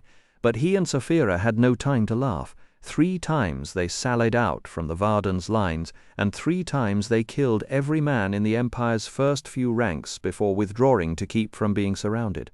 After the last charge, Eragon was forced to drop or pare down wards around himself. Saphira, Arya, Auric, and Nasuada. The spells were draining his strength faster than the fighting could replenish it. His reserves were deep, but war demanded a brutal tax. "Ready?" he asked Saphira after a brief pause. She grumbled an assent. A cloud of arrows met him the instant he dove back into the fray. With elf-like speed he dodged most of them.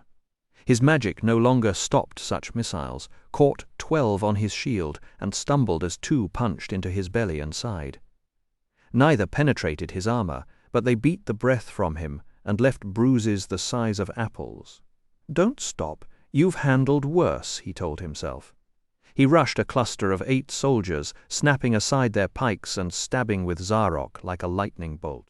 But his reflexes were fraying, and one man got through, driving a pike through Eragon's hauberk and slicing his left triceps. The soldiers cringed as Saphira roared. Eragon used the distraction to draw strength from the ruby in Zarok's pommel, then killed the last 3. Saphira swept her tail over him, knocking a score of men out of the way. In the sudden lull, Eragon touched his throbbing arm and whispered, "Be healed." He did the same for his bruises, leaning on the ruby and the diamonds in Beloth, the Wise's belt. Then they moved forward once more, piling mountains of enemy dead across the scorched grasslands. The Empire still did not break, but Eragon and Saphira had no intention of yielding. Either the enemy seemed endless. Every soldier they cut down had 3 more ready to step into the gap. Defeat pressed down on Eragon like a collapsed mine shaft as the Imperial tide slowly shoved the Varden back toward their own camp. In the whirl of chaos he caught flashes of Nasuada, Arya, and King Orin, their faces mirroring the same bleak dread that clawed at him, and even Angela looked worn when she darted past. All that training, he fumed, and we still can't stop them. There are too many of these bastards we can't hold forever, and Zarok and the belt are nearly drained. You could pull strength from the land, a quiet voice reminded him. Not unless I kill another of Galbatorix's magicians and take it from the soldiers. He shot back. Out here, with no plants or animals to borrow from, I'd just be eating away at the Varden's own life. The thought left a bitter taste in his mouth. As the hours crawled by, Eragon grew battered and hollow. His left arm went numb from the endless blows hammering his ruined shield, and a cut across his forehead kept flooding his eyes with hot, sweat-mixed blood. He was fairly sure one of his fingers had snapped. Saphira fared no better. Enemy armor tore the inside of her mouth, swords and arrows sliced her unprotected wings, and a javelin punched clean through a scale plate, leaving a deep gash in her shoulder. Every movement sent her blood splattering across the scorched earth. 3 of Auric's warriors fell beside them, and 2 of the Cull. The sun was already sinking toward evening when the 7th assault began to form. Then, from the east, a trumpet rang out, sharp and clean, cutting through the din. King Orin's voice exploded over the battlefield. "The dwarves are here! The dwarves are here!" Eragon blinked, seeing nothing but soldiers and smoke. For a heartbeat, confusion held him. Then the truth slammed into him like a war hammer. The dwarves. He scrambled onto Saphira, and she hurled herself skyward, hanging on her torn wings as they both scanned the plain. And there it was, a vast host flooding out of the east toward the burning plains.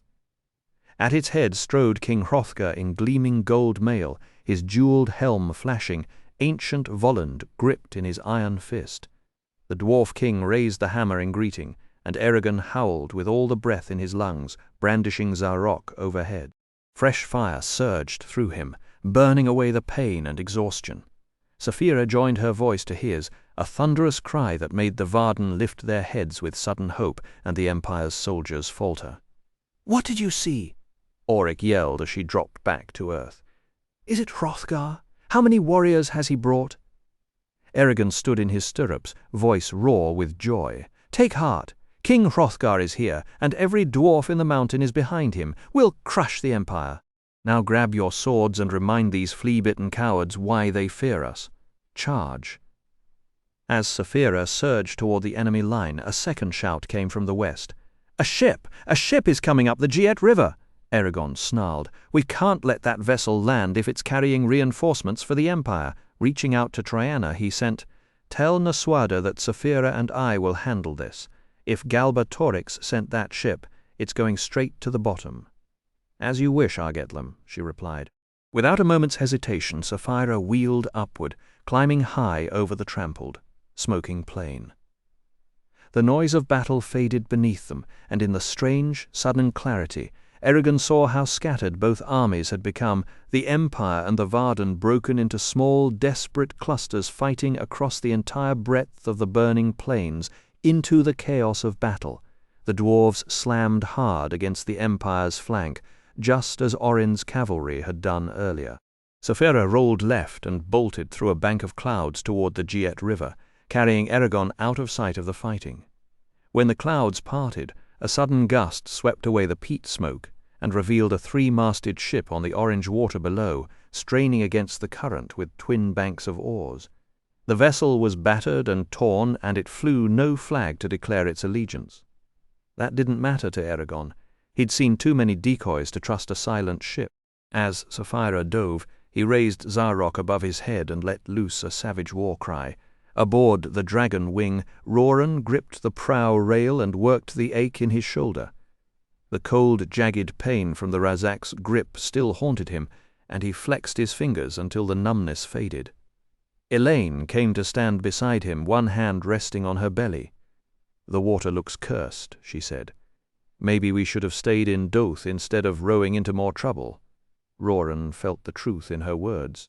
After the Boar's Eye, they had sailed east from the southern isles, up the mouth of the Giet, and into Douth, Surda's port city.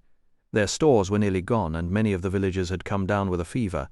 Lady Alaris had given them a hero's welcome and enough food to last a month, but then word arrived about Galbatorix's army. If the Varden fell, Katrina would never be free. So, with Georg's help, Roran convinced Horst and the rest that their only safe home in Surda was one they'd have to earn by rowing upriver to assist the Varden. It was a hard sell, but he managed it, and once they told Lady Alaris of their mission, they left with all the supplies they wanted. Still, Roran had been second-guessing himself ever since. The villagers had gone from grateful to grumbling, snapping at each other in the cramped quarters, all of them dreading the fight to come. Was it all selfishness, he wondered? Did he drag them here for their safety, or just for a chance to save Katrina? He almost laughed at himself. Of course it was selfish, but that didn't make it wrong. If he could save them all, give the villagers a safe haven, and tear Katrina out of Galbatorix's clutches, then he'd happily be the villain of his own story. Above them, sour smoke thickened into a heavy black lid, reddening the sun to a dull cinder. The world turned a nauseating orange, and every man on deck started fumbling for charms and amulets. "Listen," Elaine said, tilting her head. Roran strained his ears through the groan of the ship and the splashing of oars. He caught the faint ring of steel on steel. "That," he said, "is the sound of our destiny." He turned and shouted aft, "Captain, there's fighting ahead. Man the ballistae." Uthar's voice boomed over the deck. "Bonden, double-time those oars. And every one of you lazy curs better be ready, or I'll be using your guts for pillows." The ship exploded into motion. Roran stayed put, listening as the distant clang of swords and shields grew sharper, punctuated by screams and the deep roar of something massive. Geode appeared at the rail beside him, his face pale and pinched. "Have you ever been in battle before?" Roran asked. The merchant swallowed his Adam's apple, bobbing, and shook his head.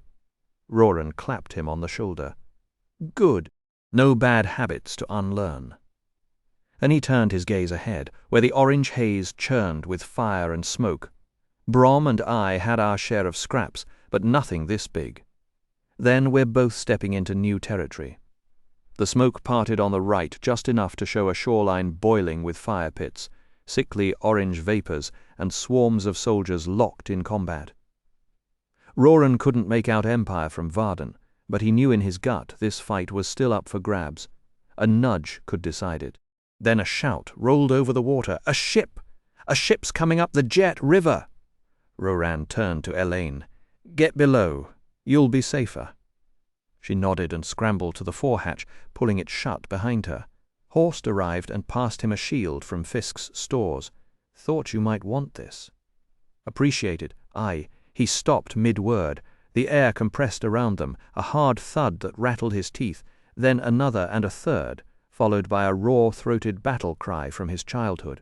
Roran looked up there. Dropping out of the smoke was a sapphire dragon, huge and brilliantly terrible. On its back, at the base of its neck, sat his cousin Eragon. But not the Eragon Roran had grown up with. This was a polished, enhanced version, leaner, sharper, more like a great cat than a farm boy. He wore fine armor under a layer of dirt and battle grime, and in his right hand was a red iridescent blade. Oh, great! Just what the family needed. The moody kid who used to sulk by the river was now a walking weapon. Roran understood in that instant that this Eragon could kill anyone without blinking, and that same Eragon could tear apart the Rizak and bring Katrina back. The dragon flared its translucent wings and hovered by the ship. Eragon met his gaze. For a moment Roran still half hoped Yode's wild story was a misunderstanding, but no, here was proof, glowing and breathing in front of him. A rider, his cousin. A tangled mess of emotions hit him, relief at seeing him alive, pride he didn't want, and a hot, familiar rage about Garrow's death and what had happened to Carverhall. He wanted to grab Eragon by the collar, and at the same time he wanted to shake his hand. Then something cool and enormous pressed against his mind. Eragon's voice came through. "Roran?" "Aye." "Think your answers, and I'll hear them." "Everyone from Carverhall make it?" "Just about. How'd you know? No time." "Stay put until the battle's settled. Better yet, pull back." "We need to talk, Eragon." "You owe me that." A pause. "I know, but not now without a signal." The dragon wheeled away and vanished into the haze of the burning plains. Horst stared after it and whispered, "A rider, a real rider. Never thought I'd live to see that, let alone Eragon." He laughed and looked at Giard. "Guess you were telling the truth, Longshanks." Giard beamed like a kid at a fair, but Roran could barely hear them. He stared at the deck, his blood roaring. Questions piled up, each one demanding to be answered. He shoved them down. Not now. Now they had a war to win. The fury built until it burned clean, turning his fear into something sharp and focused. The Empire would crack. He would make sure of that. Roran knew the feeling all too well, that wild, unstoppable rush that let him shove aside obstacles that would normally resist him, lift what he had no business lifting, and meet an armed opponent without a shred of dread. The frenzy seized him again, a hot surge in his bloodstream that made his lungs heave and his pulse thunder in his ears. Pushing off the railing, he sprinted the full length of the deck to the helmsman's platform, where Uthar gripped the wheel. "Run her aground," he ordered. Uthar blinked. "What? You heard me. Beach her! Keep your archers on the bolt-throwers! Do whatever damage you can! Hold the dragon wing so they can't board and protect our families, no matter what! Got it!" Through the smoke he spotted the dark hulls of the Empire's galleys sliding closer. Uthar met his gaze with a flat, unreadable look, and for a heartbeat Roran thought the man would refuse. Then the scarred old sailor grunted, "Aye, aye, Stronghammer!" The thud of Horst's boots announced the smith before he reached them. "And what are you planning to do, Roran?" "Do." Roran laughed, spinning around to face the smith until they stood toe to toe. "Me? I'm going to change the fate of Alagacia." Back aboard Saphira, Eragon was barely aware of the swirling chaos below, with ash and the smell of burning pitch filling the air.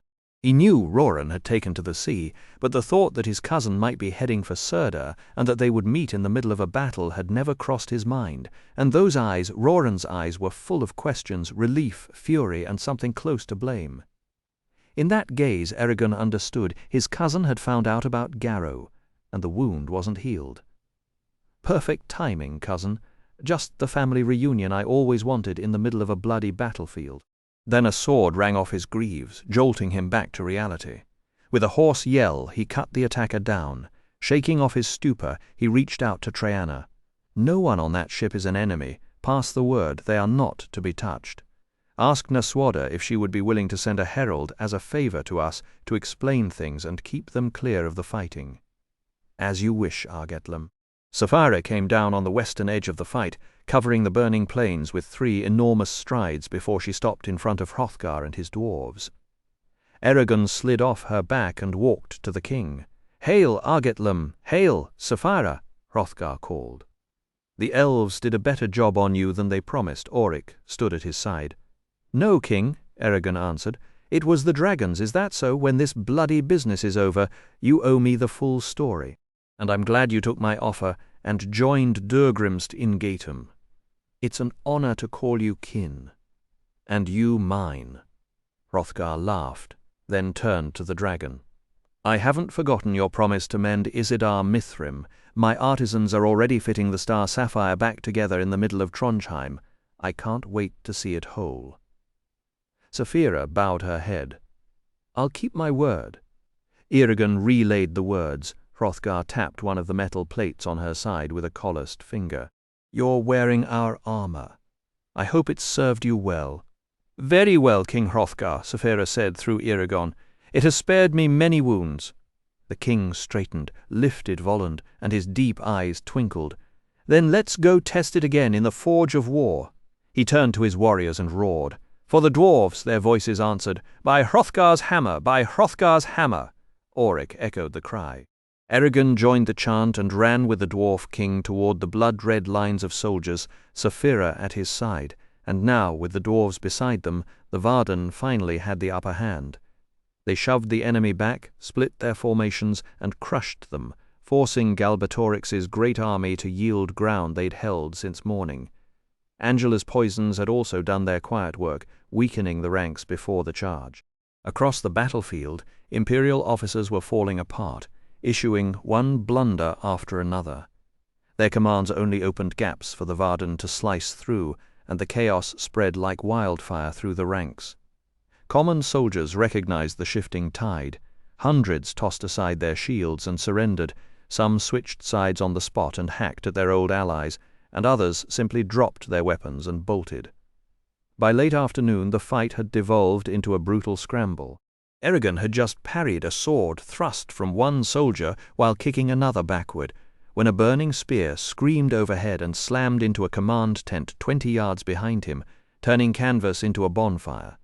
He cut down both opponents, then looked back to see a barrage of glowing missiles curving up from the ship anchored in the Giet River. "Roran, what are you doing?" he thought. But there was no time to puzzle it out. He charged forward, shield high. Then a horn blasted from the Empire's rear, joined by more, and a deep drumbeat rolled across the plain. Everyone froze, searching for the source. A dark shape peeled itself off the northern horizon and climbed into the lurid sky above the burning plains. Gore crows scattered from the barbed black silhouette as it hung motionless on the updrafts. For a heartbeat Eragon thought it was one of the Razak's Lether Blacker. Then a break in the clouds threw a shaft of light across it from the west. A red dragon hovered there, blood-red scales glowing like coals in the sun.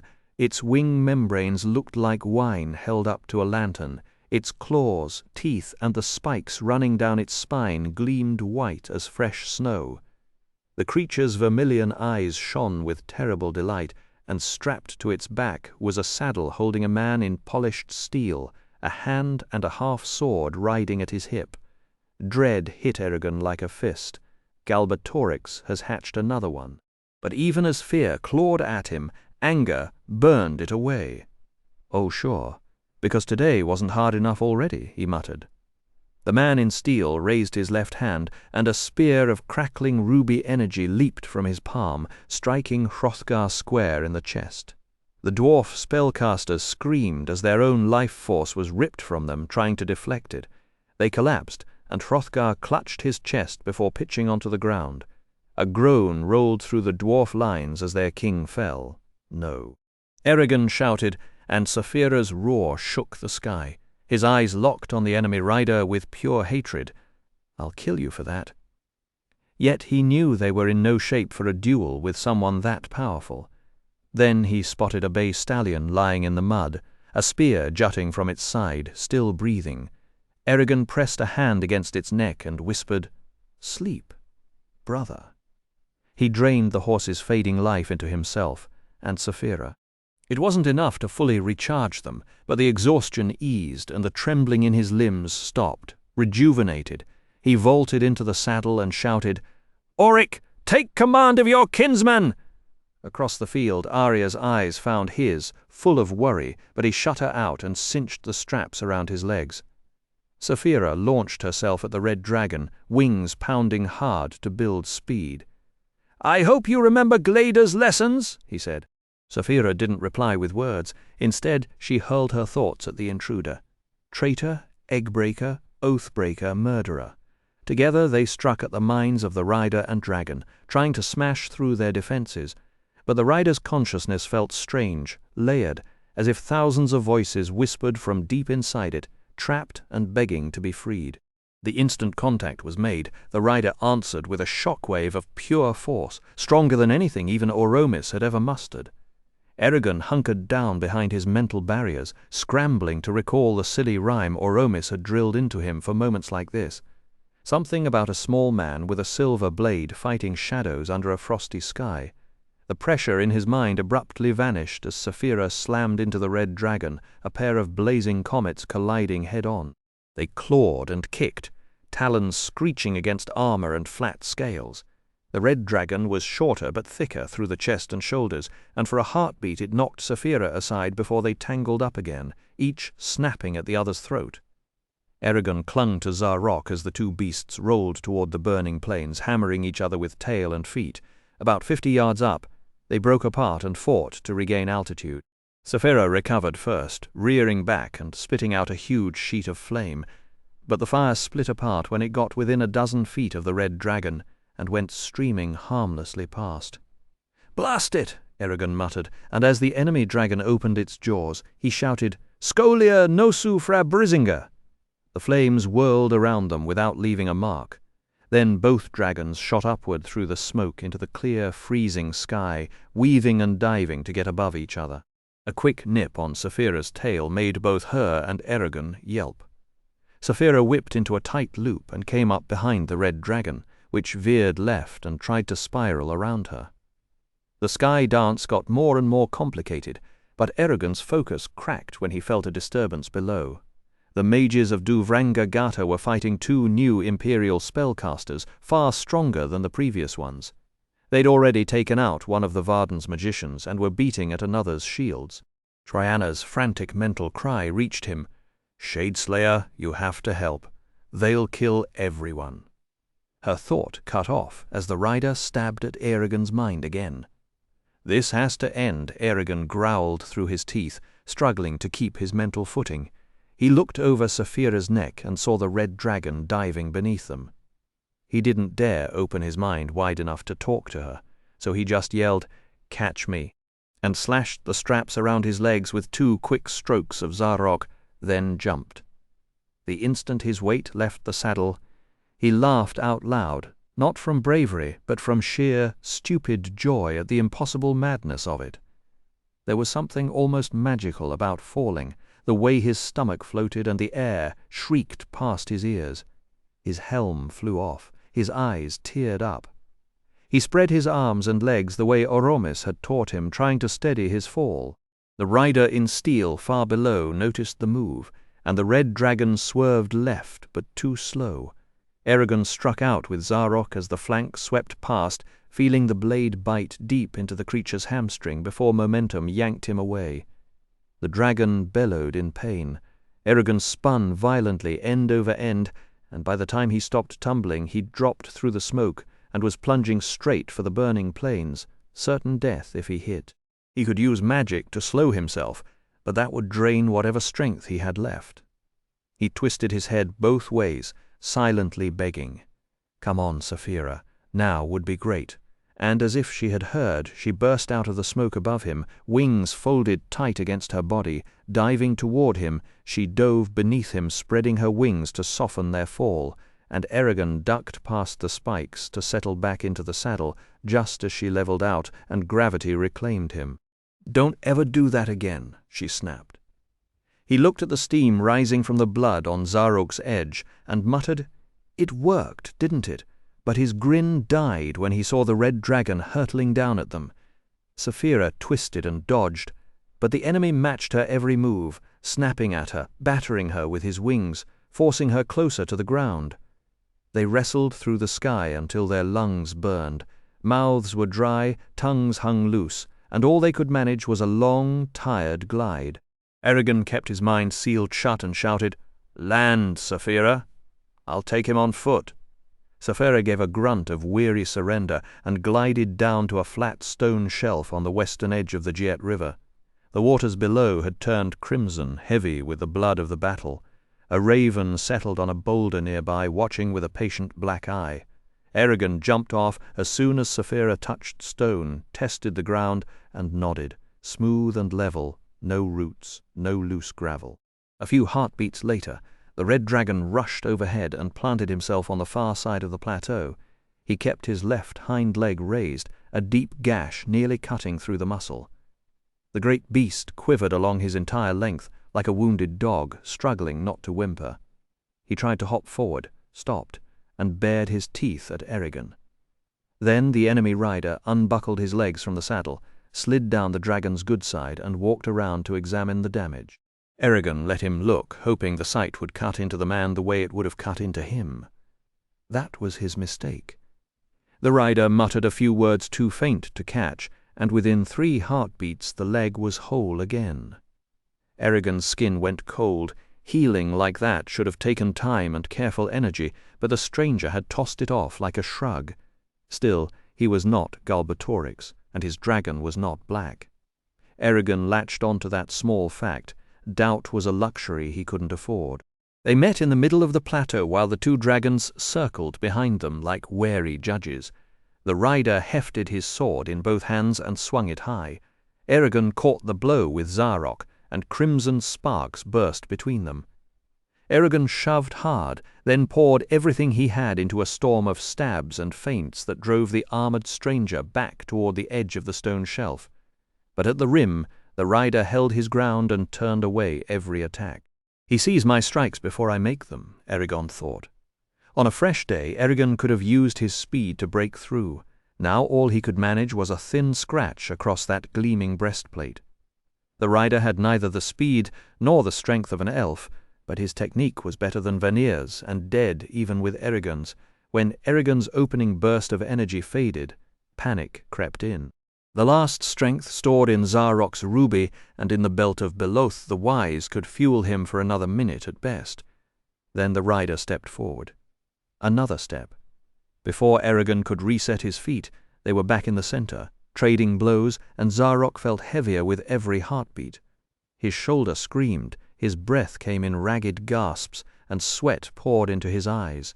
He thought of Hrothgar, of every reason he still needed to win, but his body had nothing left to give. At last his boot skidded on the smooth stone and he fell, refusing to die flat on his back. Eragon scrambled upright and lunged at the rider. The blow was parried with a casual flick, and the man spun his blade in a quick circle, a gesture that hit Eragon like a lightning strike. The whole rhythm of the fight seemed familiar now, every stance and feint echoing something buried in memory. Terror rising, he stared at the hand and a half sword, then at the slit visor of the mirror-bright helm, and yelled, "I know you!" For a heartbeat, Oromis's voice echoed in his mind. The greatest betrayals often wear familiar faces. He charged, trapping both blades between their bodies, hooked his fingers under the helm's edge, and tore it free. There, on the scorched plateau, overlooking the burning plains, stood Murtagh, alive and grinning, armored in the colors of the king. "Thrista Vindra," Murtagh whispered. A fist of compact air slammed into Eragon's chest and hurled him 20 feet backward. He hit the ground hard, Saphira's outraged growl rumbling through the earth. For a moment his vision strobed red and white, and he curled up, waiting for the sting to fade. Any joy at seeing Murtagh again was swallowed by the horrible strangeness of the moment. Anger, disbelief, and a sour note of betrayal churned inside him. Murtagh lowered his sword and pointed at Eragon with one steel-clad finger. "You never would give up." "Yeah, well, stubbornness is about all I have left," Eragon muttered, spitting blood as he pushed himself upright. Then a chill crawled down his spine. He recognized the image from the vision he'd had while rafting the Azragni near Heddarth, a man crumpled in mud, dented helm, blood-stained mail, one arm thrown up to hide his face. Now the armored hand of fate was pointing at him again, and past and future had collided. His doom was about to be decided. Gasping, Eragon coughed and said, "Murtagh, how can you be alive? I watched the Urgles drag you underground. I tried to scry you, but all I saw was darkness." Murtagh let out a laugh with no warmth in it. "You saw nothing, just like I saw nothing whenever I tried to scry you while locked in Urubane. But you died," Eragon shouted, his voice cracking. "You died under Fathen Dur. Arya found your bloody clothes in the tunnels." Murtagh's face darkened. "No, I didn't die. It was the twins' doing. They controlled a pack of Urgles, staged the ambush to kill Ajihad and capture me. Then they put spells on me so I couldn't escape, and smuggled me to Urubane." Eragon shook his head, trying to make sense of it. "Why would you serve Galbatorix? You told me you hated him. You told me you'd rather die than serve him." "Serve?" Murtagh laughed again, and this time the sound was close to madness. "I didn't serve. First Galbatorix punished me for defying him, for running away from his protection. Then he forced me to tell him everything about you, about Saphira, about the Varden. You betrayed us. I was in mourning for you and you sold us out. I had no choice. Ajihad was right to lock you up. He should have let you rot in that cell, then none of this would have happened. I had no choice." Murtagh snarled. "And after Thorn hatched for me, Galbatorix made us both swear loyalty to him in the ancient language. We can't disobey him now." Pity and disgust rose in Eragon's throat. "You've become your father." Something strange flickered in Murtagh's eyes. No, not my father. I'm stronger than Morzan ever was. Galbatorix taught me magic you can't imagine, spells so dark the elves are afraid to whisper them, words in the ancient language that were lost for centuries, ways to twist energy to your will. Secrets, terrible secrets that can crush your enemies and give you everything you want. Eragon remembered Oromis's warnings and shot back. Some secrets should stay buried. If you knew them, you wouldn't say that.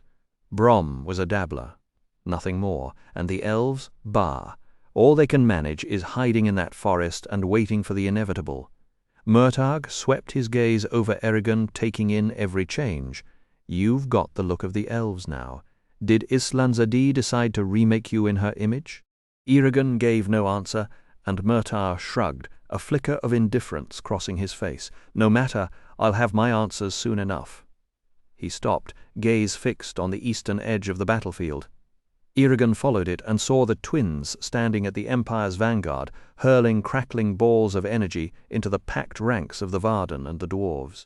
The smoke made it hard to distinguish detail, but Eragon could clearly picture the bald magicians grinning as they tore through men they had once called allies. What the twins failed to notice, and what was plain to both Eragon and Murtagh from the heights, was Roran, slipping low through the chaos and crawling steadily toward them from the flank. Eragon's heart slammed against his ribs. "Get away from them, you fool! You're going to get yourself killed!" He drew breath to cast a spell that would snatch his cousin from danger. Consequences be damned, but Murtagh's hand closed around his arm. "Wait, I want to see what he does." "Why?" Eragon's voice came out tight and furious. A withered smile found its way onto Murtagh's face.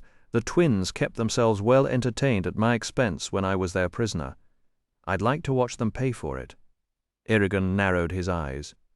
"You won't hurt him? You won't warn them?" "Vel en radin iet I shutugal." "Upon my word as a rider." They watched together as Roran pressed himself into the shelter of a blood-soaked heap of bodies. Eragon stiffened when the twins' heads swung toward that pile. For a heartbeat, it looked as though they had seen him. Then they turned away, and Roran exploded upward. His hammer came down with a sickening crack, shattering the first twin's skull. The other went down screaming, writhing, and seizing until Roran's hammer silenced him for good. Then Roran planted a boot on the corpses, lifted his weapon high, and bellowed his triumph to the burning sky.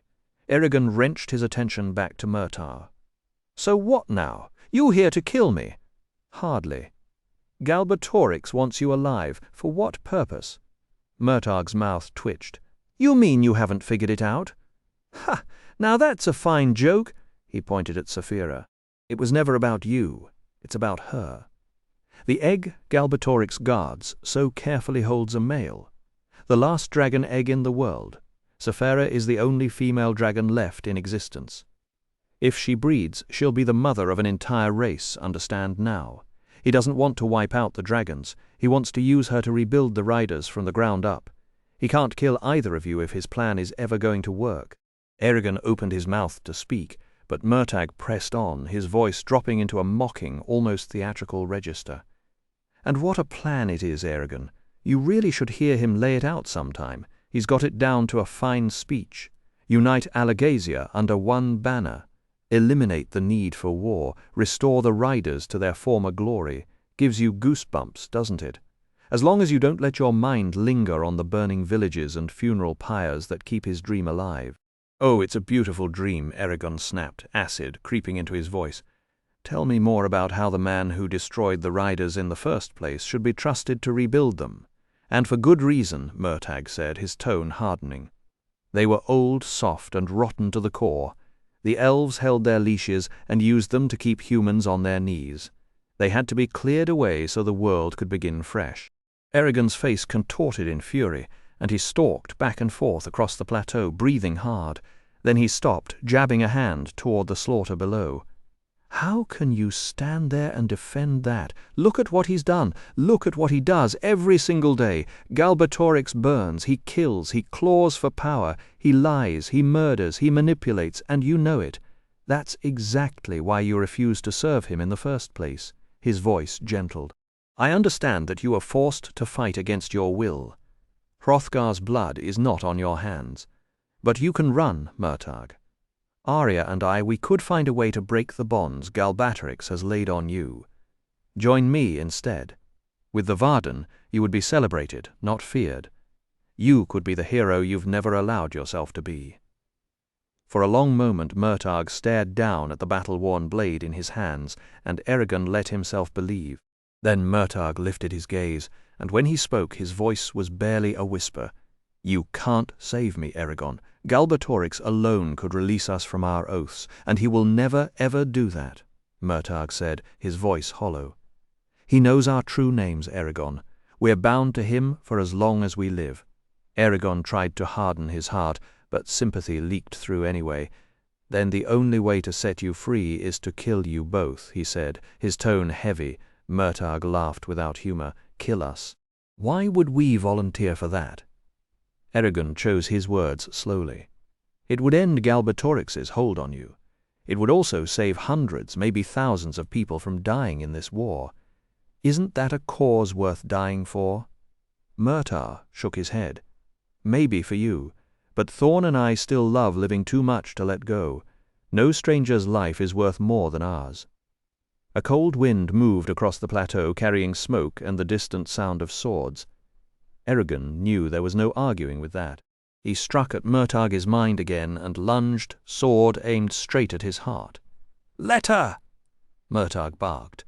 Invisible force wrapped Eragon's arms and legs and slammed him face first onto the stone. To his right, Saphira spat a plume of fire and pounced like a cat. "Rhys!" Murtagh called out, reaching a hand toward her as if catching a ball. Saphira shrieked in surprise, frozen in the air a few feet above the ground. She squirmed and thrashed, but she could neither come down nor fly higher. How can he still be human and hold that much power? Eragon wondered. Even with everything I've gained, that spell would have left me weak. He fell back on Oromis's lessons and started to counter the spell, speaking in the ancient language. Saphira hammered her strength into his, and together they strained against Murtagh's magic. Murtagh didn't even bother to fight back. He just watched with a tired, pitying expression, like a man waiting out a tantrum. 10 seconds passed. 30, a minute. A thick vein pulsed in Murtagh's neck, but nothing gave. Eragon's hands went icy, his bones ached, and tremors shook his legs until he finally had to release the magic or fall unconscious. He sagged, completely spent. He had known the fear of failing before. Now he knew something worse. He couldn't see the edge of Murtagh's power. "Are you done?" Murtagh asked, his voice almost gentle.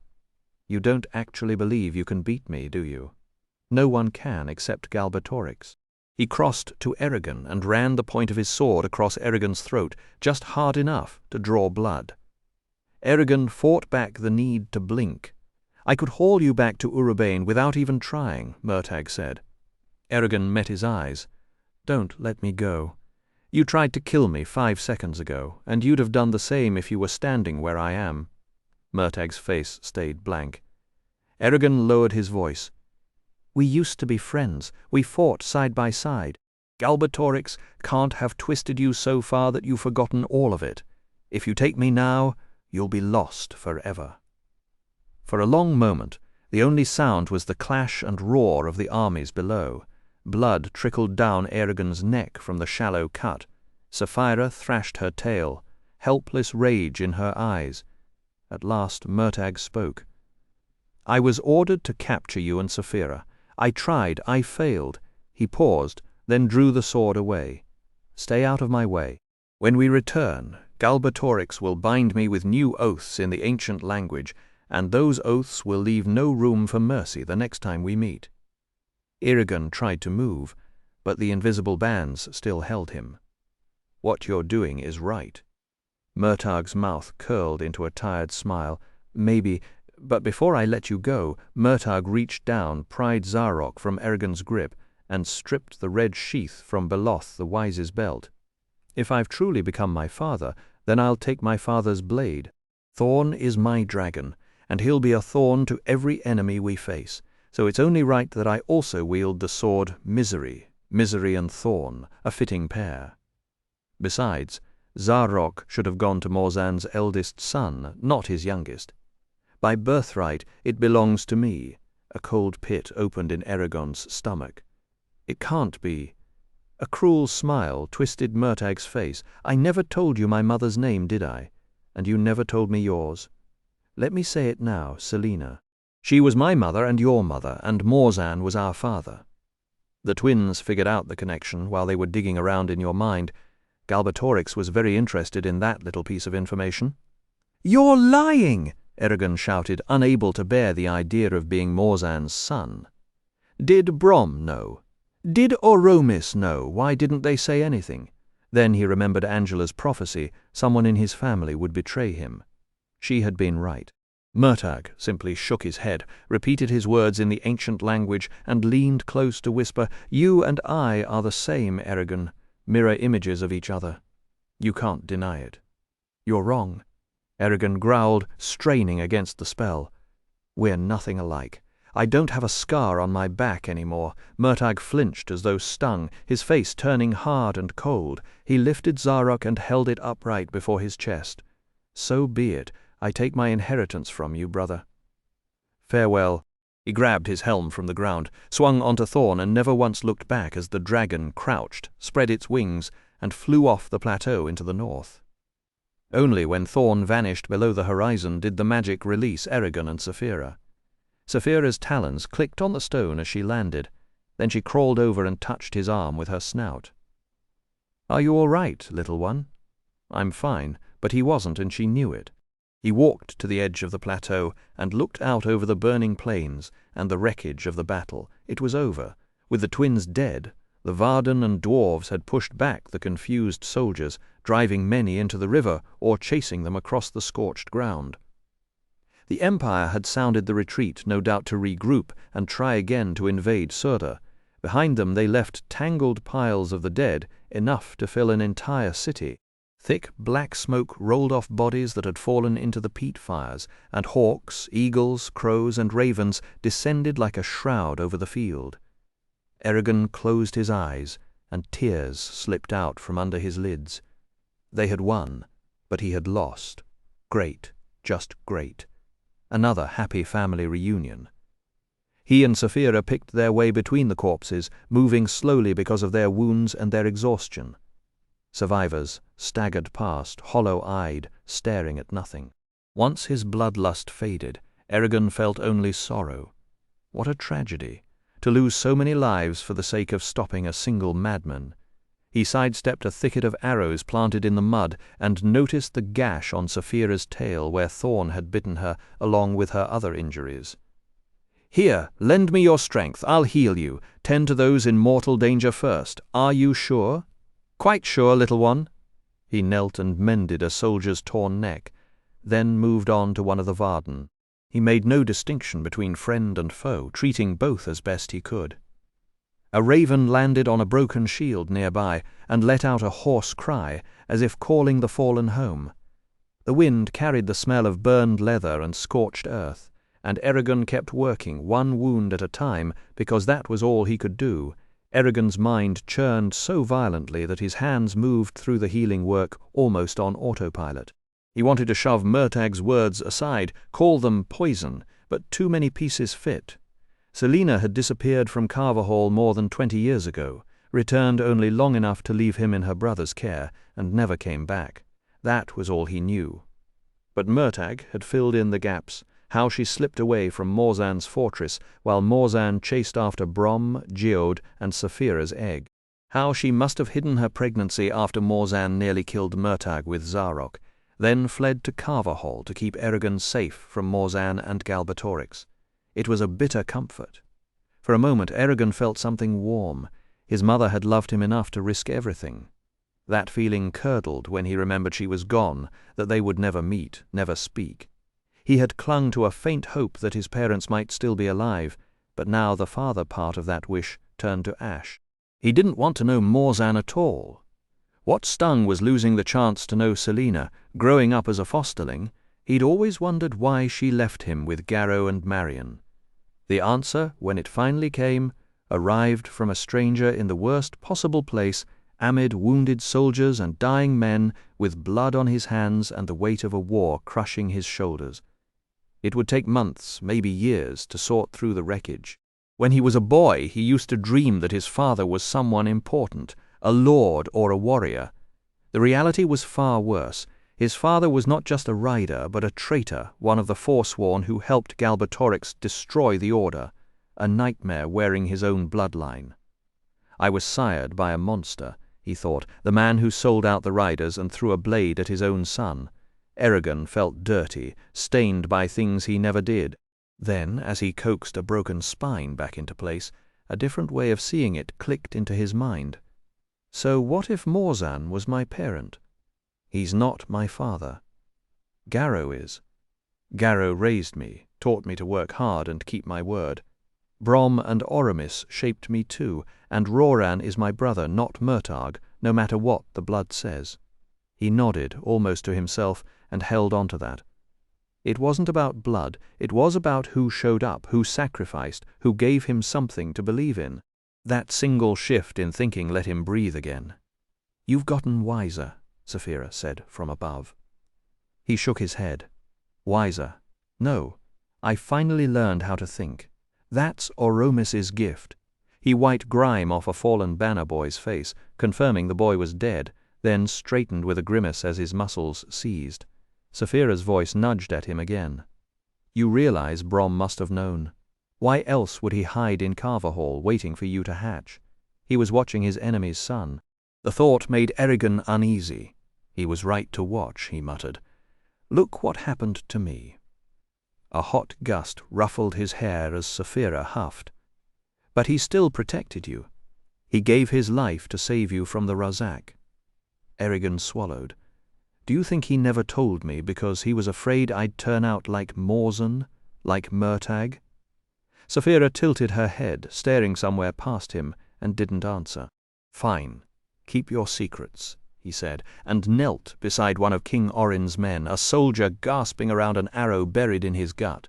Eragon grabbed the man's trembling arms to keep him still, forcing his own voice calm. "This will hurt. Hold on."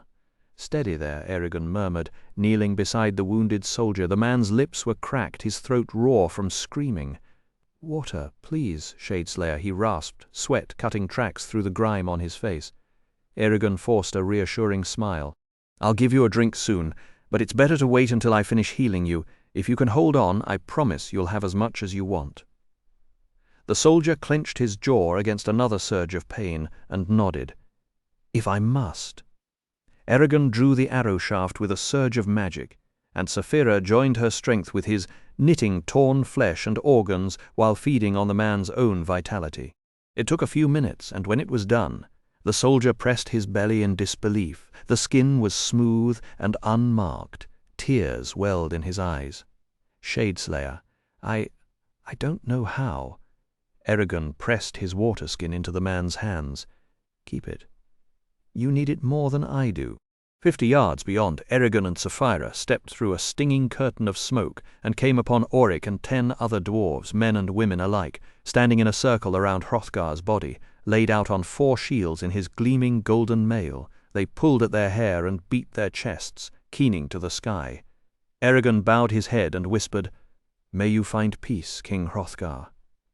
After a long moment, Auric noticed them. His face was flushed from weeping, his beard wild and unbraided.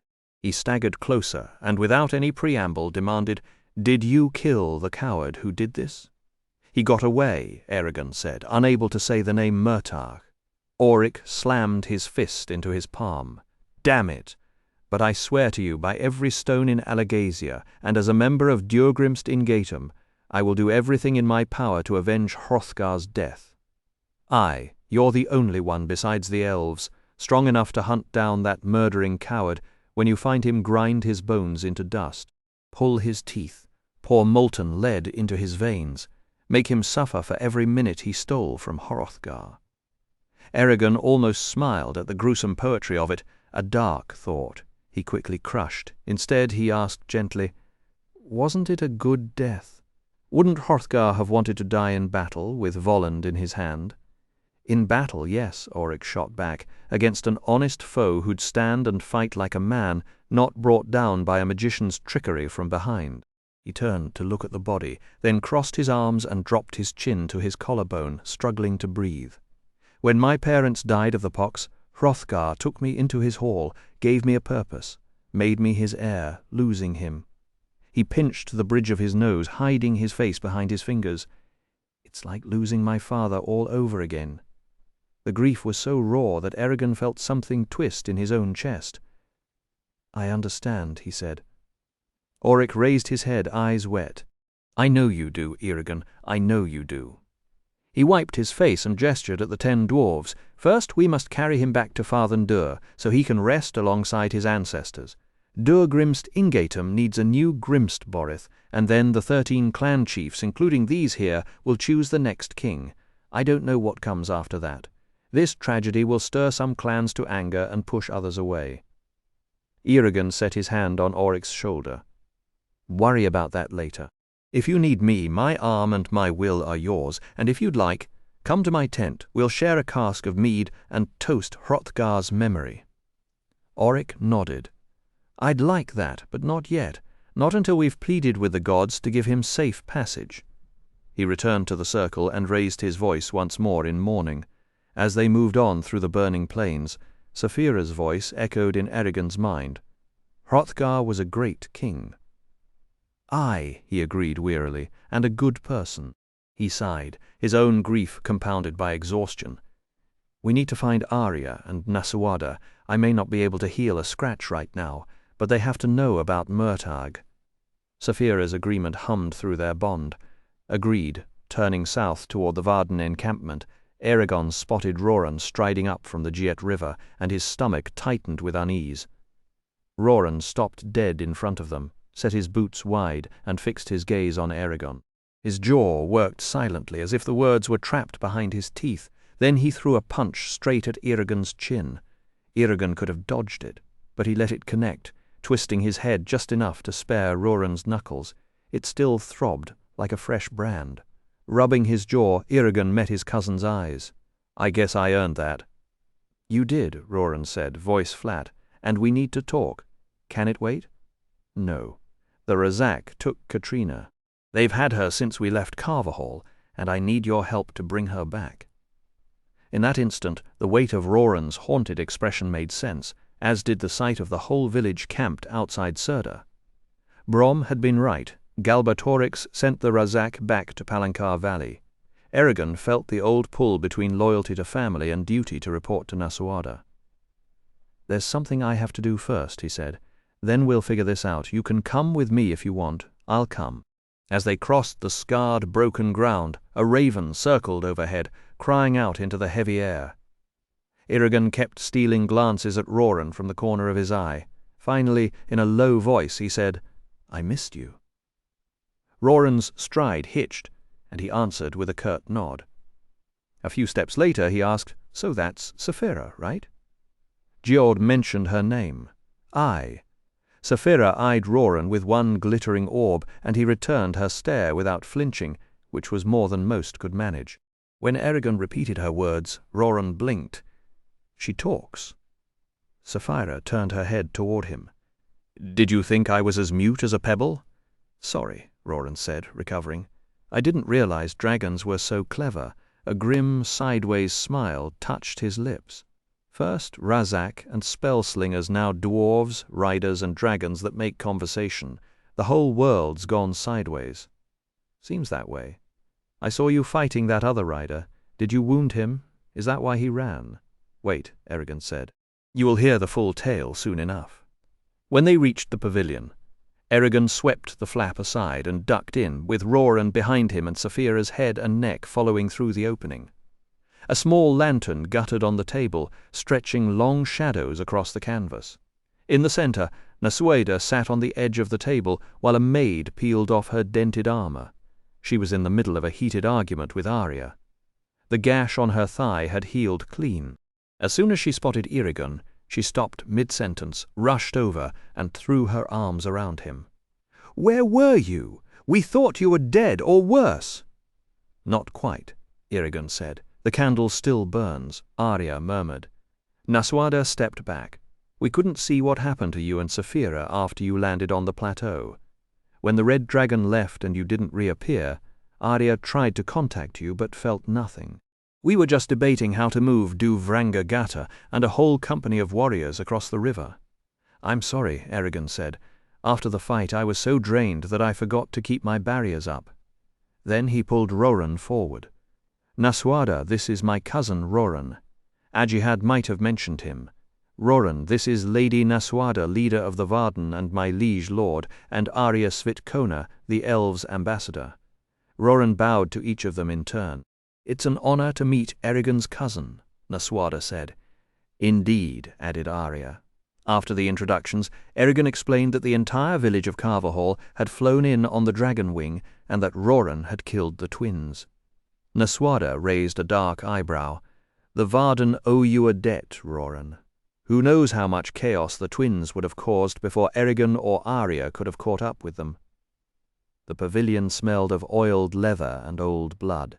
Outside, the wounded were being carried past, their groans muffled by distance.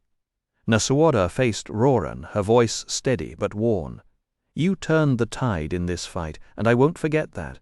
Our supplies are thin, but I'll see that every person on your ship gets proper clothing and rations, and your sick receive real care. Roran bowed lower. Thank you, Lady Naswada. If I weren't so pressed for time, I'd demand to know exactly how you slipped past Galbatorix's men, crossed into Serda, and somehow tracked us down. The bare outline of that trek alone would make a fine tale, and I do intend to hear every detail, especially when I suspect Eragon's hand in it. But right now other fires need putting out. Of course, Lady Naswada, you may go then. Eragon stepped forward. Please, let him stay. He should be here for this.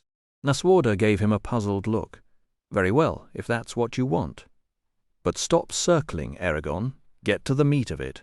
Tell us about the rider. Eragon gave a condensed history of the 3 remaining dragon eggs, 2 already hatched, and tied it to Morzan and Murtagh, so Roran could understand what was coming. He described his and Saphira's fight with Thorn and the masked rider, focusing on the rider's eerie strength. The moment he spun his sword in that unmistakable way, I knew we had duelled before, so I threw myself at him and tore off his helm. Eragon paused. It was Murtagh, wasn't it? Naswada asked quietly. How? She sighed. If the twins survived, it stands to reason Murtagh did too. Did he tell you what really happened that day at Farthen Dure? Eragon recounted how the twins had betrayed the Varden, brought the Urgles down on them, and kidnapped Murtagh. A tear traced down Naswada's cheek. It's a tragedy that this happened to him after all he'd already endured. I valued his company back in Trondheim, and thought he stood with us, despite his blood. It's not easy to see him as an enemy now. She turned to Roran. And it seems I'm personally in your debt as well, for killing the traitors who took my father's life. Fathers, mothers, brothers, cousins, Eragon thought. It all comes back to family. He took a breath and finished his report, Murtagh's theft of Zarok, and then the final, terrible secret. At least it got a reaction. It can't be, Naswada whispered. Eragon saw a flash of shock, then revulsion cross Roran's face before he covered it. That hurt more than anything else. Could Murtagh have been lying? Arya asked. I don't see how. When I pressed him, he repeated the same words in the ancient language. A heavy silence filled the tent. Someone had left the flap half open, and the wind kept nudging it, the sound like a weary heartbeat. Then Arya spoke. No one else can learn of this. The Varden are already shaken by the appearance of a new rider, and they'll be worse when they know it's Murtagh, someone they fought beside and trusted back in Farthen Dure. If word spreads that Eragon Shadeslayer is Morzan's son, morale will shatter. Even King Orin shouldn't be told. Naswada pressed her fingers to her temples. I'm afraid you're right. A new rider. She shook her head. I always knew it was possible, but after Galbatorix's other eggs sat for so long without hatching, I suppose I stopped believing it would actually happen. There's a certain symmetry to it, Eragon said. Symmetry is cold comfort. Our task is twice as hard now. We may have held our own today, but the Empire still outnumbers us badly, and now we face 2 riders, both stronger than you. Do you think you could beat Murtagh if the elves' spellcasters backed you up? Maybe. But I doubt he'd be fool enough to take on all of us together. For a while they weighed Murtagh's potential impact and how to counter it. At last Nasuada raised a hand. Enough. We can't settle this while we're bleeding and exhausted. Go get some rest, we'll take this up tomorrow. As Eragon turned to leave, Arya stepped close and met his eyes. Don't let this eat at you, Eragon Elder. You've come too far to be undone by a name. You're not your father, and you're not your brother either. Their shame belongs to them alone, Nasuada said, her voice steady. Eragon nodded slowly, the words settling into him. Nasuada reached out and cupped his cheek. I know you, Eragon. Your heart is good, and no name can change what I've seen in it. Warmth spread through Eragon's chest, bright and unexpected. He looked from one woman to the next, pressed a hand to his chest, and whispered, Thank you. Back outside, the smoky air hit them. The harsh orange of noon had softened into a dusky gold that washed over the camp and the battlefield beyond, lending the day's destruction an almost peaceful beauty. Eragon planted his hands on his hips and breathed deep. So now you know. Roran shrugged. Blood always tells, don't. Eragon snapped, his voice going cold. Don't ever say that. Roran studied him for a long moment, then exhaled. You're right. That was an ugly thought, and I didn't mean it. He scratched at his beard, squinting at the bloated sun sinking toward the horizon, though I'll admit Nasuada wasn't anything like what I expected. A tired laugh escaped Eragon. You were expecting her father, Ajihad. She's every bit the leader he was, if not better. Is her skin dyed? No, that's just how she is. Roran let out a low whistle. Well, she's certainly something. I pictured a battle-scarred old warrior, not a queen who could talk a wild dragon into a saddle. He shook his head. I'm almost glad the magicians got away, just so I could see this. Just then Eragon felt them approaching, Jeward horsed and a score of men from Carverhall hurrying through the camp. They slowed as they rounded a tent and caught sight of Saphira's gleaming form. Horsed, Eragon called, stepping forward to wrap the smith in a bear hug. It's good to see you again. Horst's jaw dropped, then split into a delighted grin. Blast, if it isn't good to see you too, Eragon. You've filled out since you left. You mean, since I ran away? Eragon said quietly. Meeting the villagers was like stepping into a half-remembered dream. Hardship had carved new lines into their faces, some he barely recognized. They treated him differently now, with awe and even reverence, as if he were a figure from a story rather than the farm boy they'd once known. He felt strangely out of place among them, a stranger in his own past. When he reached Jode, he paused. You know about Brom? Ajihad sent word, but I'd rather hear it from you directly. Eragon nodded, his face somber. As soon as I get the chance, we'll sit down and talk properly. Jode moved to Saphira and bowed. I've waited my whole life to see a dragon, and today I've seen 2.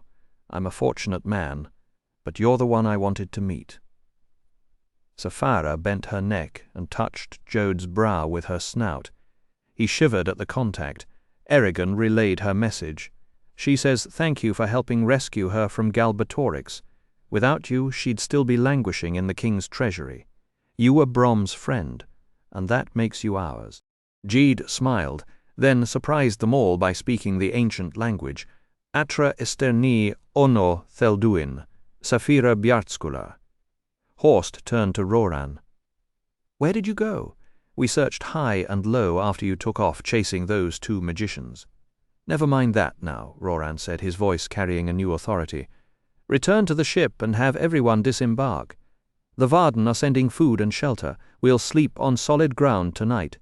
The men cheered. Eragon watched his cousin with fresh eyes, noting how easily Roran had taken command. When the villagers finally departed, he asked, They trust you. Even Horst follows your orders without question. Do you speak for all of Carverhall now? I do, Roran said simply. By the time they found the small tent the Varden had assigned them, heavy darkness had swallowed the burning plains. Sapphira couldn't fit her head through the opening, so she curled up beside it, prepared to keep watch. "Once I get my strength back, I'll tend to your wounds," Eragon promised. Sapphira's reply echoed in his mind, drowsy and warm, she knew, and she told him not to stay up too late talking. Inside, Eragon lit an oil lantern with steel and flint. He didn't need the light, but Roran did, and for a moment, watching the flame catch, Eragon felt almost like himself again. The two brothers faced each other in the narrow tent, Eragon sinking cross-legged onto his worn bedroll, while Roran balanced on a wobbly stool he had pulled from the shadows. The only light came from a battered lantern between them, its flame tossing wild shadows across the canvas. For a long moment neither spoke. Eragon traced a frayed edge of his blanket, unsure how to break the silence until Roran's voice cut through the hush. "Tell me how my father died." "Our father," Eragon said softly, meeting his brother's hard stare. He kept his tone gentle but firm. "I earned that right, just as you did. Look at your own heart, you know it's true." Roran's jaw tightened, then he nodded. "Fine, so how did he die?" Eragon had told this story before, but never like this. This time he held nothing back, not the theft of the egg, not his panicked secret choices, not the terror that had gripped him when he watched Garrow wither. He described his fear of Sapphira, his shame at hiding her from his family, and the painful realization that he had put everyone in danger. "I was wrong," he admitted, "dead wrong to keep her a secret. I thought I was protecting you, but I only brought death to our door. When Garrow died, I had no choice but to leave to hunt the Razak and drag the danger away from Carvahall." A dry, humorless laugh escaped him. "That worked brilliantly, didn't it? If I'd stayed, the soldiers might have come even sooner. Maybe Galbatorix himself would have paid a visit to Palancar Valley. I might be the reason father is gone, but that was never what I wanted, and I swear I never wanted you or anyone else to suffer for my choices." He lifted his hands helplessly. "I did the best I could, Roran." A strange thing happened then. Instead of answering, Roran's mouth twitched into a bitter smile. "You chased an egg and a dragon, ended up rescuing a princess and stabbing a shade, and you're still beating yourself up over that. Brom was a rider, wasn't he? You freed Arya from Gilead and killed a monster in the dwarves' capital." Eragon blinked at the shift in tone. "Aye," he said, "and I went to Elsmere, changed myself in the Agati Blodran, and still feel like the same scared boy who ran from home." He summarized the rest in quick, blunt strokes. Roran leaned forward, elbows on knees, studying the dirt as if it held the answers. Silence stretched so long that Eragon heard his own heartbeat. He refused to pry into his brother's mind. That would be unforgivable. At last Roran raised his head. "You made mistakes. So did I. More have died because I wouldn't surrender to the Empire. We're both guilty." He extended his hand. "Brother." Eragon clasped his forearm. "Brother," he said, and they pulled each other into a rough embrace, swaying and laughing like when they were boys. When they pulled apart, Eragon wiped his eyes with the heel of his hand. "Galbatorix should surrender now that we're together again," he joked. "Who can stand against the two of us?" He settled back on his bedroll. "Now tell me, how did the Razak take Katrina?" Roran's smile vanished. In a low, flat voice he began his story. The attacks on Carvahall, the desperate march across the spine, the burning docks of Tyrm, and the impossible whirlpool that had swallowed half his fleet. Eragon listened in growing wonder. When his brother finally stopped, he shook his head. "You're a greater man than I'll ever be. I could fight, sure, but I'd never have convinced an entire village to follow me." "I had no choice," Roran said, his voice cracking. "When they took Katrina, I could die sitting in a cell, or I could tear my way out and find her, no matter what it cost." His eyes burned. "I've lied, burned, and slaughtered to reach this point. The Varden can look after the villagers now. For me, there's only one goal left: save Katrina, if she's still alive." Eragon reached for his saddlebags in the corner of the tent where the Varden had stashed them, and retrieved a carved wooden bowl along with the silver flask of Fael Nirv Oromis had given him. He took a careful sip of the enchanted liqueur, and it blazed down his throat like a current of liquid ice, jolting his exhausted senses back to life. He poured the dark fluid into the bowl until it covered a surface about as wide as his hand. "Watch closely," he said, and with a burst of that borrowed energy he whispered, "Drom Cooper." The liquid went black as a starless night, and a thin blade of light sliced through its center, revealing Katrina. She was slumped against an unseen barrier, her arms pinned above her head by invisible shackles, her copper-red hair fanned out behind her like a banner of defiance. Roran's face twisted with raw anguish as he lunged over the bowl, his fingers clawing at the surface as though he could plunge straight through the vision and pull her free.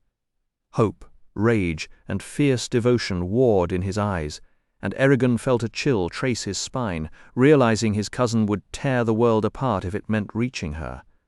The spell was draining him faster than he'd expected, so Eragon let the image dissolve, sagging against the tent wall as his breath came in ragged pulls. "She's alive," he said, voice rough, "and if I'm right, she's locked away in Helgrind in the Razak's lair." He gripped Roran's shoulders firmly. "So here's my answer, cousin. Yes, I'll ride with you to Drasleona. I'll help you free Katrina, and when that's done, you and I will hunt down the Razak and make them answer for every wrong they've done, for her and for our father."